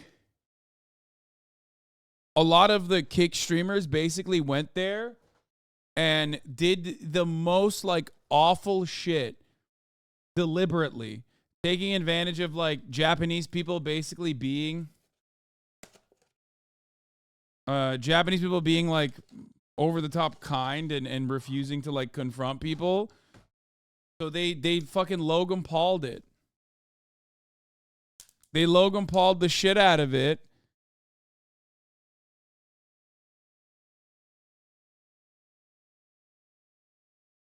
It wasn't just kick though, to be fair. Mostly it was kick streamers. What are you talking about?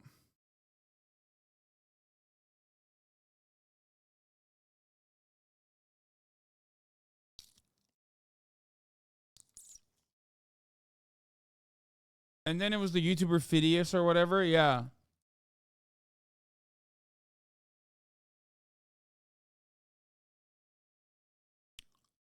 On the Just Chatting page, you were alone on a sea of milkers. Pretty impressive, to be honest. Wait, really? How do you look up just Chatting?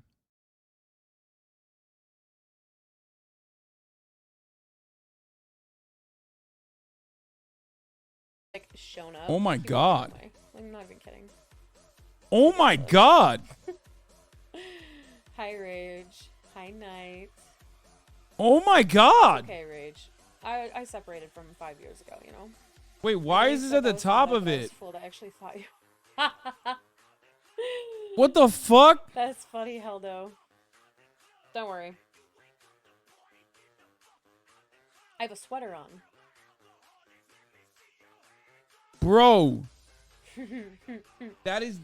What the Should hell, I get the dude? gloves on? No, it's fine. I just clicked on the Just Chatting tab. Why is that the top of it? What the fuck?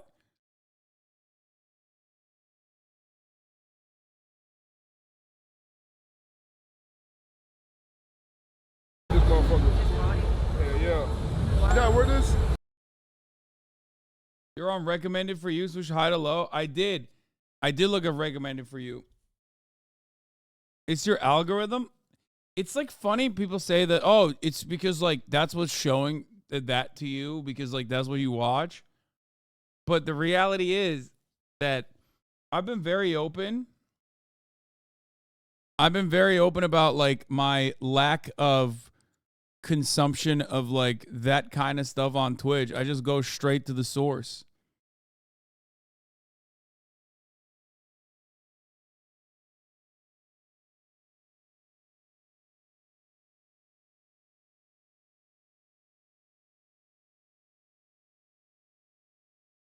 probably only use this computer when streaming. Yes.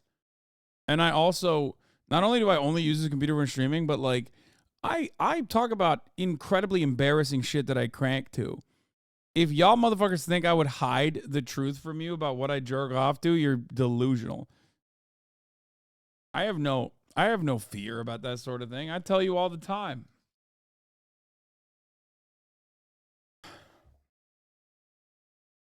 Yeah, I saw the people doing the censor bar stuff. Would you last nut to? Easy, your mom. Duh. All right, let's continue. Sunday Fun Day featuring Kaya. Fun Day, stun locked. That's more like Fun Day. All SNL, no skips. This was beautiful art. The Christmas spirit has changed Hasan. Oh, what? This is so insane. America deserves presents. Ho, ho, ho, ho. With them. We're not there doing our own thing. We're there partnering and Merry Christmas. seeing their capabilities. So that's part of what we're doing. And the other part is just knowledge. We want to know what's happening. Like we spread Christmas cheer and holiday spirit.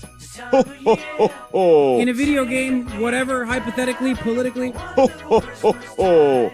Merry Christmas. That's what I did say, famously. This is not retcon. It's real. That's very real.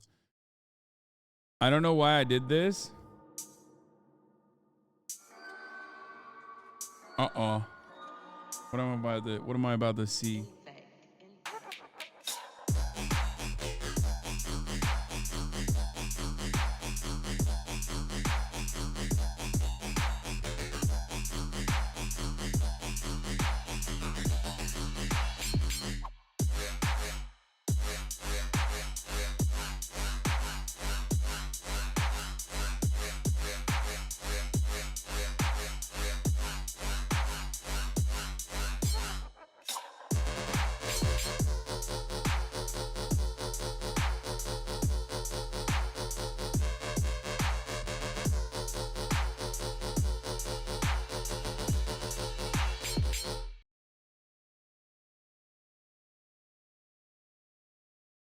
If people ever doubt your wife, show them this. Bro, they don't care. I've done stuff like this many. Döner macht schöner. Toilet music? True. Very, very rough sketch so far. Aw. I can't do that, like, physically. She's too big. Rora Noah Haas. I love these. Emily's brand of weirdness is so weird. Bro, you guys are weird for saying stuff like that. It's just not for you, man. I don't get it. I don't know why people are so outspoken about that kind of thing when it's literally like a friend of mine. You know what I mean? Like someone I've had on the show. It's like it's such an odd thing to like openly state. I will never understand it. Listen, you might maybe get away with talking shit about streamers on other streamers' streams, but like this is not one of those streams. I will not let you talk your shit, okay? It's not happening. Like, people love shitting on girls you have on stream is weird. I don't understand it. The same chatters that talk Emily, and they say they love Seer because he's quirky. Ludwig is the only one who can shit talk. Yes, Ludwig is fine. Because he deserves it. Third wanted poster of Kaya D. Piker. Both the older ones included for comparison. Dead or alive, Kaya D. Piker. Oh my God. Oh God, look at that face. Blood is not your friend? Exactly. That's what I'm saying.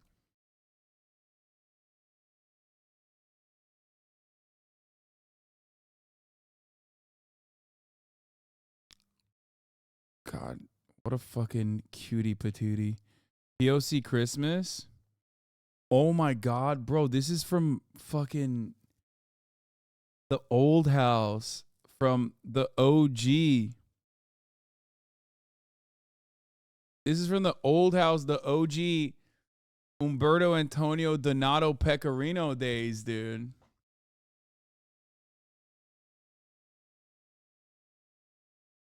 This was a Donnie cosplay.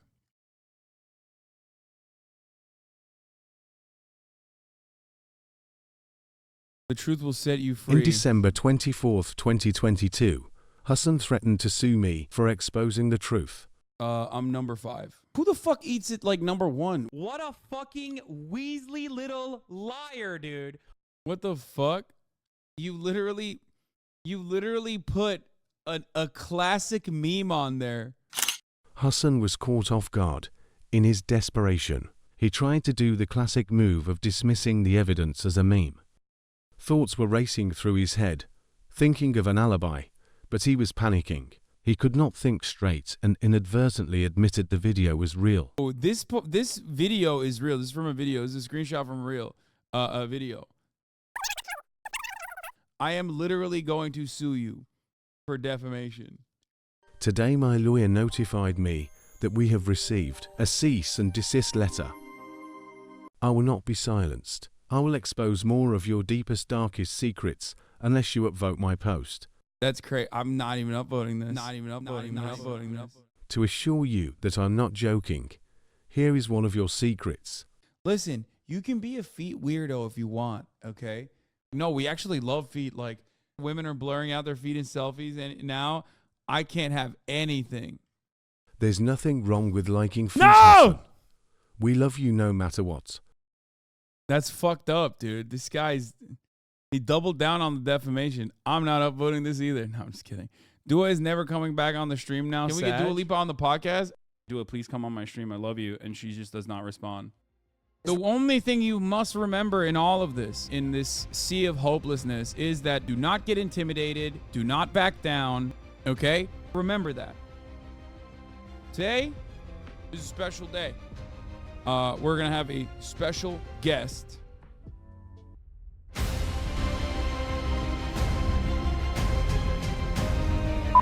Man, I knew you liked dogs, but holy shit, what does that mean? Yeah, you guys missed it. Like, Dua Lipa literally was on the broadcast, which is kind of crazy when you think about it. Oh, feet equals dogs? Yeah, she was. Many of you didn't see it, probably because you're unsubscribed at the top of the hour, and I'm about to hit you with a 3-minute ad break, and you're going to see the ads instead of Dua Lipa on the broadcast real. Yeah. Now, of course, if you want to write this wrong, you can subscribe. Park Jung! Thank you for the 5 tier 1 gifted subs. Allowing 5 people to no longer see the ads at the top of the hour. Here's the 3-minute outbreak now.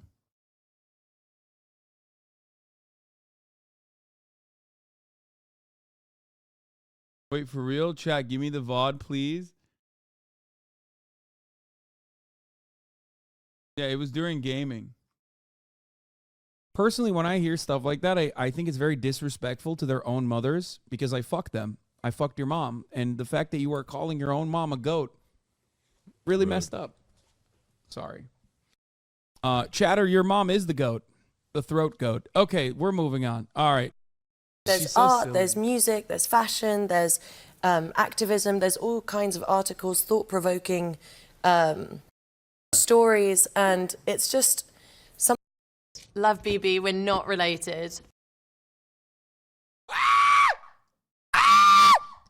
What the fuck? Yo! Yo!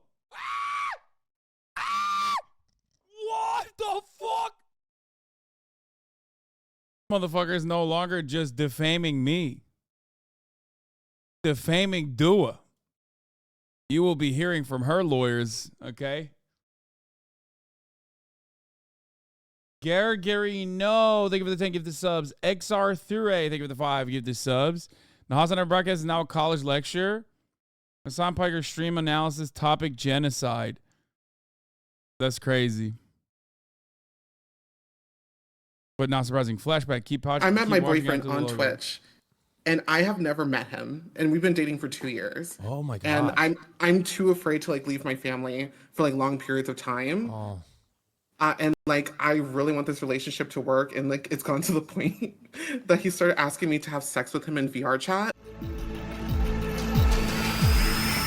Are you actually doing that right now in real life?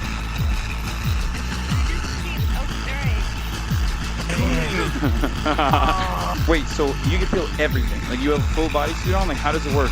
What? That's crazy. Oh. Showing your feet. Oh my god, I'm gonna like you put on like VR pants. I don't even give a fuck if I get evicted now. Fuck it. Wait, did someone slap you in the butt? Why do you have a butt mark? Is that what I look like? Bro, I love VR chat, dude. That's crazy. That's the face I'm making. So, okay, so you were giving me head pats. Dude, technology is a marvel. Huh? You might get banned if you do a lap dance. That has happened to other girls that have done it. So I don't want you to do it if it's going to be too sexual. I mean, I can give you one of when you off stream. Okay, I'm going offline.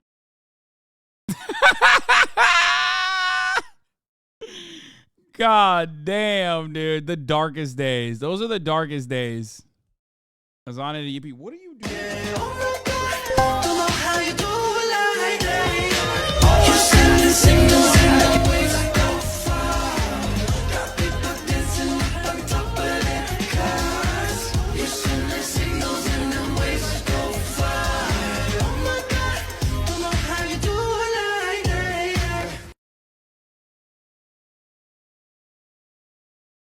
That was crazy.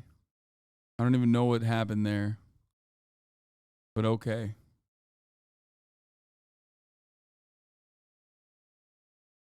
Baiting streamers in Lethal Company gaming trailer. Ooh. The game we're playing is Lethal Company. Run. Hasan, listen to me. What? The tree monster is gonna eat you. We could live our lives like cowards, or we could go make money.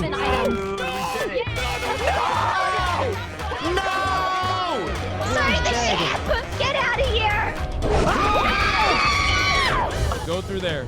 Go in there. Okay, and then what?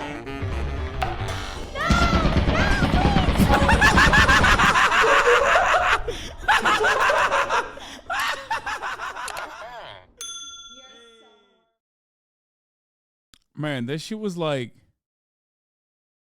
She was popping. We got to get back to that. We got to get back to Lethal Company. Dodgeball is life.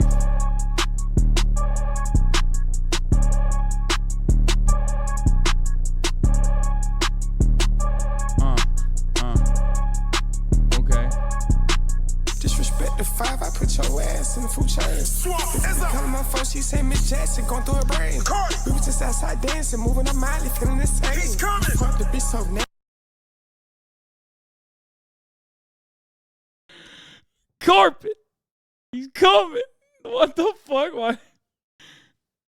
Oh, Jesus Christ. I can never...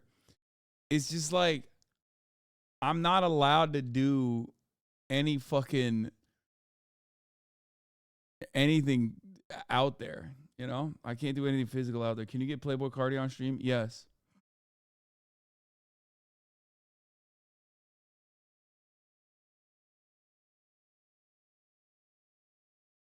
Blades of Elderly? Fuck you guys. Kaya memes. Leftist memes that Kaya loves. Okay. Most of this is just welcome to a HasanAbi fan channel. Hoop sock.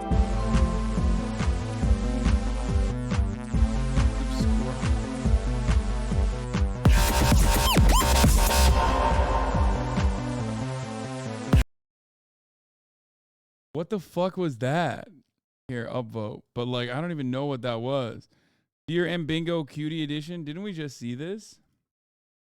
Calls herself ugly despite being gorgeous. No, I won't talk about Taylor. Talks about Taylor. Gets mad at Hasan for cutting her off. I hate this pod. Doesn't get mad at Austin for cutting her off. Died in a self-suck accident. Talks about her poop. Tells the most traumatizing story while laughing. Am I weird for doing this? Question mark. Yes, but we all are. I drove 900 hours to get here. I'm carrying this pod. Free. Hasan, Will, and Austin are still fighting to be Cutie's favorite. No, Ludwig is an awesome boyfriend. Still hasn't won the bet against Austin. My body feels weird. Am I going to die? No, I am going to die. Giving mother. This one is free too. Just wants to be one of the boys and the girls. Looks at Austin with a Mormon homophobia stare. What the fuck? Bonding with Will on cam. Saying her event was shitty even when it's objectively not. It's just stupid as hell. Whine about it is the better pod. The Reaper meme turned out to be wrong.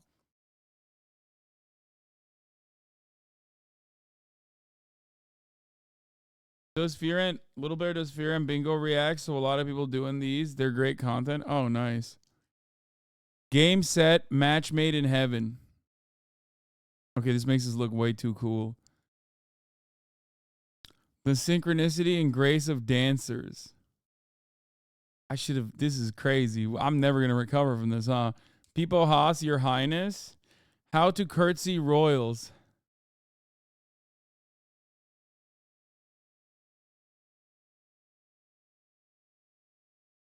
Pretzel? That's a BTTV emo? What the fuck? Y'all are the worst. I got my... Why need enemies when I got fans that do this to me? Big boys getting knocked out in dodgeball. Why Hasan keeps getting out in dodgeball? Not a valid target. Valid target. True. Chest attack.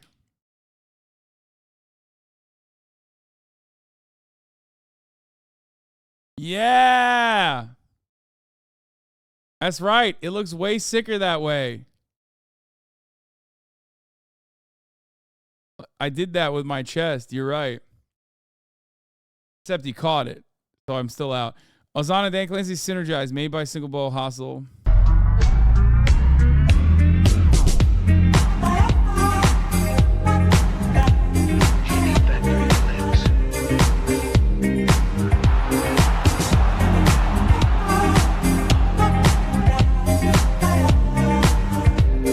Sports memes, dude. Let's go.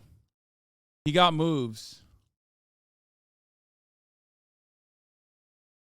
Some fan art did recently a comic book-esque ink portrait. Damn, that's fire. I look cool as hell. Respect. Much better than all the other people making fun of me for being a pretzel. Blood is still flying. Gotta be a dodgeball violation. Oh my God. Why have I been timed out for talking about Sudan? I don't know, man. Possibly because we're doing fucking OKBUDDY memes the one time in the goddamn week where it's supposed to be like community time or we're having fun. And you're like, bro, cover Sudan. Time and place, man. Silly thing I made for Creator Dodgeball. Yeah, except we got clapped. HasanAbi out of context again? Yeah, I said those things because... You want to know why I said those things? Because I believe those things. I'm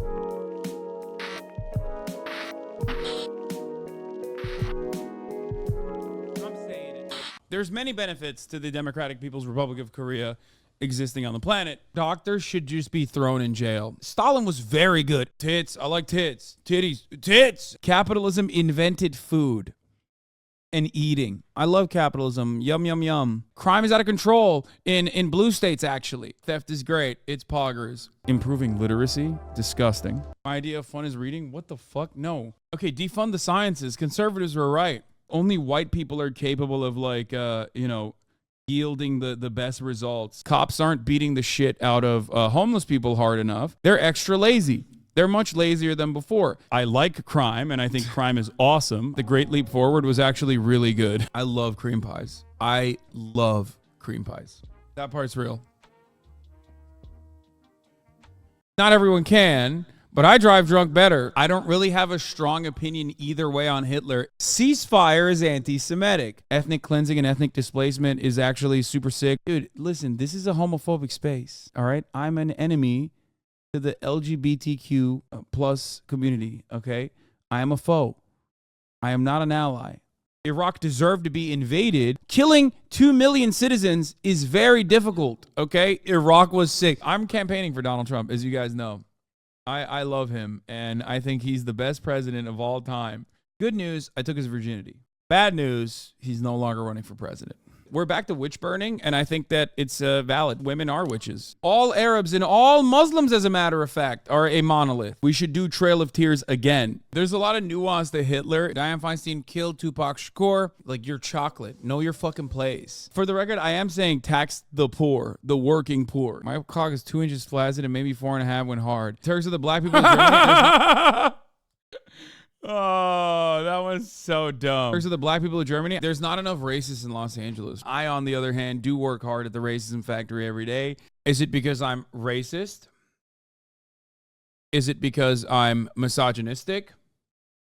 Well, yeah, I'm both of those things, obviously. I am a barbaric piece of shit, despite my accent, which may convince you otherwise. You know what? You deserve to be canceled.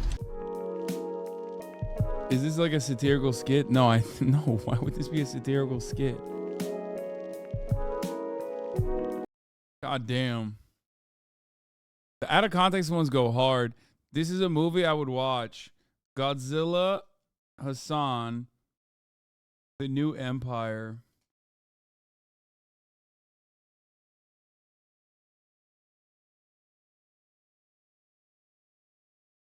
That was all in context? What do you mean? I like that. I could dunk on Godzilla. One of my favorite stream guests that I've ever seen. What? Cancel Eminem. Gen Z's trying to cancel Eminem? Honey, that's cute. Listen, little kitties, let me make this quite clear. This man was around even before you were here. So what, you're all mad because the man was a lyricist while all your rappers are mumbling gibberish? No, go ahead and shut your mouth.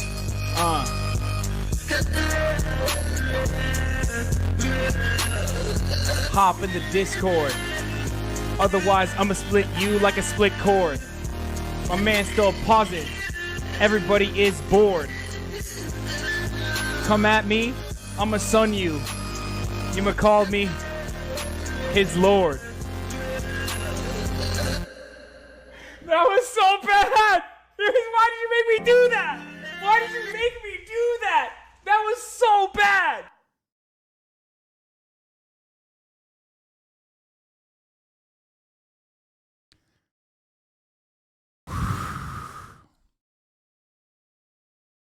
What?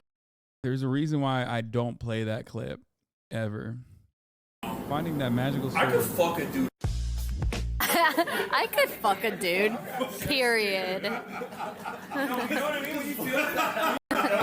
Swords change people fast. In your hand, don't you feel like you could just like... Yeah. In my mind, immediately, I'm like, I'm gonna fucking... No, Hasan, we were made for like that.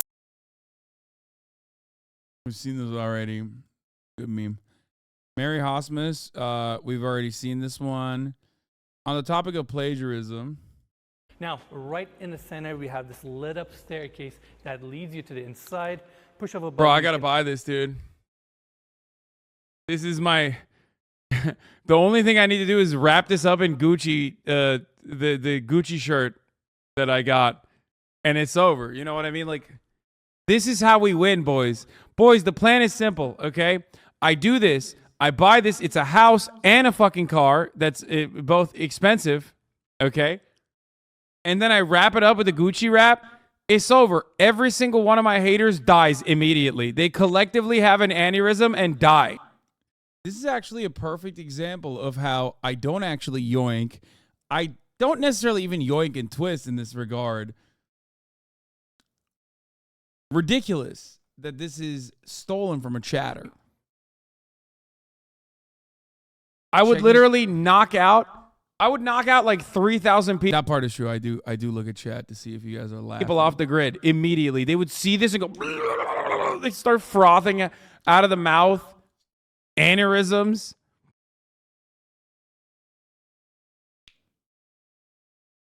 Straight up, it'd be a hater genocide.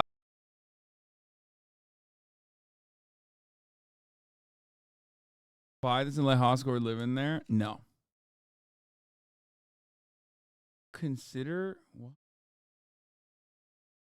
Would you ever consider trying Linux for a bit simply because the community OS a system, as that one guy would say?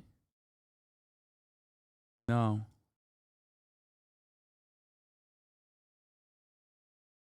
Please don't start with the Linux chatters. Like, my only interaction with Linux is on the Steam Deck, and it's already difficult as it is. Please. I already use it. I'm sorry. So you win? Do we have enough money? We have enough money. We have enough money for sure. We did well. We did well, I think. Sell everything. Sell everything. Please do not die to the wall monster. Or we will save you. No trolling. No trolling. No trolling. No trolling. As long as Luigi doesn't, I won't. I am in the. You say, hear me out. Almost no games are supported on the Linux OS. However, the irony is I play most of my gaming on a Linux. Most of my gaming I do on a Linux system. Someone said, Proton. We get it, bro. I'm in the corner of shame. It's okay. It's okay. Luigi in the corner of shame, okay?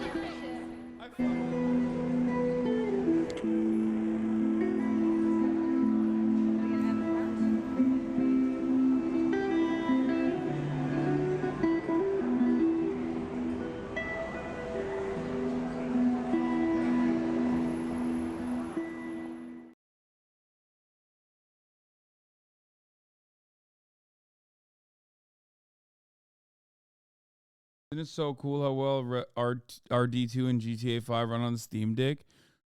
Red Dead runs so perfectly on it. I don't know if you're being sarcastic. I've never played Grand Theft Auto 5 on it, but Red Dead does run perfectly on it. Should I go back in? Over.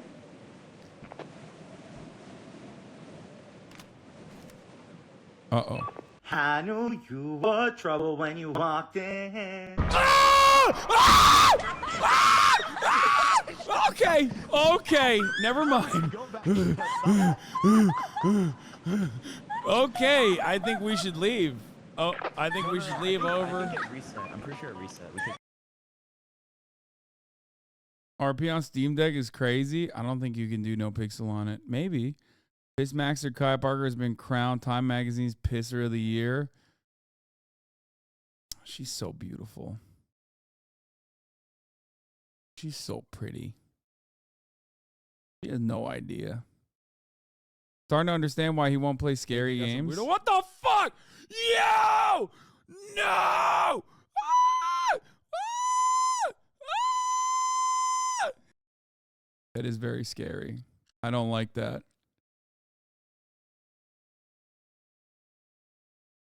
I don't like that one bit. Starting to understand why he won't play scary games. Yeah. Finally watches Dracula Flow. I went Judge Judy on that pussy snipe. I'm not loyal to anybody. I'm a demon. What the fuck was that? That was weird, dude. What the fuck was that? What if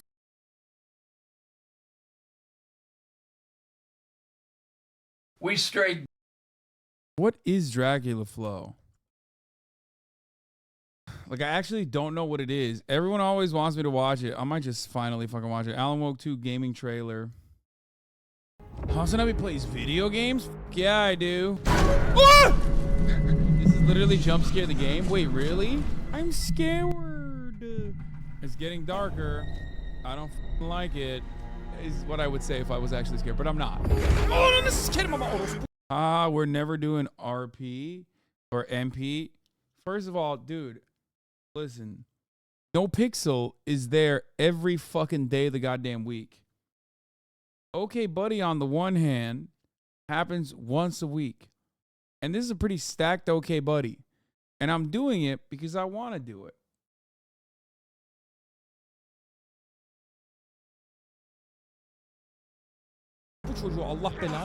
I'm not. I'm just play acting. Why would you follow this guy? Ah! I can feel something. You can feel something? I just hate scary games, man. Ah! Okay. This is bullshit. I don't want to play this. Kaya's gonna get scared. This is my baby. Oh, shit.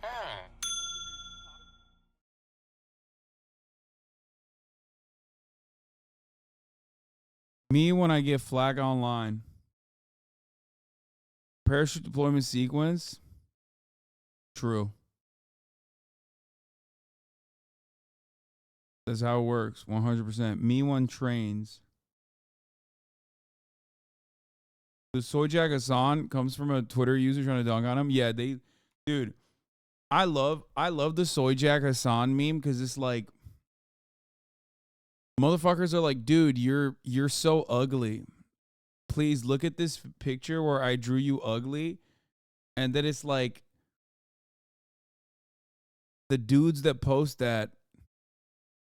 The dudes that post this shit under my replies are so fucking hard to look at. You know what I mean? Like their family members are like, "Ugh, where did we go wrong with this one? We should have not made this."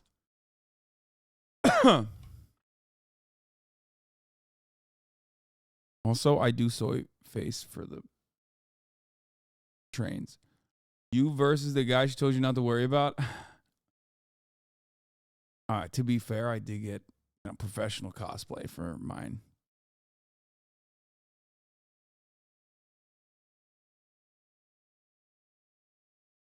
HasanAbi 3D render. 3D model of his infamous shirt. Oh my god. What the fuck? I look like one of those like synthol guys in India. Skibbity Peterson. You've come to Skibbity in my Ohio toilet? You could have used your yacht in every toilet. But instead, you came Skibbity in my toilet in Ohio. Oh. When did I say these things? What the fuck? But instead, you came Skibbity in my toilet in Ohio. Ohio, Canada. That's so stupid. Hossify rap. Cuando entro yo pregunto ¿Dónde está el hombre turco? Y me pongo a It's rap time. Ready? Let's do this. And I said, Romeo, take me somewhere we can be alone. I'll be waiting. All there's left to do is run. You'll be the prince and I'll be the princess. It's a love story. Baby, just say yes. Romeo, save me. They're trying to tell me how to feel. This Stunning lo-fi, DPR K-pop, anime soundtracks, CCP disco, cottagecore.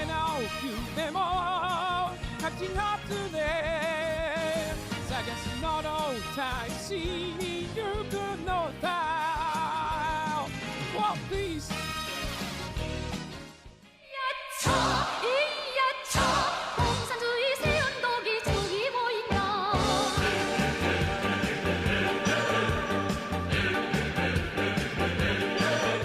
Waiting for Hasan. What will he do when he's live? Is he gonna commentate on random videos? Go mold and cry. He can't keep getting away with it. Die waving for.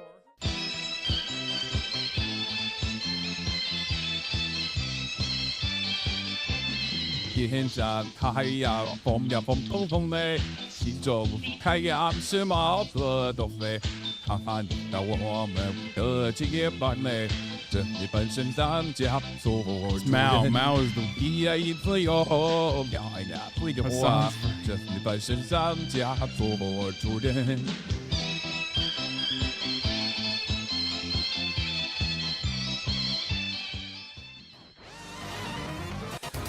Like I'm lace up, oh yes, I'm like I'm a star. My actual hairline? Yeah, well, you can see my actual hairline. Alright, so currently I'm just laying down, getting a little bit of sun. Don't have a lot of opportunities to do that because it's been raining like crazy for the past couple of weeks, like non-stop. Most rain I've seen in LA since. That's the artist. So you wanna live more, so you wanna be free. Baby, running at a time that's really heavy. I'm weak, she wanna play hard to get this fun on me. On me, but I never wait long to move on to where they need me. I get my way, get out my way.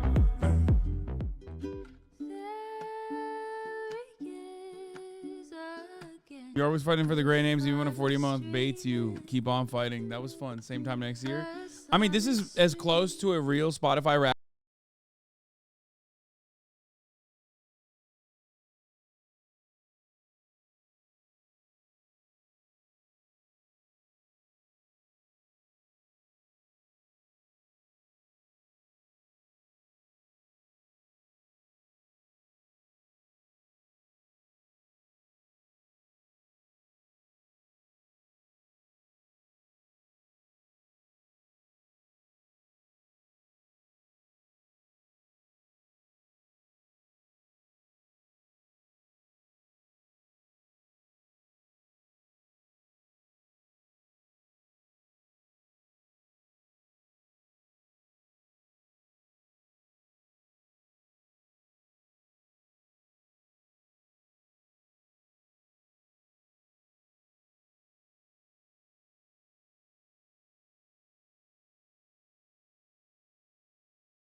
Some kind of songs are better than the originals already. Check Hey Delilah one.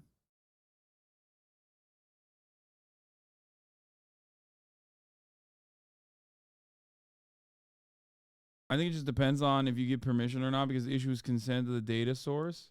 Yeah, I don't really care. I don't personally care about it. Damn, why are fucking links getting cooked? No links allowed? Conte partido.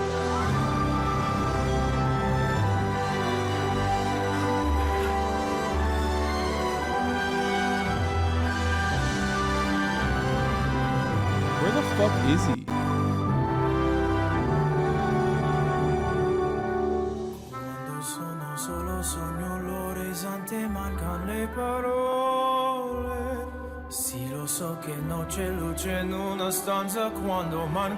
This is the wrong video? I don't even know what I'm watching, dude.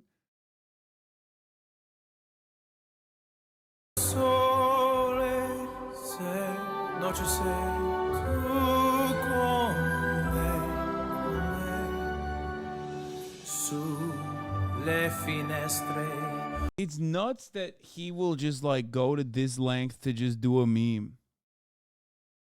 Like, did he write a fucking song? No, man, this is a super famous song. What the fuck? Some of y'all motherfuckers are so goddamn uncultured. It's crazy. That's nuts, dude. This is not, he didn't write the song. I'm saying the lengths he went to like learn it and also fucking get one of these dinghies that he can like take out onto the fucking Venice Canal. And no, I don't listen to music, but at least I'm like a little cultured, goddamn. And hired actors and shit.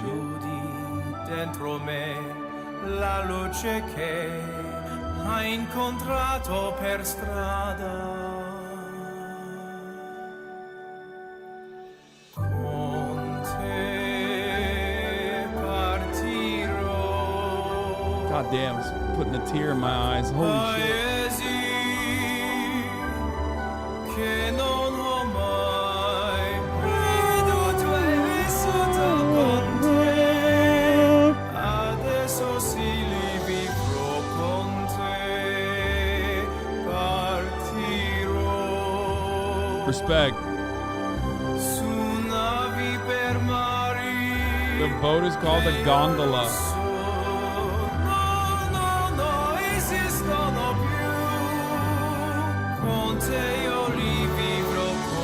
What the fuck?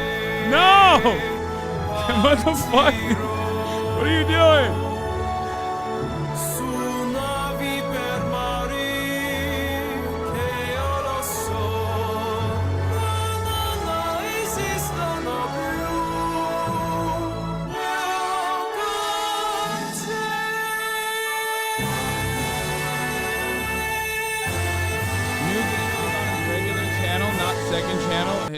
Is him explaining this bit?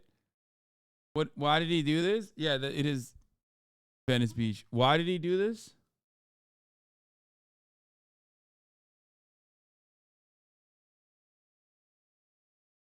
Explaining the process? Why? Jay Schlatt did it? Like, I don't get it.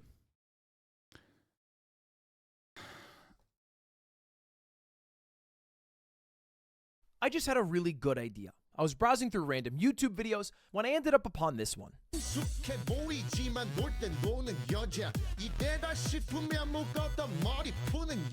And my first thought, damn, Schlatt's really hitting that shit. My second thought, this sounds really good for an AI cover of Schlatt speaking a different language.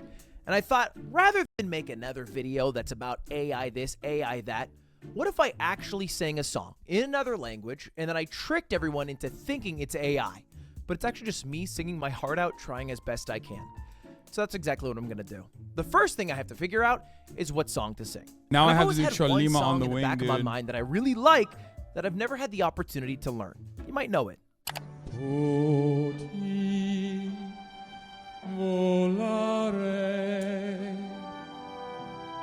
I'm not embarrassed to admit that the movie Step Brothers is what introduced me to the beauty of opera singing. And so I figured, what if I tried to sing that song? So the plan is simple. I sing that song, I record it, I upload it on an alt account onto my subreddit saying it's an AI cover, it's actually me singing, I fool everybody, and then, I don't know, I made a cool song at the end, I make a music video. I haven't gotten that far yet. There's just one problem. I don't speak Italian, nor can I sing opera, which is why I'm on my way to my first ever opera lesson, so I'll see you there in just a second. Problem is, like, a lot of this stuff, this is one of the biggest L's of being a Twitch streamer.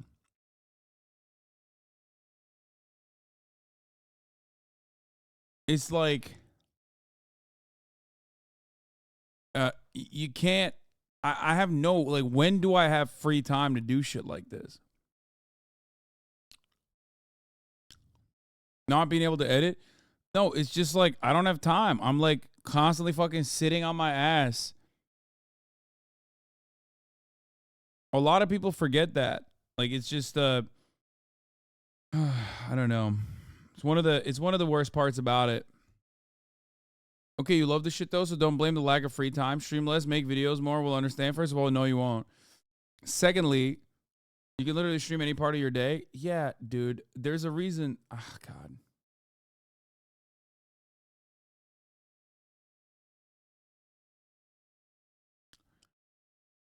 No, first of all, you can't just...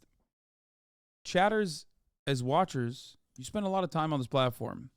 And yet, for some reason, you still don't understand how the sausage is made. What do I mean by this?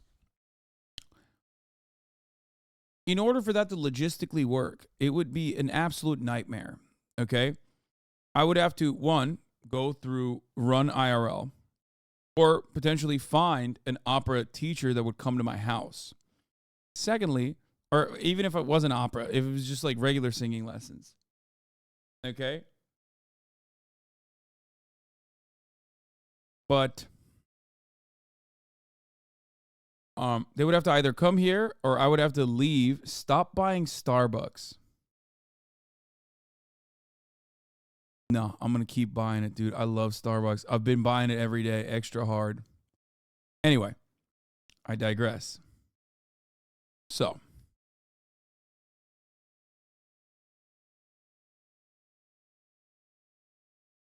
What is this? Good one, Austin Ox.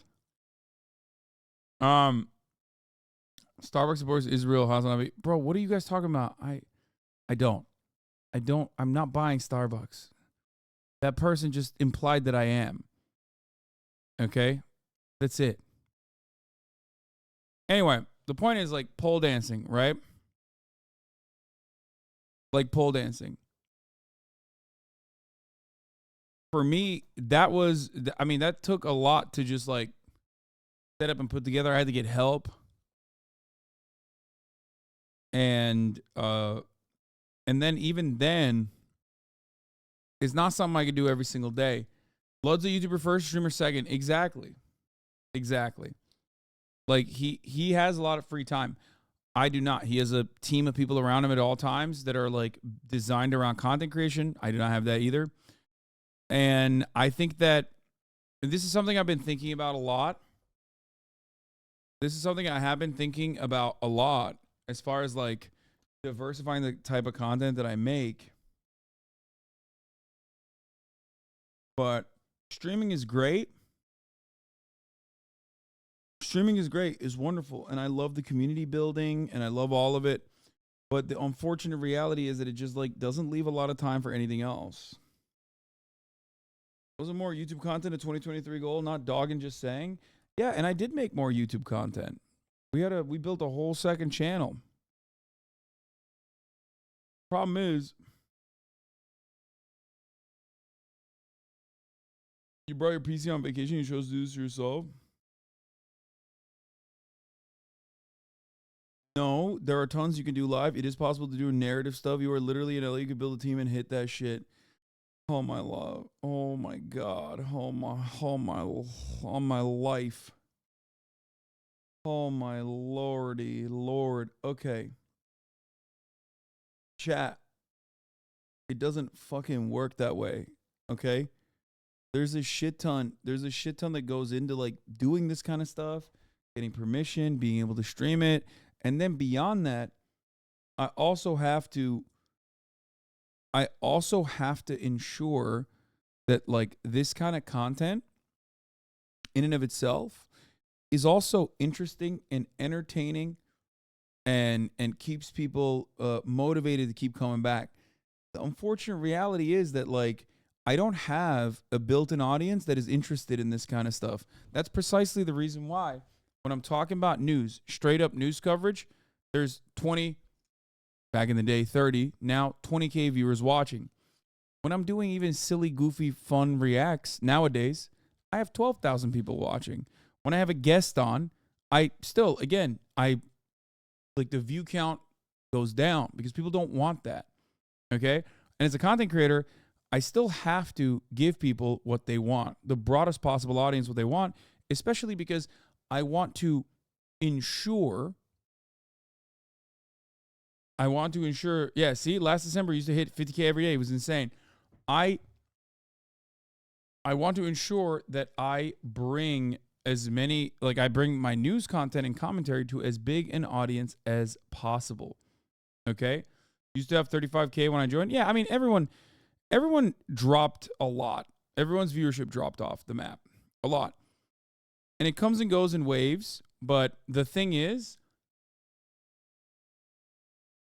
12K more is because it's Christmas weekend, if anything. No, that's not the reason. That's not the reason. Guys, there's a reason why XQ went from like 70K to, you know, having 35K, and with no pixel, he has gone back up a little bit. But even then, it's, you know, it's still not that great. Even Kai, who is a newer content creator from a different generation, was 100K, and now he's at 50K. So it comes and goes. It is how it is. It's not necessarily just the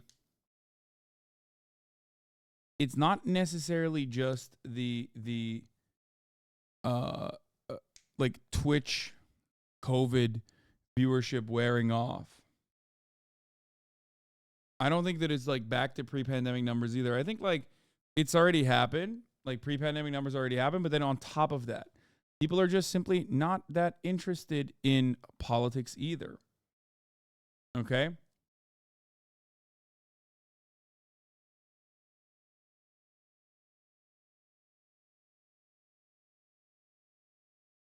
Yeah, Mixer hit Twitch so hard, all the viewers are there now. Yeah, exactly. It's not cake. It's not anything like that.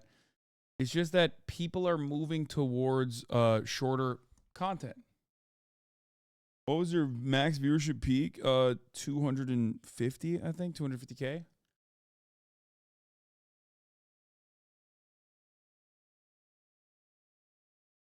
Which is cyclical and always has been. It's long-form content of the same person all the time. It just has done this. It just has always done this. Source streamer since 2009. Yeah. I think that overall, I don't see a lot of your clips on TikTok, oddly. Yeah, I mean, we don't put a lot of clips on TikTok. I try to. Like, there's a whole bunch of editors that work on it and stuff, but I get clapped. I get clapped regularly on TikTok. You also have to remember, it's like, no matter what I do, no matter what I fucking do, there's also a shit ton of haters that are diehard loyalists that run to every other platform that I'm at that like try to take me down. And if it's a platform where there's like no real moderation, no human beings that we could talk to, you can't really combat it. Well, that's not good. Traffic to news sites in November per ComScore. Yeah, I mean, everyone has dropped. Everyone is seeing a massive year-over-year changes, like 17%, 13%, even Fox News. Like, when you see a 13% drop-off on even fucking Fox News, you realize that a lot of people are not that interested in news in general.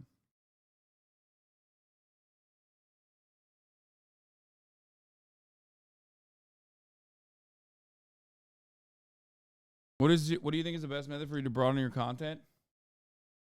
Go on with collaborations. You know, reach out to a more diverse audience, a broader audience.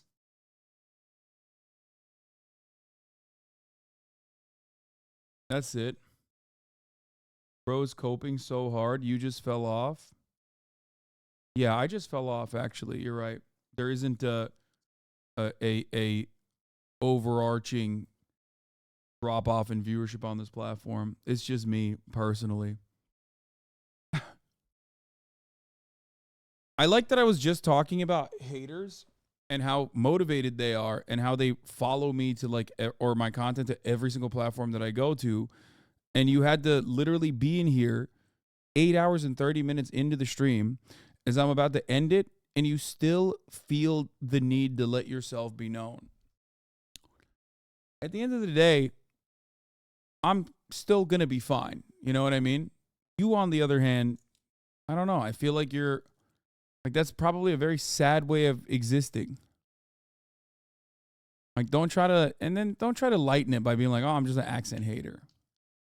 But anyway, for those of you who are wondering, there's a couple different reasons. A lot of people were negatively polarized against Donald Trump, especially in the younger generation, started becoming more politically motivated, started becoming more politically active, didn't see any sort of gains for taking it out to the streets, being more interested in politics. Some people saw it as a big dub that, like, Donald Trump was no longer the president. So there's a multitude of different reasons for it. Okay? But at the end of the day, remember, my starting point on this was 30 people not that long ago. So for me,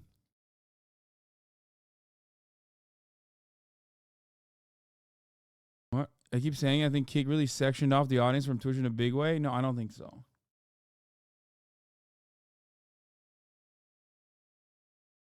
It's literally because the Russia botnet servers died because they couldn't maintain the cost during the war. What? Russian botnet? What do you mean Russian botnet?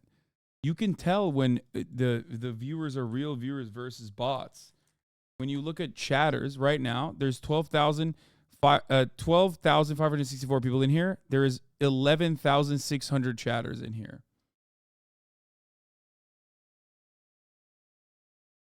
If it was a botnet or there was hella bots, you'd see it. When you look at chatters at any given moment throughout the day, you'll see like the chatter number and the viewership number is like fairly close.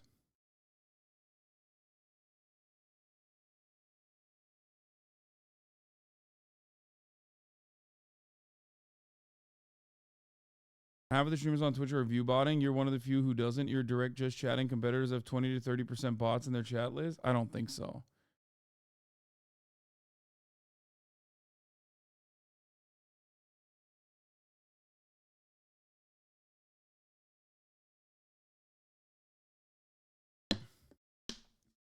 Other platforms do bot, for sure, and don't have the same like especially if you're a platform that doesn't have, advertisers anyway, so you don't like care about that kind of revenue. You can easily bot without a care in the world, but you can't really. You have to prove your numbers, show your numbers to advertisers consistently. So like Rumble, Kick, other platforms do engage in that sort of thing. But Twitch does not. You know why you have way more subs than other streams that get similar view numbers? I don't know. I mean, I'm still one of the most viewed streamers on the platform, so that's probably why, I assume. And I probably have a much bigger diversity. I also probably have a much bigger diversity of viewership than other content creators because there's a lot of people that come in.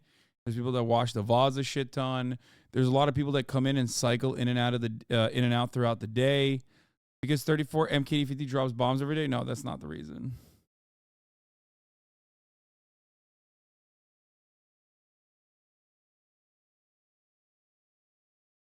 If you started to look up the bot data on Twitch, you could end half the careers of many 10 to 20K. I mean, I have the receipts. Many 10 to 20K viewer Andy's is not hard to dig this up. I don't know where you're coming from with this.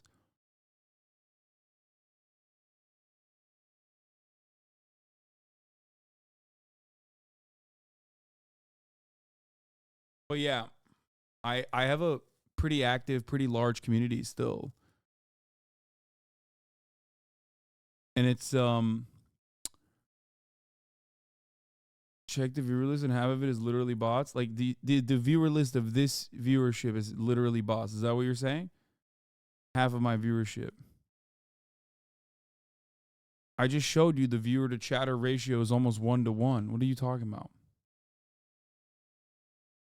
Anyway.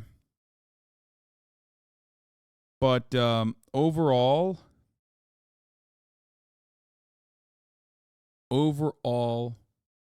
I've seen 4chan Freaks on Twitter always talking about Twitch botting. I don't know.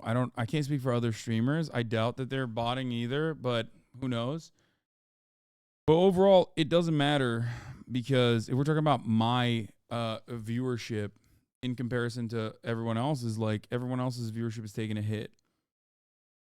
Did not you though? Why he get banned? I don't know.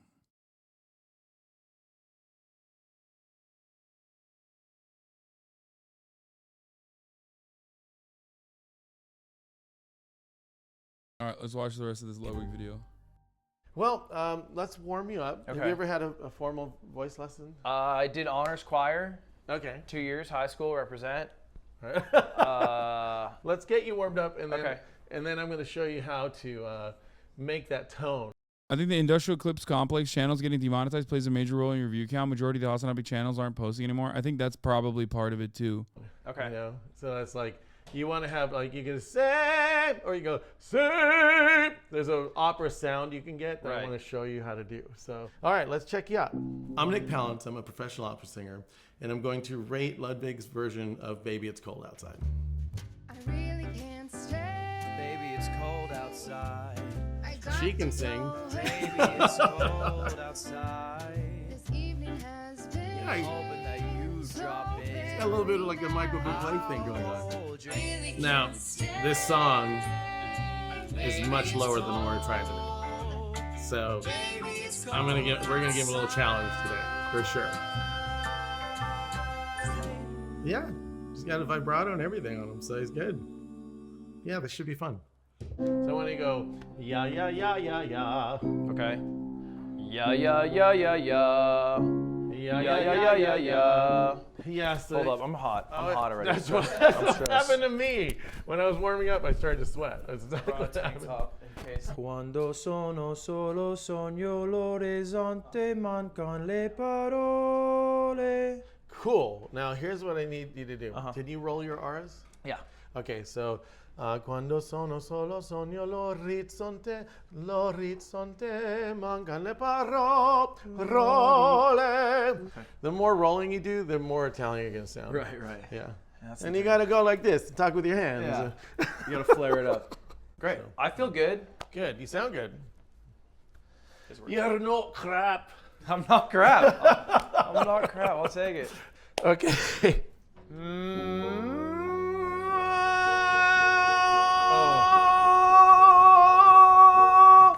Now you sound like an opera singer. It wavered a bit. Yeah, that's okay. It's your first time. Yes. Okay. Okay. Okay, so we do I get to drink wine now? Please do. That's yours. That's mine. Okay. Cheers. Good Cheers. job. Bravo. Why wine? It's just for me. Oh, really? Oh, they said it was like good for singing. No, or no, the something. Rumpelmints is. That's coming later if you start to get a little fatigued. Oh, I thought it was like a singing thing. I'm just drinking wine. Actually, can we have a little just so we can try it? Just the tiniest little drop in there. That'd be good. Give me a little bit. You'll see what I'm talking about. What's the name? What's it called? Rumpelmints? Rumpelmints? Yeah. It's an old opera singer trick. Okay. Don't quote me on that. Salute. It smells great. Salute. Yeah, and then you just a little sip.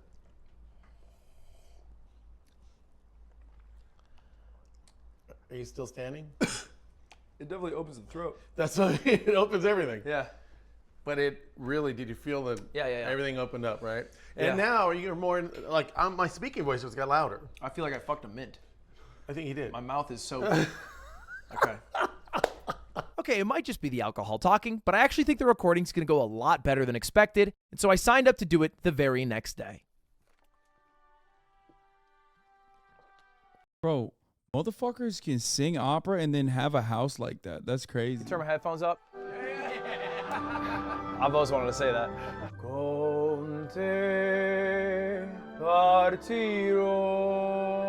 Took him one day, half of a day. Okay. Good. Okay, yeah, sure. Okay, I see. Okay, so now you know the arrangement. I know the arrangement. I've also realized the song's hard. What? It's a hard song? I'm sorry? Just kidding. Okay. It is. I've heard like professional wedding bands that like charge like $25,000 for a wedding, and they can't sing that song. You fuck no. There's 3 people in the damn world, 2 of them in this building.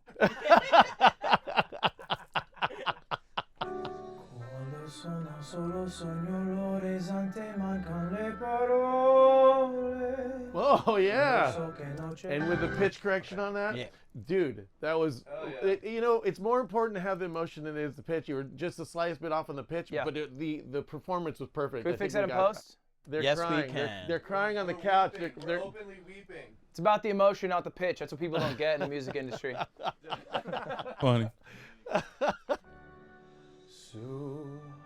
Le finestre. Much better. Mostra tutti il mio cuore che hai acceso.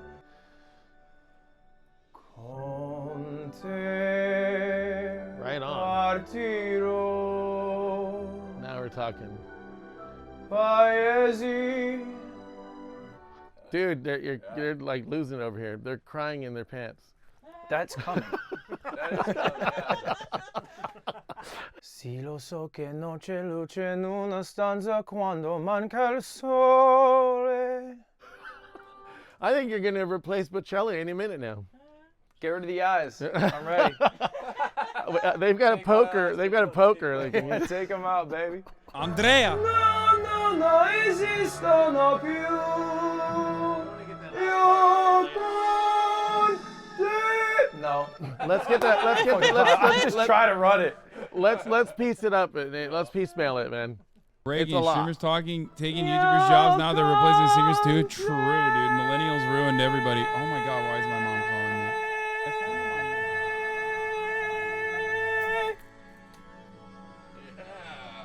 me? Nailed it. Yes, we have enough. Yeah, baby. I'm hard. Dude, I'm so. You hear that? He's got issues. I'm good. Come back in. Okay, cool. All right, goddamn. Dude.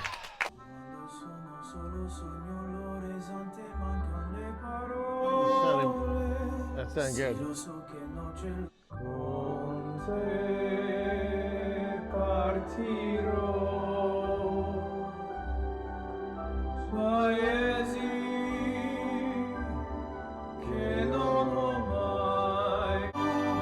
Still think there's a little too much compression on there, just a little tiniest bit, like just the tiniest bit. Now, do you think they'll believe that it's an AI cover? Or is it too honest? Am I too human? I think he can make you less human. I actually love the way the song sounds. Shout out to Nick, my coach, and Ed in the studio. They did an amazing job, but I'm a little concerned that nobody's gonna believe it's an AI cover. It kind of just sounds like me singing a song, you know, somewhat okay well. Like that's the reality. That's what we're dealing with here.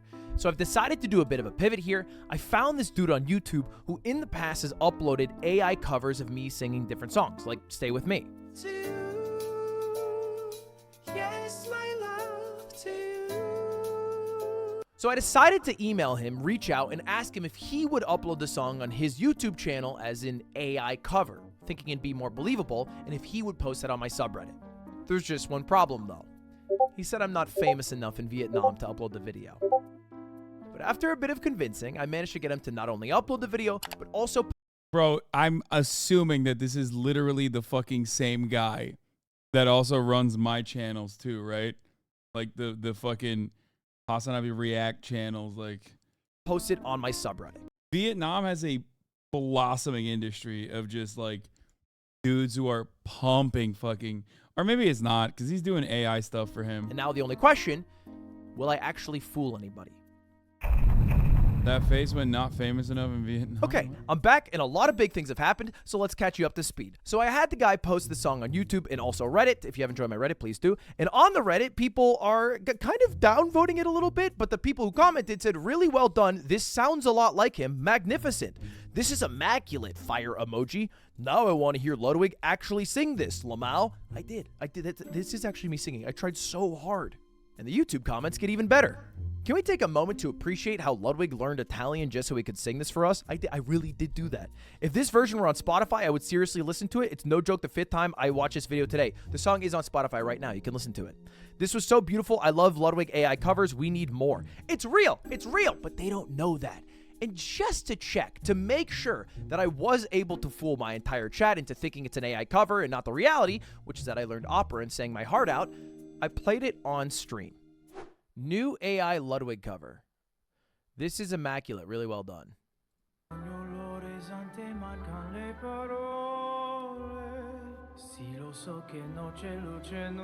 This is the song at the end of Step Brothers. Look at this. He's a bad man, dude. He loves debating his fucking audience harder than I do at the top of the hour when there's a 3-minute ad break. That's all I'm saying. Porn acting? Yeah.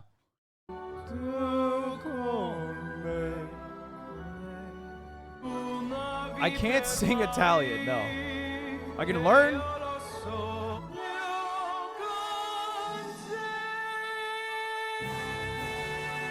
Okay, I can't do that. I can't do that. Damn! Okay, I'm not gonna lie. Someone said, am I crazy or is this cringe? I'm reading his chat. God It is damn scary how good that sounds. You can definitely hear it on a couple of notes, but that's crazy. All right, I will be your 67th view. So that's it. I mean, I guess the result of the experiment was successful. I worked really hard for weeks to learn Italian so I could sing this song. I had an opera coach so I could somehow hit the high notes. I even filmed a music video where I had to learn how to be a gondolier. Seriously, that's not an easy thing to do. All in an effort to convince people that it was actually a really low-effort AI upload. And I got like 500 views on it. This was so stupid. Anyway, I made a music video with the higher quality version of me singing. If you want to go check it out, it's live on the channel right now. And to my chat, I fooled you again, fuckers. Anyway, thank you very much for watching. Subscribe. Go check out the song. See you later. Goodbye. I assume that Jay Schlatt has probably done a YouTube video on this as well.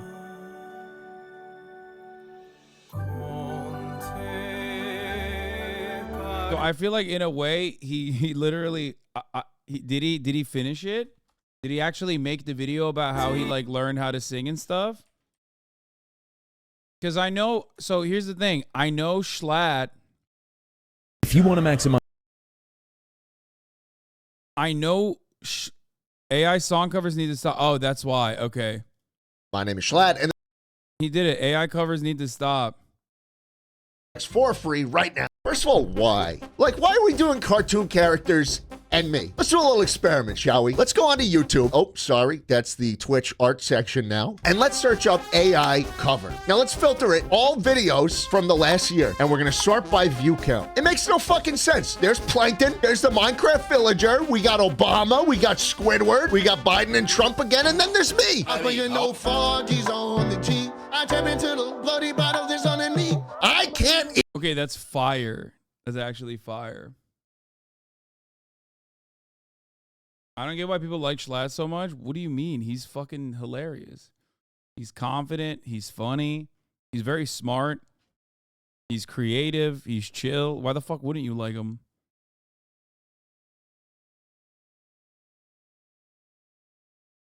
And that's why Lud did it, because Schlatt did it. That's what it is. He did it and he got like a lot of views, so that's probably why he did it. It's good meta. It's genuinely impressive that he was able to pull it off in such a short period of time too. Like, he also beat your capital's ass in a debate. Yeah, he did.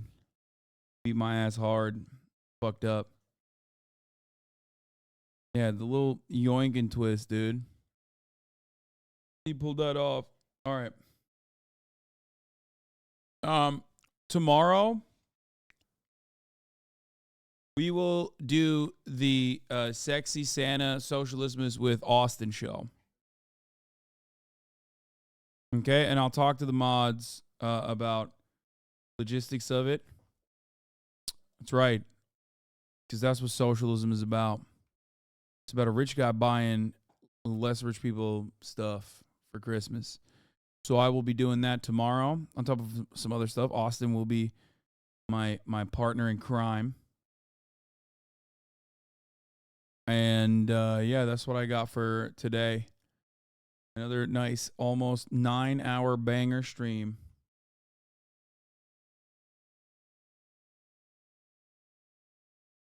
Okay. Hope you guys had fun. I wanted to do a little bit more fun, diverse content today. Anyway, we'll do Amazon wish list tomorrow. All right.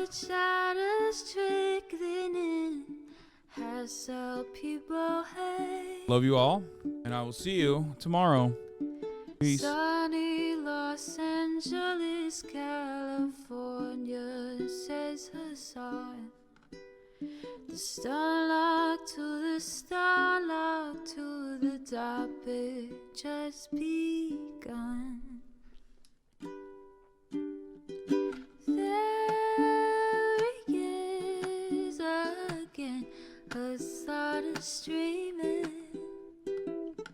Hasan is streaming. There he is again. Hasan is streaming. Hasan is streaming. Reviewing the P.O. box, Uncle Uyghur's face. Sudden Discord agitprop, great names take embrace. Tiny Bernie Sanders, LGBTQ Air Force.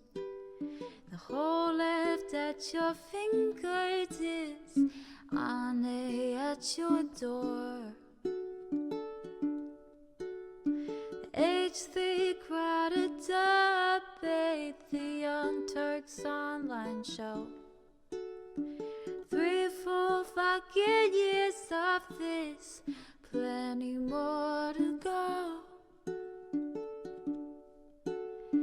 90-day fiance talks of champagne bourgeoisie. A Trump rally live reaction, a mass riot at DC. There he is again, Hasan is streaming. Hasan is streaming. There he is again, Hasan is streaming. Hasan is streaming. Reading live stream fair comments, Austin show chat advice. And all the ways the right-wing pipeline can suck you in online. JCS react, Lord frame gets broken, cover blown. A full-blown mass pandemic, monster streaming at your home. Total radicalization coming out to find. The system you were taught to trust in was broken the whole time. All these daily streams, whether big or whether small, have helped me and so many find the meaning through it all. There he is again, Hasan is streaming. Hasan is streaming.